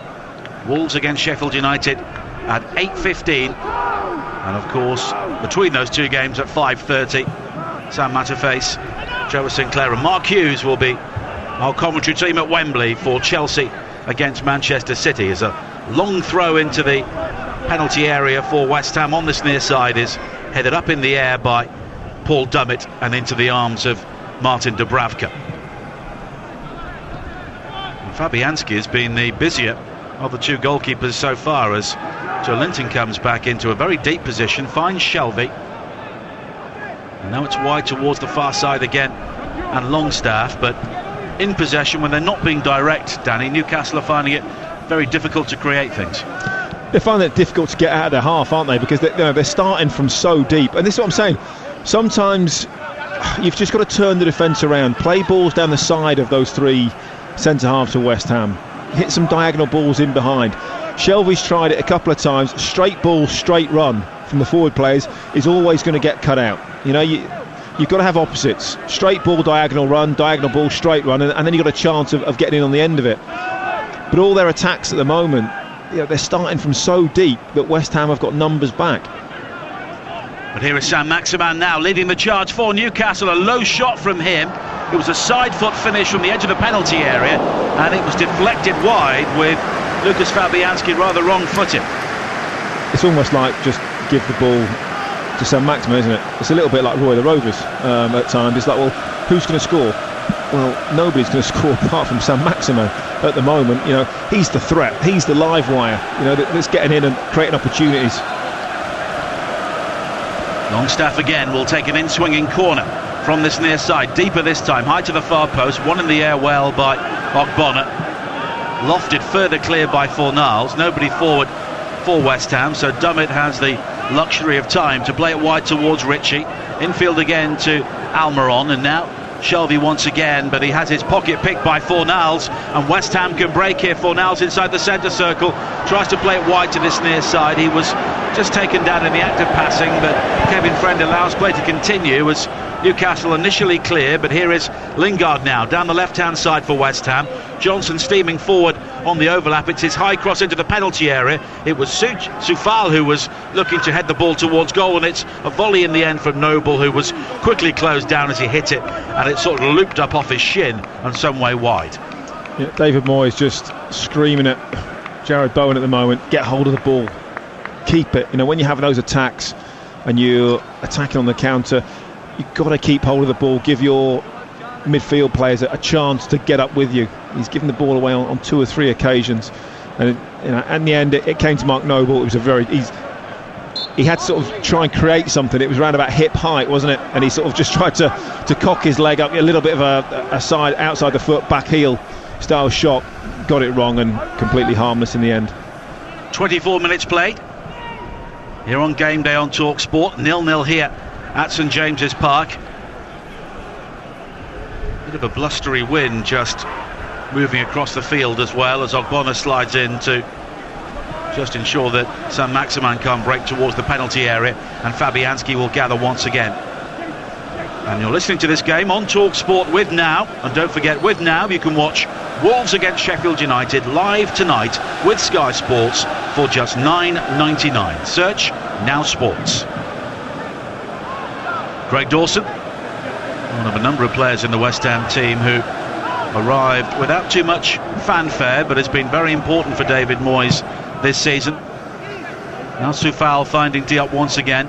Well, we are very close to both technical areas here, sat just behind them in the front of the Milburn stand at St James's Park, and we can hear the chatter from both Moyes and Bruce as Bowen now comes forward towards the edge of the penalty area. Left foot shot from him is deflected off the hip of Fernandez, and it will spin across to the far side. West Ham appeal for a corner, but it was kept in play by Dubravka, and Newcastle have the goal kick. That's better from Bowen. Got a little bit fortunate with his first touch, just bounced a little bit far away and got a lucky ricochet off the Newcastle defender, but then as soon as he's got the opportunity, just wants half a yard to try and whip that left foot shot in. Now Lingard now with a burst into the penalty area down the left-hand side, but weight of numbers eventually wins the ball back for Newcastle, and the clearance from Clark takes a deflection off Fornals, and it will be another throw into Newcastle on the far side. They're looking for back-to-back wins in the Premier League for only the second time this season, and the recent run for Newcastle, well, it is relegation form, only 3 wins in 20 games, but the issues for the teams beneath them may contribute to their survival in the end, but they just tend to eke out victories when they really need them, just as they did at Turf Moor last week. A goal down against Burnley, but they came from behind for the first time in 26 Premier League games to win 3 points, which really piled the pressure on Fulham and the other sides beneath them. As Ben Johnson brings the ball down on his chest on the far side, comes in field to find Souček. He quickly turns and pings a ball wide to the right, looking for Soufal, who does well to bring the ball down at throat height and could now deliver a cross into the penalty area. Also has support from Noble now on the right corner of the box, and he was caught by Almiron. Almiron, though, can't believe it, as a free kick is given to West Ham in a very dangerous area. Almiron's a little bit unfortunate. Noble's clever, knows he hasn't got blistering pace, but just runs across Almiron, and there is a little bit of contact. There's enough contact for Mark Noble to go down, and now a dangerous place for a free kick with West Ham's, you know, big, strong, powerful headers coming up from the back. This is 2 or 3 yards out, just off the corner of the 18-yard box. Lingard and Bowen over this free kick. Look where the wall is. Why is the wall there? Oh, it's now getting moved. Yes. The wall was about 5 yards out of the line, wasn't rather it? leaving a massive gap to curl the ball into the top corner, wasn't it? And West Ham have the big men forward at the far post, flighted in by Lingard towards that area. It was flicked on by Diop. It will be gathered by the corner flag on the far side by Souček, but he will just run the ball out of play, and West Ham will have another throw in. They don't have the long throw of Aaron Creswell available to them today, but Ben Johnson will take it instead. Lingard comes short to offer himself as the option. Back towards Johnson again. He tries to work the space for the cross, but it's all very congested in the shadows on the far side. But he's done well to play it high to the far post. Leaping was Bowen. It'll come to Soufal. High cross towards the far post, but it's gathered by a leaping Dubravka. Johnson did really well. What's been given away very cheaply by Newcastle on the edge of their own penalty area, and they were fortunate in the end that the ball just ricocheted off Soufal towards this near side, and it will be a throw into the home side. Shelby again, giving the ball away, just as the goalkeeper rolls the ball to him. Can't keep doing that in those positions, allowing West Ham to break on you. He was fortunate that the ball went out of play. But just before that, Ben Johnson did really well. He dug the cross out, ended up towards the back post, and I think Soufal was just looking to lob the ball back into play. I don't really think it was too much of a shot, and it was an easy take for Dubravka in the end. But West Ham definitely a threat from crosses and set pieces. Soufal now with a long throw towards the edge of the penalty area, looking for Lingard, but a high-kicking Kieran Clark plays the ball out of play again for Newcastle. Yannick Bolasie has pulled a goal back for Middlesbrough. They now trail 2-1 at home to Queen's Park Rangers, and Henry Lansbury has been sent off for Bristol City at Sheffield Wednesday, where they trail by a 1-0. Joe Linton, who is coming ever deeper for Newcastle to try and win the ball, plays it forward down the line left-hand side, looking for Joe Linton, but it will ricochet out of play for a throw-in to Newcastle as we approach the half hour here on Talk Sport. 0-0, and really it's a game which has not really caught fire yet. West Ham have made a habit of scoring clutches of early goals in recent games. Of course, 3 goals up in 3 successive matches. They've dropped points at home to Arsenal and clung on to win 3-2 against Wolves and Leicester, but not that sort of excitement on show here today so far. As Ogbonna has time to stride forward over the halfway line for West Ham, finding Johnson. And here is Souček. And Danny, West Ham seem to have gone along on their merry way, not really thinking about the bigger picture of where they could finish this season. At what stage do you think it will be in the players' minds, and maybe they might get a bit tight at some stage? Oh, it's been in their minds for a while. Don't worry about that. Yeah, they will all come out in the press and the media and say, one game at a time, we're not looking at, everything's a bonus. They now know there's a real opportunity.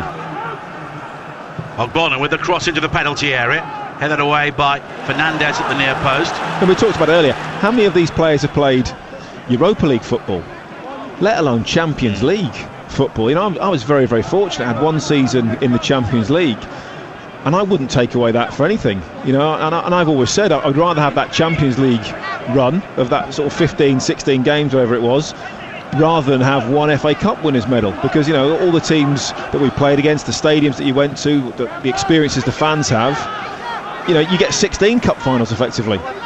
Here is Fornals down the right-hand side, high cross towards the far post. Murphy does well to bring the ball down, almost runs into Johnson inside his area, but he was slightly fortunate with the bounce of the ball, and in the end Newcastle have a throw-in just inside their own half, and this is West Ham's best performance in the league since 1986. And you look at that team, they're all legends, and every time they turn up at the London Stadium they get a standing ovation, and these players could have a similar sort of place in the fans' affections. And if they get into the top 4, then absolutely, they deserve to be there, and good luck to them. But the players, it's having that balance. Noble's ball into the penalty area. Fornals tried an acrobatic volley, but never really got hold of it. Right-footed, it spun some way wide. Just misjudged the volley slightly, didn't he? This is what can happen sometimes. When the players now know that they are so close. They're probably 4 or 5 wins away from getting into the Champions League. Playing against the real big boys. Fans will be back next season. They'll be going on European adventures. Play as players, as a club, fans, everything. It's so exciting, and the potential they've got to get that balance between pushing for it and not getting overly nervous, and then when chances come along, snatching at them. It's just a break in play due to an injury to a Newcastle player. I think he's changing his boot, is he? Yeah, Fernandez inside the penalty area. So players from both. He's taken both boots off. I know this is a little bit boring. I'm not quite sure why he's taken both boots off. The players from both sides are heading towards the technical areas just in front of us to have a few words, and David Moyes in a very animated discussion with both Jared Bowen and Mark Noble. Kevin Nolan is also involved. He was the player who scored in what was a very rare victory for West Ham here at St James's Park back in 2012. Only 2 successes in their last 16 visits, but strong favourites to win this game so far today. 33 minutes played though, it is still goalless, and it's Newcastle who have arguably created the better chances so far. And you're listening to Newcastle versus West Ham on Talk Sport with WeBuyAnyCar.com. Sell your car in 3 simple steps. Book your appointment online today.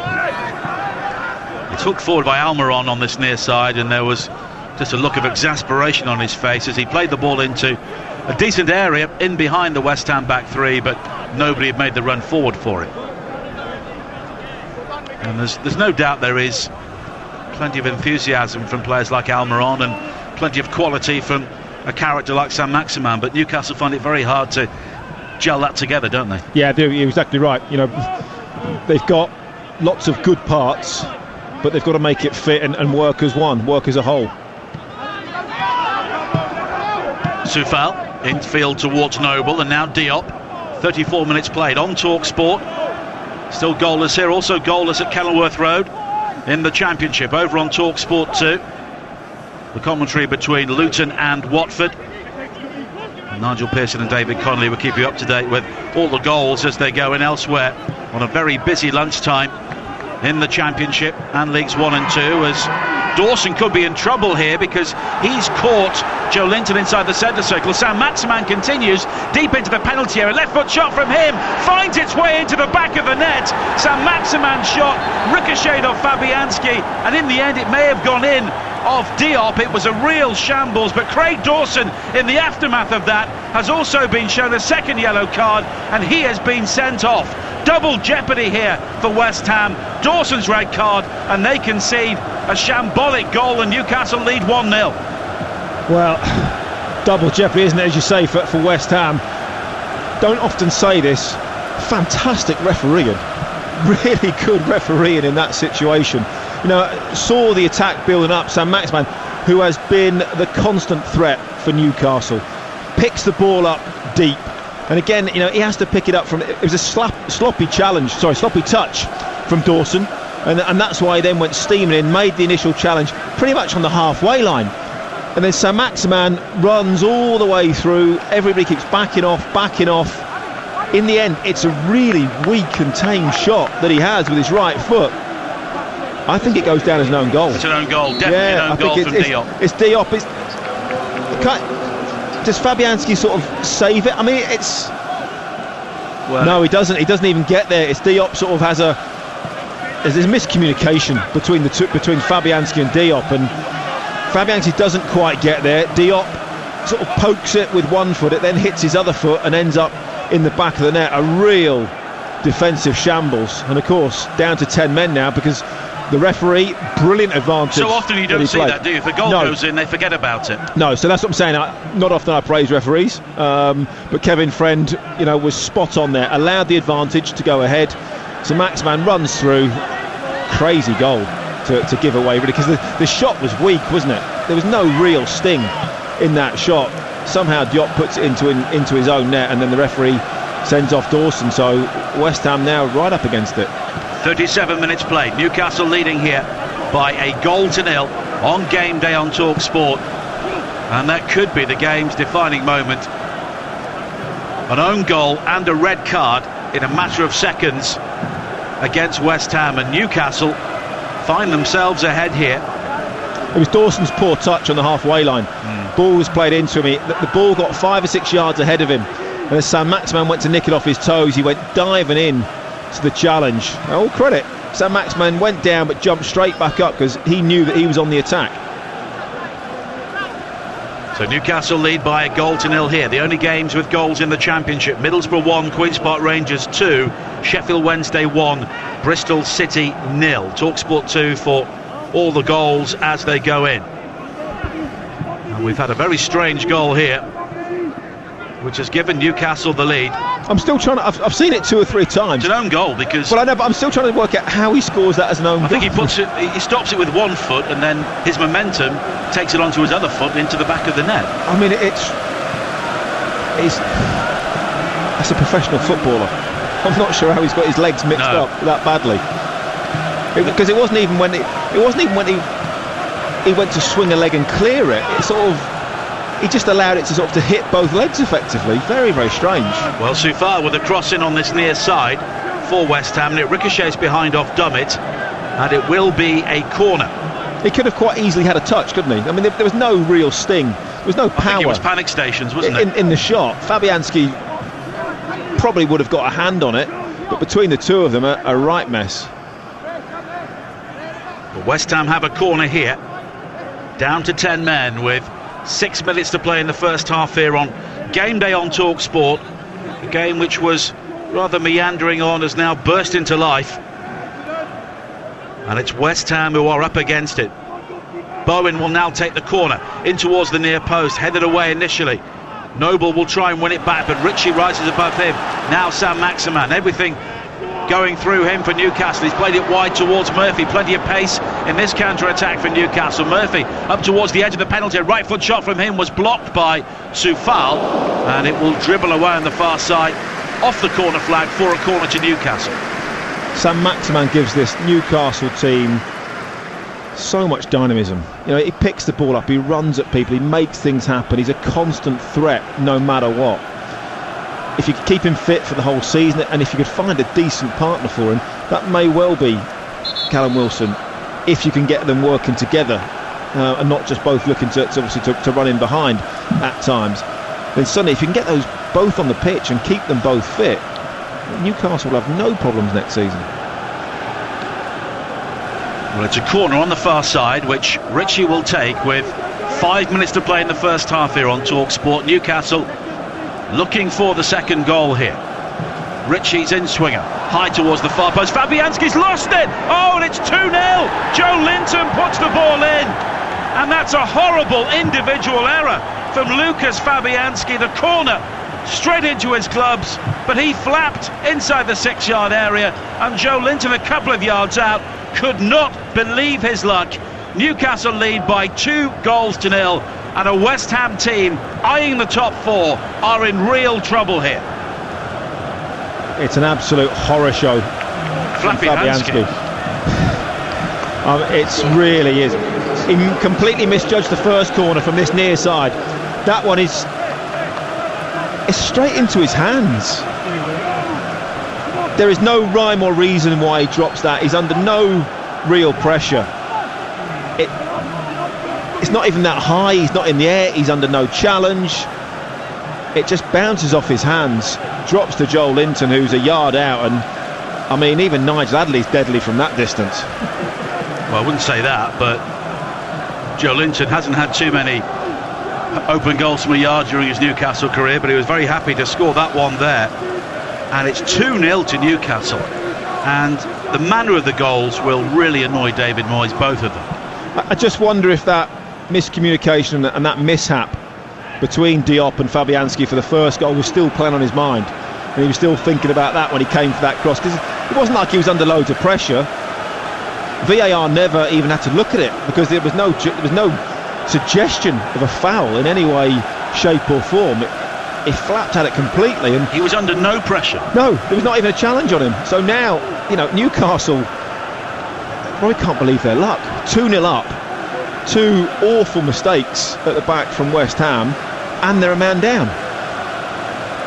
Well, we will learn a good deal about West Ham's character, which has been praised so much throughout the season here. Trailing by 2-0 with 2.5 minutes to play in the first half, as Sam Maximan plays it wide to the far side on Joe Linton now with a break into the penalty area down the right. Joe Linton is still going, has support on his outside, but he goes alone, and this time Fabianski makes the save at the near post. I'm going to go as far as say West Ham are even making Joel Linton look good at the moment. They're leaving so many spaces. I bet David Moyes cannot wait to get them back into the dressing room. You know, he needs to give. There won't be teacups thrown, but there might be a few hairdryers in there at half-time. You know, this West Ham side, they need to reorganise. They need to sort themselves out and get back into this game, because at the moment, Sam Maximan's picking the ball up 10 yards inside his own half and making Newcastle look dangerous from that position, and that can't be right. Well, they've gone to a back four in the absence of Dawson, who of course was sent off as Dummett just barges over Bowen. And then they have Souček and Noble holding in midfield with the front three. Fornals, Lingard and Bowen looking to try and create some nuisance value with 90 seconds to play in the first half here. Newcastle leading by 2-0. And you really need to see both goals later on to just emphasise how bad they were defensively for West Ham. And in the aftermath of the first goal, Craig Dawson was rightly shown a second yellow card by Kevin Friend. I think you have to say, on the balance of play, Nigel, I think Newcastle have shaded it. I'm not sure they deserve to be 2-0 in front. As you say, two horrific mistakes by West Ham. You know, that the first one by Fabianski and Diop, huge communication error.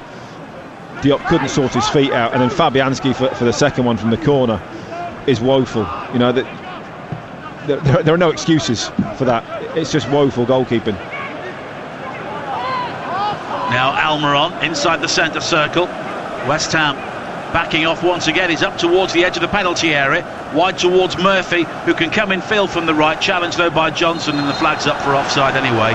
It's currently Newcastle 2, West Ham 0. For the latest odds, head to Betfair, the official betting partner of TalkSport's Premier League coverage. Right now you can get Newcastle at 9-4, West Ham at 13-8. The draw is 2-1, all thanks to Betfair. More ways to bet, more ways to win. 18 plus, begambleaware.org. And we are into a minimum of 2 more minutes at the end of the first half. And David Moyes looks like a man who can't wait to get his team into the dressing room to iron out one or two things. We all thought this would be the day when Callum Wilson would return to lead the Newcastle line and score the goals against a team he enjoys such a good record against, but it's Sam Maximan and Joe Linton who have provided the inspiration so far. I bet Callum Wilson cannot wait. He'll be in the manager's ear at half-time. Get me on, Gaffer, get me on. Desperate to score. He's probably looking at this thinking, no, Newcastle will be heading down the slope towards the Gallagate end in the second half. He'll be thinking, what a great opportunity to start running in behind this West Ham defence, especially as they get tired with 10 men. Now Noble for West Ham, finding Lingard. And West Ham have done so well to overcome the injury problems they've had in recent weeks, but they're really missing somebody like Mikel Antonio to give them a focal point in their attack so far today. Fornals. There is that, Nigel, but equally defensively shambolic. Yeah, you can't defend like that, can you? Here is Bowen now inside the penalty area, has support from Fornals, moves away to the corner flag down the right hand side. It was a good ball in field looking for Soufal, but it's hooked away by Dummett, and it will be a throw-in by the corner flag with 30 seconds or so of added time at the end of the first half still to play. And Newcastle leading here by 2-0, and if they win today, there is an immense amount of scoreboard pressure on the likes of Fulham and West Bromwich Albion beneath them as a Newcastle player goes down. Almiron's on the floor, isn't he? I think he might have landed more awkwardly. Oh, I don't know. He does get caught by an elbow. But it's a free kick to West Ham following the clash involving Almiron. Although Kevin Friend is bringing Lingard out to the touchline on this near side. If Newcastle avoid defeat today and Sheffield United lose at Wolves on TalkSport later on tonight, the Blades are down. Well, Newcastle are currently up to 15th in the table. It's unbelievable, isn't it? Lingard over the free kick. Of course, a West Ham goal could maybe impact on Newcastle's brittle confidence in the longer term. But they'll be feeling good about life at the moment, leading by 2-0. Lingard's delivery high towards the 6-yard area. Nobody gets a touch as Souček will try and keep the ball in play. And that is the half-time whistle. And this is not in the script. Newcastle leading West Ham by 2-0. 2 goals late in the first half. Craig Dawson upending Joe Linton, but play was allowed to continue. Saint-Maximin's weak shot was eventually turned into his own net by Issa Diop. Craig Dawson was then correctly sent off by Kevin Friend in the aftermath. And a couple of moments later, a corner high into the penalty area, dropped by Lucas Fabianski under no pressure at all. And Joe Linton was there to poach from 6 inches out to make it 2-0. And West Ham's top 4 hopes have received a real battering here late in the first half. At half-time, it is Newcastle United 2, West Ham United 0. Thank you, Nigel Adderley. Yeah, the players heading down the tunnel now. West Ham going there pretty sharpish. Danny Mills, it's been an extraordinary first half, absolutely extraordinary. Is that more to do with West Ham's mistakes or Newcastle doing well? I think Newcastle do what they do. They work hard at times. They rely on Saint-Maximin for so much energy and for so much attacking prowess. We've watched him at times. He's picking the ball up on the halfway line, and then he's looking to run to goal on his own. Often, 4 or 5 defenders around him. He had that one ludicrous shot from 35, 40 yards out. But he's a real threat, and he's causing problems. Almiron's busied himself at times. And I think, as the game started to open up, when those players are picking the ball up, turning, running, it's great. But you can't rely on that. You can't keep relying on players to run 50 yards with the ball and score a goal. It doesn't happen. That's what Saint-Maximin did for the goal. After Dawson dived in. And you just think, as scrappy as it was a good run. Yeah, Newcastle just need to get further up the pitch, start those attacks. The defenders are going to be nearer the halfway line, so when they're winning the ball back, they're higher up the pitch already. Because you can't expect those attacking players to run 50 yards every time to get a shot on goal. But the goalkeeper and Diop, shambles. Yeah, absolute shambles. It was a shambles, wasn't it? Joe Linton made it 2-0. Let's get the latest from Betfair, shall we? I'm interested to see how this might have changed. Betfair, of course, the official betting partner of TalkSport's Premier League coverage. Game day on TalkSport with Betfair. More ways to bet, more ways to win. Try Betfair today. 18+, begambleaware.org. Sam Rossbottom from Betfair, I imagine this has had quite an impact on the odds. Yeah, absolutely, and I'll be honest with you, this is not going to the script so far. Not a lot of people expected 2-0 Newcastle at half-time. It was matched at 119-1 in play on the exchange, which is incredible. But now looking at the match odds, Newcastle now 1-18 to record back-to-back wins for only the second time this season. West Ham have got a lot of work to do with 10 men. The 74-1 to turn this around and get the win. The draw 19-1. It is crazy, isn't it? What about the charity bet? I imagine that one's gone out the window as well. Well, listen, never say never. We are still in it. We've backed West Ham to win. We've backed Souček to score any time, and we have backed the game to have over 2.5 goals in the match. That we've combined all those selections with Bet Builder on the sportsbook, and if West Ham were to turn things around and win, and Souček was to score, then we'd have a winning Bet Builder. Okay, Sam Rossbottom, great to talk to you. As always, that odds update is all thanks to Betfair. Returns accurate as of 10 minutes ago. For verification, see betfair.com. Over 18s only. Conditions apply. Do go to begambleaware.org. Game day on TalkSport with Betfair. More ways to bet, more ways to win. Try Betfair today. 18+, begambleaware.org. Okay, half-time scores in the Championship now. Let's go to James Savundra at the Brentford Community Stadium for Brentford against Millwall. Yes, Richmond, it's Brentford 0, Millwall 0. Brentford in need of a win to keep their automatic promotion hopes alive, but are currently heading for a 5th draw in 6. Best chances have actually fallen to Millwall. Their wing-back Scott Malone with 2 really good chances on the left-hand side. As for the Bees, they managed 5 last week against Preston, but have offered very little going forward today. Ivan Toney looking for a record-equalling 30th goal of the season, but he's been feeding off scraps so far. If they cannot find a winner, then Norwich will be promoted back to the Premier League. That's if Swansea also fail to win. At half-time, it's Brentford 0, Millwall 0. Thanks, James Abundra. We'll see how Swansea are getting on at the Liberty Stadium. It's Lawrence Mora.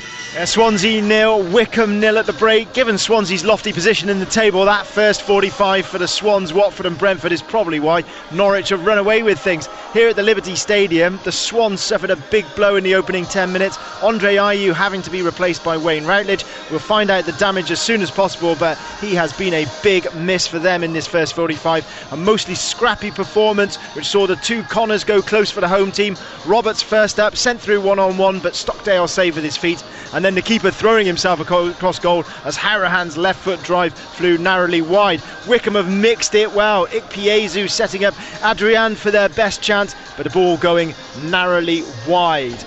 At the break, it's Swansea 0, Wycombe 0. Thanks, Lawrence Mora. It is such a busy day in the Championship and across the EFL. Stay in touch with every goal as it goes in on TalkSport 2 with Nigel Pearson here at St James's Park.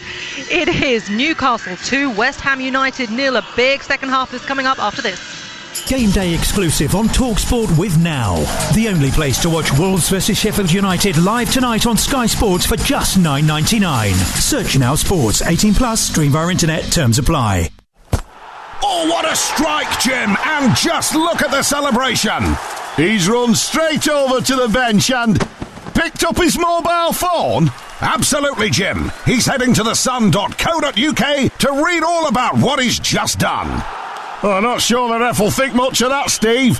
I don't know, Jim. Looks like he's checking it out too. For every single twist and turn of this roller coaster season, head to thesun.co.uk/football. With Betfair, football could be made even more exciting. Put together your multiple on the Betfair app and you'll get a £5 free bet when you place £20 worth of football multiples. Dial up the excitement as you check the scores and watch the results come in. The games are coming thick and fast. Betfair. Maximum one free £5 bet per day, valid for 72 hours. Each bet must have at least one selection at minimum odds of 1.5. Free bet valid on multiples, excludes cashed out bets and bet builder bets. T's and C's apply. 18 plus. BeGambleAware.org. You can always trust a bit of stargazing to put a twinkle in your eye. So if you're on the lookout for someone to do that building renovation, complete with stargazing skylight, simply visit trustedtrader.com. There you'll find plenty of vetted, reviewed, reliable professionals in an abundance of trades. Like a builder who'll provide the star treatment. For trusted tradespeople, let the superstars align. TrustedTrader.com. We've got it at Selco. Selco, it's where the trade goes. At Selco Builders Warehouse, we've got real deals on a wide range of trade quality building products. In April, we've got a 1x8 metre roll of ICO Torch-On green cat sheet roof felt for £34.99 ex VAT. Now that's a real deal. Find even more real deals at Selco Builders Warehouse and online at selcobw.com. We've got it at Selco. Selco, it's where the trade goes. That charged at 20%. Hey there. Boy, aren't you glad it's Monday, Wednesday, Saturday? That perfect time to hit up Just Eat for our McDonald's, KFC, Greggs. No worries, we'll deliver for just £1.99, £1.99, less than £2 when you spend £5. So order now and let's go wild, let loose, chill out.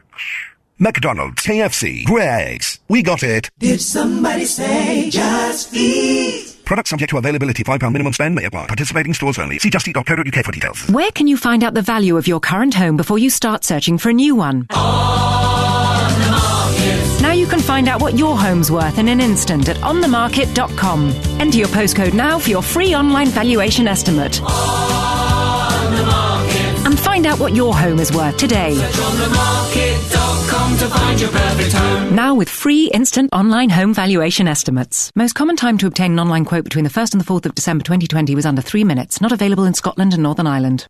Game day exclusive on TalkSport with WeBuyAnyCar.com. Sell your car in 3 simple steps. Book your appointment online today. One day, so much football. No one has better football on the radio. It's it! Game day exclusive on TalkSport. Welcome back to Game Day exclusive live from St James's Park. Well, what a morning we've had here. Newcastle United against West Ham. It was a bit of a slow start, wasn't it? But it again burst to life on the 36th minute. An own goal from Issa Diop and Joe Linton scoring 5 minutes later, and Newcastle are 2-0 up against West Ham, a side hoping to finish in the top 4. A win today would take them into the top 3. 45 minutes to really turn around for David Moyes' side. Coming up at 5:30 this evening, TalkSport will bring you live commentary of Manchester City against Chelsea in the FA Cup semi-final. And with the citizens chasing an unprecedented quadruple, it made us here on Game Day think back to 10 years ago to another FA Cup semi-final, when this season's top dogs were just the noisy neighbours of Manchester United, and a match that really was the catalyst for a trophy-laden decade. It was City against United on the 16th of April 2011, as told with the help of former City and England midfielder Gareth Barry. Comes back to Gareth Barry on the edge of the 6-yard box. United at the time was still the most dominant club in England. Manchester United have won a 19th Premier League title. We still felt we were big underdogs, but in a strange way, because the investment that the club had put into the players, the amount they've spent, we just felt the pressure was slightly more on us. Hi, my name's Les Chapman, and I was the Man City kit man for the 2011 semi-final at Wembley against Manchester United. I think the players were very confident on the day. You've got characters like Mario Balotelli in there, and Vincent Kompany would be doing the team talk. Get the lads together in the middle of the dressing room and just give us 30 seconds of real intense motivation. Hi, I'm David Mooney, and I run the Blue Moon podcast all about Manchester City. City hadn't won a major trophy since the League Cup in 76, and then after that it had kind of trundled on this record. All through this time, you know, United fans would always tell you that they weren't bothered by City, and yet they had a banner in the stadium that would count down the years that City had not won a trophy for. Well, so much anticipation when the draw was made for this Wembley meeting. Joe Hart made 2 or 3 remarkable saves pretty early on. When that happens in a game, you start thinking, you know, this could be your day. We grew into the game, and as the game went on, we were the better team.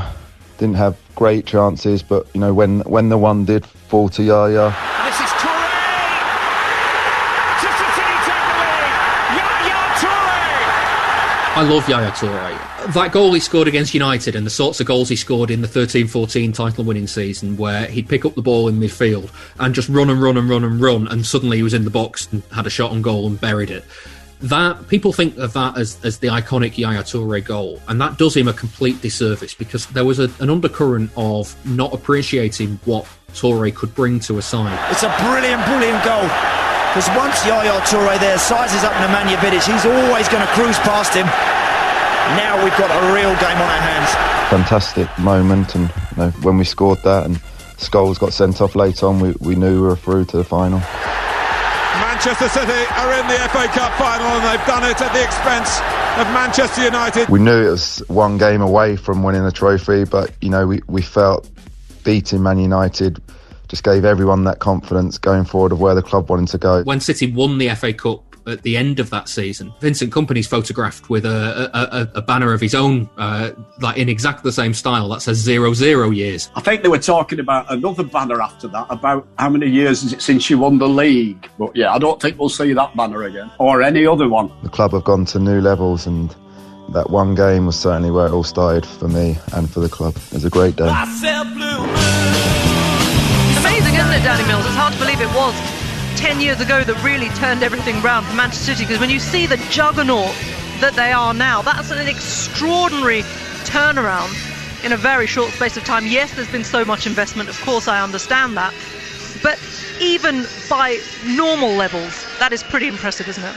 Yeah, it was. I mean, they've done incredibly well, and we all know it's not just money that makes it successful. You know, you've got to have infrastructure, you've got to have players coming through the academy, you've got to have the right coaching staff and everything else. And you know, City, it's the culture as well, isn't it? I think City have really developed that, haven't they? And you look at what they've built with their academy and the people they've brought in, you know, to run that side of things as well, and what they've done with women's football and the stadium and everything else. I mean, they've taken that area onto a whole new level. Chelsea have done it obviously in a different way to Manchester City, but equally as successful, you know, in that sort of time period, if you like, going back a little bit longer. But I think it's going to be a fascinating game, because Chelsea have a squad to rival cities, I think. When you look at all the players, and when you look at the players that can't get in at the moment, sort of Pulisic is only just coming back in. You've got Ziyech in there, Werner can't get in the team. But are they as good as having Hudson-Odoi, Aguero on the bench? Or well, he never plays. He's never fancied. You've got Thiago Silva in there as well, Rudiger, Azpilicueta. These are players that have won pretty much everything in the game. Mason Mount is fantastic at the moment. Jorginho, Kovacic. Strength in depth, Chelsea there or thereabouts, and on their day, without a shadow of a doubt, they could beat anybody. Olivier Giroud, World Cup winner, in their side as well. So, yeah, exactly. So that's the quality of Chelsea is there. Tuchel's just got to find the right mix, put the right piece of the right jigsaw to make them really tick. But if they get it right on their day, without a doubt, they could beat anybody. But City have a different demeanour this season. Yeah. They're more efficient. They've not been in great form, bizarrely, the last few games. They haven't been at their spectacular best. Yeah. But apart from the lead end, they've still been winning and getting through. And I think that's what they have now. It's like what Manchester United used to have. Yeah. They just win. They just win. They just do, don't they? With Pep Guardiola there, he's sort of gunning for that quadruple. Plays down every talk of it. I mean, I interviewed him this week, and he was incredibly excited to get to the semi-finals of the Champions League. This is the first time he has done that in his tenure as Manchester City boss. So definitely a huge game. Pep against Thomas Tuchel. That should be a real intriguing tactical battle as well. Here, though, at St James's Park, we're kicking off the second half. Newcastle against West Ham. Time to hand you back to Danny Mills, who's alongside Nigel Adderley. Thank you, Reshman. And it's West Ham who have got the second half underway, trailing here by 2-0 in the claret and blue, playing towards the Leazes End, which towers over an empty St James's Park to our left-hand side. And I'm sure that David Moyes will have had words at half-time to reorganise and also maybe re-establish 1 or 2 points, because the longer the first half went on, the more rattled and ragged West Ham appeared. Their team now is Fabianski in goal. It's a back four of Soufal, Diop, Ogbonna and Johnson. Noble and Souček holding in midfield. Fornals, Bowen and Lingard in attack, following the first half dismissal of Craig Dawson. It was a rash challenge on Joe Linton, a second yellow card in the build-up to the first West Ham goal, which was an own goal from Issa Diop, and then 5 minutes later Fabianski dropping a corner under no pressure at all, and Joe Linton from a yard out just bobbled the ball over the line. I think it's a difficult one for Newcastle. They're going to want to attack, they'll be desperate to get that third goal and really kill the game off, but they've got to be careful, because if they overdo it and somehow they allow West Ham to get a goal back, they'll start to come under real pressure. Here is Almiron now, coming forward at pace. Left foot shot from him, though, is dragged wide across the face of goal, and Fabianski this time didn't have to make the save. Apologies for any profanities you can hear. We are just behind the West Ham technical area, and it's fair to say at times the language hasn't been great from there the longer the first half has gone on and into the start of the second. 2 minutes played. Here is Bowen for West Ham in the sunshine. On the far side, the West Ham right, low shot across the face of goal, and it's saved comfortably by Dubravka, who very quickly bolted out to this near side. And Murphy down the line for Joe Linton, who controls neatly and then spins away from Ogbonna, who was slightly unlucky. His first touch was just a bit heavy, and it's out of play on this near side for a throw into West Ham. But you're right, Danny, the longer the first half went on, Joe Linton looked like $1 million, didn't he? I think that was maybe what West Ham helped him out on that occasion. But I think Newcastle, they've got to be careful. They can't get too complacent and think, well, we're 2-0 up, we're a man up. They've still got to keep working hard, and they've got to try and kill that game off. We just saw when Jared Bowen went through. Sometimes you get lulled into a false sense of security with the extra man and think, oh, it's okay, we've got an extra man, he can go and close him down, or he can go and close him down. And then no one does it, and players end up in free spaces. So they've got to use all their experience, and those senior players got to make sure that they really kill this game off. Throw in to Newcastle on the far side. Because a win, sorry Nigel, a win, they're pretty much safe, aren't they? Realistically, I mean, that's 35 points if they hold on to this win. One more point from 6 games, and that's it. I would say they're done and dusted. well, there would have to be an incredible run from Fulham or an even more incredible run from West Brom to really catch them. But as you say, they're moving above other teams now towards the foot of the table, so it's not necessarily on a European charge all of a sudden if they win the last 6. Well, I'm not quite sure they would win the last 6, maybe if they do get safe the way that the season has gone for Newcastle, but you never know. And Steve Bruce is basically here to make sure the team are in the Premier League season after season, and so far he's done that job. Here is Johnson now for West Ham, looking to go beyond Murphy down the left-hand side. Murphy does well to recover though, gets his body across Johnson, draws the foul, and it will be a free kick to Newcastle in the full-back area. 49 minutes played on Game Day on Talk Sport. Newcastle leading here by 2-0. Before today, they'd only scored 10 goals in the first half of games in the Premier League this season. They managed 2 in the space of 5 minutes, although, as we keep saying, West Ham did give them a massive helping hand with both of them. I mean, this game, it could go the way of just fizzling out, which would undoubtedly suit Newcastle and Steve Bruce. Won't be great for us commentating, but I think, West Ham, again, they've got nothing to lose at this stage, so they might as well really go for it. Interesting goal in the Championship. It's Swansea 0, Wycombe 1 early in the second half at the Liberty Stadium. Wycombe are looking to pull off one of the all-time great escapes, but they've been in good recent form. Here is Lingard for West Ham, and the ball just rolls away from Bowen inside the penalty area. That's one of the results for Norwich to get promoted, isn't it? What's the other? Watford against Luton, which is currently goalless over on TalkSport 2. That means Norwich could be promoted, couldn't they, by 3 o'clock?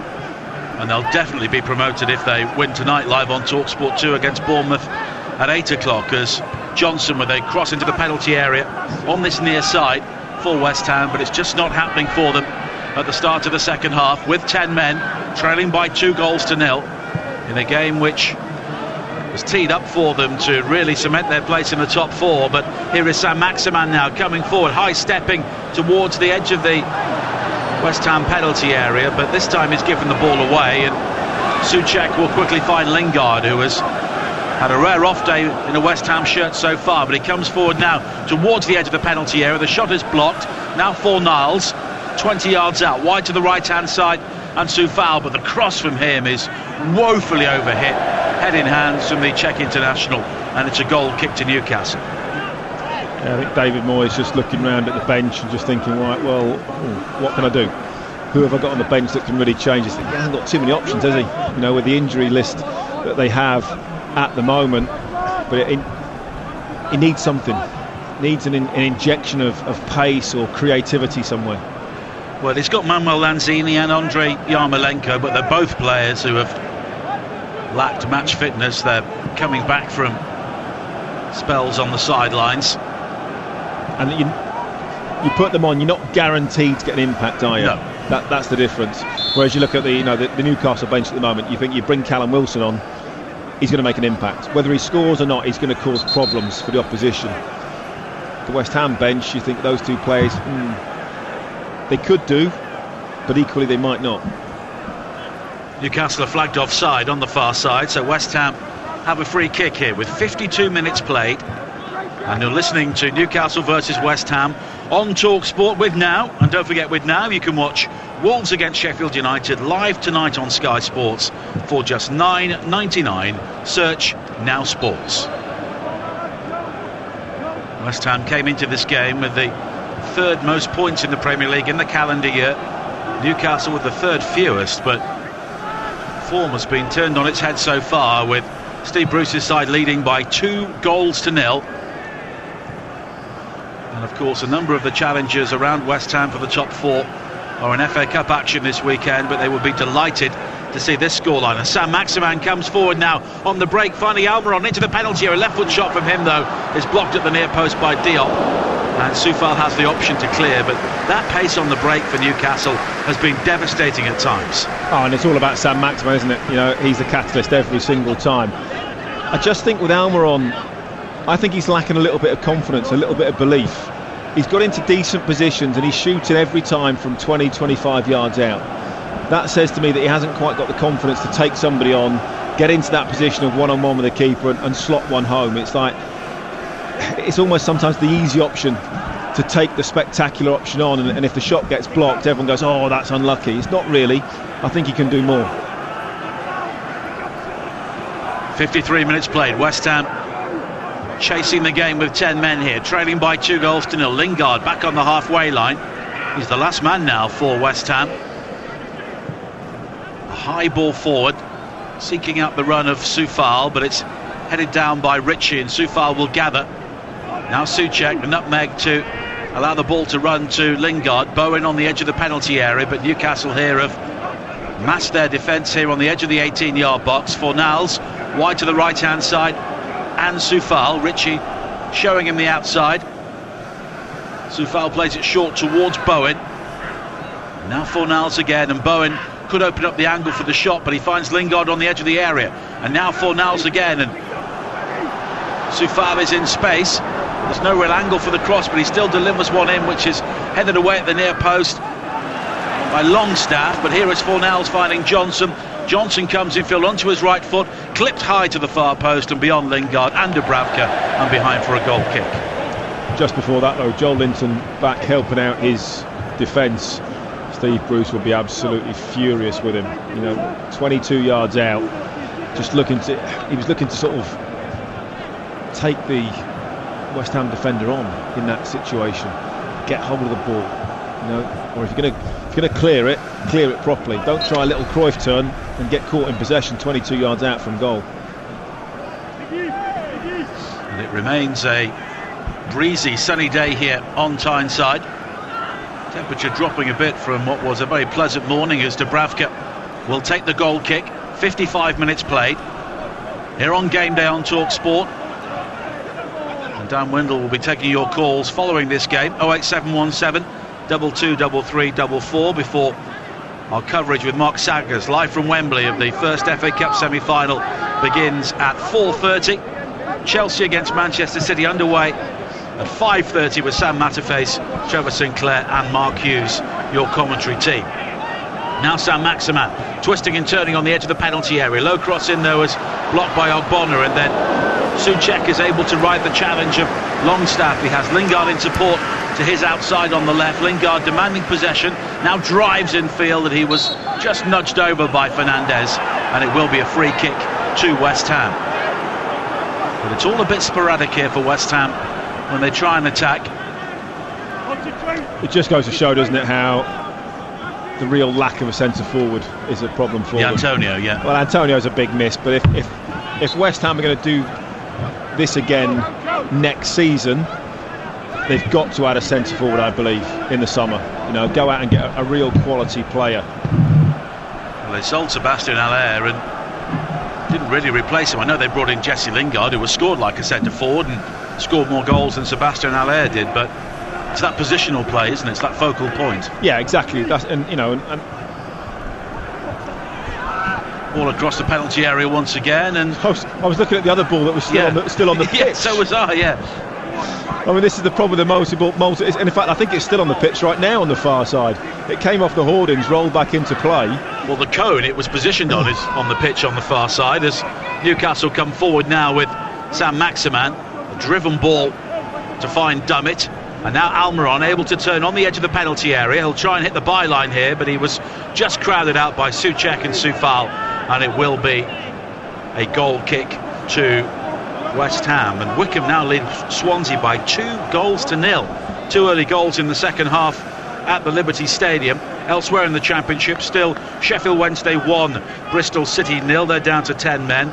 Forest 0, Huddersfield 1, and Middlesbrough 1, Queen's Park Rangers 2. All the other games are goalless, including our commentary game, Luton against Watford over on TalkSport 2. And Norwich against Bournemouth will come up on the home of the EFL at 8 o'clock, and tomorrow at noon, big game at the bottom over on TalkSport 2, Rotherham against Birmingham. And TalkSport will bring you the second FA Cup semi-final at 6:30, Leicester against Southampton. Newcastle here have seen out the opening 13 minutes of the second half. fairly comfortably, leading by 2-0 and playing 10 men. Now Longstaff, he was looking for Murphy to take the ball off him, but Murphy ran past him, so as a result the ball went straight out of play.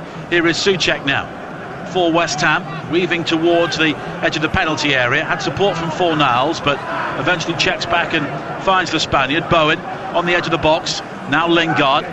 Johnson's got space to deliver the cross into the penalty area, but it's short towards Lingard again. Lingard goes for goal, it loops high up off Shelvey and behind for a corner. West Ham just run out of ideas in the final third. You know, the fact they don't have that extra man, you know, is hard for them. You know, they're working hard to get up the pitch, but when they do get in the final third, where's that creativity coming from? You know, Lingard's having to drop that little bit deeper to try and pick the ball up, but when he turns, he's got no one to pass the ball to. Corner's played short to Johnson. Johnson with a high cross towards the far post, and in the end, it was headed behind by a Newcastle player. Ogbonna was shaping to dispatch that into the back of the net, but it was a Newcastle player which came in front of him. I think it was Fernandez, and it's another corner.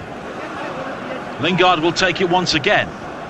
Johnson is the short option. Saint-Maximin is not really covering that, so it's played short towards Johnson again. Lingard in support. Johnson drives in the cross, which is deflected off Saint-Maximin, and it spins off one of the black and white striped tarpaulins behind that goal in the lower tier of the Leazes, and it will be another corner for West Ham. An hour played.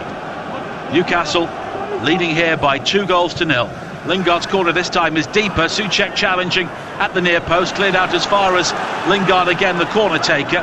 He comes in field. High cross in again is flicked away by the head of Kieran Clark.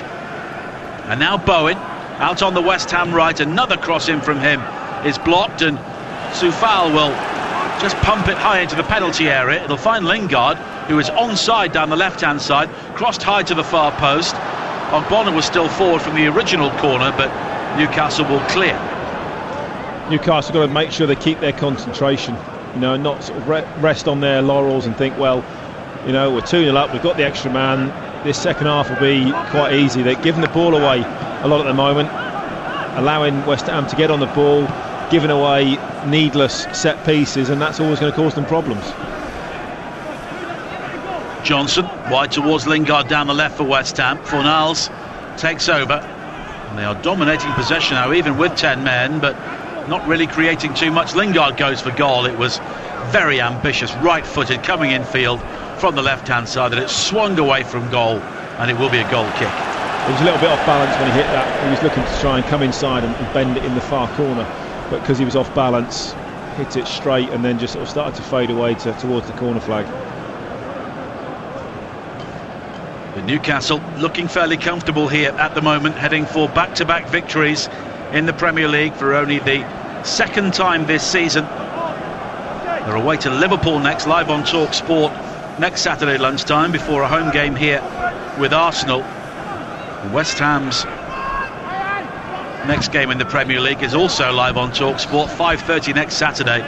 What a huge game it will become if they lose this one at home to Chelsea. I'd be tempted, if I was Steve Bruce, to make a change, just to freshen things up a little bit.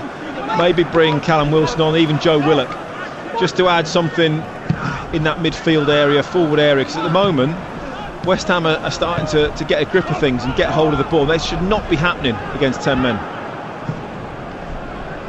Long downfield, over the top, looking for Soufal for West Ham, who was just checked there. It was clever. It was very, very clever. He waited for he was never, once he'd headed it past Fernandez, he was never going to get to the ball, and he just waited for the contact, and as that contact came, threw himself to the floor and gets the free kick. Clever play from him, naive defending. 62 minutes played, Newcastle 2, West Ham 0, here on Game Day on Talk Sport. And it's fascinating watching David Moyes in the West Ham technical area at the moment, going through all the agonies as his team continue to labour in this game. But this is a free kick, better than a corner, out on the far side, the right. Bowen and Lingard are over it. It's left by Bowen. It'll be Lingard's delivery onto the head of Shelvey at the near post, cleared as far as Johnson. Johnson goes for goal, right-footed volley, almost into the second tier of seats behind that goal. Never looked comfortable, did he? As that ball came out to him on his right foot, you're thinking, oh, just go and strike it, go onto the ball. But he waited, and then he played it off his back foot, and it was high and wide. Well, here is the change for Newcastle. Callum Wilson coming on to replace Alain Saint-Maximin. So it has to be an injury, doesn't it, Nigel? Yeah, he's hobbling slightly, isn't he? There's no way in a million years you'd bring him off if he wasn't injured right now. Saint-Maximin was injured, it seemed, in the opening seconds of the game, but he's played a major role for Newcastle. But he's hobbling off towards this near side. Get some applause from those Newcastle directors sat above us here in the Milburn stand. And Wilson comes on alongside Joe Linton, and this will be another problem for West Ham to try and solve. Dubravka clears downfield, headed forward by Johnson, then Souček. Souček was lost out to Longstaff, but Johnson will clip the ball all the way back towards Diop, and Fabianski will have to come out to the edge of his penalty area to quickly play it wide towards Diop again. Swept forward by Soufal. Bowen challenging. Dummett in the air, and in the end the final touch was off the Welshman, and it will be a throw-in to West Ham on the far side. But the clock is ticking for them here. 65 minutes played on TalkSport. They're 2-0 down, and Soufal has just committed a foul throw. Newcastle, and I think that's why they've made that change, they've got to be careful that they just don't sit back and allow West Ham to keep coming at them. That's a dangerous game, because if West Ham starts getting momentum, if they nick a goal, suddenly it's difficult for Newcastle to switch that and up their tempo and start attacking again. Now Fornals moving forward for West Ham, midway inside the Newcastle half. Johnson takes over down the left-hand side, checks back onto his right foot, high cross towards the far post. Soufal arriving, tries to head it back across for Souček, but Dubravka does well to gather at the second attempt. Very, very fortunate that was straight at him. It's a very deep, high cross to the far post. And Souček round the back post. So many times he's seen him do this in this game. Headers it down, does well. Fortunately for Newcastle, it's straight at the goalkeeper Dubravka. Now Diop, there's a Newcastle player down, Joe Linton, just inside the Newcastle half, and West Ham will continue, as is their right. Took a shoulder in the face, I think, that's what it was. Kevin Friend will eventually stop play. And Joe Linton is just lying in the midst of the herringbone shadows created by the roof of the main stand here, which are now splayed out across the pitch as the sun just begins to move a bit deeper in the sky. Just interesting, Steve Bruce has called John Joe Shelby to the touchline. I think he's just trying to make sure he gets a grip of that midfield area, so Newcastle can gain a bit more control of the ball. David Moyes very frustrated that the referee put a stop to that. Juninho Bacuna scored a second goal for Huddersfield. They lead at Nottingham Forest by 2-0 in the Championship, so they're pulling further away from trouble. Wycombe still 2 goals up at Swansea, and if they can win that game, they would move within 7 points of Derby, who lost last night, with 4 games to play. So all is not lost for Gareth Ainsworth's team. Elsewhere in the Championship, still Middlesbrough 1, Queen's Park Rangers 2. Sheffield Wednesday leading Bristol City by 1-0. They're down to 10 men. And as we mentioned, Swansea 0, Wycombe 2. In our commentary game, it's still goalless in the local derby at Kenilworth Road between Luton and Watford, with Norwich against Bournemouth coming up at 8 o'clock on TalkSport 2. Here on TalkSport, Joe Shannon and Courtney Sweetman-Kirk will talk you through Wolves against Sheffield United at 8:15 following the FA Cup semi-final. And if it stays like this here, a Wolves win would send Sheffield United down tonight. As Murphy does well to turn and clear for Newcastle on this near side. West Ham have a throw-in, but we've gone beyond the midpoint of the second half here, and they still trail by 2-0. Now Johnson, he's lost out to Joe Linton, who again is coming very deep. Of course, now Callum Wilson is ahead of him, and Wilson will chest the ball down looking for Longstaff, who rides the challenge of Fornals, and Wilson's got space and time to pick out Almiron. Ritchie has got bags of room out towards the left-hand side. Almiron threaded it through, almost picked out Wilson, who would have had a free shot at goal, but it's gathered by Fabianski. Great opportunity for Newcastle to kill the game off there, but Almiron out. He's busy, he's industrious, he's lively. I think sometimes when he's on the ball, just needs to calm himself down a little bit. He's excited, isn't he, when he's on the ball? And because of that, I think a few times that final pass has not been quite accurate enough, and he's given the ball away. Noble goes back towards Ogbonna once again. Here is Johnson, who always has to come in field from the left onto his right foot. High ball lofted forward, looking for Bowen. And Bowen at least applying the pressure to Clark, who has to hurry his clearance on this near side, and it will be a throw into West Ham as we tick towards the final 20 minutes on TalkSport. Now Noble, high cross to the far post. Soufal is able to bring the ball down inside the 6-yard area. The cross in, though, is deflected behind, up and over the top by Clark, and it's another West Ham corner. Again, West Ham causing problems for Newcastle, and at the moment I think West Ham are the dominant side, aren't they, with 10 men, playing most of the game in the Newcastle half. I mean, Newcastle, they've got to get hold of the ball. Another corner they've got to defend, and they've looked very, very vulnerable, Newcastle, from crosses and set pieces. Bowen will take the corner this time from the right-hand side. It will be an in-swinger, high into the 6-yard box. It's Callum Wilson who rises to clear. Johnson, 20 yards out, plays it square towards Noble. Quickly returned to Bowen now, down the right-hand side. He will look to take on Dummett. Comes in field, crossed high into the penalty area, and Dubravka at the near post claims unchallenged. Just not happening for West Ham here today, as Johnson rather dives in and loses out to Almiron, who sprints away from him. Here is Joe Linton now down the right-hand side. First time ball in, just needed more care there, and Callum Wilson was unmarked. That's an awful cross. Awful. I mean, he's in a great position, Joel Linton, down the right-hand side. He just has to roll it across, round about the penalty spot. Doesn't even have to think about putting it anywhere near the goalkeeper.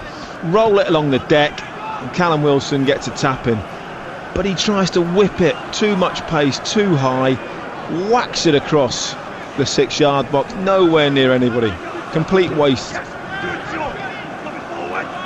Now Johnson forward towards Bowen, who peels away from Shelvey. Square to Fornals. 19 minutes to play here on Game Day on TalkSport. This would be a real turn-up at both ends of the table, with Newcastle leading West Ham by 2-0. Soufal now with a cross in from the right-hand side, and once again it's defended well. Newcastle just doing what they have to do in terms of that area of the field, and it's another corner for West Ham as Saïd Benrahma prepares to come on. All credit to West Ham, because at the moment you cannot tell who's got the 10 men. No, Newcastle not using the extra man at all. Bowen's corner, high into the penalty area, fisted away by Dubravka. Johnson again on the edge of the box, right foot shot from him into a crowd of Newcastle players. Then Ogbonna recovers. Here is Noble now, drifted wide to the far side, looking for Bowen, headed away as far as Lingard, and it will be a throw-in to West Ham, taken quickly by Lingard. Bowen now with a cross in, looking for Diop with the header, and West Ham are back in the game. Issa Diop with a free header right down the centre. Newcastle wondering just where he came from, and the 10 men have trimmed Newcastle's lead. It's 2-1. I've said so many times during commentary so far that Newcastle looks suspect from crosses and set pieces. There's 3 defenders in there, and again, is that because they've got the extra man? It's like they pass on responsibility. Nobody takes responsibility for picking him up, and it's a free header. Well, there's a VAR check for offside, and they're just having to wait here. Well, if it is or it's not, but that shouldn't happen. Should not be allowed a free header from, 8 yards out? It's way too easy. Goals given. Issa Diop has now scored at both ends in this game, and it's game on. Newcastle 2, West Ham 1. And Newcastle will now start to get nervous. I just said beforehand, it looks like West Ham, it doesn't look like there's a discrepancy in the numbers. West Ham are in the ascendancy, they're having a real good go.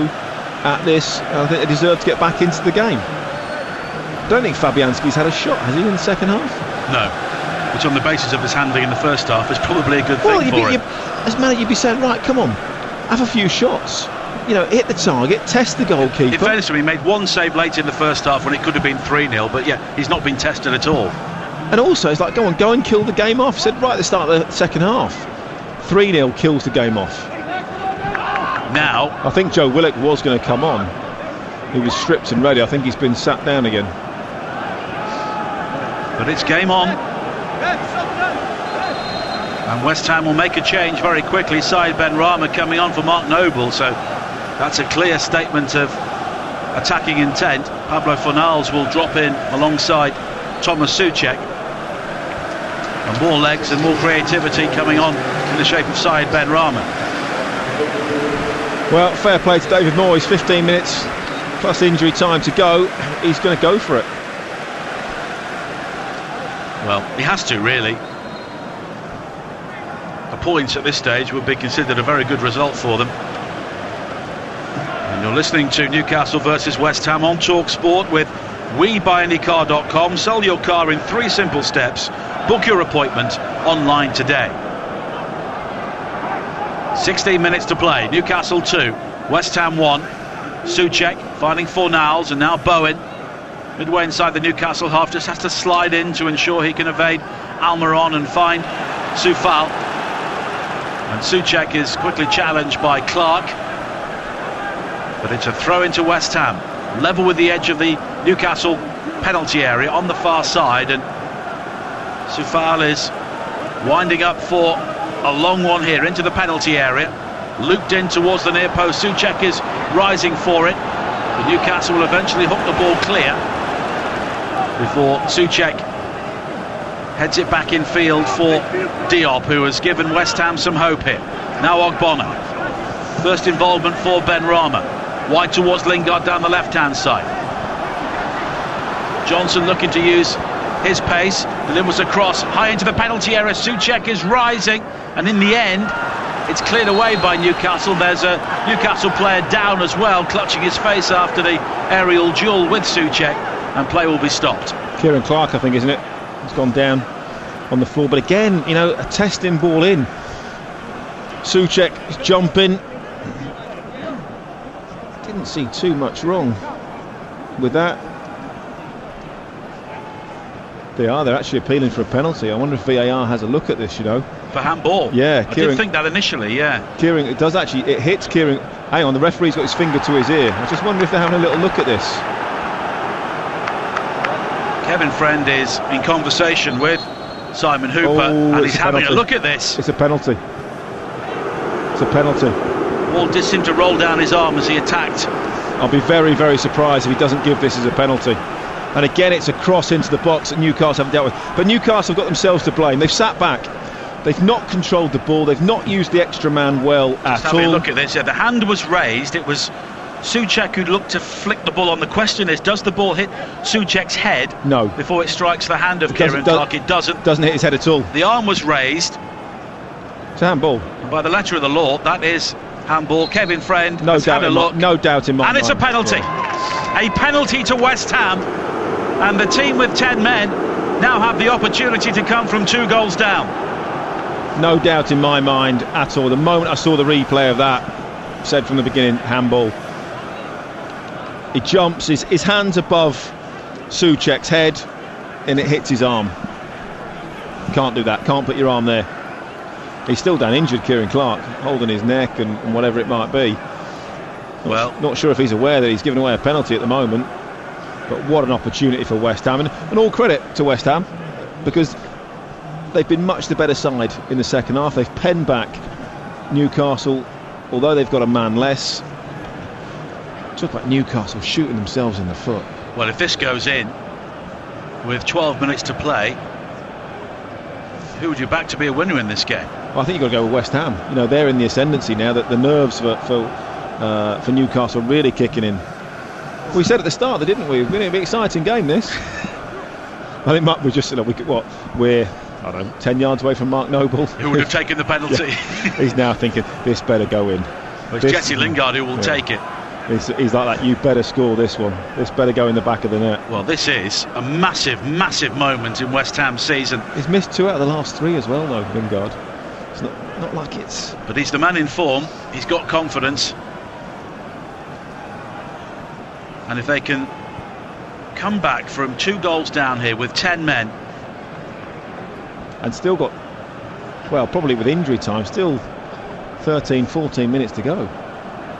A draw would bring them level on points with Leicester, although Leicester have the better goal difference. And Jesse Lingard... This is not easy. He's being made to wait, isn't he? It's like a 10-minute wait for taking the penalty.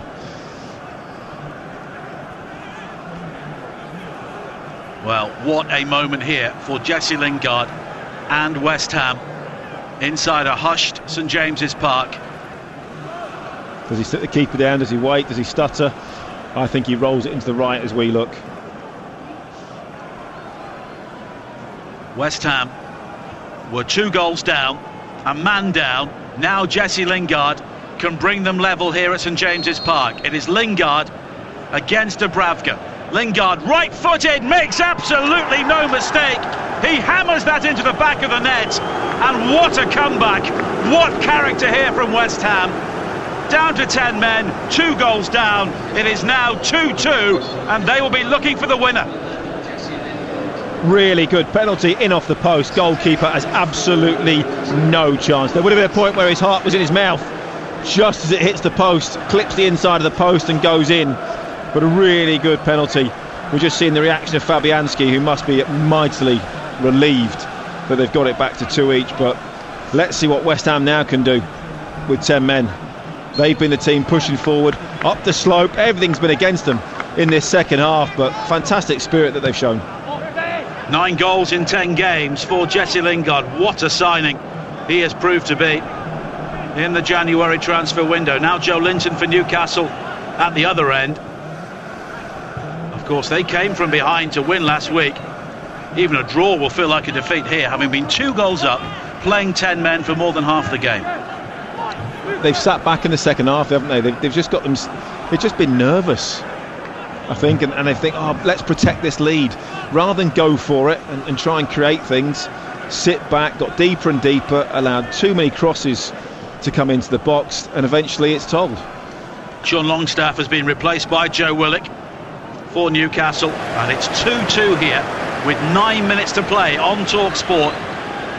West Ham United showing the sort of stuff of top 4 contenders to come back in this game now. They are pushing hard for the winning goal. Lingard almost released Bowen on the far side. Infield though for Newcastle, and Joe Linton threads it through towards Wilson. Wilson across the face of goal. Almiron though can't get the shot in, but it's fired into the back of the net. No, it's not. Somehow it is blocked inside the 6-yard area. Murphy's effort somehow was repelled, and Newcastle so close to making it 3-2. Johnson off the line, absolutely incredible. I mean, I think he's just found himself in that position. I don't know why the left back is in that position in the first place, but unbelievable clearance. Almiron should have scored the first one, mixed up between his feet as the cross came in. Great ball from Callum Wilson, but he couldn't sort his feet out. As it came to the edge of the box, Ritchie's cross into the penalty area, and Joe Linton with the header. And it's Joe Willock who has made it 3-2. Absolutely incredible. Just when West Ham had completed a remarkable comeback, Joe Willock stepping off the bench, scoring another crucial goal for Newcastle. And they lead 3-2. That's his first touch. I mean, unbelievable. So Steve Bruce get all the credit for that, for making an incredible substitution. I mean, they should have scored just before that. You know, we talked about Almiron got his feet mixed up, and then Johnson clears it off the line, and then that one, it's a good ball into the box, and Willock, pretty much a free header, in off the underside of the bar. Inspired substitution, that's all you can say about that one. And we have 7 minutes to play, and Newcastle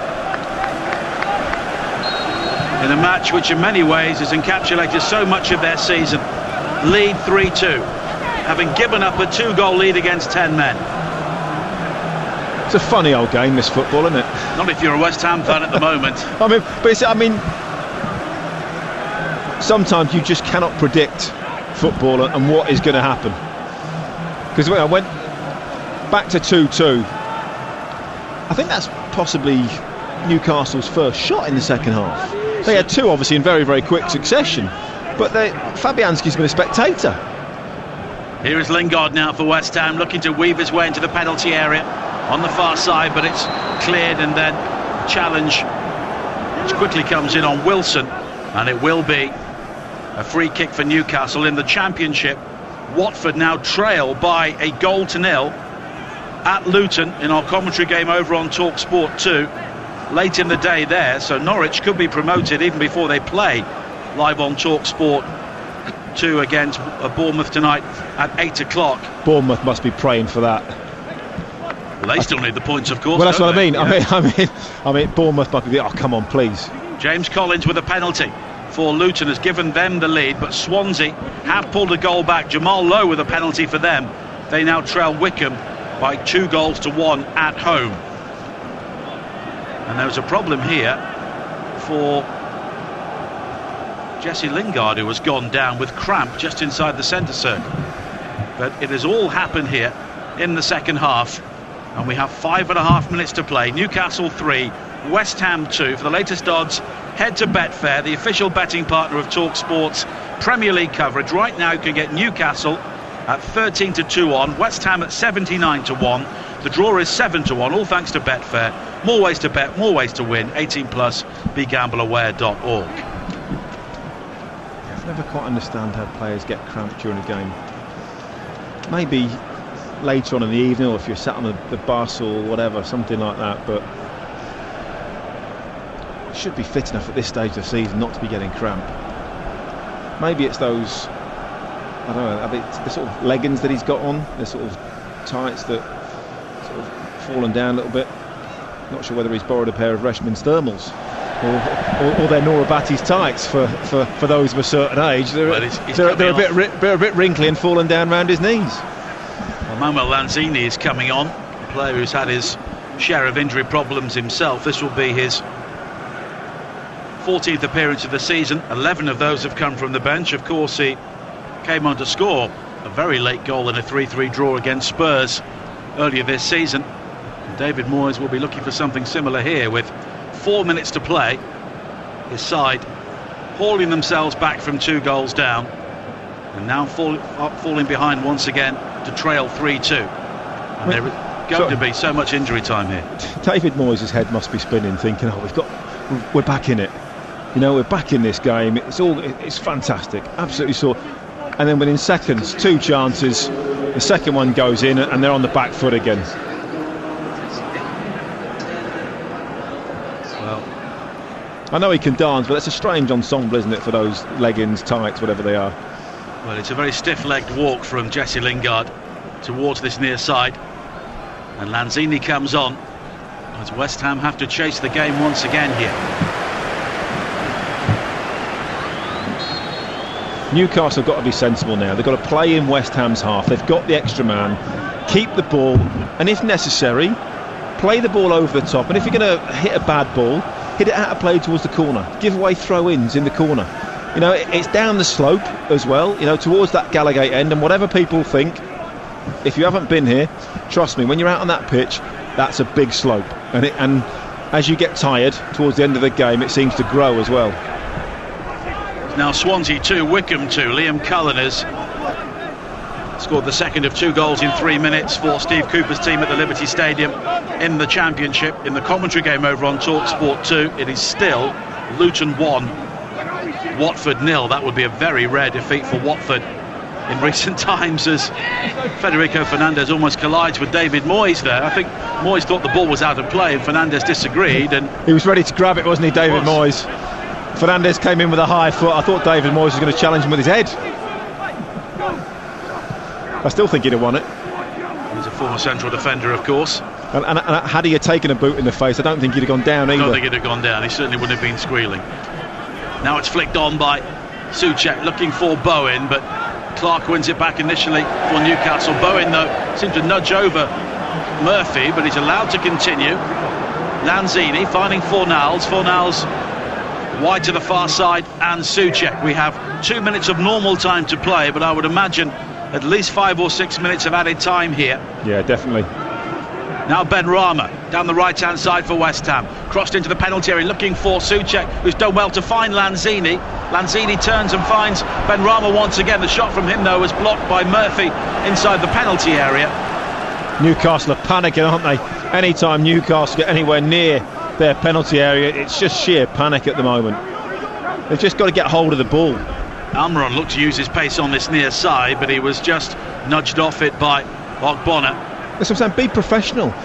You know, even for a centre-half now, if you hit a long diagonal ball and it runs out of play down near the corner flag, by the time you've gone down to retrieve the ball, and then the whole team can push up the pitch, that wastes a couple of minutes in itself. This is not about being pretty. This is about getting 3 points now, by hook or by crook. Wilson just slips over on the far side and then goes down. Kevin Friend had a look and eventually gives a free kick to Newcastle. And we have 40 seconds of normal time to play here on Talk Sport. Newcastle 3, West Ham 2. We have had 3 goals in the final 17 minutes here as West Ham came from 2 goals down. Sorry, I'm just laughing at the two managers. I've no idea what's coming up. It might be 6 or 7 minutes. But David Moyes is going 8 minutes. David Moyes is going, yeah, right, that's right. And then Steve Bruce has come out on the other side. You've got to be kidding me. And they've both looked at each other and just had a little giggle. Well, they've known each other for a long time. Of course, they've both managed Sunderland. I think they probably both agree that it's probably fair. It's probably about right, 8 minutes. But how they both see it, obviously completely different perspectives. Long time to go, though, for West Ham to try and find another equalising goal in this game. Joe Linton plays it wide to the far side, and Ritchie, now Shelvey. Back to Dummett. Dummett's ball forward was almost cut out by Soufal, but Ritchie will continue now on the far side for Newcastle. Runs into Soufal, and it will be a throw-in for Newcastle, and they've managed to eat up 30 seconds of the added 8 minutes here on Game Day on Talk Sport. 08717 223344 is the number to have your say following this game. And we have the FA Cup semi-final between Chelsea and Manchester City coming up live from Wembley. Our coverage begins at 4:30. I mean, surely Newcastle fans have got to phone in. This is one of the most entertaining games ever. They've been moaning all season that they've not been entertained. Maybe not quite so in the right way. Scored 3 goals. I think the bar was set very high by the team in the mid-90s, wasn't it, for entertainment? And maybe there is a touch of sarcasm and irony in my statement there. Long ball played forward by West Ham again, but it's too long into the arms of Dubravka. And we have 6.5 minutes of added time still to play, with Newcastle leading here by 3 goals to 2. When West Ham scored their second and got obviously back on level terms, I thought there's only, it's going to be a goal. Here is Wilson now breaking towards the penalty area, infield onto his right foot. The shot is blocked. Willock will try and win it back. Almiron, though, is now pressurised by Fornals, and here is Fernandez wide to this near side, poked forward by Murphy to find Almiron. Willock in space, scored the equaliser against Tottenham here, may have come up with the winner against West Ham, the player on loan from Arsenal. Lanzini back towards Fornals again, and there's a problem for Diop, who just pulled up there as the ball was played towards him across the penalty area. I don't think he's hurt, I just think he wasn't able to make the run across, and he was covered anyway by Soufal. Ritchie, though, wins it back. Both players end up on the ground by the corner flag, and then Ritchie goes down again, and eventually Soufal is penalised. I mean, they try to keep passing the ball around Newcastle. Bizarrely, it's not the actual most efficient thing is to get the ball in the corner. No. I mean, everybody thinks that's the right thing to do. If just keep the ball, make the pitch as big as possible. You've got the extra man. You should be able to keep the ball away from those West Ham players. But I tell you what, it's got to go down as an inspired substitution, isn't it? By Steve Bruce. Joe Willock with his first touch, getting them back into it. I know Newcastle fans aren't his biggest fan, but I think he's done what he's had to do. They have to hold out here, which I know I said that earlier at 2-0. But if they hold out, they get that 3 points, they're pretty much safe. He's done his job, kept them in the Premier League. And it's character as well, isn't it, to come back and it just goes to show when they've got Sam Maximan in the team, when they've got Callum Wilson, they're a different team. They don't have a big squad, they haven't got strength in depth. Their transfer budget is certainly not extensive in any way, shape or form. Steve Bruce has tended to finish between 10th and 14th in the main during his time in the Premier League at various clubs, and that's probably where Newcastle could finish this season now. So you bring a manager in that's his average. You expect him to be there or thereabouts. You can't suddenly expect him to be in the top 4. Now Johnson with a good ball forward for West Ham. Here is Ben Rama now. On the far side, the right, he can attack the penalty area. He comes in field, he continues, but he invites the challenge from Ritchie, who's done well to find Joe Linton. Fornals, though, quickly wins it back. Sorry, don't give it away there. So sloppy from Joe Linton. Ben Rama's cross into the penalty area, and it's sliced at the near post by Kieran Clark. And a corner kick has been given, and that was so close to an own goal. He's incredibly fortunate. He's already given away a penalty. I mean, it's one of those 99 times out of 100 that comes off his boot and ends up in the back of the net. Very, very fortunate that it's bobbled and hit his shin and somehow spun away for a corner. Johnson comes off, Fredericks comes on for West Ham in the 95th minute here, trailing 3-2 at St James's Park on TalkSport. Fornals will take the corner kick on the far side, and it's whipped in towards Souček, who tries to flick the ball on. Shelvey will just volley the ball clear. First touch for Fredericks, but he's lost out to Willock, where the ball actually bounces back into the path of Fredericks, and now Soufal with a high ball forward, volleyed away by Joe Linton in the defensive area, and West Ham are scrambling to get the ball back in play for a throw-in here. Fredericks will take it high into the penalty area, looking for Ogbonna. The ball, I think hits Ogbonna on the shoulder. He then scrambles and loses his footing inside the area, and it will be a goal kick for Newcastle, and we have 2.5 minutes of added time to play. Newcastle just got to see this out in any way, shape or form. I mean, I get it, they're playing out from the back, but I'd be tempted to play it into one of the centre halves and then just launch a diagonal down. Get it up the other end of the pitch. That's what they need right now. Get it in towards the goal. Give away throw-ins. It's not a problem. Jacob Murphy's also received a yellow card. This play will eventually get back underway here. Kevin Friend has another look at his watch, so we may go beyond the 8 minutes of added time. Diop heads it forward. Player who has scored at both ends in this game. Soufal has just stumbled and allowed Callum Wilson to get possession. Now Ritchie wide towards Wilson again, and he tries to head towards the corner flag, but he's lost out. The ball actually hits the corner flag. Lanzini now has to try and play the ball from deep inside West Ham territory. He's done well to find Souček. Souček with a high early ball forward, looking for Bowen, but it's headed away by Kieran Clark, and it will be a throw-in for West Ham on the far side, as a former West Ham player, Andy Carroll, is about to come on for Newcastle to replace Joe Linton. He's going to take about 15 minutes to get off the pitch, I think, at this rate. Very, very slowly, just trying to kill any sort of momentum that West Ham are trying to build in this final minute now.